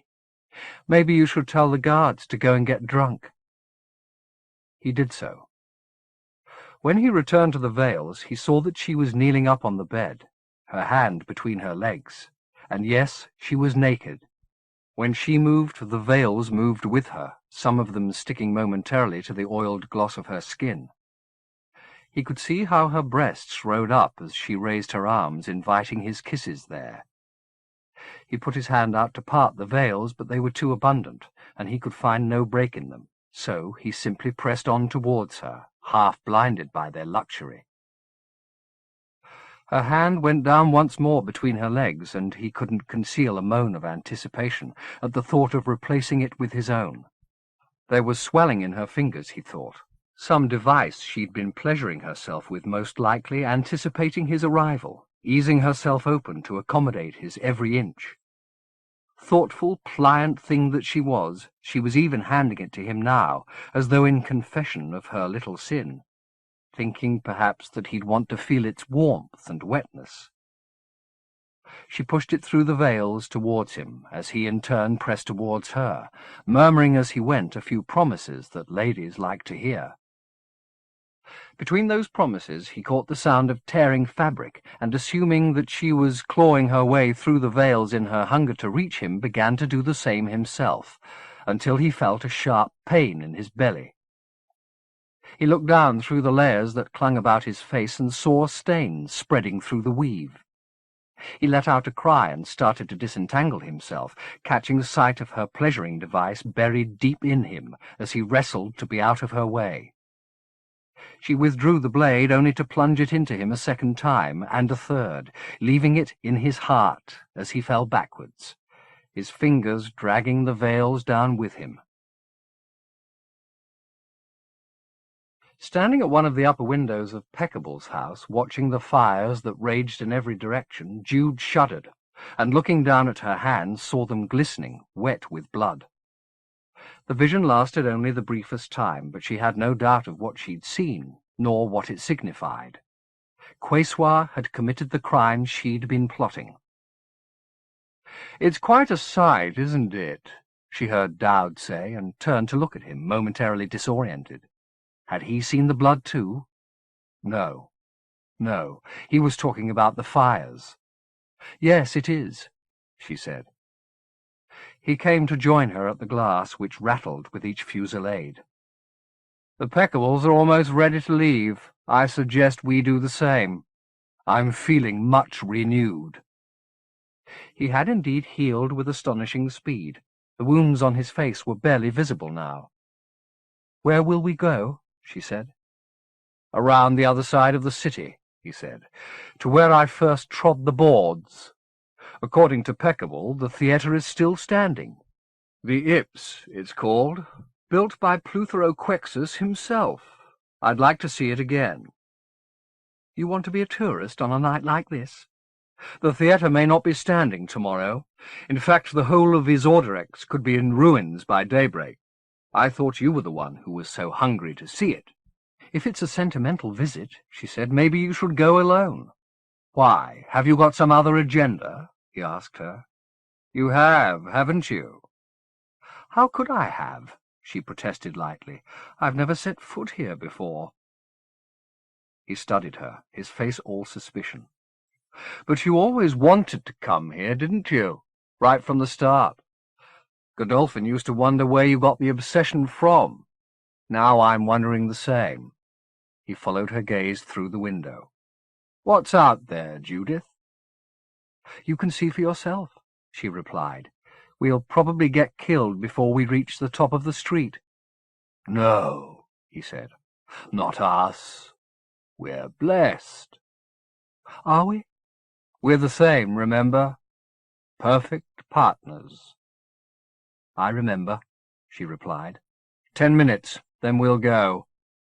"I'll be ready." She heard the door close behind her, then looked down at her hands again. All trace of the vision had faded. She glanced back towards the door to be certain that Dowd had gone, then put her hands to the glass and closed her eyes. She had 10 minutes to find the woman who shared her face, 10 minutes before she and Dowd were out in the tumult of the streets and all hope of contact would be dashed. "Quayswa," she murmured. She felt the glass vibrate against her palms and heard the din of the dying across the roofs. She said her double's name a second time, turning her thoughts to the towers that would have been invisible from this very window if the air between hadn't been so thick with smoke. The image of that smoke filled her head, though she hadn't consciously conjured it, and she felt her thoughts rise in its clouds, wafted on the heat of destruction. It was difficult for Quayswa to find something discreet to wear among garments she had acquired for their immodesty, but by tearing all the decoration from one of her simpler robes she had achieved something like seemliness. Now she left her chambers and prepared for her final journey through the palace. She had already plotted her route once she was out of the gates, back down to the harbour, where she'd first seen the Man of Sorrows standing on the roof. If he wasn't there, she would find somebody who knew his whereabouts. He hadn't come into his Orderex simply to disappear again. He would leave trails for his acolytes to follow, and trials, no doubt, for them to endure, proving in their endurance how much they desired to come into his presence. But first she had to get out of the palace, and to do so she took corridors and stairways that had not been used in decades, familiar only to her, the autarch, and the masons who'd laid these cold stones, cold themselves now.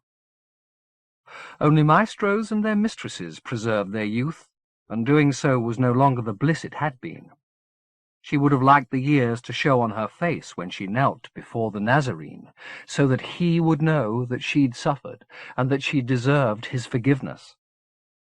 But she would have to trust that he would see through the veil of her perfection to the pain underneath. Her feet were bare, and the chill rose through her soles, so that by the time she reached the humid air outside, her teeth were chattering. She halted for a moment to orient herself in the maze of courtyards that surrounded the palace, and as she turned her thoughts from the practical to the abstract, she met another thought, waiting at the back of her skull for just such a turn. She didn't doubt its source for a moment.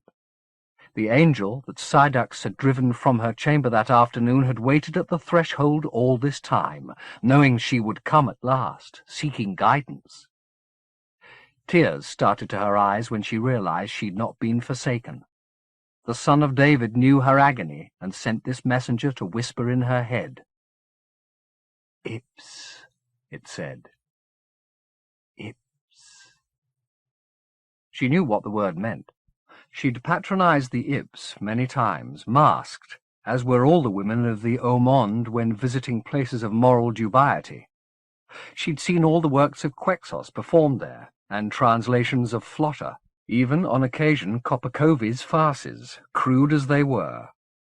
That the Man of Sorrows should have chosen such a place was certainly strange, but who was she to question his purposes? "I hear," she said aloud.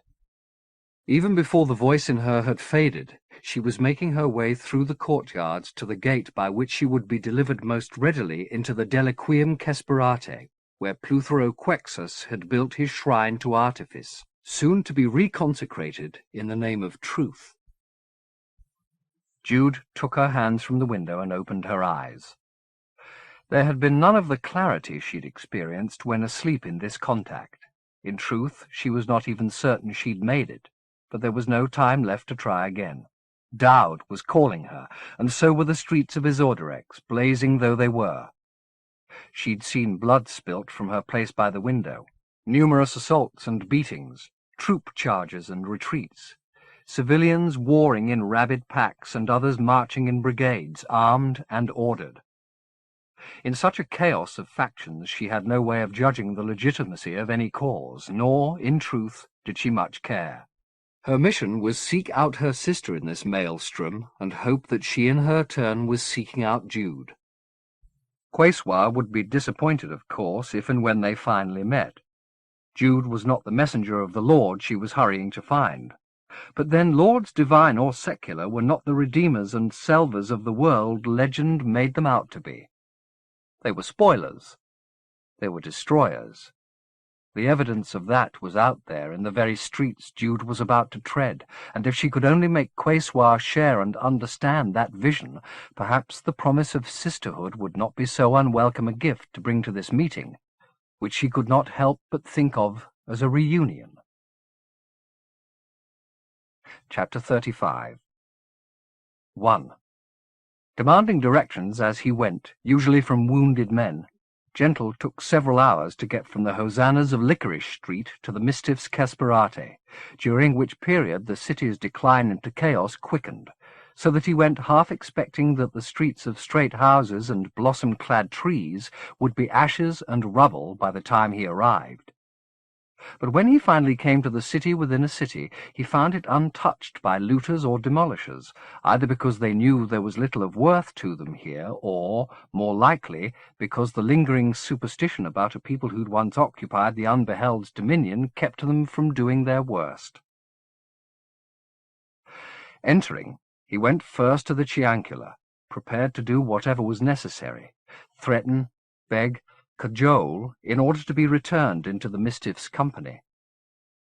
The Ciancula and all the adjacent buildings were deserted, however, so he began a systematic search of the streets.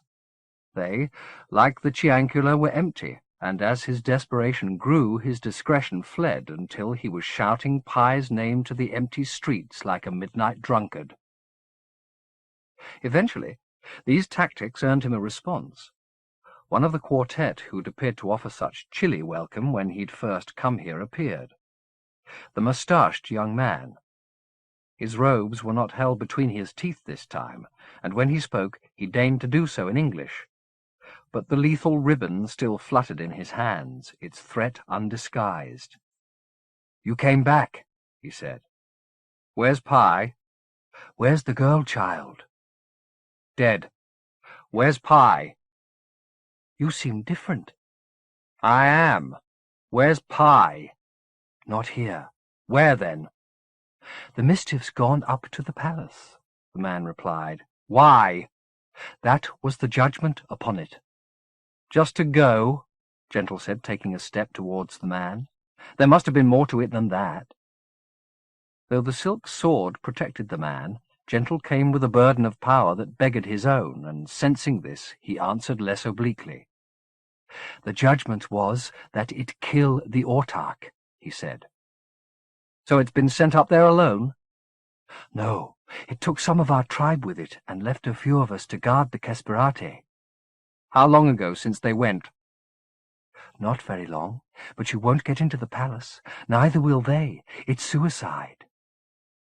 Gentle didn't linger to argue, but headed back towards the entrance, leaving the man to guard the blossoms and the empty streets. As he approached the gate, however, he saw that two individuals, a man and a woman, had just entered and were looking his way. Both were naked from the waist up, their throats painted with the blue triple stripe he remembered from the siege at the harbour, marking them as members of the dearth. At his approach, Both acknowledged him by putting palm to palm and inclining their heads. The woman was half as big again as her companion, her body a glorious machine, her head shaved but for a ponytail set on a neck wider than her cranium, and, like her arms and belly, so elaborately muscled the merest twitch was a spectacle. "I said he'd be here," she told the world. "I don't know what you want," he said, "but I can't supply it." "You are John Fury Zacharias?" "Yes." "Called Gentle?" "Yes, but then you have to come." "Please." "Father Athanasius sent us to find you. We heard what happened on Licorice Street, and we knew it had to be you." "I'm Nicaea Tomas," the woman said. "This is Flockus Dardo. We've been waiting for you since Estabrook arrived." "Estabrook?" said Gentle. There was a man he hadn't given a thought to in many a month. "How do you know him?" "We found him in the street. We thought he was the one, but he wasn't. He knew nothing." "And you think I do?" Gentle said, exasperated. "Let me tell you I know fuck all. I don't know who you think I am, but I'm not your man." "That's what Father Athanasius said. He said you were in ignorance." "Well, he was right." "But you married the Mistiff." "So what?" said Gentle. "I love it, and I don't care who knows it." "We realize that," Nicaea Tomas said, as though nothing could have been plainer. "That's how we tracked you." "We knew it would come here," Flockus said, "and wherever it had gone, you would be." "It isn't here," Gentle said. "It's up in the palace." "In the palace?" said Nicaea Tomas, turning her gaze up towards the lowering walls. "And you intend to follow it?" "Yes." "Then I'll come with you," she said. "Mr. Dardo, go back to Athanasius. Tell him who we've found and where we've gone." "I don't want company," Gentle said. "I don't even trust myself." "How will you get into the palace without someone at your side?" Nicaea Tomas said. "I know the gates. I know the courtyards." Gentle turned the options over in his head. Part of him wanted to go as a rogue, carrying the chaos he'd brought to Licorice Street as his emblem. But his ignorance of palace geography could indeed slow him, and minutes might make the difference between finding the Mistiff alive or dead. He nodded his consent, and the parties divided at the gate. Flockus Dardo back to Father Athanasius, Gentle and Nicaea Tomas up towards the Autarch's fortress. The only subject he broached as they travelled was that of Estabrook. "How was he?" Gentle asked. "Still crazy?" "He was almost dead when we found him," Nicaea Tomas said. "His brother left him here for dead, but we took him to our tents on the Eratia and we healed him there, or more properly, his being there healed him." "You did all this, thinking he was me?" "We knew that somebody was going to come from the Fifth to begin the reconciliation again, and of course we knew it had to be soon. We just didn't know what he looked like." "Well, I'm sorry to disappoint you, but that's twice you've got it wrong. I'm no more your man than Estabrook." "Why did you come here, then?" she said. That was an inquiry that deserved a serious reply, if not for her sake, then for his own. "There were questions I wanted answered, that I couldn't answer on earth," he said. "A friend of mine died, very young. A woman I knew was almost murdered." "Judith?" "Yes, Judith. We've talked about her a great deal," Nicaea Tomas said. "Estabrook was obsessed with her." "Is he still?" "I haven't spoken to him for a long time, but you know he was trying to bring her to his Ordrex when his brother intervened." "Did she come?" "Apparently not," Nicaea Tomas said. "But Athanasius believes she will eventually. He says she's part of the story of the reconciliation." "How does he work that out?" "From Estabrook's obsession with her, I suppose. The way he talked about her, it was though she was something holy, and Athanasius loves holy women." "Let me tell you, I know Judith very well, and she's no virgin." "There are other kinds of sanctity among our sex," Nicaea Tomas replied a little testily. "I'm sorry. I didn't mean any offence. But if there's one thing Jude's always hated, it's being put on a pedestal. Then maybe it's not the idol we should be studying, but the worshipper. Athanasius says obsession is fire to our fortress. What does that mean? That we have to burn down the walls around us, but it takes a very bright flame to do so. An obsession, in other words. That's one such flame, yes. Why would we want to burn down these walls in the first place? Don't they protect us? Because if we don't, we die inside kissing our own reflections, Nicodemus said, the reply too well turned to be improvised. Athanasius again? Gentle said. No, said Nicodemus. An aunt of mine. She's been locked up in the bastion for years, but in here, Nicodemus pointed to her temple, she's free. And what about the autarch? Gentle said, turning his gaze up towards the fortress. What about him? Is he up there, kissing his reflection? Who knows? Maybe he's been dead for years and the state's running itself. Do you seriously believe that? Nicodemus shook her head. No, he's alive, behind his walls. What's he keeping out, I wonder? Who knows? Whatever he's afraid of, I don't think it breathes the same air that we do. Before they left the rubble-strewn thoroughfares of the Kesperate called Hitahite, which lay between the gates of the Urhetemek Kesperate and the wide Roman streets of Isordrex's bureaucratic district, Nicodemus dug around in the ruins of a garret for some means of disguise. She found a collection of filthy garments, which she insisted Gentle don, then found some equally disgusting for herself. Their faces and physiques had to be concealed, she explained, so that they could mingle freely with the wretched they'd find gathered at the gates. Then they headed on, their climb bringing them into streets lined with buildings of classical severity and scale, as yet unscorched by the torches that were being passed from hand to hand, roof to roof, in the Kesperates below. They would not remain pristine much longer, Nicodemus predicted. When the rebels' fire reached these edifices, the taxation courts and the bureaus of justice, it would leave no pillar unblackened. But for now the travellers moved between monoliths as quiet as mausoleums. On the other side, the reason for their donning of stinking and louse-ridden clothes became apparent. Nicodemus had brought them not to one of the great gates of the palace, but to a minor opening, around which a group dressed in motley indistinguishable from their own was gathered. Some of them carried candles. By their fitful light, Gentle could see that there was not a single body that was whole among them. "Are they waiting to get in?" he asked his guide. "No, this is the gate of St. Crees and St. Evendown. Have you not heard of them in the 5th? I thought that's where they were martyred." "Very possibly." "They appear everywhere in Isordrex, nursery rhymes, puppet plays." "So what happens here? Do the saints make personal appearances?" "After a fashion." "And what are these people hoping for?" Gentle asked, casting a glance among the wretched assembly. "Healing?" They were certainly in dire need of such miracles. Crippled and diseased, suppurating and broken, some of them looked so weak they'd not make it till morning. "No," Nicodemus replied. "They're here for sustenance. I only hope the saints aren't too distracted by the revolution to put in an appearance." She'd no sooner spoken than the sound of an engine chugging into life on the far side of the gates pitched the crowd into frenzy.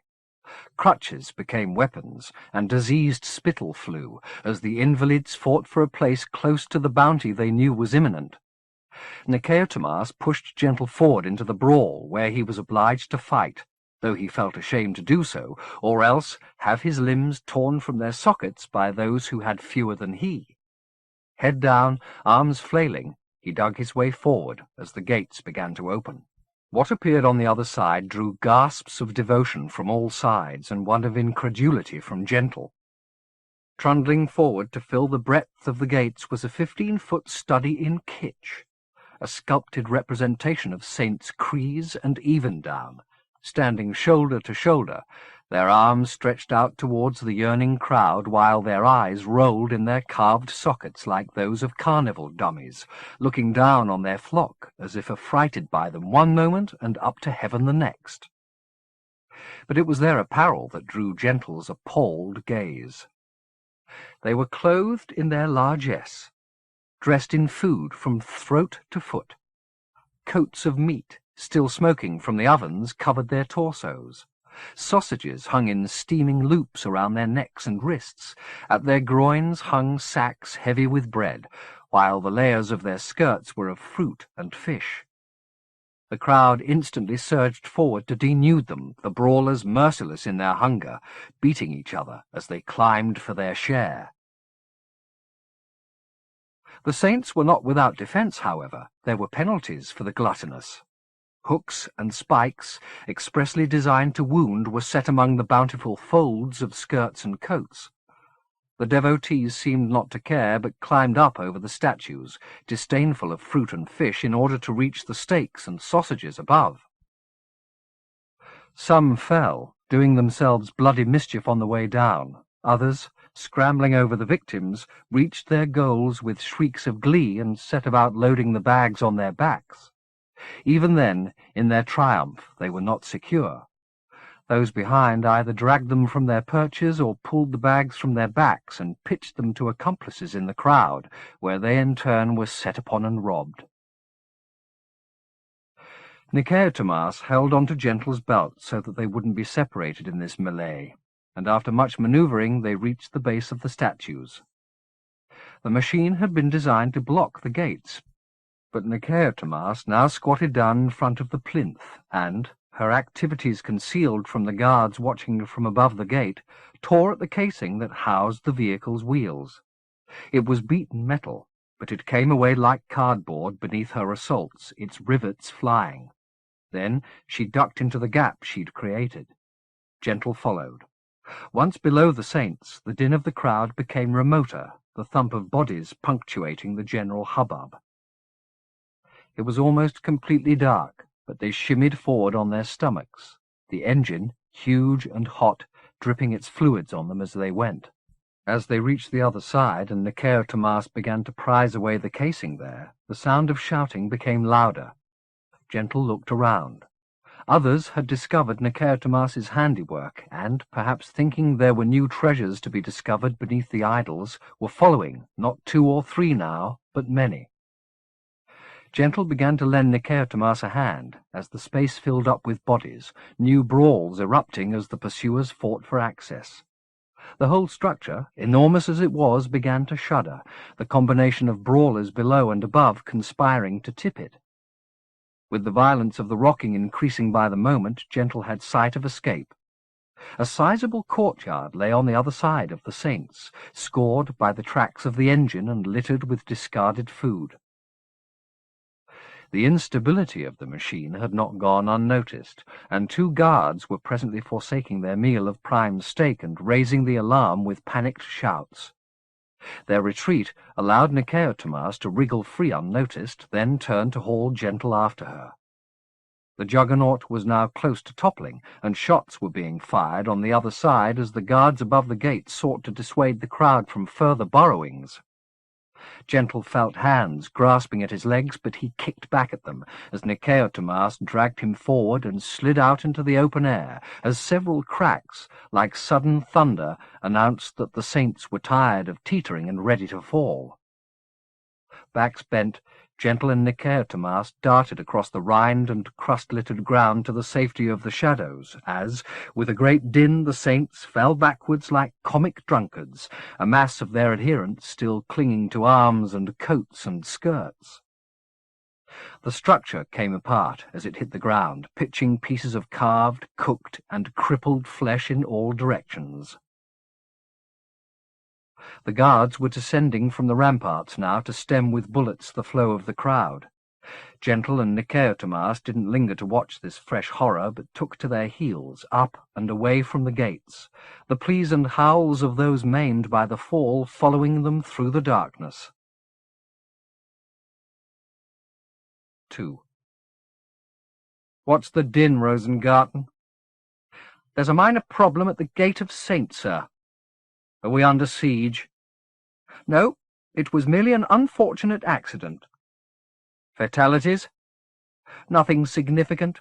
The gate's now been sealed. And Quayswa, how's she? I haven't spoken with Psyduck since early evening.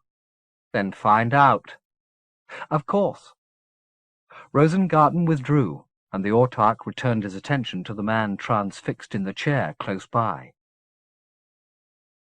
"These Isordorexian nights," he said to the fellow. "They're so very long. In the 5th, you know, they're half this length, and I used to complain they were over too soon. But now," he sighed, "now I wonder if I wouldn't be better off going back there and founding a new Isordorex. What do you think?" The man in the chair didn't reply. His cries had long since ceased, though the reverberations, more precious than the sound itself and more tantalizing, continued to shake the air, even to the ceiling of this chamber, where clouds sometimes formed and shed delicate, cleansing rains. The autarch drew his own chair up closer to the man. A sack of living fluid the size of his head was clamped to the victim's chest, its limbs, fine as thread, puncturing him and reaching into his body to touch his heart, lungs, liver, and lights. He'd summoned the entity, which was the shreds of a once much more fabulous beast, the renunciants, from the in ovo, selecting it as a surgeon might choose some instrument from a tray to perform a delicate and very particular task. Whatever the nature of such summoned beasts, he had no fear of them. Decades of such rituals had familiarized him with every species that haunted the in ovo, and while there were certainly some he would never have dared bring into the living world, most had enough base instinct to know their master's voice and would obey him within the confines of their wit. This creature he'd called Abe-Love, after a lawyer he'd known briefly in the 5th, who'd been as leech-like as this scrap of malice, and almost as foul-smelling. "How does it feel?" the autarch said, straining to catch the merest murmur of a reply. "The pain's past, hasn't it? Didn't I say it would?" The man's eyes flickered open, and he licked his lips. They made something very close to a smile. "You feel a kind of union with Abe-Love, am I right? It's worked its way into every little part. Please speak, or I'll take it from you. You'll bleed from every hole it's made, but that pain won't be anything beside the loss you'll feel." "Don't," the man said. "Then talk to me," the autarch replied, all reason. "Do you know how difficult it is to find a leech like this? They're almost extinct. But I gave this one to you, didn't I? And all I'm asking is that you tell me how it feels." "It feels good." "Is that Abe-Love talking, or you?" "We're the same," came the reply. "Like sex, is it?" "No." "Like love, then?" "No. Like I'm unborn again." "In the womb?" "In the womb." "Oh, God, how I envy you. I don't have that memory. I never floated in a mother." The autarch rose from his chair, his hand covering his mouth. It was always like this when the dregs of Criorci moved in his veins. He became unbearably tender at such times, moved to expressions of grief and rage at the obscurest cue. "To be joined with another soul," he said, "indivisibly, consumed and made whole in the same moment. What a precious joy!" He turned back to his prisoner, whose eyes were closing again. The autarch didn't notice. "It's times like this," he said. "I wish I were a poet. I wish I had the words to express my yearning.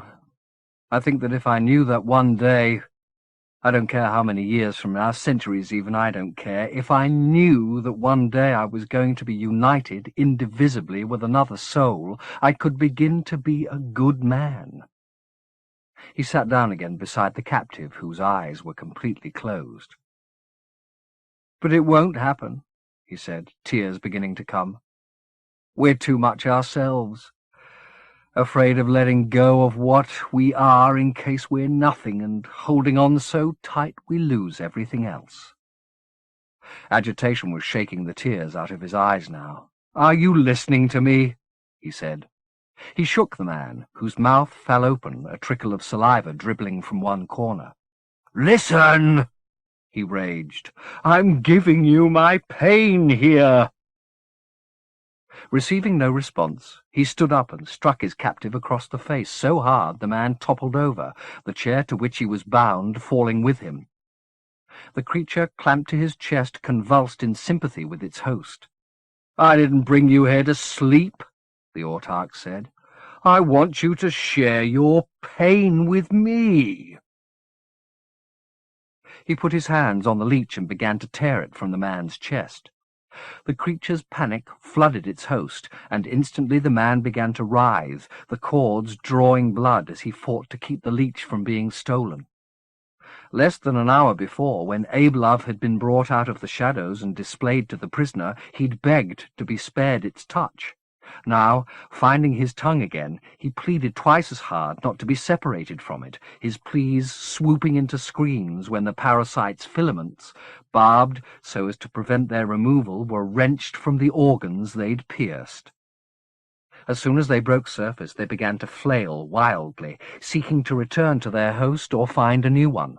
But the autarch was unmoved by the panic of either lover and divided them like death itself, pitching Abe-Love across the chamber and taking the man's face in fingers sticky with his infatuate's blood. "Now," he said, "how does it feel?"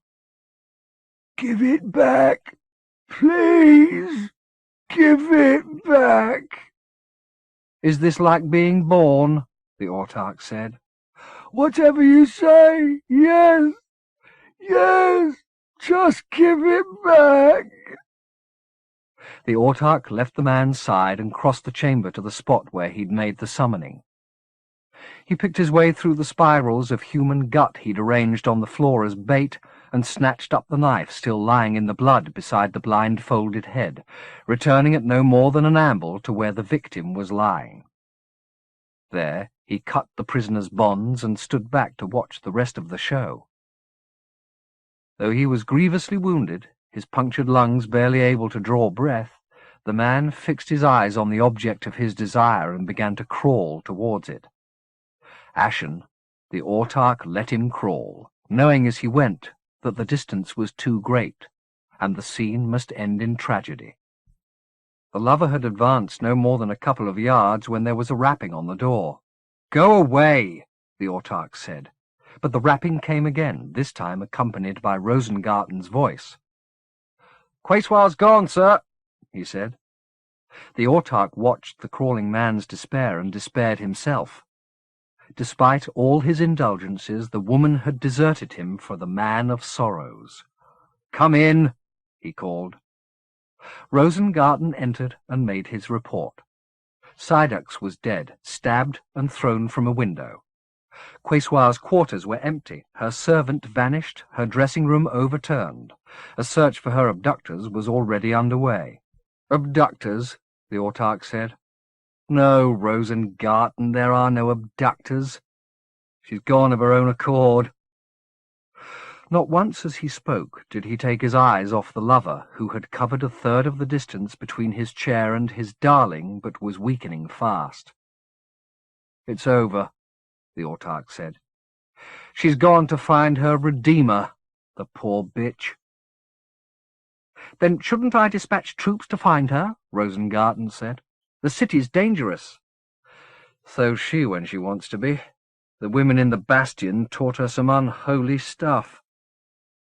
"I hope that cesspit's been burned to the ground," Rosengarten said with a rare passion. "I doubt it is," the autarch replied.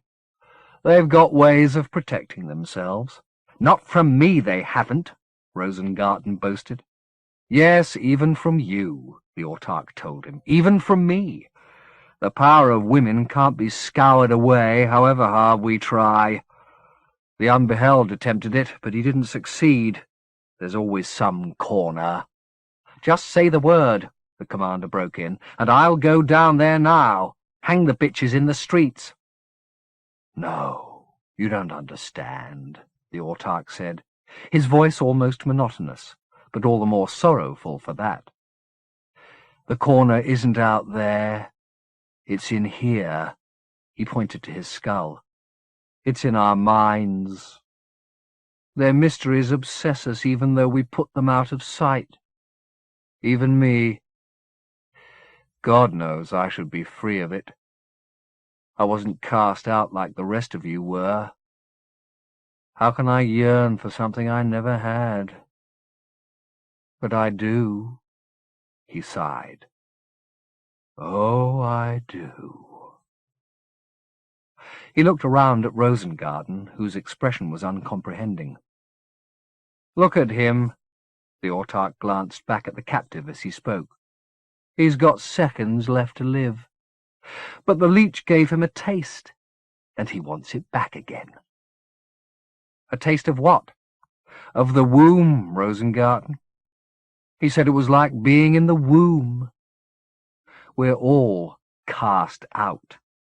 Whatever we build, wherever we hide, we're cast out.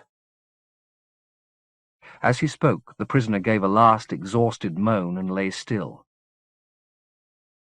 The autarch watched the body a while, the only sound in the vastness of the chamber the weakening motions of the leech on the cold floor. Lock the doors and seal them up, the autarch said, turning to leave without looking back at Rosengarten. I'm going to the pivot tower. Yes, sir. Come and find me when it's light. These nights, they're too long. Too long. I wonder sometimes. But what he wondered had gone from his head before it could reach his lips, and when he left the lover's tomb, it was in silence. Chapter 36 1. Gentle's thoughts had not often turned to Taylor as he and Pi journeyed, but when, in the streets outside the palace, Niceatomas had asked him why he'd come to the Imajica, it had been Taylor's death he'd spoken of first, and only then of Judith and the attempt upon her life. Now, as he and Niceatomas passed through the balmy, benighted courtyards and up into the palace itself, he thought of the man again, lying on his final pillow, talking about floating and charging Gentle to solve mysteries that he'd not had time to solve himself. I had a friend in the Fifth who would have loved this place, Gentle said. He loved desolation. It was here, in every courtyard. Gardens had been planted in many of them and left to riot. But riot took energy, and nature was weary here, the plants throttling themselves after a few spurts and withering back into earth the colour of ash.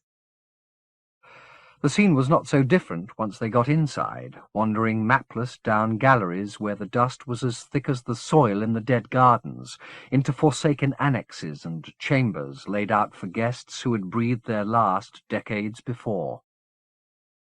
Most of the walls, whether of chambers or galleries, were decorated, some with tapestries, many others with immense frescoes, and while there were scenes Gentle recognized from his travels, Partashokwa under a green-gold sky with a flight of air balloons rising from the plain outside its walls, a festival at the Limbi temples, the suspicion grew on him that the finest of these images were of earth, or, more particularly, of England.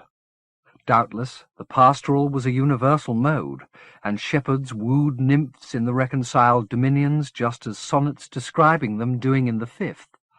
But there were details of these scenes that were indisputably English.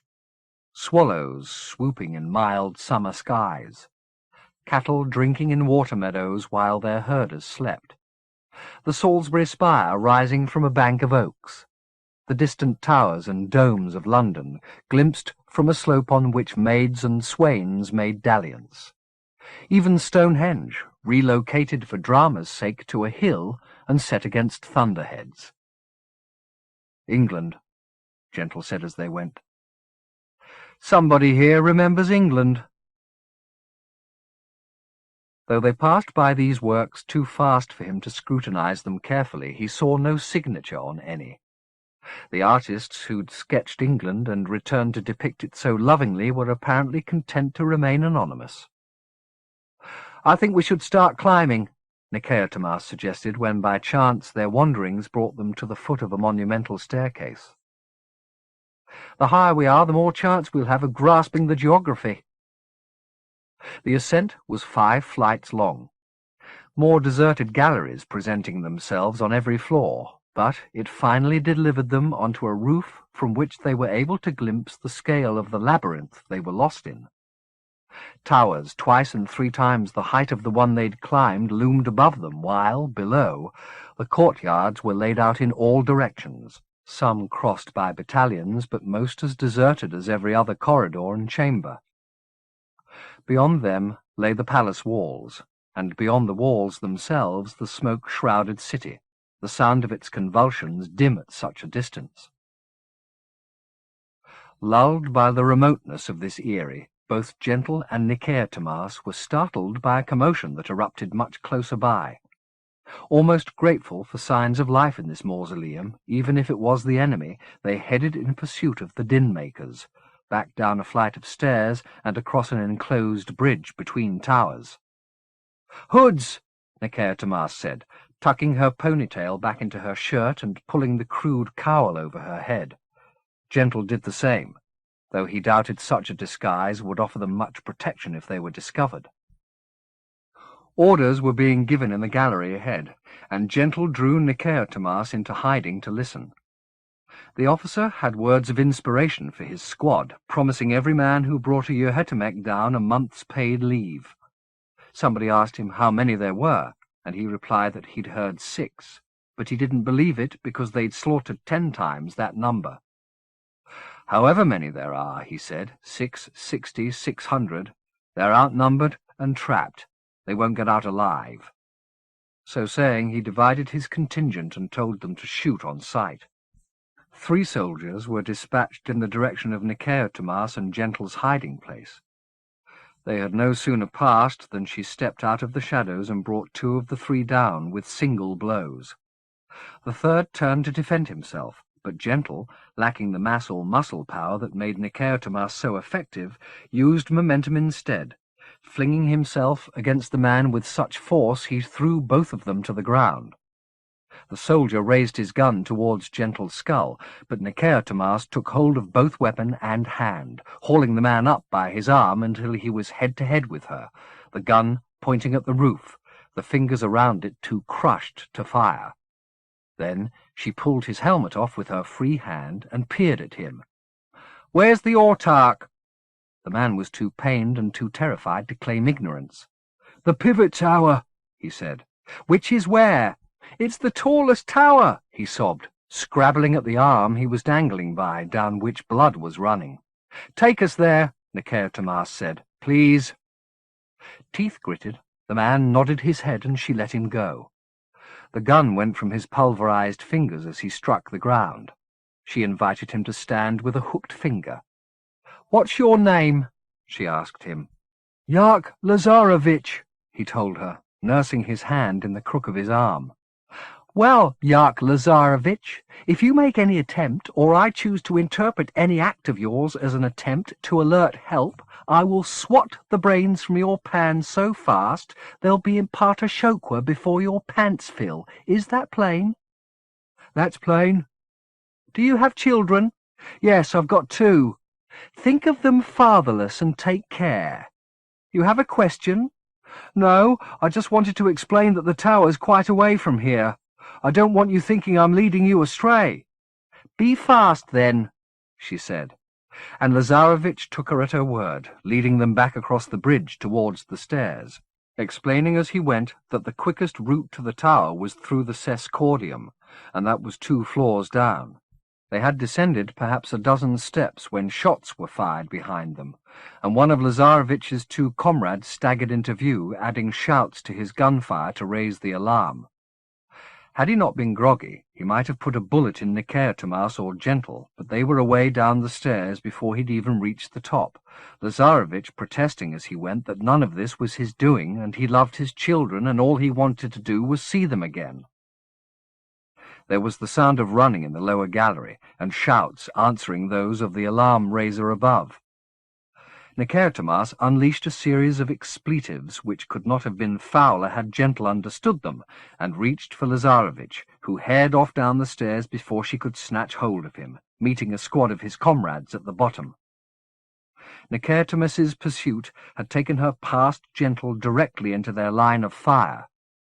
They didn't hesitate. 4 muzzles flared. 4 bullets found their mark. Her physique availed her nothing. She dropped where she stood, her body tumbling down the stairs and coming to a halt a few steps from the bottom. Watching her fall, 3 thoughts went through Gentle's head. 1, that he'd have these bastards for this. 2, that stealth was irrelevant now. And 3, that if he brought the roof down on their murderous heads and word spread that there was another power in the palace besides the autarch, that would be no bad thing. He'd regretted the deaths he'd caused in Licorice Street, but he would not regret these. All he had to do was get his hand to his face to tear away the cloth before the bullets flew. There were more soldiers converging on the spot from several directions. "Come on," he thought, raising his hands in feigned surrender as the others approached. "Come on, join the Jubilee." One of the gathering number was clearly a man of authority. Heels clicked together as he appeared. Salutes were exchanged. He looked up the staircase towards his hooded prisoner. "General Residio," one of the captains said, "we have 2 of the rebels here." "These aren't your Hetemeks." His gaze went from Gentle to the body of Nicaetomas, then back up to Gentle again. "I think we have 2 Dirthas here." He stared up the stairs towards Gentle, who was surreptitiously drawing breath through the open weave of the cloth around his face in preparation for his unveiling. He would have 2 or 3 seconds at best. Time, perhaps, to seize Residio and use him as a hostage if the pneuma failed to kill every one of the gunmen. "Let's see what you look like," the commander said, and tore the cloth from Gentle's face. The instant that should have seen the pneuma loosed instead saw Residio drop back in stupefaction from the features he'd uncovered. Whatever he saw was missed by the soldiers below, who kept their guns trained on Gentle until Residio spat an order that they be lowered. Gentle was as confounded as they, but he wasn't about to question the reprieve. He dropped his hands, and, stepping over the body of Nicaetomas, came to the bottom of the stairs. Residio retreated further, shaking his head as he did so and wetting his lips, but apparently unable to find the words to express himself. He looked as though he was expecting the ground to open up beneath him, indeed was silently willing it to do so. Rather than risk disabusing the man of his error by speaking, Gentle summoned his guide Lazarevich forward with the hooked finger Nicaetomas had used minutes before. The man had taken refuge behind a shield of soldiers, and only came out of hiding reluctantly, glancing at his captain and Residio in the hope that Gentle's summons would be countermanded. It was not, however. Gentle went to meet him, and Residio uttered the first words he'd been able to find since setting eyes on the trespasser's face. "Forgive me," he said. "I'm mortified." Gentle didn't give him the solace of a response, but, with Lazarevich at his side, took a step towards the knot of soldiers at the top of the next flight of stairs. They parted without a word, and he headed between their ranks, fighting the urge to pick up his pace, tempting though it was. And he regretted, too, not being able to say his farewells to Nicaetomas. But neither impatience nor sentiment would profit him now. He'd been blessed, and maybe in the fullness of time he'd understand why. In the short time, he had to get to the autarch and hope that the mischief was there also. "You still want to go to the pivot tower?" Lazarevich said. "Yes." "When I get you there, will you let me go?" Again he said, "Yes." There was a pause while Lazarevich oriented himself at the bottom of the stairs. Then he said, "Who are you?" "Wouldn't you like to know?" Gentle replied, his answer as much for his own benefit as that of his guide. 2. There had been 6 of them at the start. Now there were 2. One of the casualties had been Thays Ray-Ot, shot down as he etched with a cross a corner they'd turned in the maze of courtyards. It had been his inspiration to mark their route and so facilitate a speedy exit when they'd finished their work. "It's only the Autarch's will that holds these walls up," he'd said as they entered the palace. "Once he's done, they'll come too. We need to beat a quick retreat if we're not to get buried." That Thays Ray-Ot had volunteered for a mission his laughter had dubbed fatal was surprising enough, but this further show of optimism teetered on the schizophrenic. His sudden death not only robbed Pi of an unlooked-for ally, but also of the chance to ask him why he'd joined the assault. But then several such conundrums had accrued around this endeavour, not least the sense of inevitability that had attended every phase, as though this judgment had been laid down long before Pi and Gentle had ever appeared in his Orderex, and any attempt to flout it would defy the wisdom of greater magistrates than Culus. Such inevitability bred fatalism, of course, and though the mischief had encouraged Thays Ray-Ot to plot their route of return, it entertained few delusions about making that journey. It wilfully kept from its mind the losses that extinction would bring until its remaining comrade, Lu Chua-Chem, a pure-bred Yuhetemek, his skin blue-black, his eyes double-irised, raised the subject. They were in a gallery lined with frescoes that evoked the city Pi had once called home, the painted streets of London, depicted as they'd been in the age into which the mischief had been born, replete with pigeon-hawkers, mummers, and dandies. Seeing the way Pi gazed at these sights, Lu Chua-Chem said, "Never again, eh?" "Never again what?" "Out in a street, seeing the way the world is some morning." "No?" "No," Lu Chua-Chem said. "We're not coming back this way, and we both know it." "I don't mind," Pi replied. "I've seen a lot of things. I've felt even more. I've got no regrets." "You've had a long life?" "Yes, I have." "And your maestro, he had a long life too?" "Yes, he did," Pi said, looking again at the scenes on the walls. Though the renderings were relatively unsophisticated, they touched the mischief's memories awake, evoking the bustle and din of the crowded thoroughfares it and its maestro had walked in the bright, hopeful days before the reconciliation. Here were the fashionable streets of Mayfair, lined with fine shops and paraded by finer women, abroad to buy lavender water and Mantua silk and snow-white muslin.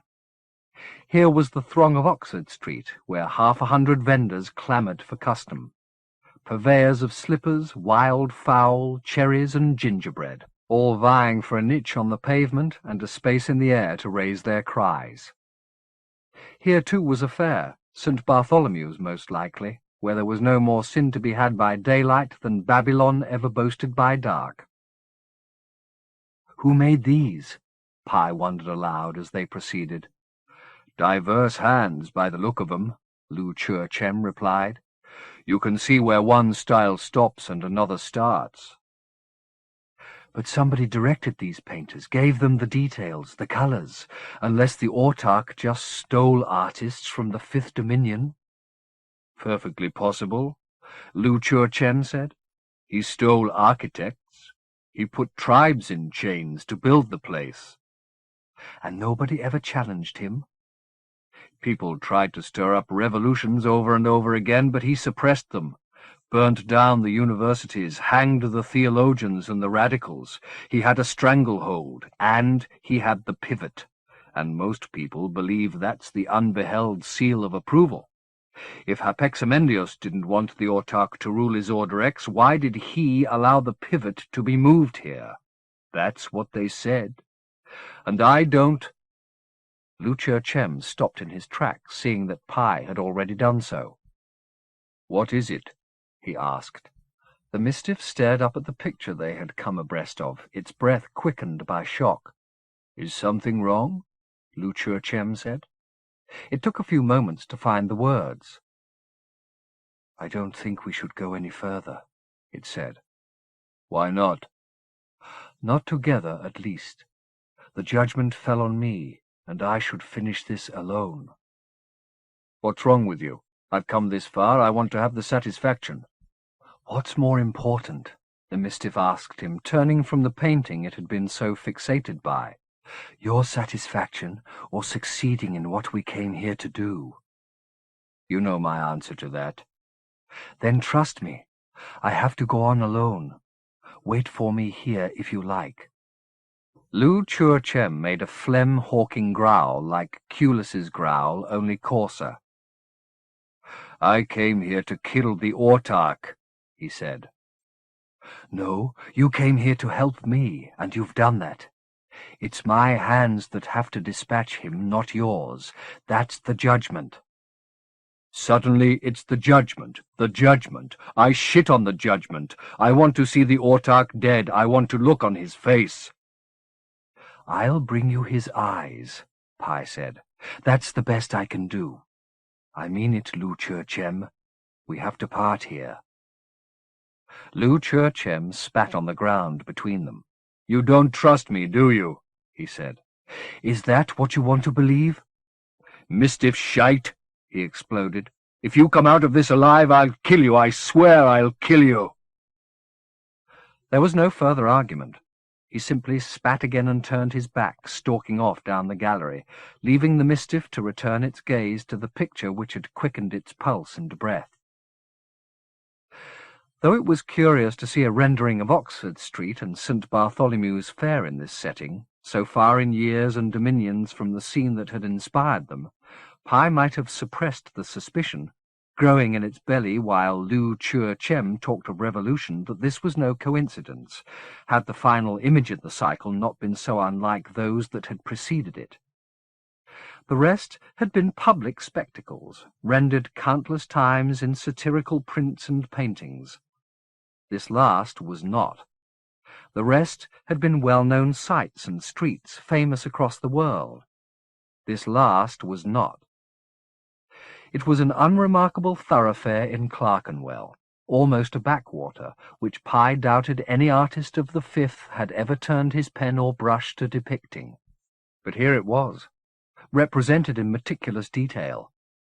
Gamut Street, to the brick, to the leaf, and taking pride of place in the centre of the picture, number 28, the Maestro Sartori's house.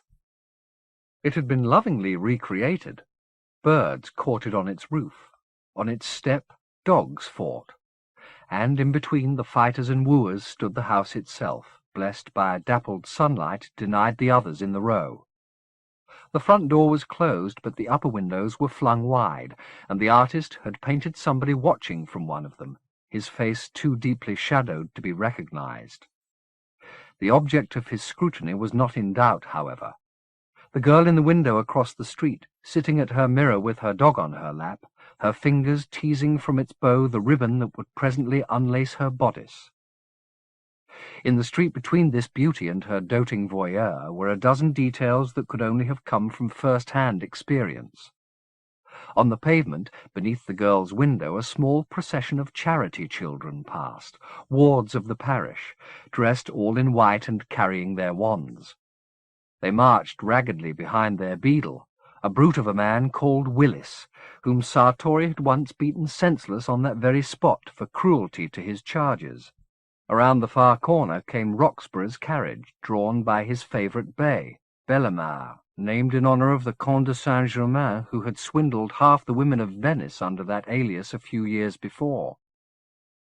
A dragoon was being ushered out of number 32 by the mistress of that house, who entertained officers of the Prince of Wales regiment, the 10th, and no other, whenever her husband was away. The widow opposite watched enviously from her step. All these and a dozen other little dramas were being played out in the picture, and there wasn't one Pai didn't remember seeing enacted countless times.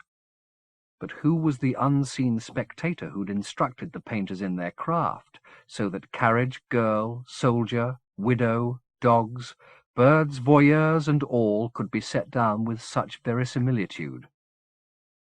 Having no solution to the puzzle, the Mistiff plucked its gaze from the picture and looked back along the immense length of the gallery. Lu Chua Chem had disappeared, spitting as he went. The Mistiff was alone, the routes ahead and behind similarly deserted. It would miss Lu Chua Chem's companionship, and bitterly regretted that it had lacked the wit to persuade its comrade that it had to go on alone without causing such offence. But the picture on the wall was proof of secrets here it had not yet fathomed, and when it did so, it wanted no witnesses. They too easily became accusers, and Pi was weighed down with enough reproaches already.